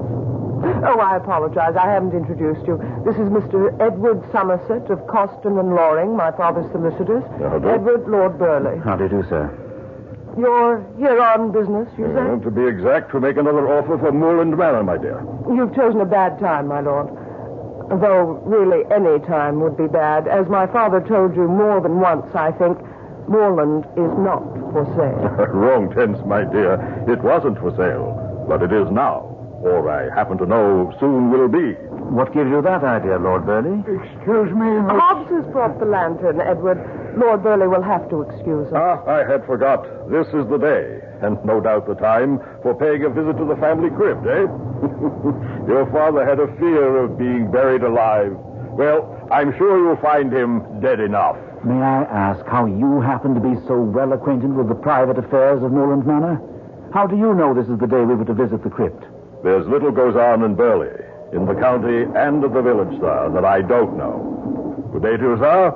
And you'll be hearing from me again, Mr. Surgeon. Terrible man. Certainly is. Well, Margaret, it's time. Yes. Hobbs, lead the way.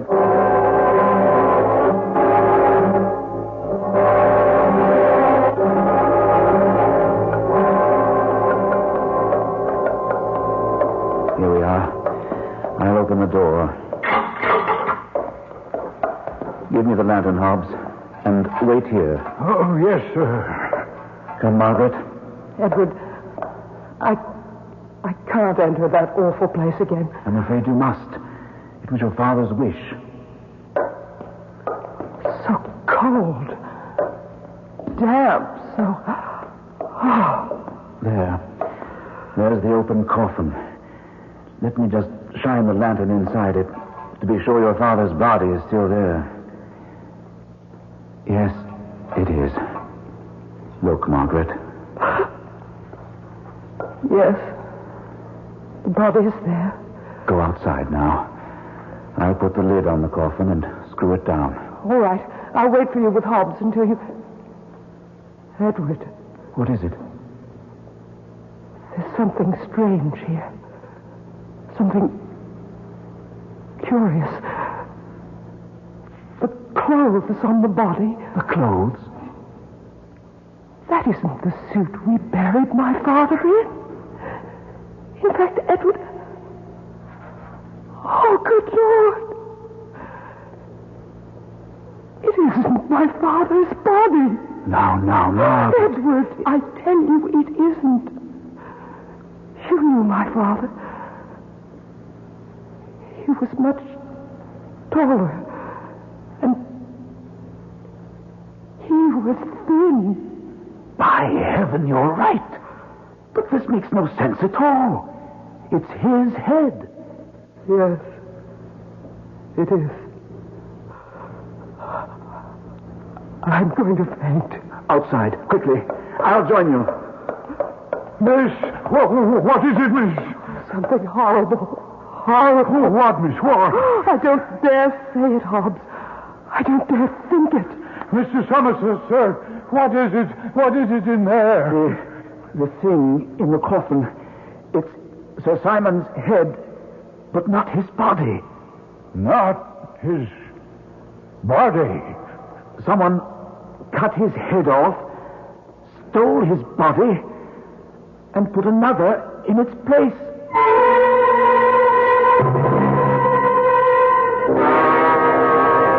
Incredible. Utterly incredible, Somerset. Dr. Westmore, what I've just told you, I saw with my own eyes. So did Margaret. In fact, she was the one who first noticed it was the wrong body. Where is she? Resting. Or perhaps I should say recuperating. It was an awful shock for her. Well, no doubt. Have you notified the police? No. Well, why not, man? There's only a constable in the village, and I've heard he's anything but competent.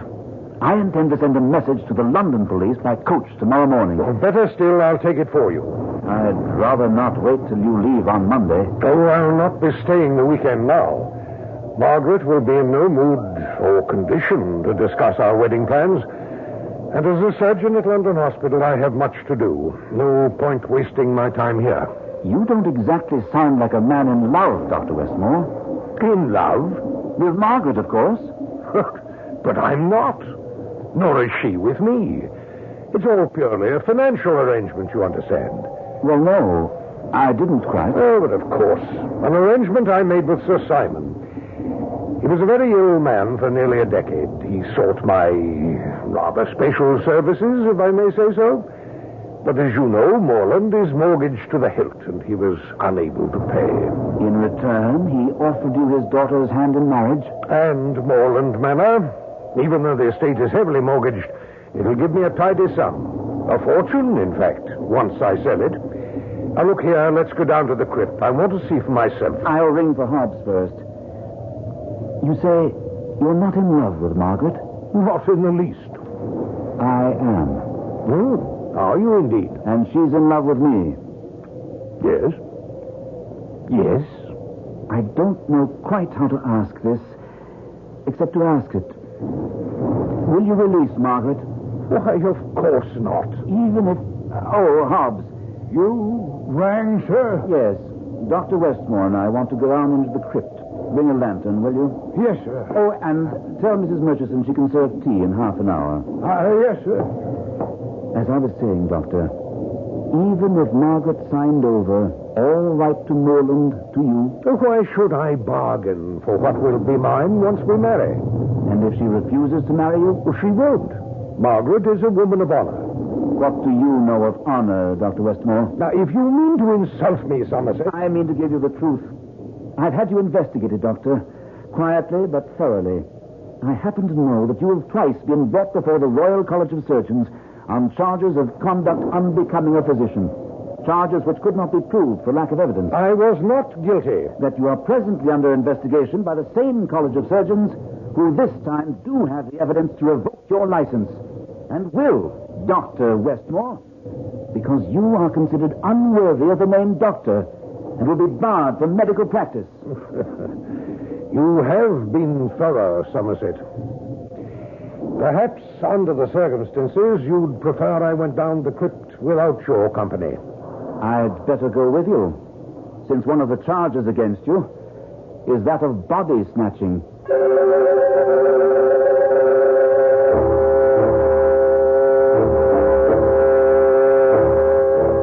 I'll take the lantern, Hobbs. You wait here. Oh, thank you, sir. Oh, and you told Mrs. Murchison about tea. Well, I'm sorry, sir, but I couldn't find her about. What do you mean? She must be somewhere in the house. No, sir. At least I was unable to find her, and you did want the lantern right away, sir. No matter. This way, Westmore. Those coffins, stacked one on top of another. Their occupants have certainly been dead for years. Some of them for nearly a century. Curious.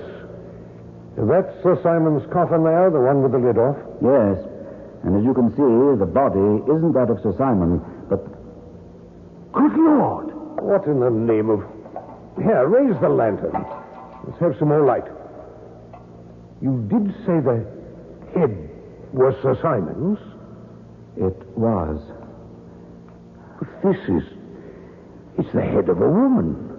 Katie. Katie? Katie Johnson. The maid. But this... Well, it's incredible. First, if I'm to believe you, Sir Simon's body was exchanged for another, and now his head? Is this some sort of a joke? I don't think so, Westmore. But if it is, it's the joke of someone gone mad. Stark mad.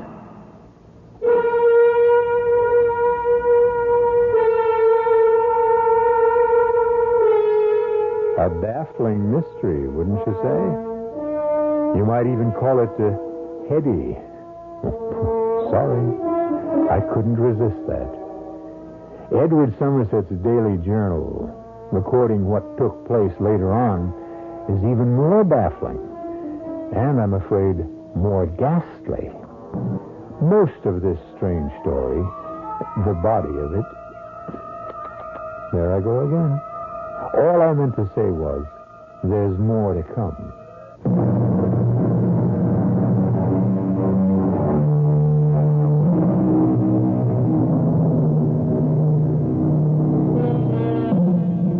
The world is filled with all sorts of shocking things. But I must confess that even I, somewhat of a connoisseur of the shocking, was totally stunned by Edward Somerset's account of what happened following the gruesome discovery that Sir Simon's head had now been replaced by Katie Johnson's. If I was appalled merely in reading about what had taken place, the feelings of those who actually lived through these ghastly events can be imagined. But where is my father's body, head and body? Whose body is it in the coffin? Who killed Katie Johnson, severed her head from her body, and put it in my father's coffin? What? Margaret, I beg you, enough. I can't answer even one of your questions, let alone a dozen. I didn't ask a dozen, Edward. You needn't snap my head off. No. We're all somewhat nerved up. Talk. We sit here talking when we should be doing something. Perhaps you have a suggestion, my dear Margaret? At least one murder has been committed in this house. Possibly two. Katie Johnson and whoever's body that is in my father's coffin. Shouldn't we notify the police? The village constable is worse than useless. Dr. Westmore has offered to take a message to the London police when he leaves in the morning. You'll not be staying the weekend? I may soon cease to be a doctor, Margaret. Certainly if the College of Surgeons rescinds my license. But I still retain some remnants of the gentleman. You are certainly in no mood to discuss our wedding plans.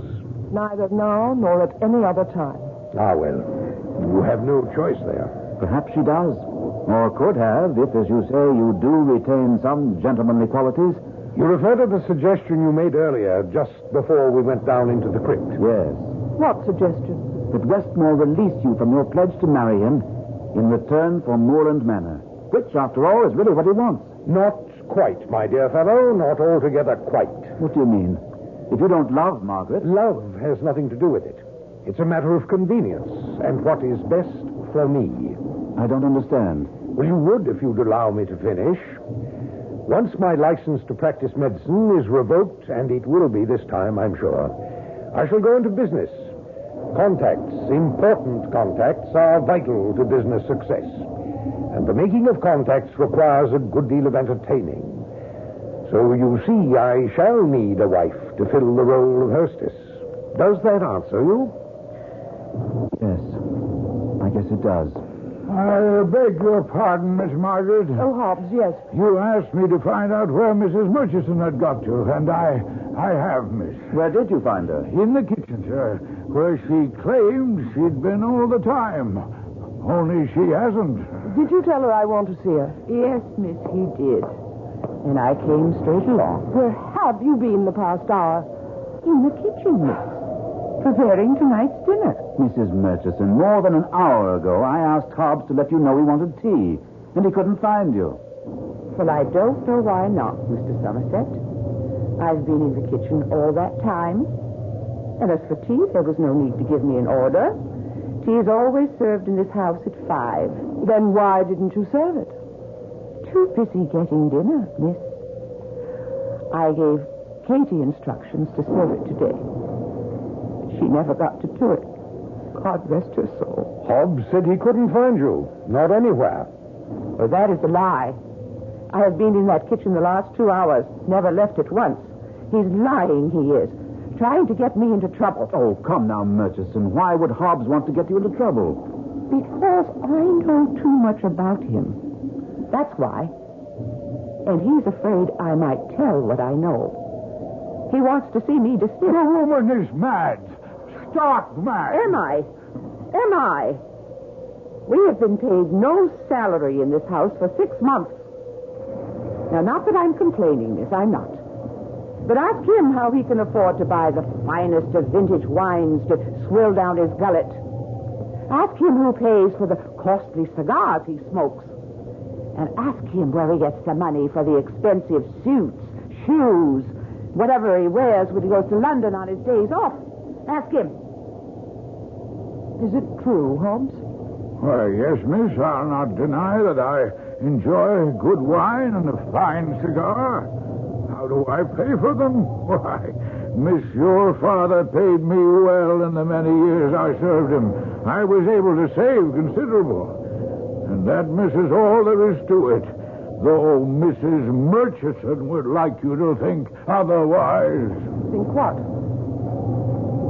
Well, Mrs. Murchison? Nothing, miss. I've said too much already. Now, if you'll excuse me, I have a roast cooking. 1 minute. Sir? The inside of your right arm. I just noticed when you turned. It's smeared with what looks like blood. What? Well, look at it. Oh, yes. Is it blood, Mrs. Murchison? I guess it is. Yes, preparing the roast, cutting it, I must have got a smear of blood on me. Is that how you got it, Mrs. Murchison? What do you mean, Dr. Westmore? Nothing. Nothing, Mrs. Murchison. May I go, miss? Yes. And you too, Hobbs. Oh, yes, ma'am. Well, she could have got that blood on her from cutting a roast of beef. Or from cutting something else. My suspicions of Mrs. Murchison were sharply aroused. I had myself stated to Westmore that whoever was responsible for these ghoulish happenings must be mad. Stark mad. I was speculating on all this in the drawing room after dinner, paying little attention to something Margaret and Westmore were discussing, when, to the surprise of us all, Lord Burleigh was announced for the second time that day. His lordship, miss. Good evening, Miss Tressilian, Mr. Somerset, and you, Dr. Westmore. Good evening. Lord Burleigh. Sir? I thought our business had ended this afternoon. Ah, no, my dear. Business, sound business, that is, never takes no for an answer. Since I could not reason with you, I decided to ride over and, if possible, reason with your husband-to-be. To answer your look, Doctor, yes, I heard you were here. Is there anything you don't know, Lord Burleigh? Very little, very little. As your betrothed may have mentioned to you, I'm interested in buying Moorland Manor. She didn't mention it, no. Ah, yes. Well, I am prepared to make you, all things considered, a quite decent offer, Doctor, once you come into possession through marriage, of course. Would you be interested? I would, indeed. Why do you want moorland, my lord? Well, it adjoins my own estate.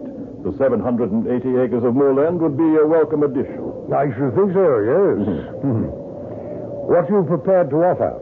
£1 per acre, 780 pounds. That isn't an offer, Lord Burleigh. It's an insult. Not at all, not at all. If you look at it in the right light, Doctor, all things considered, as I said, it's really something of a compliment. As attorney for the estate, I can assure you it's worth a very great deal more than £780. Oh, can you, Mr. Somerset? Can you indeed? In your position, you must also be aware that the estate is impoverished. Yes, but... That taxes are now a year in arrears. Yes, still... I know. You entertain the hope, the forlorn hope, Mr. Somerset, that through proper management, through improved land production, you might salvage the estate. I would hope that Dr. Westmore would, when he becomes owner. Well, hasn't he told you he means to sell more land within a month, perhaps less? You'd be willing to settle for shillings. What do you mean by that? I mean, quite simply, my dear, that there would be no one here to run the place for you. No servants, no farmers, no stable help, no one. Why not? Because of the strange things taking place here. I refer to the occurrences in the family vault, are already known in the village, and the people are frightened. Within a few days, they will shun Moorland Manor as if it contained bubonic plague. This is impossible. Well informed as you may be on what goes on in Burleigh, you couldn't be this informed. Unless... Yes? Nothing. No, I insist. Unless what, my dear? I said nothing. But your silence signifies everything. If you're implying that I have a more than ordinary knowledge of what is going on here, that I am in some way involved, then out with it.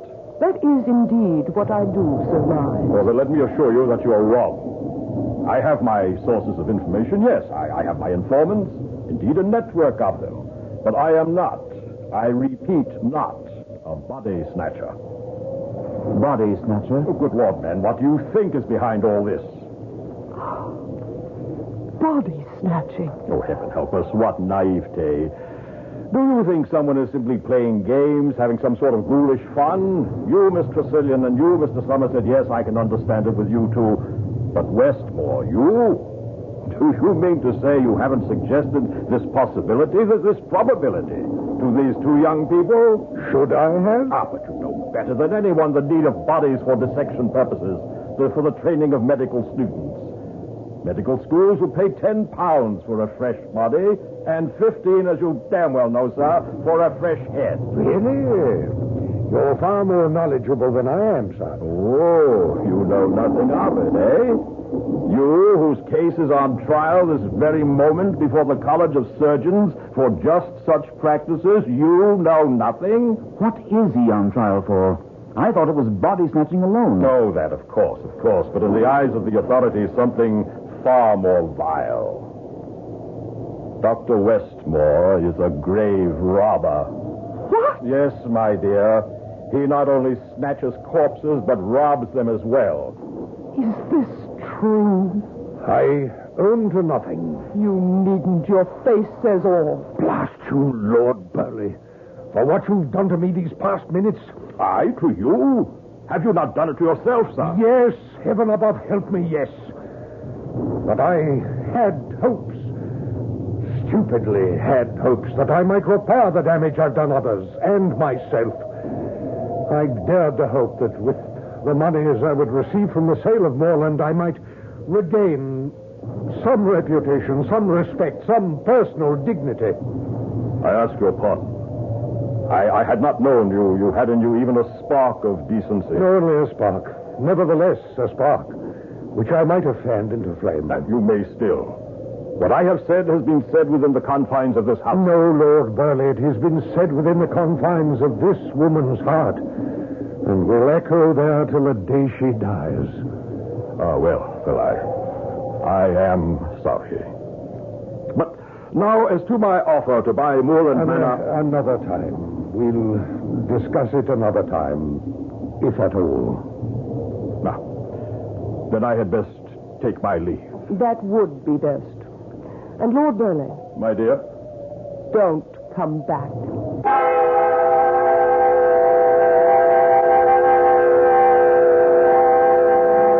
The revelation of another side to Dr. Westmore's character, a good side, came as a surprise to both myself and Margaret.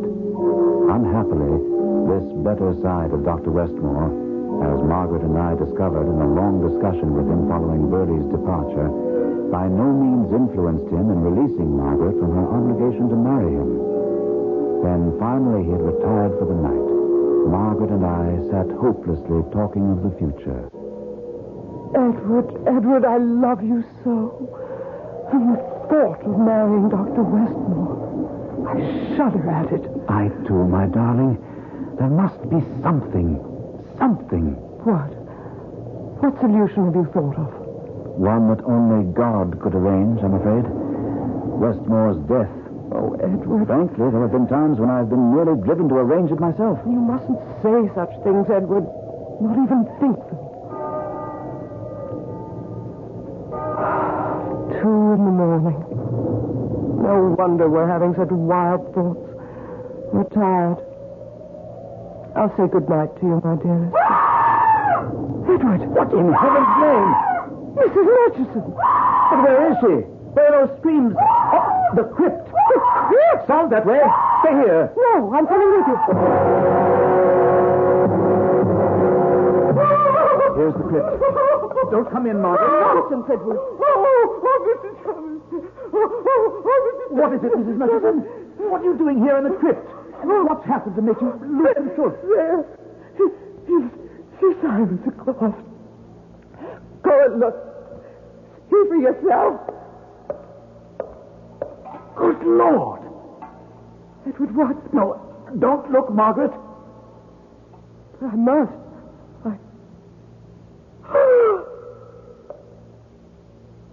Oh, my God.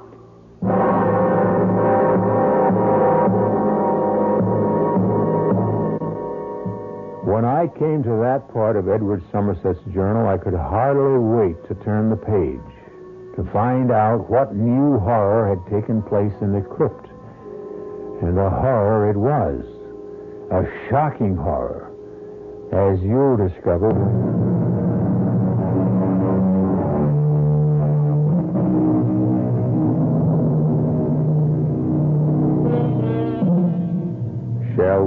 turn that page of Edward Somerset's journal?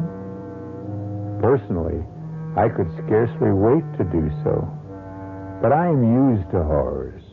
Can sort of take them in my stride. While you, on the other... You insist? Very well, then. We turn the page.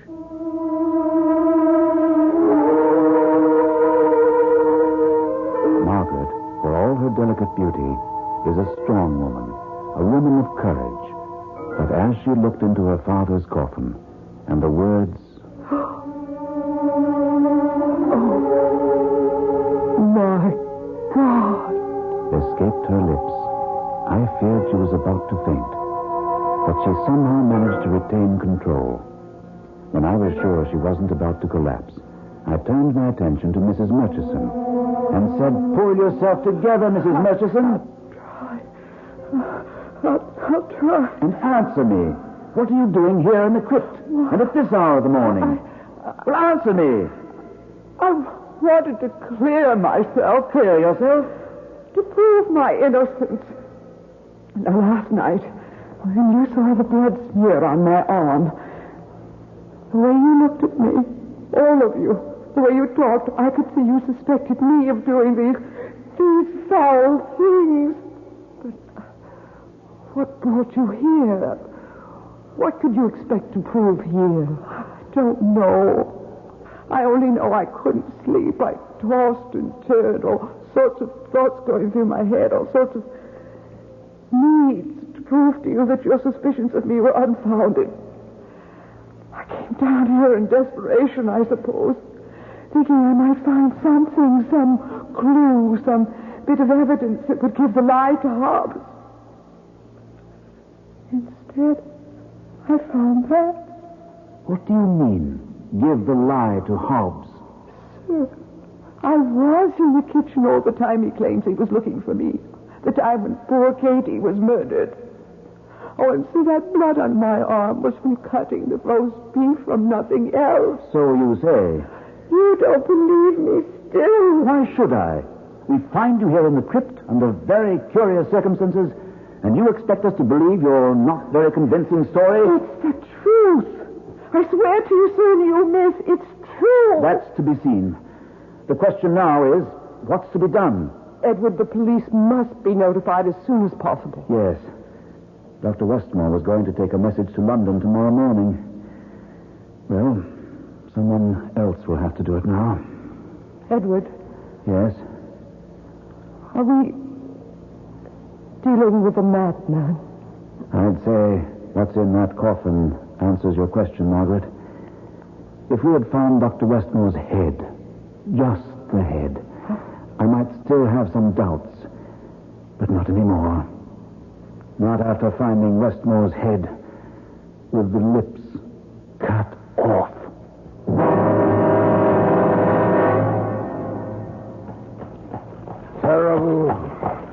Terrible what happened to Dr. Westmore. Yes.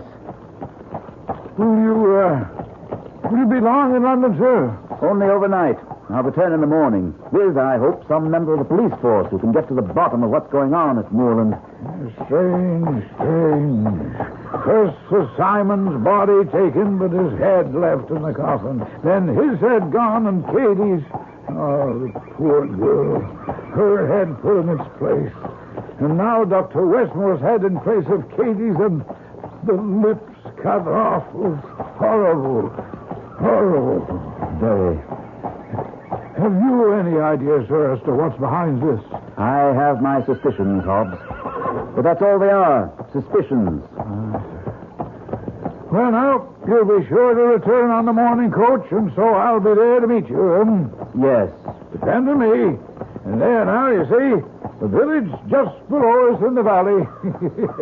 I told you we'd be in plenty of time.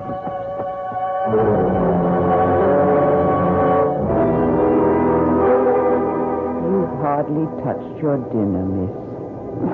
I'm not hungry, Mrs. Murchison. Oh, small wonder. All that's happened here. And some of the village farmhands telling you today that they'd not be coming back to Moorland to work the fields. I'll see who it is, miss. Lord Burley. Is your mistress at home, Mrs. Murchison? I'll see, my lord. No need. I'm sure she is. I thought I had informed you, Lord Burley, that your presence here is no longer desired. You may change your mind about that. If you've come to see me about... I've come to see the crypt, if I may have your permission. Whatever for? I learned today that a good number of your farmhands have left you because of the doings here. Well, for my benefit, once I own moorland, I think it best to clear up the mystery of the crypt as quickly as may be. You think you can? I know I can. Because, you see, I know, on good authority, the reason behind what's been going on.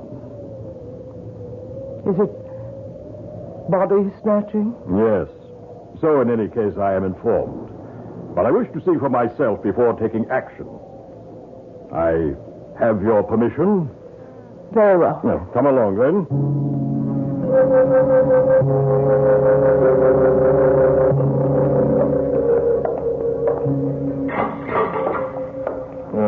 Now, first I want to look in the coffin. Ah, poor Westmore. Lips mutilated as I was informed. Whatever it is you wish to see or do, will you do it quickly? To be absolutely sure, I'll open the top coffin on this stack. No. You can't do that. It's sacrilege. That's the coffin of my mother. I'm afraid it was the coffin of your mother, my dear. In truth, I'm afraid many of these coffins no longer contain their original occupants. They are now used as storage boxes for much fresher corpses.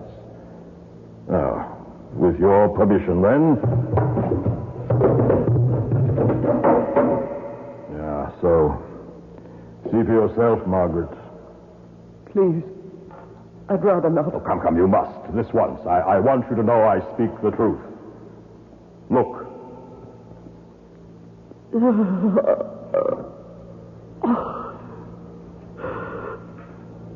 why?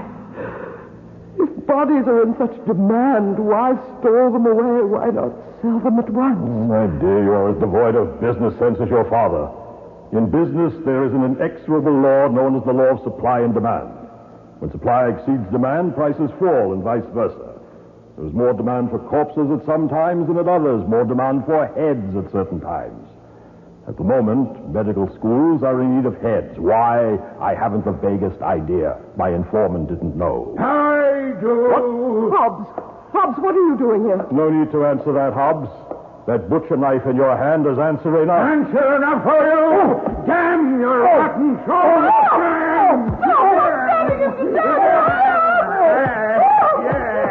May rot in hell! Eyes and ears everywhere. Nothing hidden from him. Oh, no, knew everything. Knew all about what was going on down here. I even knew, I'll be bound, that I am the body snatcher.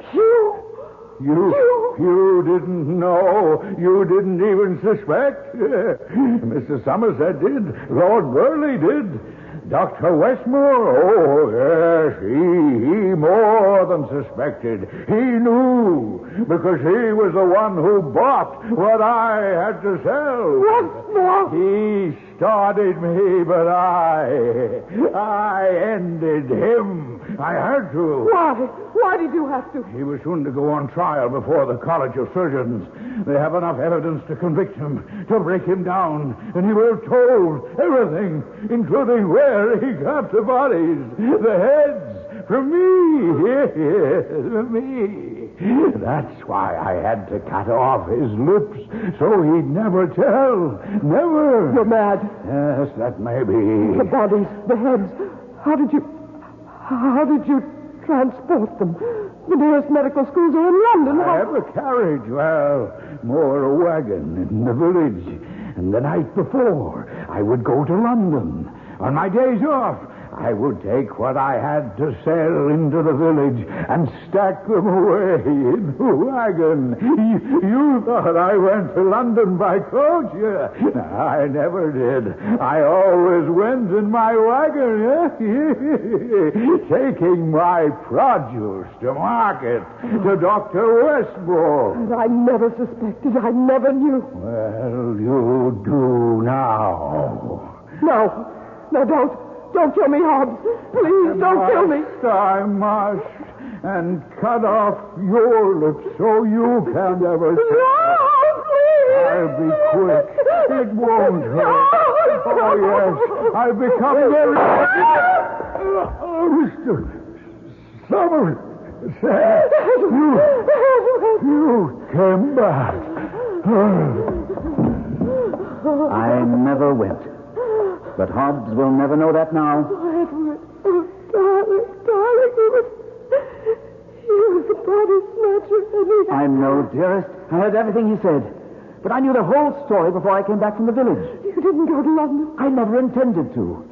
The more I thought about it, the more it seemed that if Lord Burleigh could buy information, and he couldn't have got it any other way, then maybe if I spread the word in the village that I was willing to pay and pay handsomely, well, in any case, I did.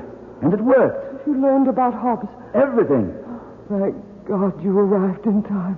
I thank him not only for that, but for the future that lies ahead for us. There are two important tasks I shall devote the rest of my life to. One is restoring Moorland Manor to what it once was. And the other? Making you the happiest woman on earth.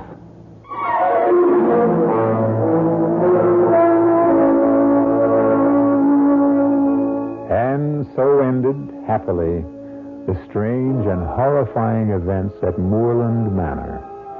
Edward Somerset continued his journal for many years, and I'm glad to be able to tell you that he did restore Moorland Manor to its former splendor. And he must have made Margaret at least one of the happiest women on earth, if 9 children mean anything.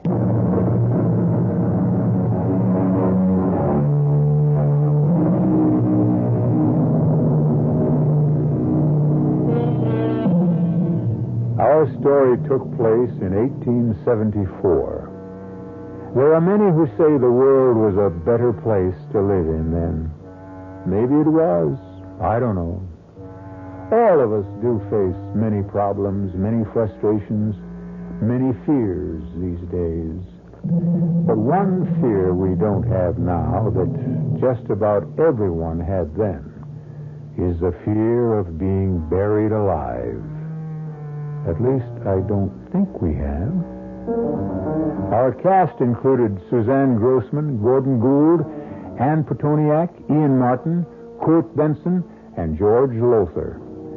The entire production was under the direction of Hyman Brown. This is E.G. Marshall inviting you to return to our Mystery Theater for another adventure in the macabre. Until next time, pleasant dreams.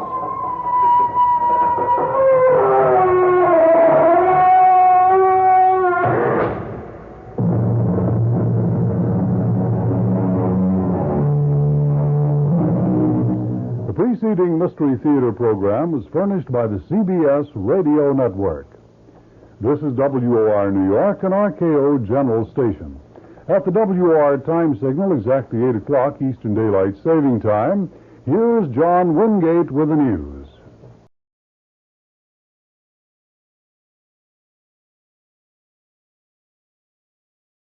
Theater presents...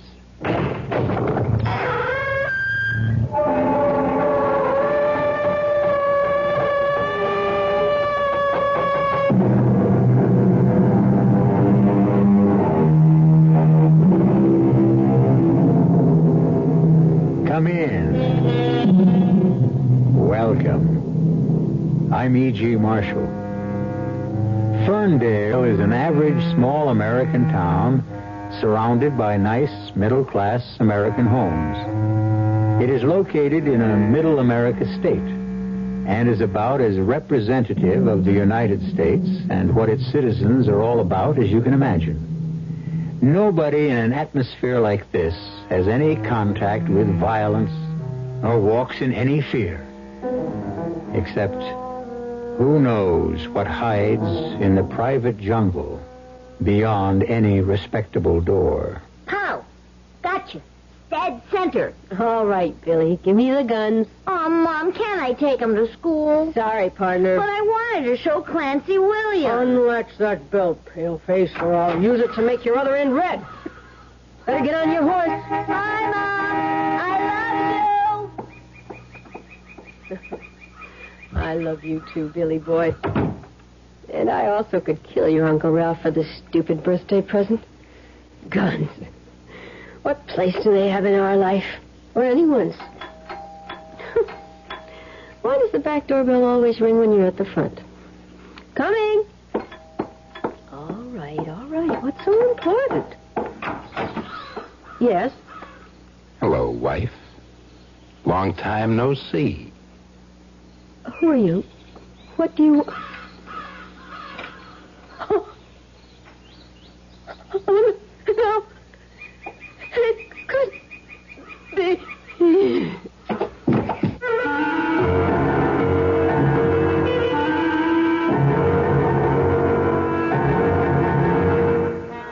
Our mystery drama, You Only Die Once, was written especially for the Mystery Theater by Ian Martin and stars Joan Loring and Joseph Julian. It is sponsored in part by Buick Motor Division and Anheuser-Busch Incorporated, Brewers of Budweiser. I'll be back shortly with Act One.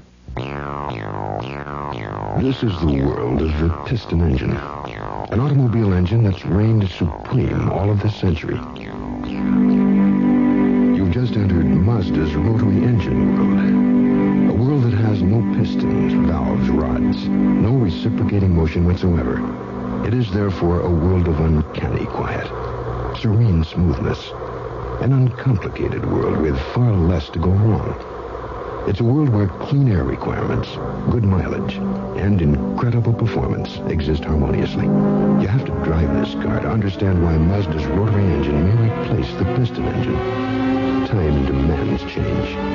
The past gives way to the future. The rotary engine Mazda.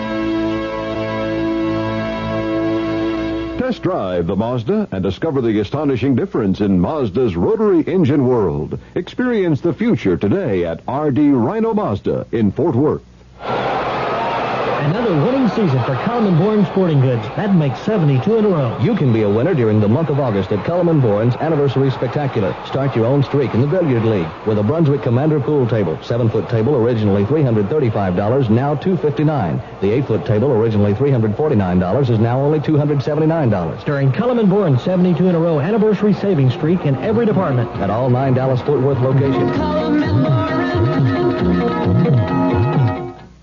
Exciting news from Shook. Take a 10-day test ride on the world-famous Michelin steel-belted radial tires. Feel the difference Michelin's make in the way your car handles and rides. Buy 4 Michelins during this special test ride offer and receive absolutely free a 9-digit electronic calculator or a pair of name-brand shock absorbers of original equipment quality with free installation. Hurry, quantities are limited, and this offer good through August 10th. Shook Tire and Rubber Company, your Michelin and undercar specialist. 2 convenient locations, Mockingbird at Irving Boulevard and Rossett Field. See you at Shook.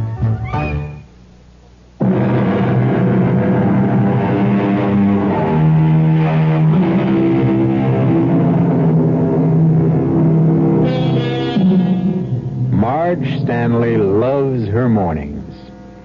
In fact, she loves her whole life. It suits her. It's just her style. She's naturally a morning person. By 8 a.m., Billy is off for school and her husband Howard off for the bank. Then she has a long, long morning to set the house to rights, laze a little in the bathtub, freshen and dress crisp and smart as always. It's a routine that never tires and is seldom broken. And certainly never as rudely and shockingly as this day that brings terror, violence, and the threat of death to her loved ones and herself. Hey, Marge, come on, snap out of it. What happened to me? You passed out. Oh, I remember I opened the back door, and even with the beard, I thought for a moment, but you can't be.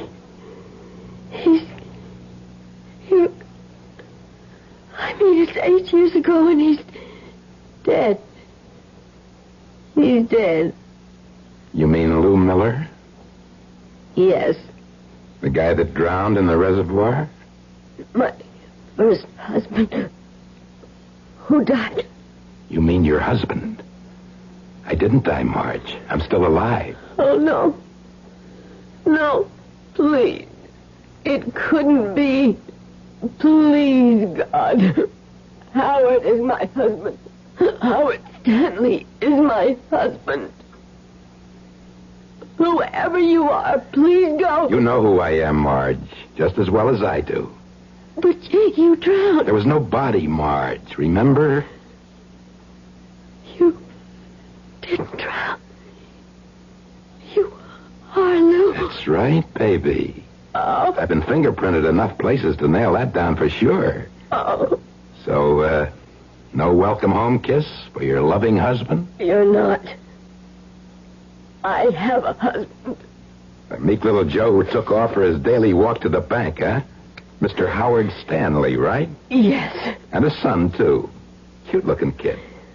How old is he? He's 7. Yeah? Big for his age, huh? And smart, too, I bet. He's very smart. Just like Howard. He must be. 7 years old and in the 4th grade. Never mind, Billy. It's you. What happened? Where have you been? Now, that's, like they say, a long story. Tell you what. Why don't you fix me some eggs and bacon the way you used to?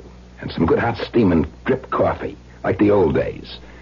And while you're at it, you and me can have a good long talk about the future.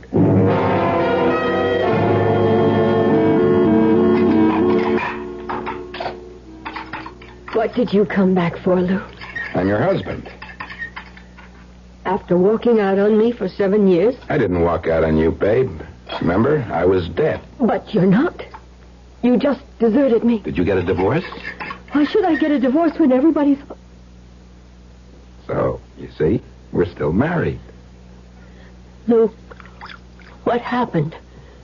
Where have you been? Remember that summer, Marge? I'm not likely to forget it. Them 3 fellas held up that Potsdam bank and lit out with $100 grand. Boy, was I glad I was a scuba nut that year. When they dragged the reservoir where they were sure the guys dumped the loot before they caught him, it couldn't turn up a thing. They did post the reward, 10,000 smackers. Biggest thing ever happened in our part of the country. How could I forget? Boy, I'm telling you, Sugar, I thought them water wrinkles would never wear out of my skin from diving after that bonanza. We were going to use the 10,000 for down payment on a house and a car. Are you kidding? I ever found that suitcase jammed in some crack? I wasn't going looking for no reward. That was all gone to me. You found it? No, I didn't find it. I worked down to the deep end. It was a good 150 feet there. What happened to me was I got swept into the spillway. The what? Where the water runs out of the reservoir. Must have caught my head a real crack. I was stuck in a kind of a pipe. I got out of my tanks, and then I passed out. I must have lost my face mask then, too. Yeah, that's how come the insurance company and everybody else thought you must be drowned. What happened to you? Well, when I came to, I was lying in some reeds, half buried in the mud. There was blood all over my face. I didn't know where I was. Well, get this, Marge, because it's what counts. I didn't know who I was. And I either got out of the flippers or I had lost them, and all I had on was a pair of swim trunks. What did you do? I busted in some house and I got some clothes. And I lit out, hiking. Worked my way west, working odd jobs. And I figured I couldn't keep drifting forever. I had to establish some sort of, what do you call it? Identity. Yeah, that's it. Like who I was. I had to be someone. So I joined the service. 6-year hitch. And 2 nights after I'm out, I got hit in the head in a barroom, Brannigan, and pow, I remember who I am. So I figured I'd come home. You and me have some talking to do. What? I need a stake, Marge. Some dough. That's one reason I looked you up. Well, I I could let you have $15 or maybe $25. Don't kid around with me, baby. I said a stake. You know what I'm talking about. Real money. I had to do quite a bit of digging to turn you up when I got back to Ferndale. You mean other people know you're alive? Don't panic, doll. I ain't stupid. I may not be long on schooling, Mrs. Miller, but I got what it counts up here. Mrs. Howard. Well, now, that's the real question, ain't it? Just whose wife are you? Well, now, be reasonable, Lou. There isn't any question of that. I mean, you and I were married less than a year. Howard and I have built a life together for nearly 7 years. What does your husband do at the bank? He's, a bank officer. Class job, huh? Pays pretty good, huh? Banks don't pay that much money. Not even to senior vice presidents? I told you I've been snooping around a couple of days, sweetheart, so don't try any tricky stuff. Now, let's get down to real business. Just what's it worth to you to keep this happy little home you got all in one piece? I don't think I have to tell you what it's worth.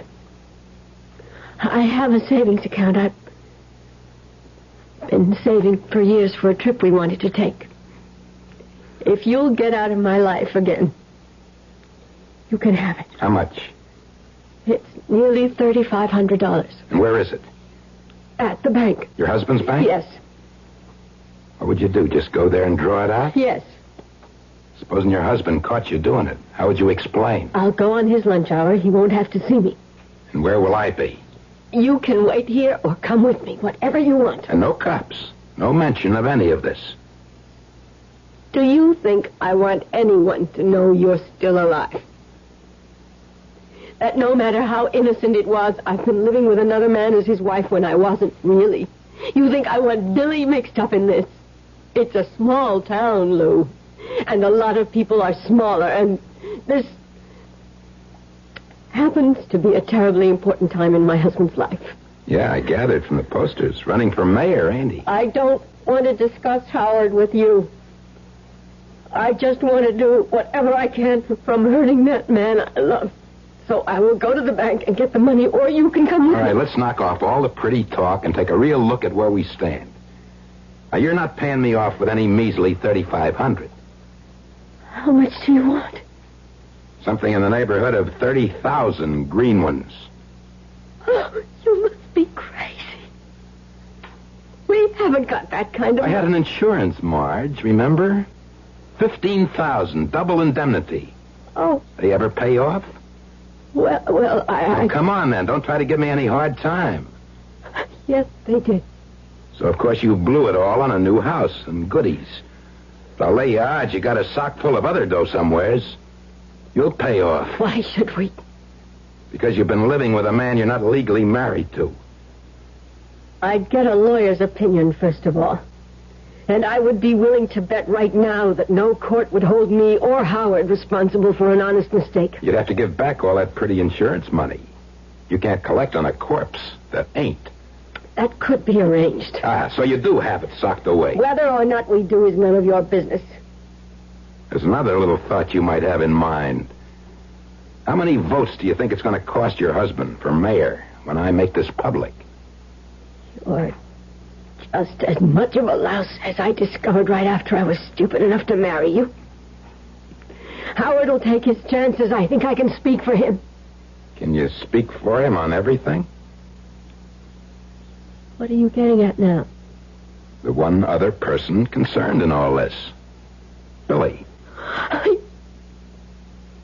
You leave Billy out of this. How can we? He has nothing to do with you. It was a good try, Marge. But what kind of a lunkhead do you think I am? First moment I found out there was a kid involved. Yesterday. I went and looked up the birth certificate. Oh. Billy ain't no 7 years old. He's 8. Oh. And as stupid as I am, I can count. That makes him my kid. He doesn't know that, Lou. He thinks Howard is his own father. Okay, baby, we could leave it that way. Just so you come through with the 30 grand. That's the only way you're going to get rid of me now. Until then, you got a monkey on your back.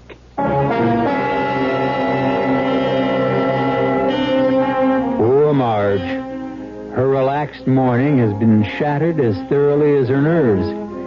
And deep as the threat to her immediate happiness seems, she has no conception of how vicious and violent her fight to protect her family is going to be. With her head swimming, she looks again at the man sprawled on the couch and hopes that it's only some ghastly dream. I'll return shortly with Act Two. Friends, there are people within the sound of my voice who never enjoy the company of their loved ones except at mealtime. They're lonely men sitting and watching baseball games all by themselves when they could be watching a parade at Six Flags in the company of their sons and daughters. There are women in the audience, and you know who you are, whose usual words to their blessed little ones are things like, "Be quiet and stop that." Oh, how much better it would be for her to share the thrill of a fireworks display or a suspenseful escape act with her little tots at Six Flags this Saturday or Sunday. Now, I can hear you say, "I want to do that. I want to be with my family at Six Flags. I want to enjoy the rides and attractions with my dear ones, but it costs money." Well, friends, now you can do it. Saturday and Sunday are family days at Six Flags. After 3 p.m., the charge is only $3.50 per person. Now think of it. Togetherness, a harmonious family for only $3.50 per person. Saturday and Sunday after 3 p.m., and the park will be open late both nights. One of the delights of backyard barbecuing is eating with your fingers. One of the disadvantages is having to swat bugs with the same fingers that hold juicy, drippy hamburgers. Hi, Frank Lieber here to tell you that's why True Value hardware stores have Raid House and Garden Bug Killer, so you can make sure that ketchup and mustard mess goes no further than your fingers. Raid kills bugs dead, but used as directed, it won't harm plants or shrubs or your pets or the food that you serve outdoors. True Value hardware dealers suggest you use it this way. About half an hour before you're ready to serve, spray Raid around your patio or picnic table. It kills bugs in the air and in the shrubbery where they hide. And Raid is just as effective indoors and safe. It won't oil stain furniture and draperies. The 13.5-ounce aerosol can of Raid House and Garden Bug Killer is just $1.29. Just one of the values you'll find at the True Value hardware store near your home.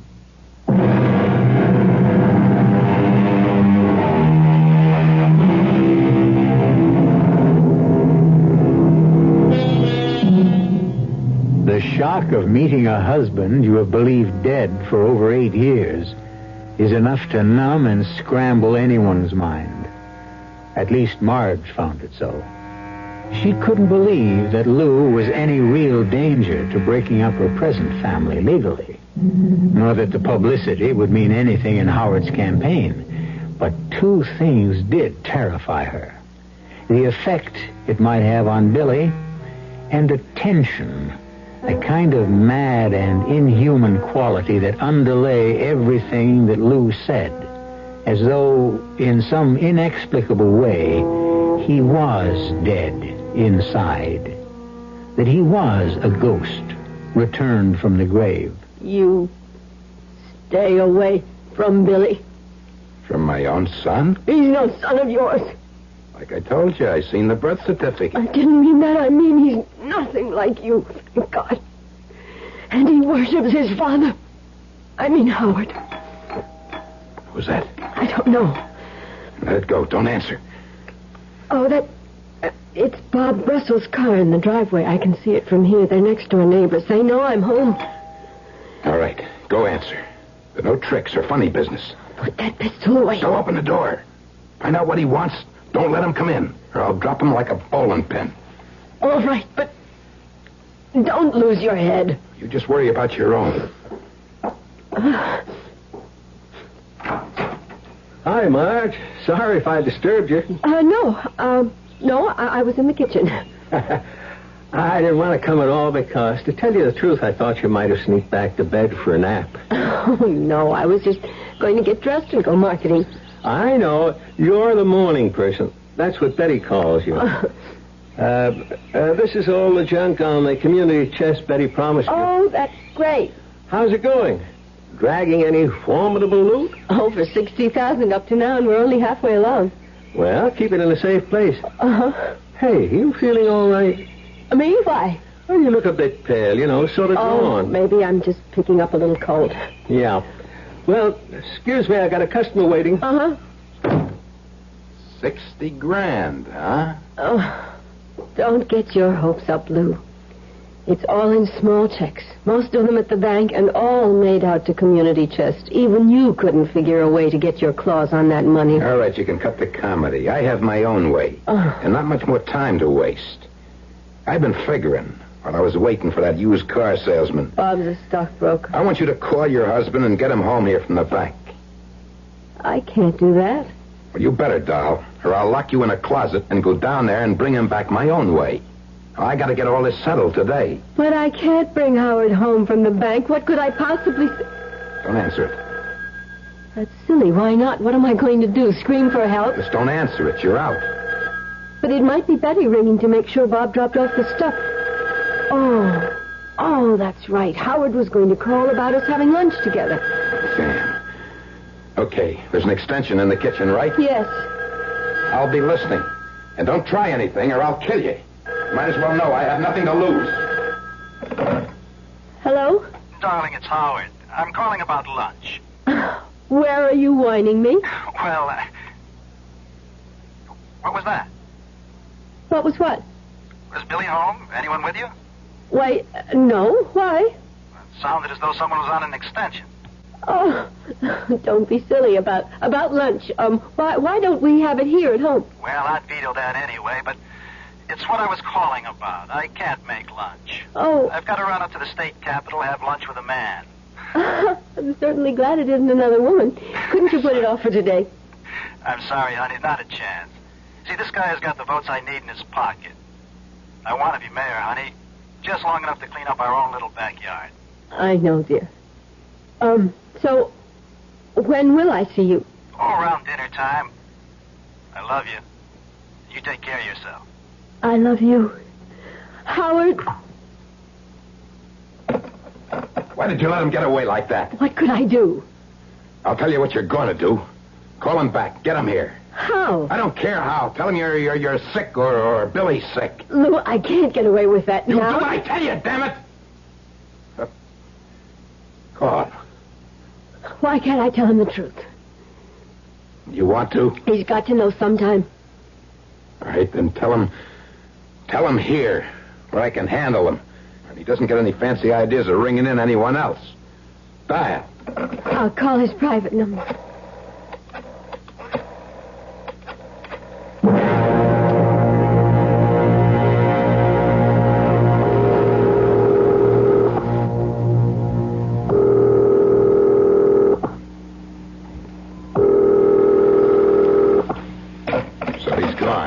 You heard for yourself on the extension. Yeah. Well, maybe just as well. Now, look. I'm coming back to something. That insurance money. But it doesn't really exist now you're alive. Listen to me. Please. That hurts. A lot more things going to hurt if things don't go my way. Now, first, the insurance money. Where is it? Don't get me mad, baby, or things are going to start getting real rough. When it finally came through, we put it in a custodian account for Billy. Now that's real nice. Only Billy doesn't need it anywhere near like his old man does. So I'll tell you what. We got it made. Howard's out of the picture. So you and me will just stroll over to the bank. You can draw out the 30 grand and give it to me, and all our troubles will be over. That won't work, Lou. Why not? Because Howard is the custodian, not me. Damn. Why does everything have to go sour for me? Now what are we going to do? I told you I have a little money in the bank. Now let's forget that chicken dribble. You don't seem to realize the spot you're in, Marge. I'm no small-time operator anymore. The chips are all down with me, so I can't lose except all the way. So you better listen to me and jump whenever I tell you to. You don't sound real. Well, this ain't no ghost story, honey. You're going to have to live with this one. And I'm stuck here until that half-pint husband of yours gets back. Why don't you go away and come back this evening? I've got a whole day of appointments. I ain't going nowhere. Neither are you. But this is... It's just like kidnapping. You named it, baby. You named it. All we're waiting for now is the payoff.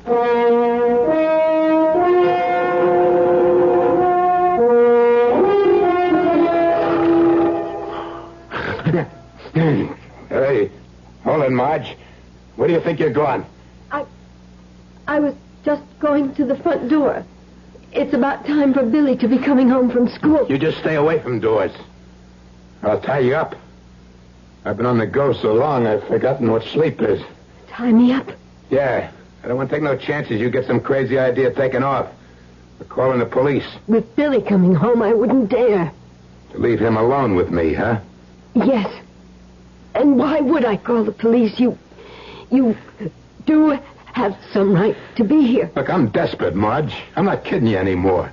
All that guff about getting amnesia and stuck in the spillway, forget it.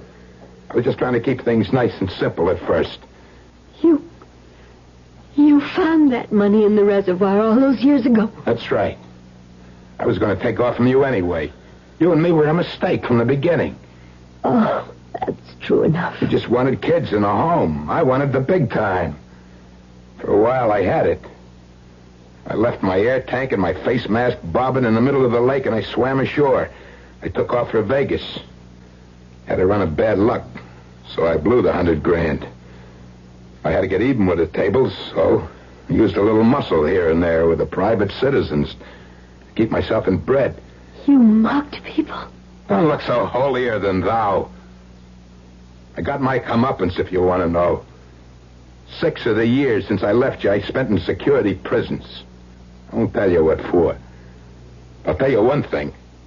The next thing they get me for, if there is to be one, that's it. I'm in for good. So don't make any mistakes about how desperate I am. So get away from that door now. Make me some coffee. And where's the job? It's on the way to the kitchen.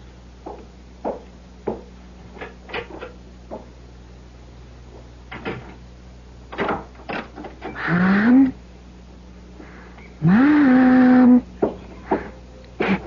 Good. She's in the kitchen.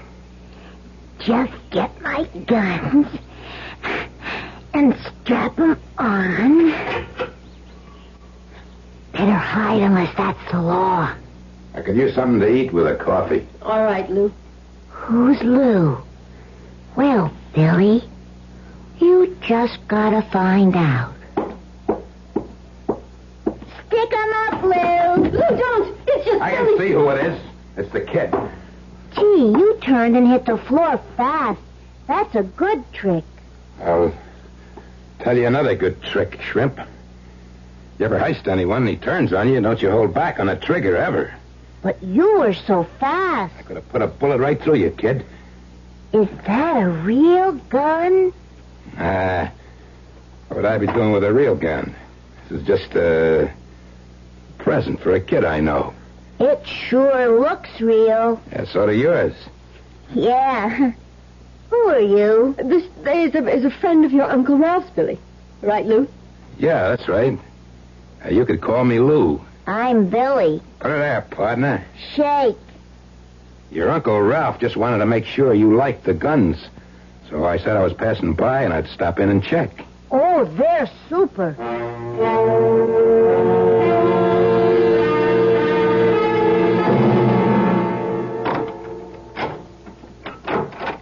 Hi, darling. I was just trying to find the darn key. Who are you? Unexpected visitor. A friend of the family. Marge's side. She asked me to get the door. She's feeding Billy. Come on in. Oh, sure. Sorry, it's just it was such a surprise. Have we ever met? No. Oh, don't let the get-up put you off. I just came off a camping trip. Oh. Well, you seem to know who I am. You want to tell me who you are? Sure. Lou Miller. Lou Miller? But you're dead. That would make it simple, huh? No matter how scary a ghost is, there are ways of making them disappear. Now, me, Howard, I'm the real McCoy. Like, if you want it right between the eyes, I'm Marge's real husband, and that's my kid inside. Oh, my God. Maybe it won't take too much praying to turn me back into a ghost. That's what you and me are going to talk over, Howard.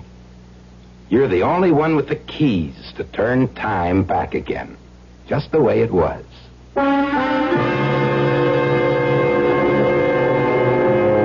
A completely stunned Howard can only stare at this specter from the past.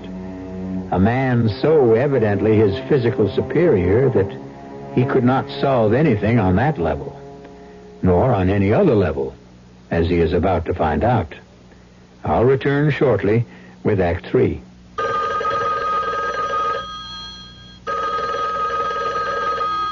Hello? Hi, honey. How would you like to go out to dinner tonight? I'd love it. Where? Honey, you can have your choice of over 40 of the finest restaurants in the Metroplex. Jack, you joined the Carriage Trade Dinner Club. How did you know? With the Carriage Trade Dinner Club, you get over 40 delicious dinners free in the finest restaurants Honey, like how Coach did... and Horses Tavern, The Buttery, Caruso Spaghetti and Wine, Vic's Gallery, Kirby's, The Catfish Hut, Honey, and many how more. did you know... And there are absolutely no restrictions. You can order any dinners on the menu. Then when the waiter brings your check, you simply present your Carriage Trade Dinner Club card, and you're charged for just one dinner. The second is free. Jeanette, how do you know all about the Carriage Trade Dinner Club? They're running great big ads in the Morning News, Times Herald, and Star Telegram telling all about it, dear. Like the one you slipped into my briefcase? Uh-huh. I wanted my husband to have the very best. The Carriage Trade Dinner Club, the most respected dinner club in the world. From time to time you'll find one that is different from the rest. Someone who really wants the things he does to be the best. And when you do, you know that you can count on them to see it through. All the problems that beset you make you happy when you're blue. Get on board with friendly Chevrolet. Come get ahead with friendly today. I've made so many wrong decisions when it comes to buying cars. Friendly, I wasn't wrong about you.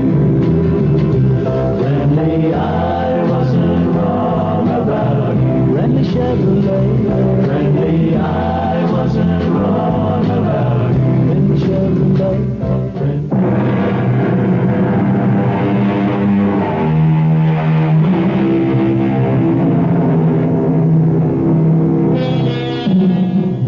Howard is about to have his first meeting with something which neither you nor I, or at least most of us, would be able to handle. Total immorality. And it takes not much longer than a few minutes both to tell Howard the story of Lou, and very little longer to realize that he is dealing with a man who has nothing left to lose. Not even his conscience. What you suggest to Marge is impossible. Why? Because everything, bank books, money, drafts, checks, anything valuable is locked up in the vaults by now. So? You're executive vice president, aren't you? Yes. You got the keys, haven't you? Yes. Once the time lock disengages, which will be, let's see, it's 6 o'clock now, exactly 8 a.m. tomorrow morning. You mean you can't get in there tonight? You'd need an atom bomb to blow that vault door open. The first thing tomorrow morning, you could get those bank books and cash in the dough. Well, I could, but I can't. Why not? Because, first of all, the money for the insurance was left in trust to Billy. It could only be spent on him, but that no longer holds either. The money isn't Billy's or anyone's but the insurance company's now. How come? It was paid in good faith because you were presumed to be dead.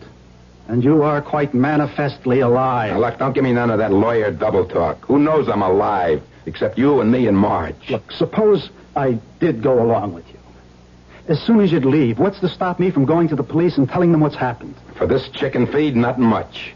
Wouldn't be worth coming back to put a bullet hole through your head, or Marge's, or the kids. Your own son? Who wants him? I never did. One big reason I lit out. You're welcome to him. Daddy, Daddy. Why didn't you come in and see me as soon as you got home? Well, I knew you were eating dinner. We have a visitor. He heard his father's voice, and there was no holding him. Want to see some of the tricks Uncle Lou's been showing me with my gun? Uncle? Lou's a friend of Ralph's, Howard, and just sort of got made an honorary uncle. It's all right, Marge.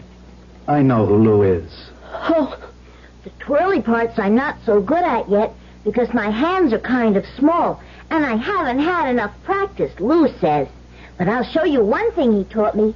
Turn around, Lou. Billy, I really think... It's okay, Marge. Let the kid have his fun.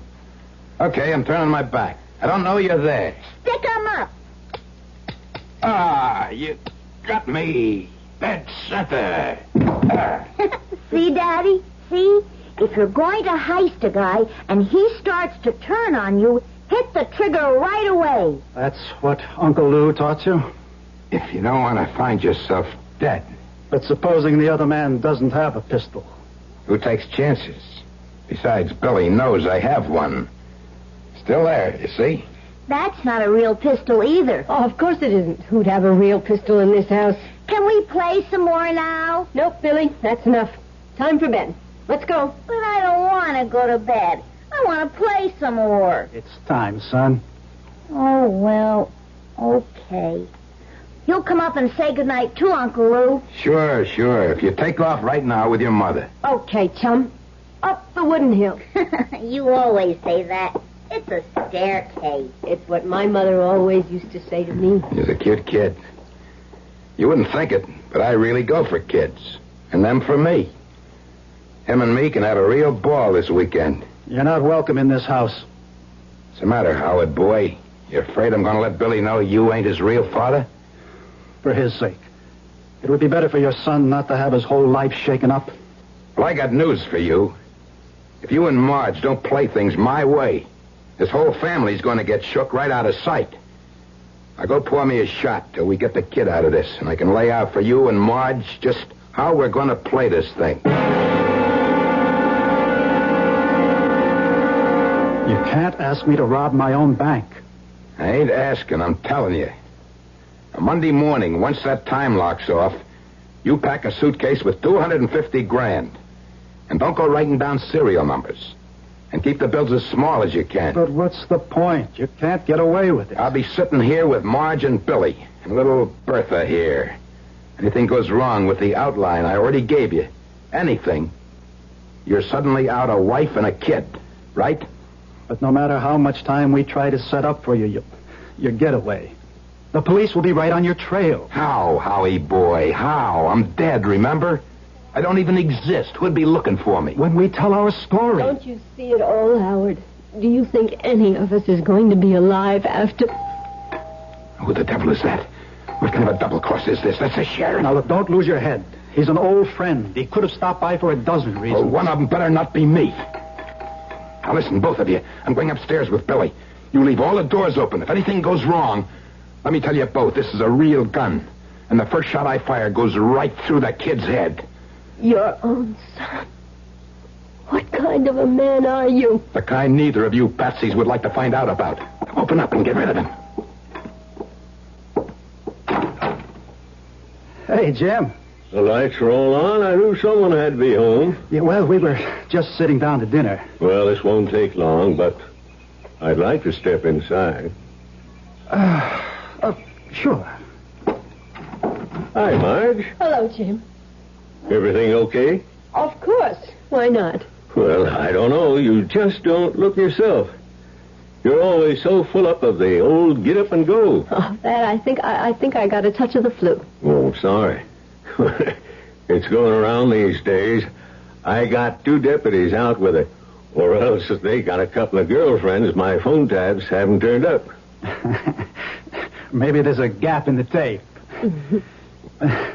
Jim, Marge sort of had dinner on the table practically, so, Oh, sure. But what I have to say can be said quickly. Maybe shouldn't be said at all, but you're 2 old friends of mine not to. That's a flyer just came in this morning to the sheriff's office.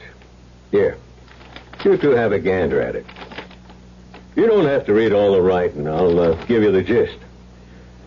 That there's a picture of John Clemens, wanted for armed robbery and the killing of a policeman in California. Out on parole from Soledad State Security Prison, alumnus of Joliet, armed, dangerous, to be approached with caution. 3 former suspected murders. Will shoot to kill. Nothing to lose. Because when he's taken this time, he goes up the river the rest of the way. I don't know any John Clemens. Nor I. But if his name wasn't John Clemens, wouldn't you know him? If his name was maybe Lou Miller? But Lou's dead. Lou isn't dead. This guy Clemens was in the service. I got a set of his fingerprints from there.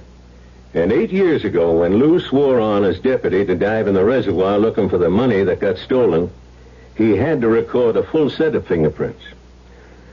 No, sir, I'm sorry to have to say it for many reasons. They're the same guy. Lou Miller is still alive. Well, all right. Now, look, suppose he is. What's that got to do with us? I don't know. Maybe nothing. But there is Billy, and this guy is on the run and desperate. Just in case, I'm going to give you some protection. Can I use the phone? Well, what for? Well, you might turn up here.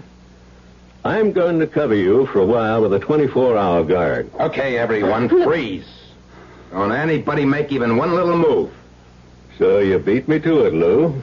You always move too slow, Jim. March, Howard, get back in that corner. Lou, don't lose your head. That's just what I'm planning to keep. Come on, move. That's better. Okay, Jim. Just face me like you are, and very slow and easy slip the buckle and drop your gun belt. That's it. Right on the floor. That's right. Now, you got any rope, heavy cord, wire, adhesive tape in the house? Come on. You know I ain't got nothing to lose by now. Want me to shoot you instead of tying you up? I just bought some new rope for... What difference does it make? It's in the kitchen closet. Okay, everyone. Now just let's move out to the kitchen. Careful. Real careful. That's it. Keep moving. Don't try anything. Into the kitchen, that's it. Now, I'm just staying here in the door. Marge, you sit at the table. You too, Sheriff. Howard, fetch the rope. Stick 'em up. Marge! See, I did it right again, Uncle Lou. Billy, where did you get that gun? Well, you took mine away, and then you were all playing games, and everybody else was having fun, so I came downstairs, and I found this heavy old gun by the living room door. Gosh, it makes a loud bang, doesn't it, Uncle Jim? Well, it sure does, Billy. Marge, why don't you take Billy back to bed? But I want to say goodnight to Uncle Lou. Billy, son, don't spoil the game. Uncle Lou's just playing possum to make you look real good. Now, don't spoil his game, huh?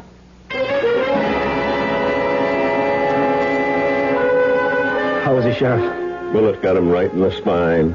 Too late for the ambulance. How is he, Howard? This time he's gone for good. Huh? Did you get Billy to bed? Yes. What's going to happen to us now?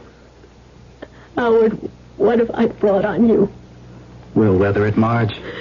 But the whole story will come out now. And I'm not thinking about us. But what it'll do to Billy. What a thing to grow up with. Just a minute, you two. Isn't there a quote somewheres about God moving in a mysterious way his wonders to perform? That's almost the exact quote, but... Main thing, it seems to me, in all this is to keep Billy from being all broke up over what was an accident. Jim, when this story breaks in the papers, how can it be kept from Billy? The question is first, can it be kept out? How? Of course, it's got to be a story. A man is dead. But a story about what man? I don't understand you. You're returning that insurance money to the company, of course, Howard. Well, naturally. So now let's take a good, hard look at the rest of it. Now, I intend to have a long talk with Judge Markham. Now, I can't answer for him, of course, but I've known him all our lives. Now, if I was in his place, here's the way I see it. This man's legal name is John Clemens. He's been using that name for over 8 years. He's a known killer. There's a statewide alarm out for him.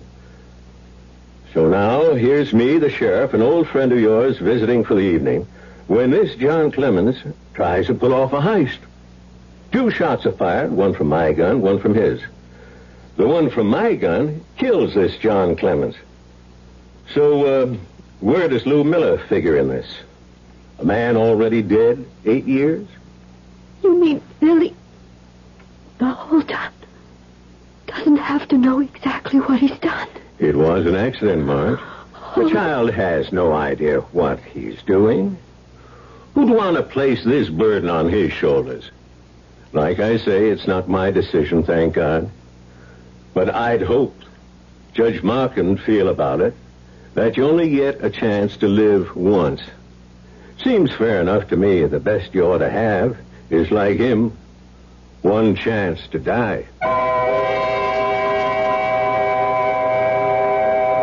What would you do?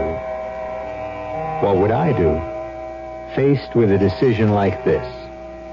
Open up an old, closed Pandora's box and saddle an 8-year-old child with a swarm of circumstances he's not equipped to handle and mark him for life? Or leave the alternative truth that a man who chose another life and another name and who long deserved to die finally met his comeuppance, killed by a bullet fired in self-defense. Perhaps the sheriff said it best. God moves in mysterious ways. I'll be back shortly. On the corner, Church's Kitchen's making golden fried chicken. Right before your eyes, always crisp, deep fried. The way chicken should be fried. Golden crisp flavor, fresh in every bite. Drop by Church's Fried Chicken Kitchen. The golden taste of Church's comes ringing through. There's a party in every box of crispy Church's fried chicken. And the bigger the box, the bigger the party. Whether you're celebrating the fall of the Roman Empire, the 48th anniversary of the Little Orphan Annie fan club, or whether you're celebrating 5 o'clock today, a box of crispy, crunchy Church's fried chicken will make it happier with a double crunch in every bite. Take home a party. Take home Church's, the crispy lover's chicken. Drop by Church's Fried Chicken Kitchen. The golden taste of Church's comes ringing through. The golden taste of Church's comes ringing through. If you wear or buy eyeglasses, you couldn't live in a better place than Dallas. Optics is right here, one of the nation's largest suppliers of glasses and contact lenses. Opticians and optometrists all over the country send them work.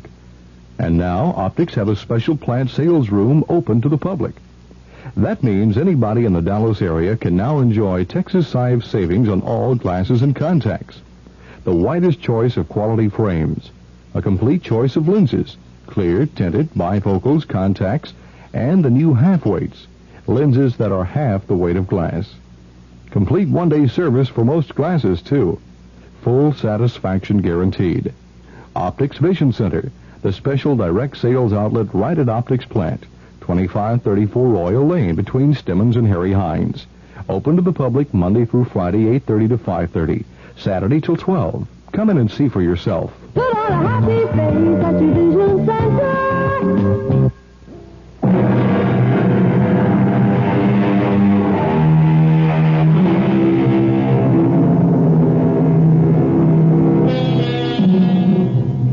At 8 years old, there are ghosts and goblins, mysterious figures that move through trees, phantom ghosts that can leap into the mind and spin it flying the wrong way.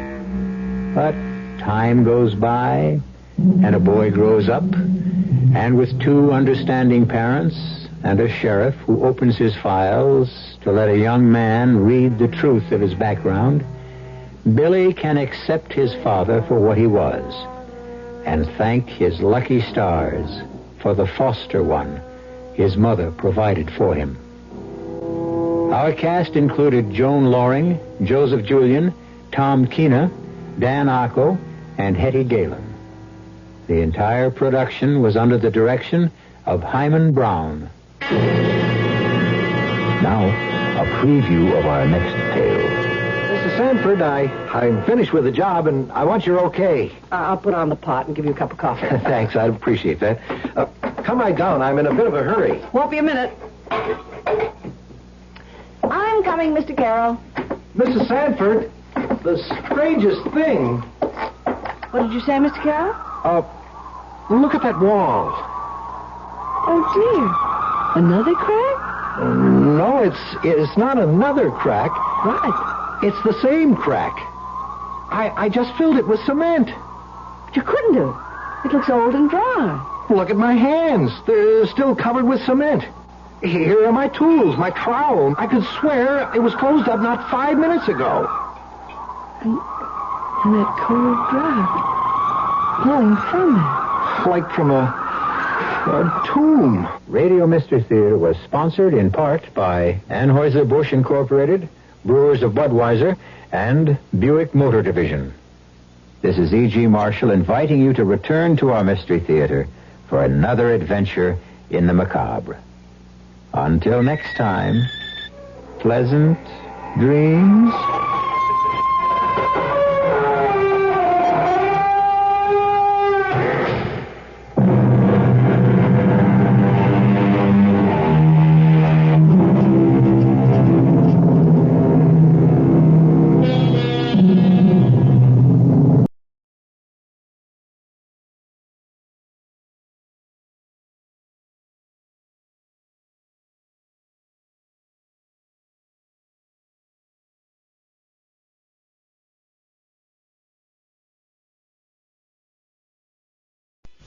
The CBS Radio Mystery Theater presents...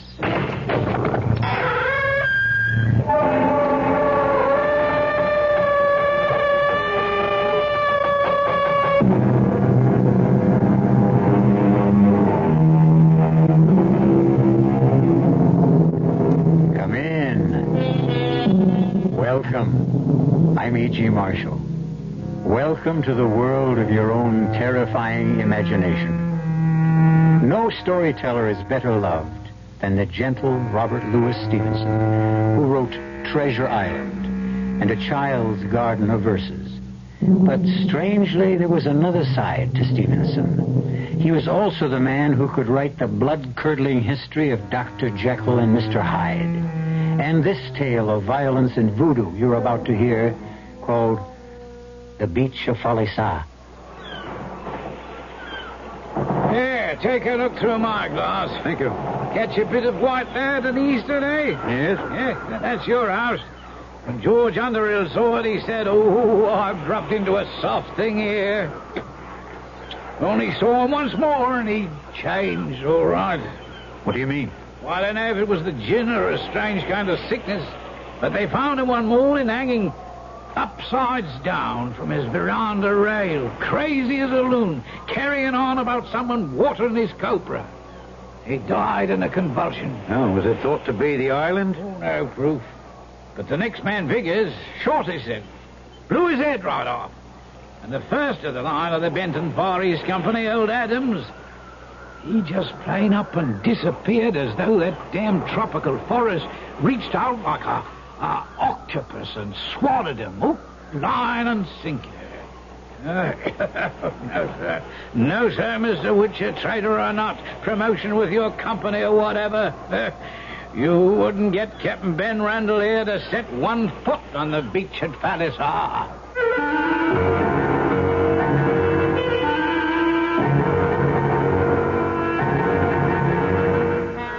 Our mystery drama, The Beach of Falisa, was especially adapted from the Robert Louis Stevenson classic For the Mystery Theater by Ian Martin and stars Alexander Scourby.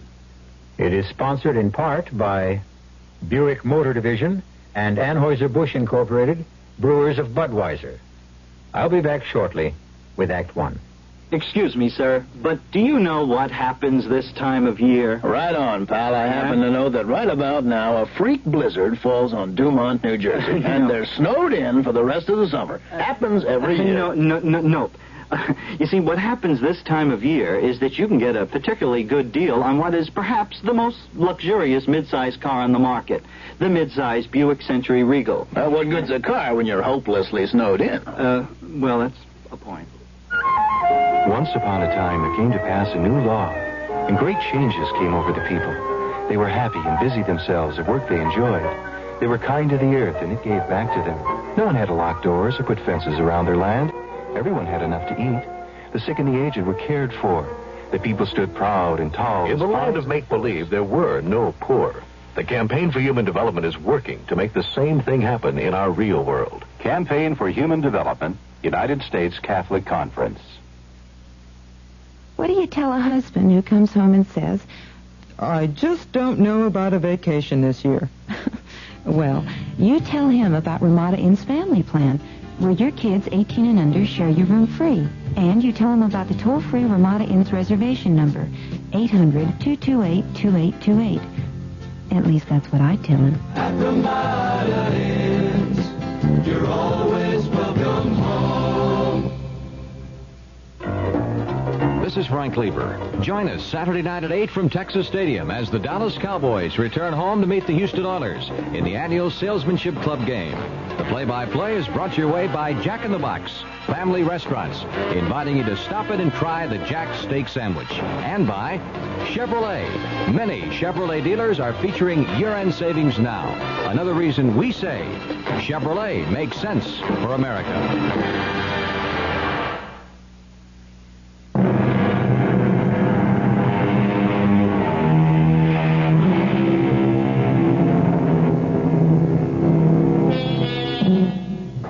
Is the oil from the coconut and is used in the manufacture of soap and margarine. 75 years ago, when Robert Louis Stevenson was alive, young Britishers would mortgage 10 years of their lives in the Pacific Islands to make their pile and come back to England to establish a business of their own. This, then, is Henry Wiltshire's story, which he can tell better than I. It might not seem like much to you, but when you've been down the line as long as I have, that beach at Falesa looked like a ruddy city. I mean, there were houses, what passed for a couple of streets, a church, and even a few of my own countrymen. For nearly 4 years, I'd been cut off in a mucky little island, maybe 15 miles long, but narrow enough so you could spit across it given the right wind. So whatever the ruddy captain said about Falesa, I didn't pay him no mind. It wouldn't be long before I'd be finding out I should have. But right then, I was as excited as a kid at his first circus. Here's a boat coming now. She's right in the pass. Looks to be a 16-foot whaler. 2 white men in the stern sheet. Let's see that glass. Oh. Oh, aye, that's Case, all right. And the pastor with him. Case? Trader with another company. Oh, I'll be glad of somebody who speaks my own language. Oh, I wouldn't be too sure of that. Jeremy Case has a gallows bad reputation. You know what a place the beach is for talking. Well, it's right nice of them to come out to greet and fetch me. Yeah. Not you. No? What'll you bet it's gin they're after, eh? I'll lay you 5-2 they take 6 cases. When the 2 traders came aboard, I was pleased with both of them. One was a Kanaka, to be sure. Case would have passed muster in a city. He was smallish, had a hawk's nose to his face, pale eyes, and a beard neatly scissor-trimmed. It was clear he came of good family, was splendidly educated. He had the courage of a lion and the cunning of a rat. And if he's not in hell today, there's no such place. A pleasure to make your acquaintance, Mr. Wiltshire. Jeremy Case bids you welcome to Falesa. Thank you kindly. Sorry we're to be in competition. There's enough for all. I'll pray you better luck than your predecessors. Oh, I'm forgetting my manners. This is our pastor. Pleasure to meet you, Master. It is our honor to have you join our community, which I'll hope to see you at Sunday service. So, Captain, it's a well-favored wind that's blown you our way so soon. Oh, you mean Vickers left me a cargo of copra? Sorry to disappoint you, Captain. Not a drop, I'm afraid, of either copra or gin. I'm only praying to God your ship is not as dry as his warehouse. What did I tell you, Mr. Wiltshire? How many cases? You couldn't spare 6?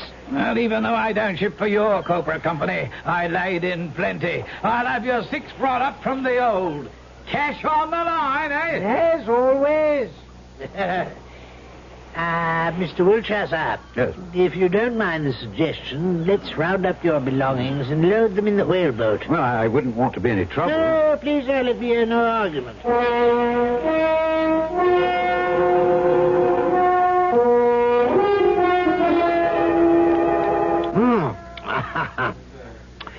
Oh, there's nothing like gin and lime to settle the stomach, cool the brain, and ease the mind. Very kind of you to stand me a couple at the bar like this. What's the name of this place? Whistling Jimmy's. Oh, must be a cheery sort. Was. Huh? We caught him watering the copra. He took a bullet in the throat. Well, let's have another round. No, thanks. I must be off for my house and stop to get things shipshape. Besides, I must not leave Mano alone too long. Mano? Well, you could have knocked me over with a feather when you hauled that 10-year-old out from between decks and said he was part of your belongings. You are a strange man. How can you saddle yourself with a Kanaka brat, club-footed at that? What happened to the mother? She was killed. By whom? Her husband. Why? For daring to bear an island chief a son who was not perfect. And you brought the child up? No, the child was hidden and brought up by its nurse. When I came as trader to the island, the old woman cooked and cared for me, and I learned to know the boy. Shortly before I left the island, the old woman died. When it came time for me to go, I knew that Mano would be left to die. He was taboo, you see. So I brought him with me. For what? Well, no one deserves to die before his time. A man dies when he has to. Well, I have no wish to quarrel with so generous a host, but I must be off. No, and I must go with you. Now, more than ever, we are ready to consummate the first rite for any man of our race on this island. Huh? Come, let's go. Case insisted on paying treat and led me outside the bar. And I found myself staring at a crowd of girls, all dressed out for me. They're ugly, but the best we could muster, old man. Huh? Chap has to have a wife. Oh, no, I'm not so sure that... You can have any one of these for a plug of tobacco. Besides, you have it all fixed up nice and legal. You just nip inside the bar once you've picked your chicken, and Blackjack the bartender marries you nice and proper. No, he's a chaplain, you know. Yes, but I don't want to marry. Leave all that to Jeremy Case, eh? Out of it as easy as in. Besides, you need a cook and someone to clean, and a man's got to have companionship or he'll go mad, yeah? Well, there now. Look them over. Yeah, well, I don't know. They all look a little broad in the bing. Ah, not the one I've picked for you, lad. Look. She'd just come up from fishing, wearing nothing but a chemise all wetted through. She was young and slender, with a long face and a high forehead, and a shy, strange, childish look between a cat's and a baby's. Who is she? That's Uma. If you'll take my advice, you'll take her. Aye, but will she take me? What choice has she? But if you like, I'll ask her. Here's a late weather advisory from KRLD News. A tornado warning's just been issued for Ellis County, directly south of Dallas. It's in effect until 11 tonight. Radar shows a tornado some 5 miles north of Ennis, Texas. That's a tornado warning until 11 for Ellis County, directly south of Dallas. A tornado warning's also in effect until 10:30 for people in Kaufman County. That's a tornado warning until 10:30 for Kaufman County. For Dallas County, along with Ellis and Kaufman counties, a severe thunderstorm warning in effect till 10:30. There are severe storms with heavy rains, damaging winds, and some hail moving through Dallas, Ellis, and Kaufman counties. That severe thunderstorm warning until 10:30. And in addition, for Dallas, Kaufman, Ellis, and Denton counties, a flash flood warning in effect until 11:30 tonight because of the heavy volume of rain. That's a flash flood warning for Dallas, Kaufman, Ellis, and Denton counties until 11:30 tonight. This late weather advisory from KRLD News. He crossed to her and spoke to her in Polynesian. For a moment she spoke to him in her pretty Polynesian voice. And then she nodded and came toward me with a free swinging stride. She was the color of dark honey. Whether it was the breeze or her as she stood in front of me, she smelled of wild lime and vanilla. Me, Uma. I am no ever, no man's thing. You want me. I marry you. I'm Sam Wiltshire. Sama Wilshire? No, Wiltshire. Yes, Wilshire. Well, I reckon that's as close as you will get. You'll be calling me Sam anyway. Yes, Sama. I suppose that'll do, too. Did Case tell you about the boy? Mono? All the same, you, son. Where your wife? You have other wife? No wife. Good. Oh, please, Sama. I wish for marry you. But not like this. Huh? I no bumboat woman. I be dressed all the same bride. You see? And I no marry you inside there. I marry you here in open air. When sun halfway from palm tree tip to sea. Light as a feather, she was on her feet and gone. Not running, but moving swiftly. Her head held high as though she was a ruddy countess. That means she'll be back about 4-ish. Well, come on. We've time to hoist a few before the nuptials begin. Okay, take a seat, Wiltshire. Excuse me for a moment. The bartender is also the minister, you remember? Oh, yes. Yes, Mother Case. Gin and lime. In a moment. We'll be drinking all round. And you'll need your paper collar. There's to be a wedding. Ah, savvy. New trader, Same kind paper, like always. Of course. I'll come with you and write it out for you. Massa still not say who. Lucky girl. Uma. No can do. Bad magic to white man like that. Not with Uma. You know that girl. I know that girl is the one to whom I want him married. To whom I will have him married. It suits our business. Do you understand? Yes, Massa. If Massa say so. Black Jug know only one thing. This can only end bad. He's written in sand. 2 people die. What kind of man is this Jeremy Case? And what his purpose? By what combination of charm, legerdemain, or simple threat does he seem to rule Thalassa? To hold its people in the palm of his hand? Last of all, why should the enormous man called Blackjack shake with an unknown terror at the impending marriage of the new arrived trader Wilshire to by far the loveliest girl in the atoll? I'll return shortly with Act 2. Tell me, Madame Xanadu, can you really tell me anything about my future? If you concentrate and gaze with me into the crystal ball. Ah, yes, it is beginning to clear. I can almost see. Oh, tell me what you see, Madame Xanadu.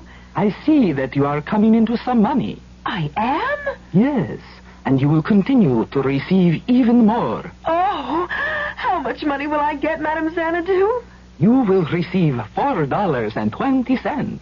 $4.20? Yes, every payday.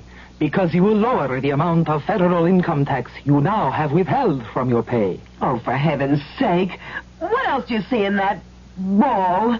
I see you filling out a new W-4 form so that you can begin receiving your windfall. This message presented on behalf of the Internal Revenue Service. This season's extra lightful entertainment at Dallas Theater Center is almost sold out. As of August 1st, there were only 20 seats available for each performance. Call 526-8920 today and ask for Max. She'll arrange for you to pick out your season seats and give you one free play. Call Max today at 526-8920. Dallas Theater Center's sold-out season begins October 8th. This is KRLD News Director Dick Wheeler. Believability is the key to effective news reporting, and no broadcast news organization in Texas is more believed than KRLD News. Number 1 in audience ratings, number 1 in journalism awards, number 1 in believability, number 1 in now reporting. That's KRLD News, believed and respected by more people than any other radio station in the Southwest. You can believe it.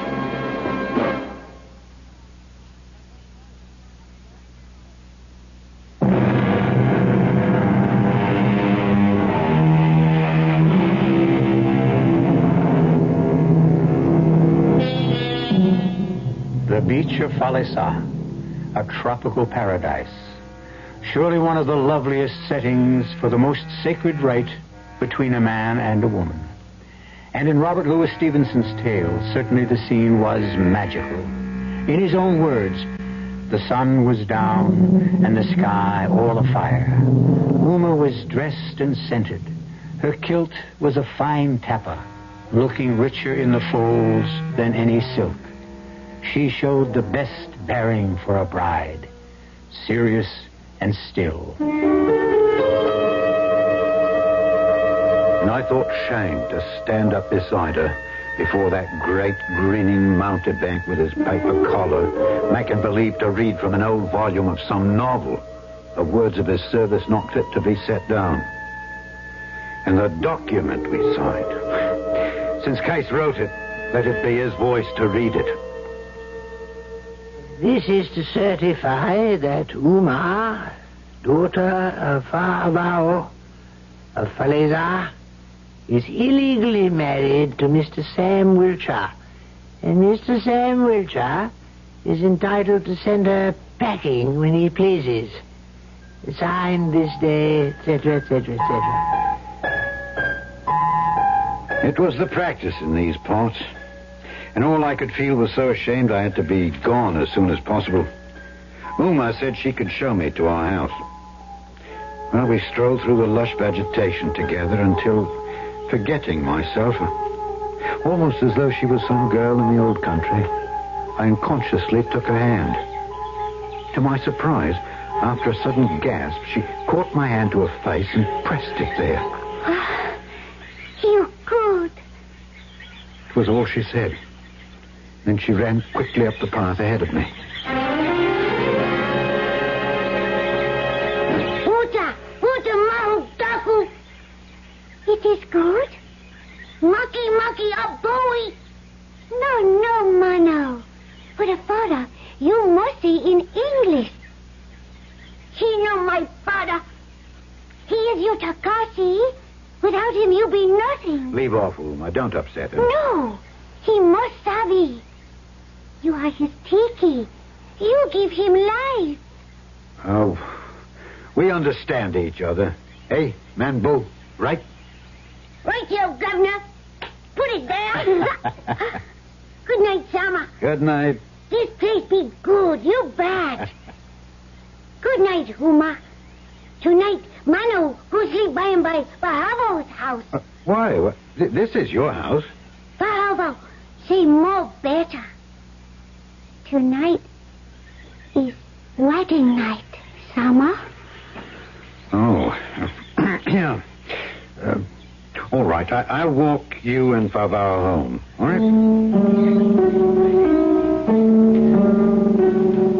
During the walk back, my mind fairly reeled with all that had happened at first Falesa. And I seemed to have suddenly dropped years from my life. Uma had kindled a lamp, and among all my tumbled possessions she stood straight like a queen, the lamplight shining on her skin.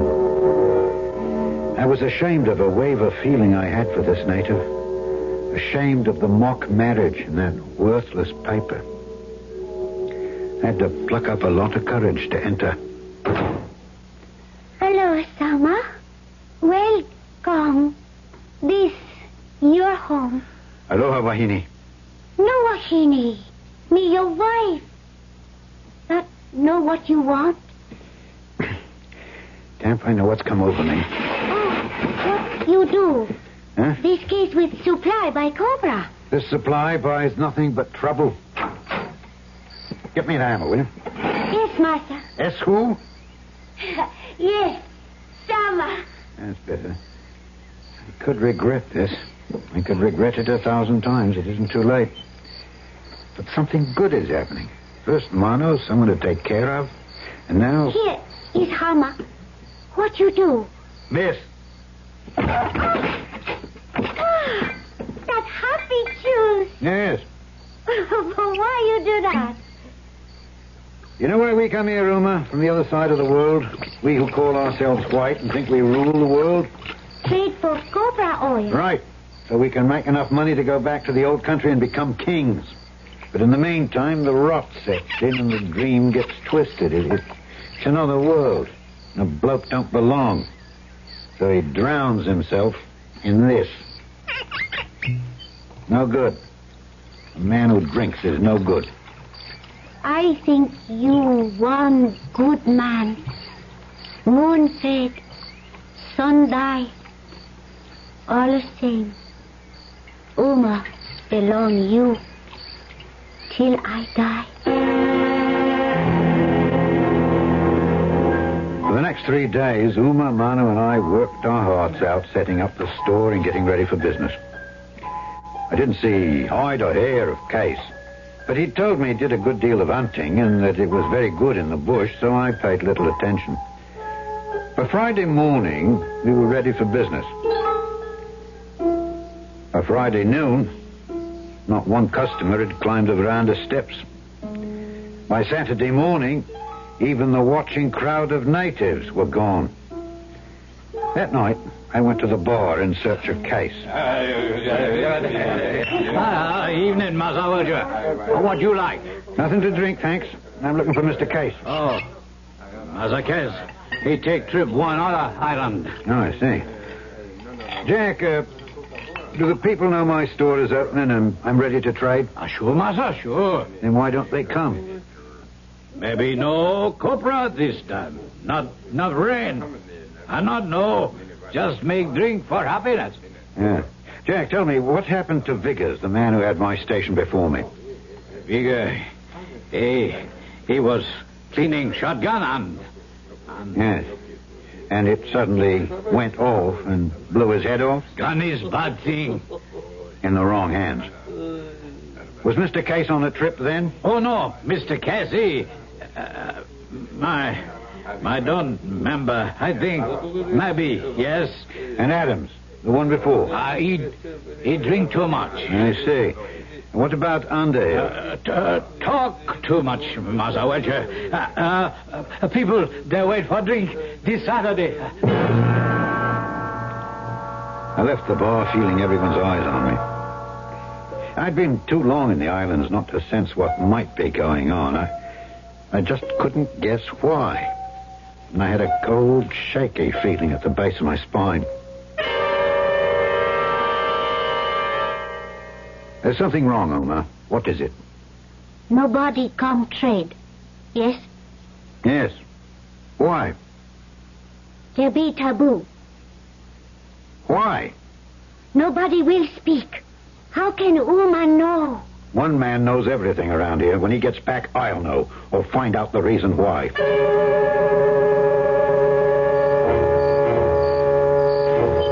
Case?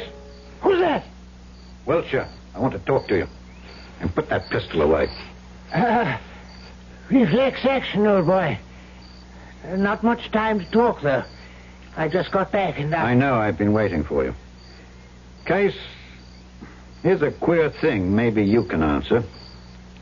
I'm tabooed. No, you can't be. Not possible. However, just to put your mind at rest, I'll scout round and make sure.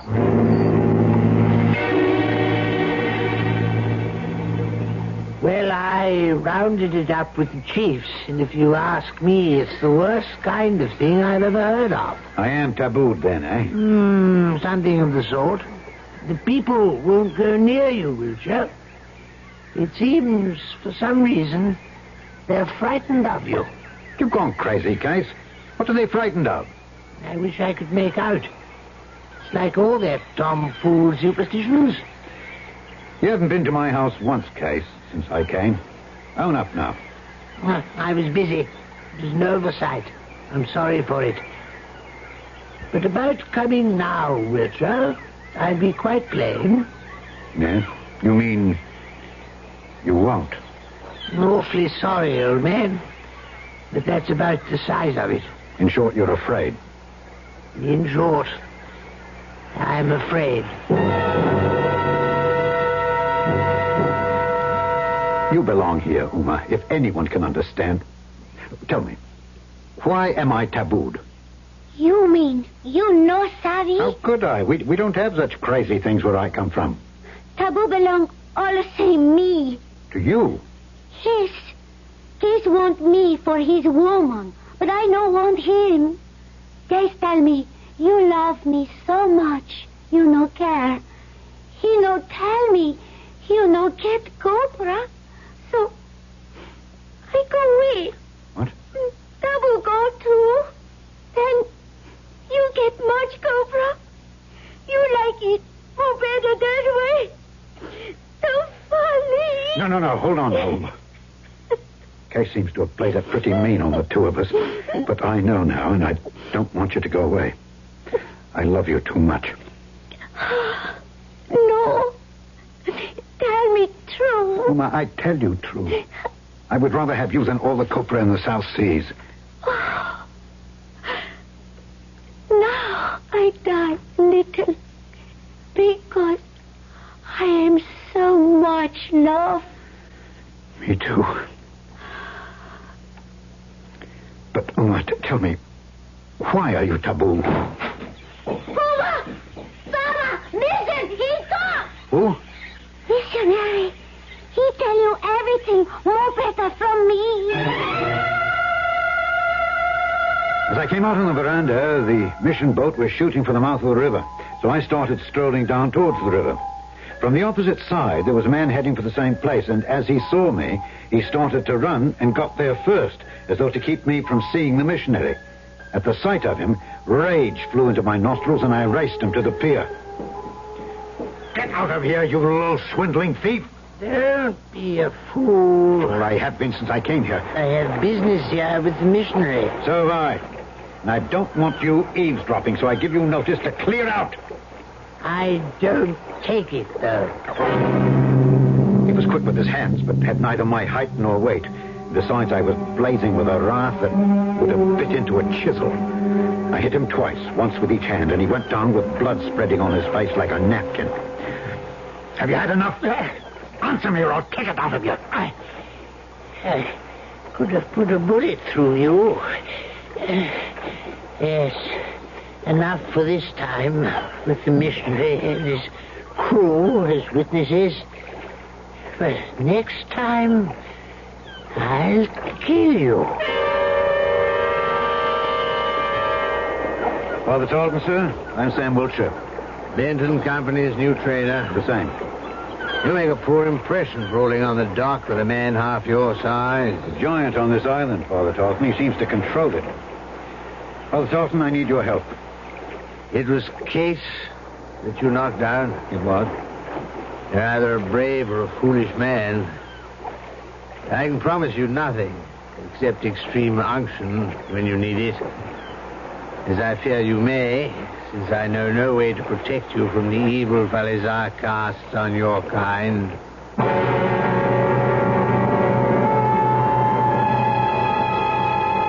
Why should a missionary, constantly out of touch with the process of life as he travels from forsaken island to island, envisage the imminence of death? There are more mysteries that haunt these islands than the ancient one of taboo. I'll return shortly with Act 3. There's nothing wrong with drinking Budweiser sip by sip, is there? Well, the brewers of Budweiser think there's a better way. Sipping's fine if you're drinking wine. But Bud is the king of beers, a hearty drink. Look, rinse a 10 or 12-ounce glass with cold water. Then open a can or bottle of Bud and pour it right down the middle so it kicks up a good head of foam. Now, take a big drink and then swallow big. No sips. That's how it should be done. More taste, more beer drinking enjoyment. Thanks to exclusive Beechwood aging, Budweiser has a smoothness that lets it go down especially easy.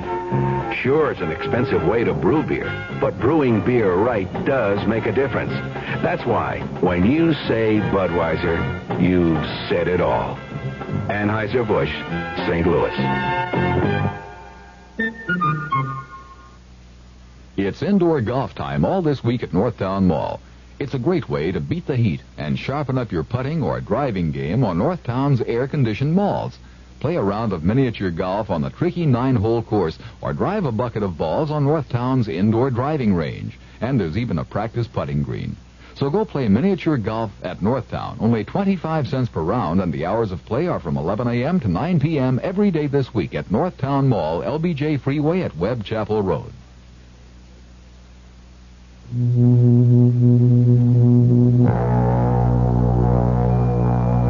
There's only one way to travel between Dallas and Fort Worth and the new airport. Sertran, the world's only luxury ground transportation system of its kind, can take you direct to any airline from any one of 4 off-airport terminals.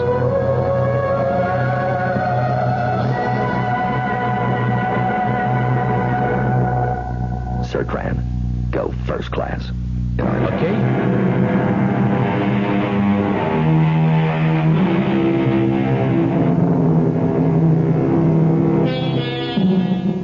The pace that Wilshire set up the hill to his house left poor Father Tarleton sweating under his bulky robe and more than a little out of breath. But if he harbored any unchristian thoughts about his host, they were quickly cleared when he learned the first purpose of his visit. Now, here's the way of it, Father Tarleton. This is Uma, the woman I was married to by Black Jack. The bartender? Mr. Jeremy Case Esquire informed me he was a pastor. The certificate was written by that same Mr. Case, a dandy piece of literature, I promise you. But I'm not ducking any responsibility. I'm what you call a sinner, and I want you to help me to make it up to the person I deceived. I shall be happy if I can. Right. Uma, give me your marriage certificate. Oh, but what you want? Come on, you can trust me. You no hurt Uma. Give me that and I'll show you.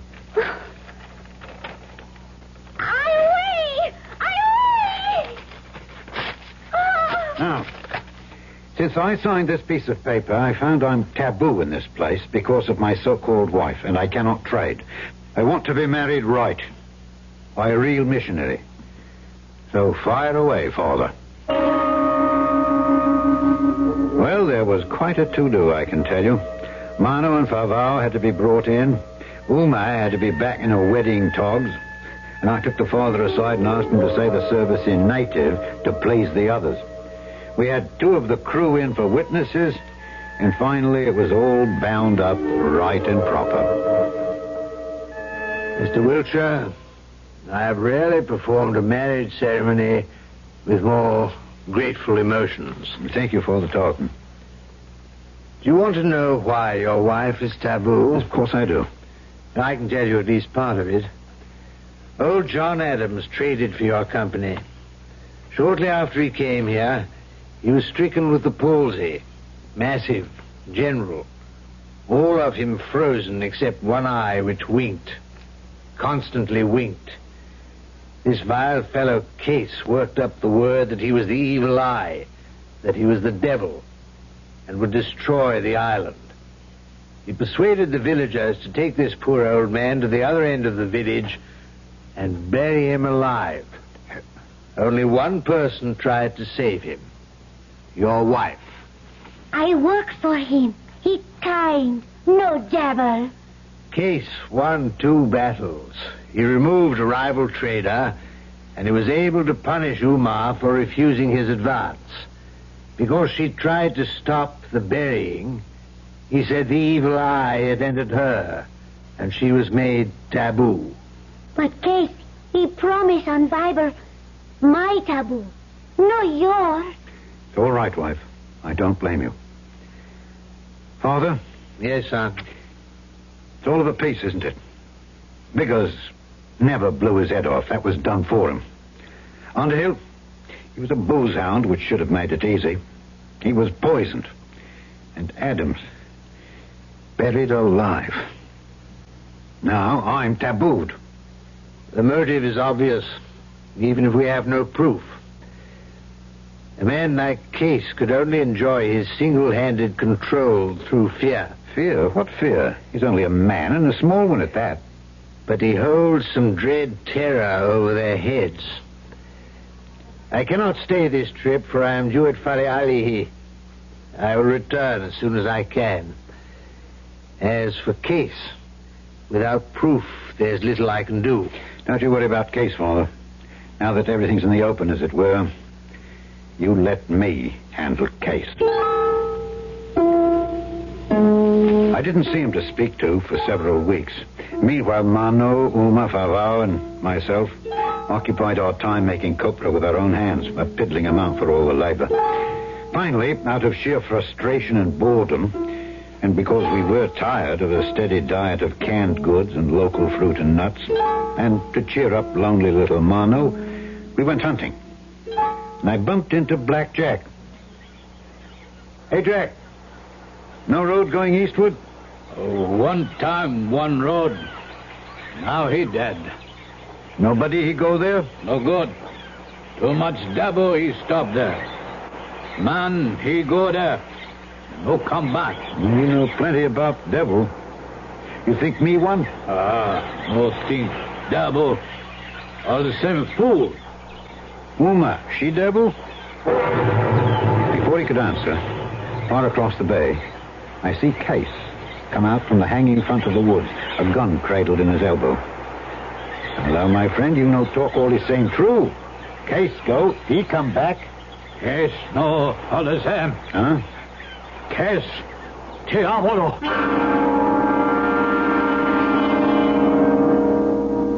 Uma, I met Black Jack when I was hunting today. And I saw Case coming from the east end of the island, where there's no trail.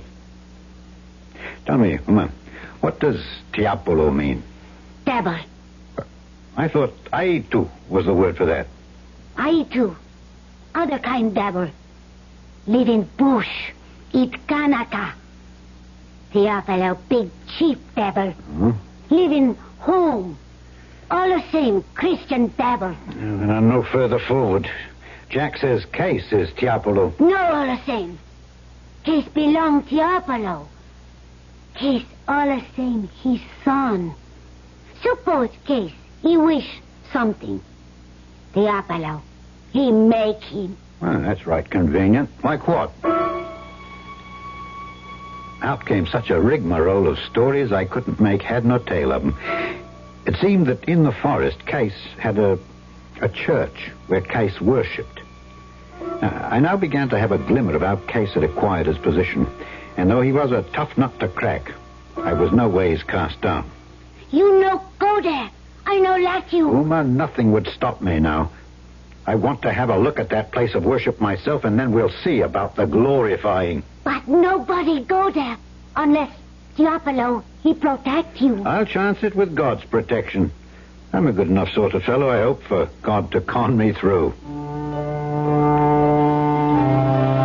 I left at dawn the next day. Began to hack my way laboriously through the jungle. Queerness of the high bush is impossible to describe. Suddenly, I heard a sound that was so strange it chilled my blood and left me twittering in my shoes. But this was a sound my ear could follow. And finally, I spotted it and climbed the tree to it. Crudely made from a candle box with a brand still on it and banjo strings. A wind harp. I think the upper class name is Aeolian or something like that. All right for you, Mr. Case. You frightened me once, but I defy you to frighten me again. I slid down the tree and, coming to the bottom of it, found a path that led me to my destination. Rum sort of place, too. There was a wall no Kanaka ever built. Must have been century upon century old. winding around a longish mound of earth. On top of the wall was a line of queer idols, carved and painted faces, and ugly to view, with teeth of shell, and brightly clothed with cloaks that blew in the wind. And other harps were sounding from all sides. In a moment, I was up over the wall into the mound of earth. Digging off the roof of earth, I found a tarpaulin stretched on boards. So this was the roof of a cellar. I climbed in, and there around the corner was a shining face of appalling ugliness, waxed and covered with luminous paint that occasionally smoked. Now that I knew how to fix Mr. Case, I went home. I know let you go. I tell you what, you fish me out your Bible and I'll take that with me. That'll make me all right. Maybe. But I know let Mano go with you. Mano isn't scared of A2, not white man's. Right, Mano? Mano no scare with Sama. Besides, I need him to carry the fuses and the lantern. I have gunpowder, 2 dynamite bombs, gun, a machete to chop down those harps, knife. Mano go. He's no job for a woman. That's telling her. Mind, old girl, I come back. Whole world is right.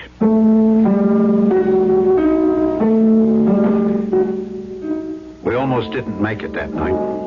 Poor little Mano with his lame leg. But once there, it was easy. My charges set in the cellar, the harps hacked down as we passed them, the statues piled on the top, the fuse laid, my patent match lit. Only one small difficulty. On the way, half our fuse line had been lost, and I must have overestimated the amount of explosives needed, for when they caught... Keep your head down, Mano. You all right? You betcha. Wow, wow. Some more the same bingo bongo. We better get out of here. Now, wait, let me light the lantern. There. Now, let me lift it and see just where... Nothing out. What? Well, why you talk so big voice?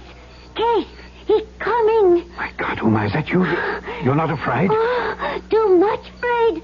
I think I die. Oh, me too. How far is Case beyond you? I not know. I lost. He be here. 1, 2. Good Lord. And me with a lantern lit. Fool that I am. Blow it out. Blow it out. Mano. And this is for you, Witcher.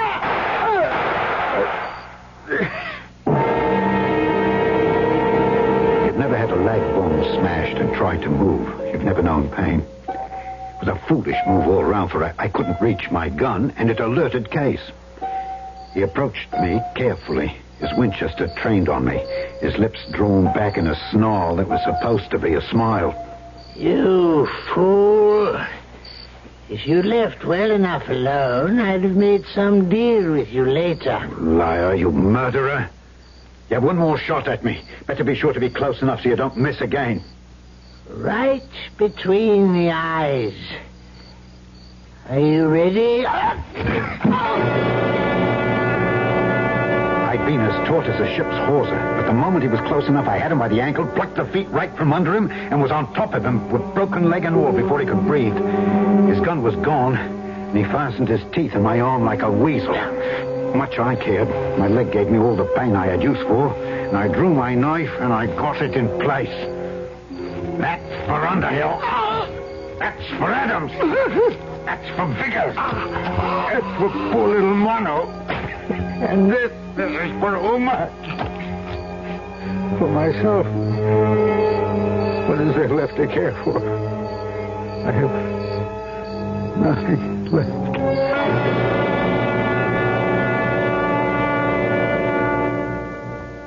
Huh? Where am I? Home. My leg? It is set. It will heal. Uma. You're all right. Yes. I still your little wife. Bullet hit only shoulder. Soon heal. And Mano? He gone. Huh? Join ancestors. Oh, poor little boy. You listen me, my husband. Uma, your wife. I make promise. I bear you strong, Bowie. Take Mono's place.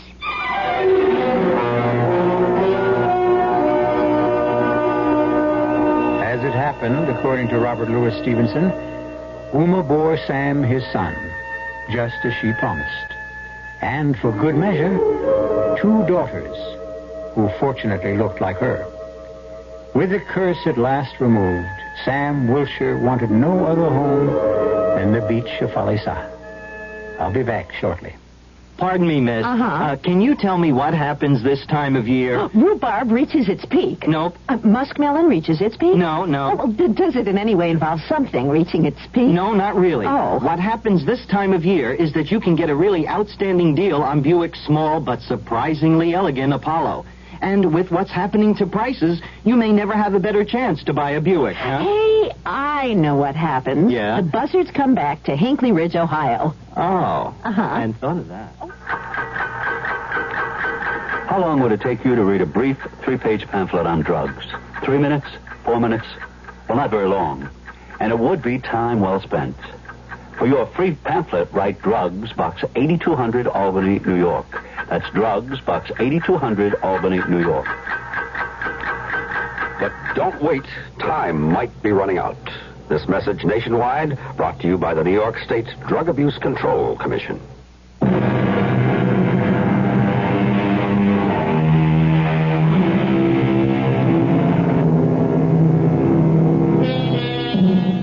This was not Sam's headstone. It was Robert Louis Stevenson. But it might as well have been. Under the wide and starry sky, dig the grave and let me lie. Here did I live and gladly die. And I laid me down with a will.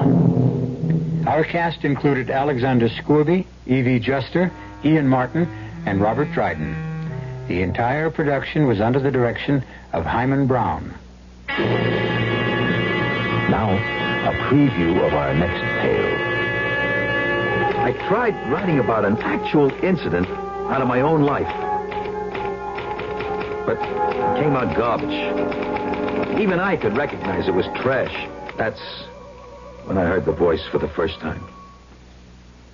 Right out of the guts of the typewriter. Get up, Dorn. Look at you. You're a miserable sight. Can't be. I'm just hearing things. A typewriter that talks. I must be going off my rocker. No, you're not. I exist, and what I say is real. Who are you? What are you? To start with, I am not a typewriter. I control it like I control you. You're both equally primitive mechanisms. Radio Mystery Theater was sponsored in part by Anheuser-Busch Incorporated, Brewers of Budweiser, and Buick Motor Division. This is E.G. Marshall inviting you to return to our Mystery Theater for another adventure in the macabre. Until next time, pleasant dreams.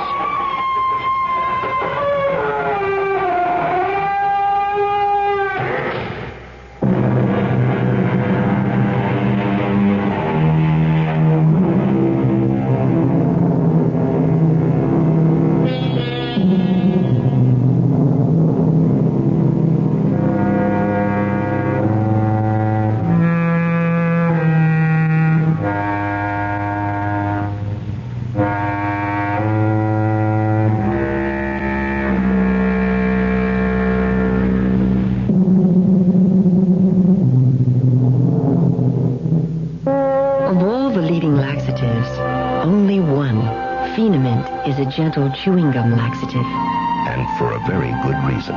It's pleasant to take.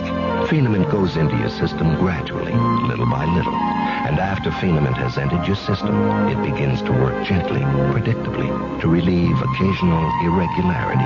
Phenament, the gentle chewing gum laxative.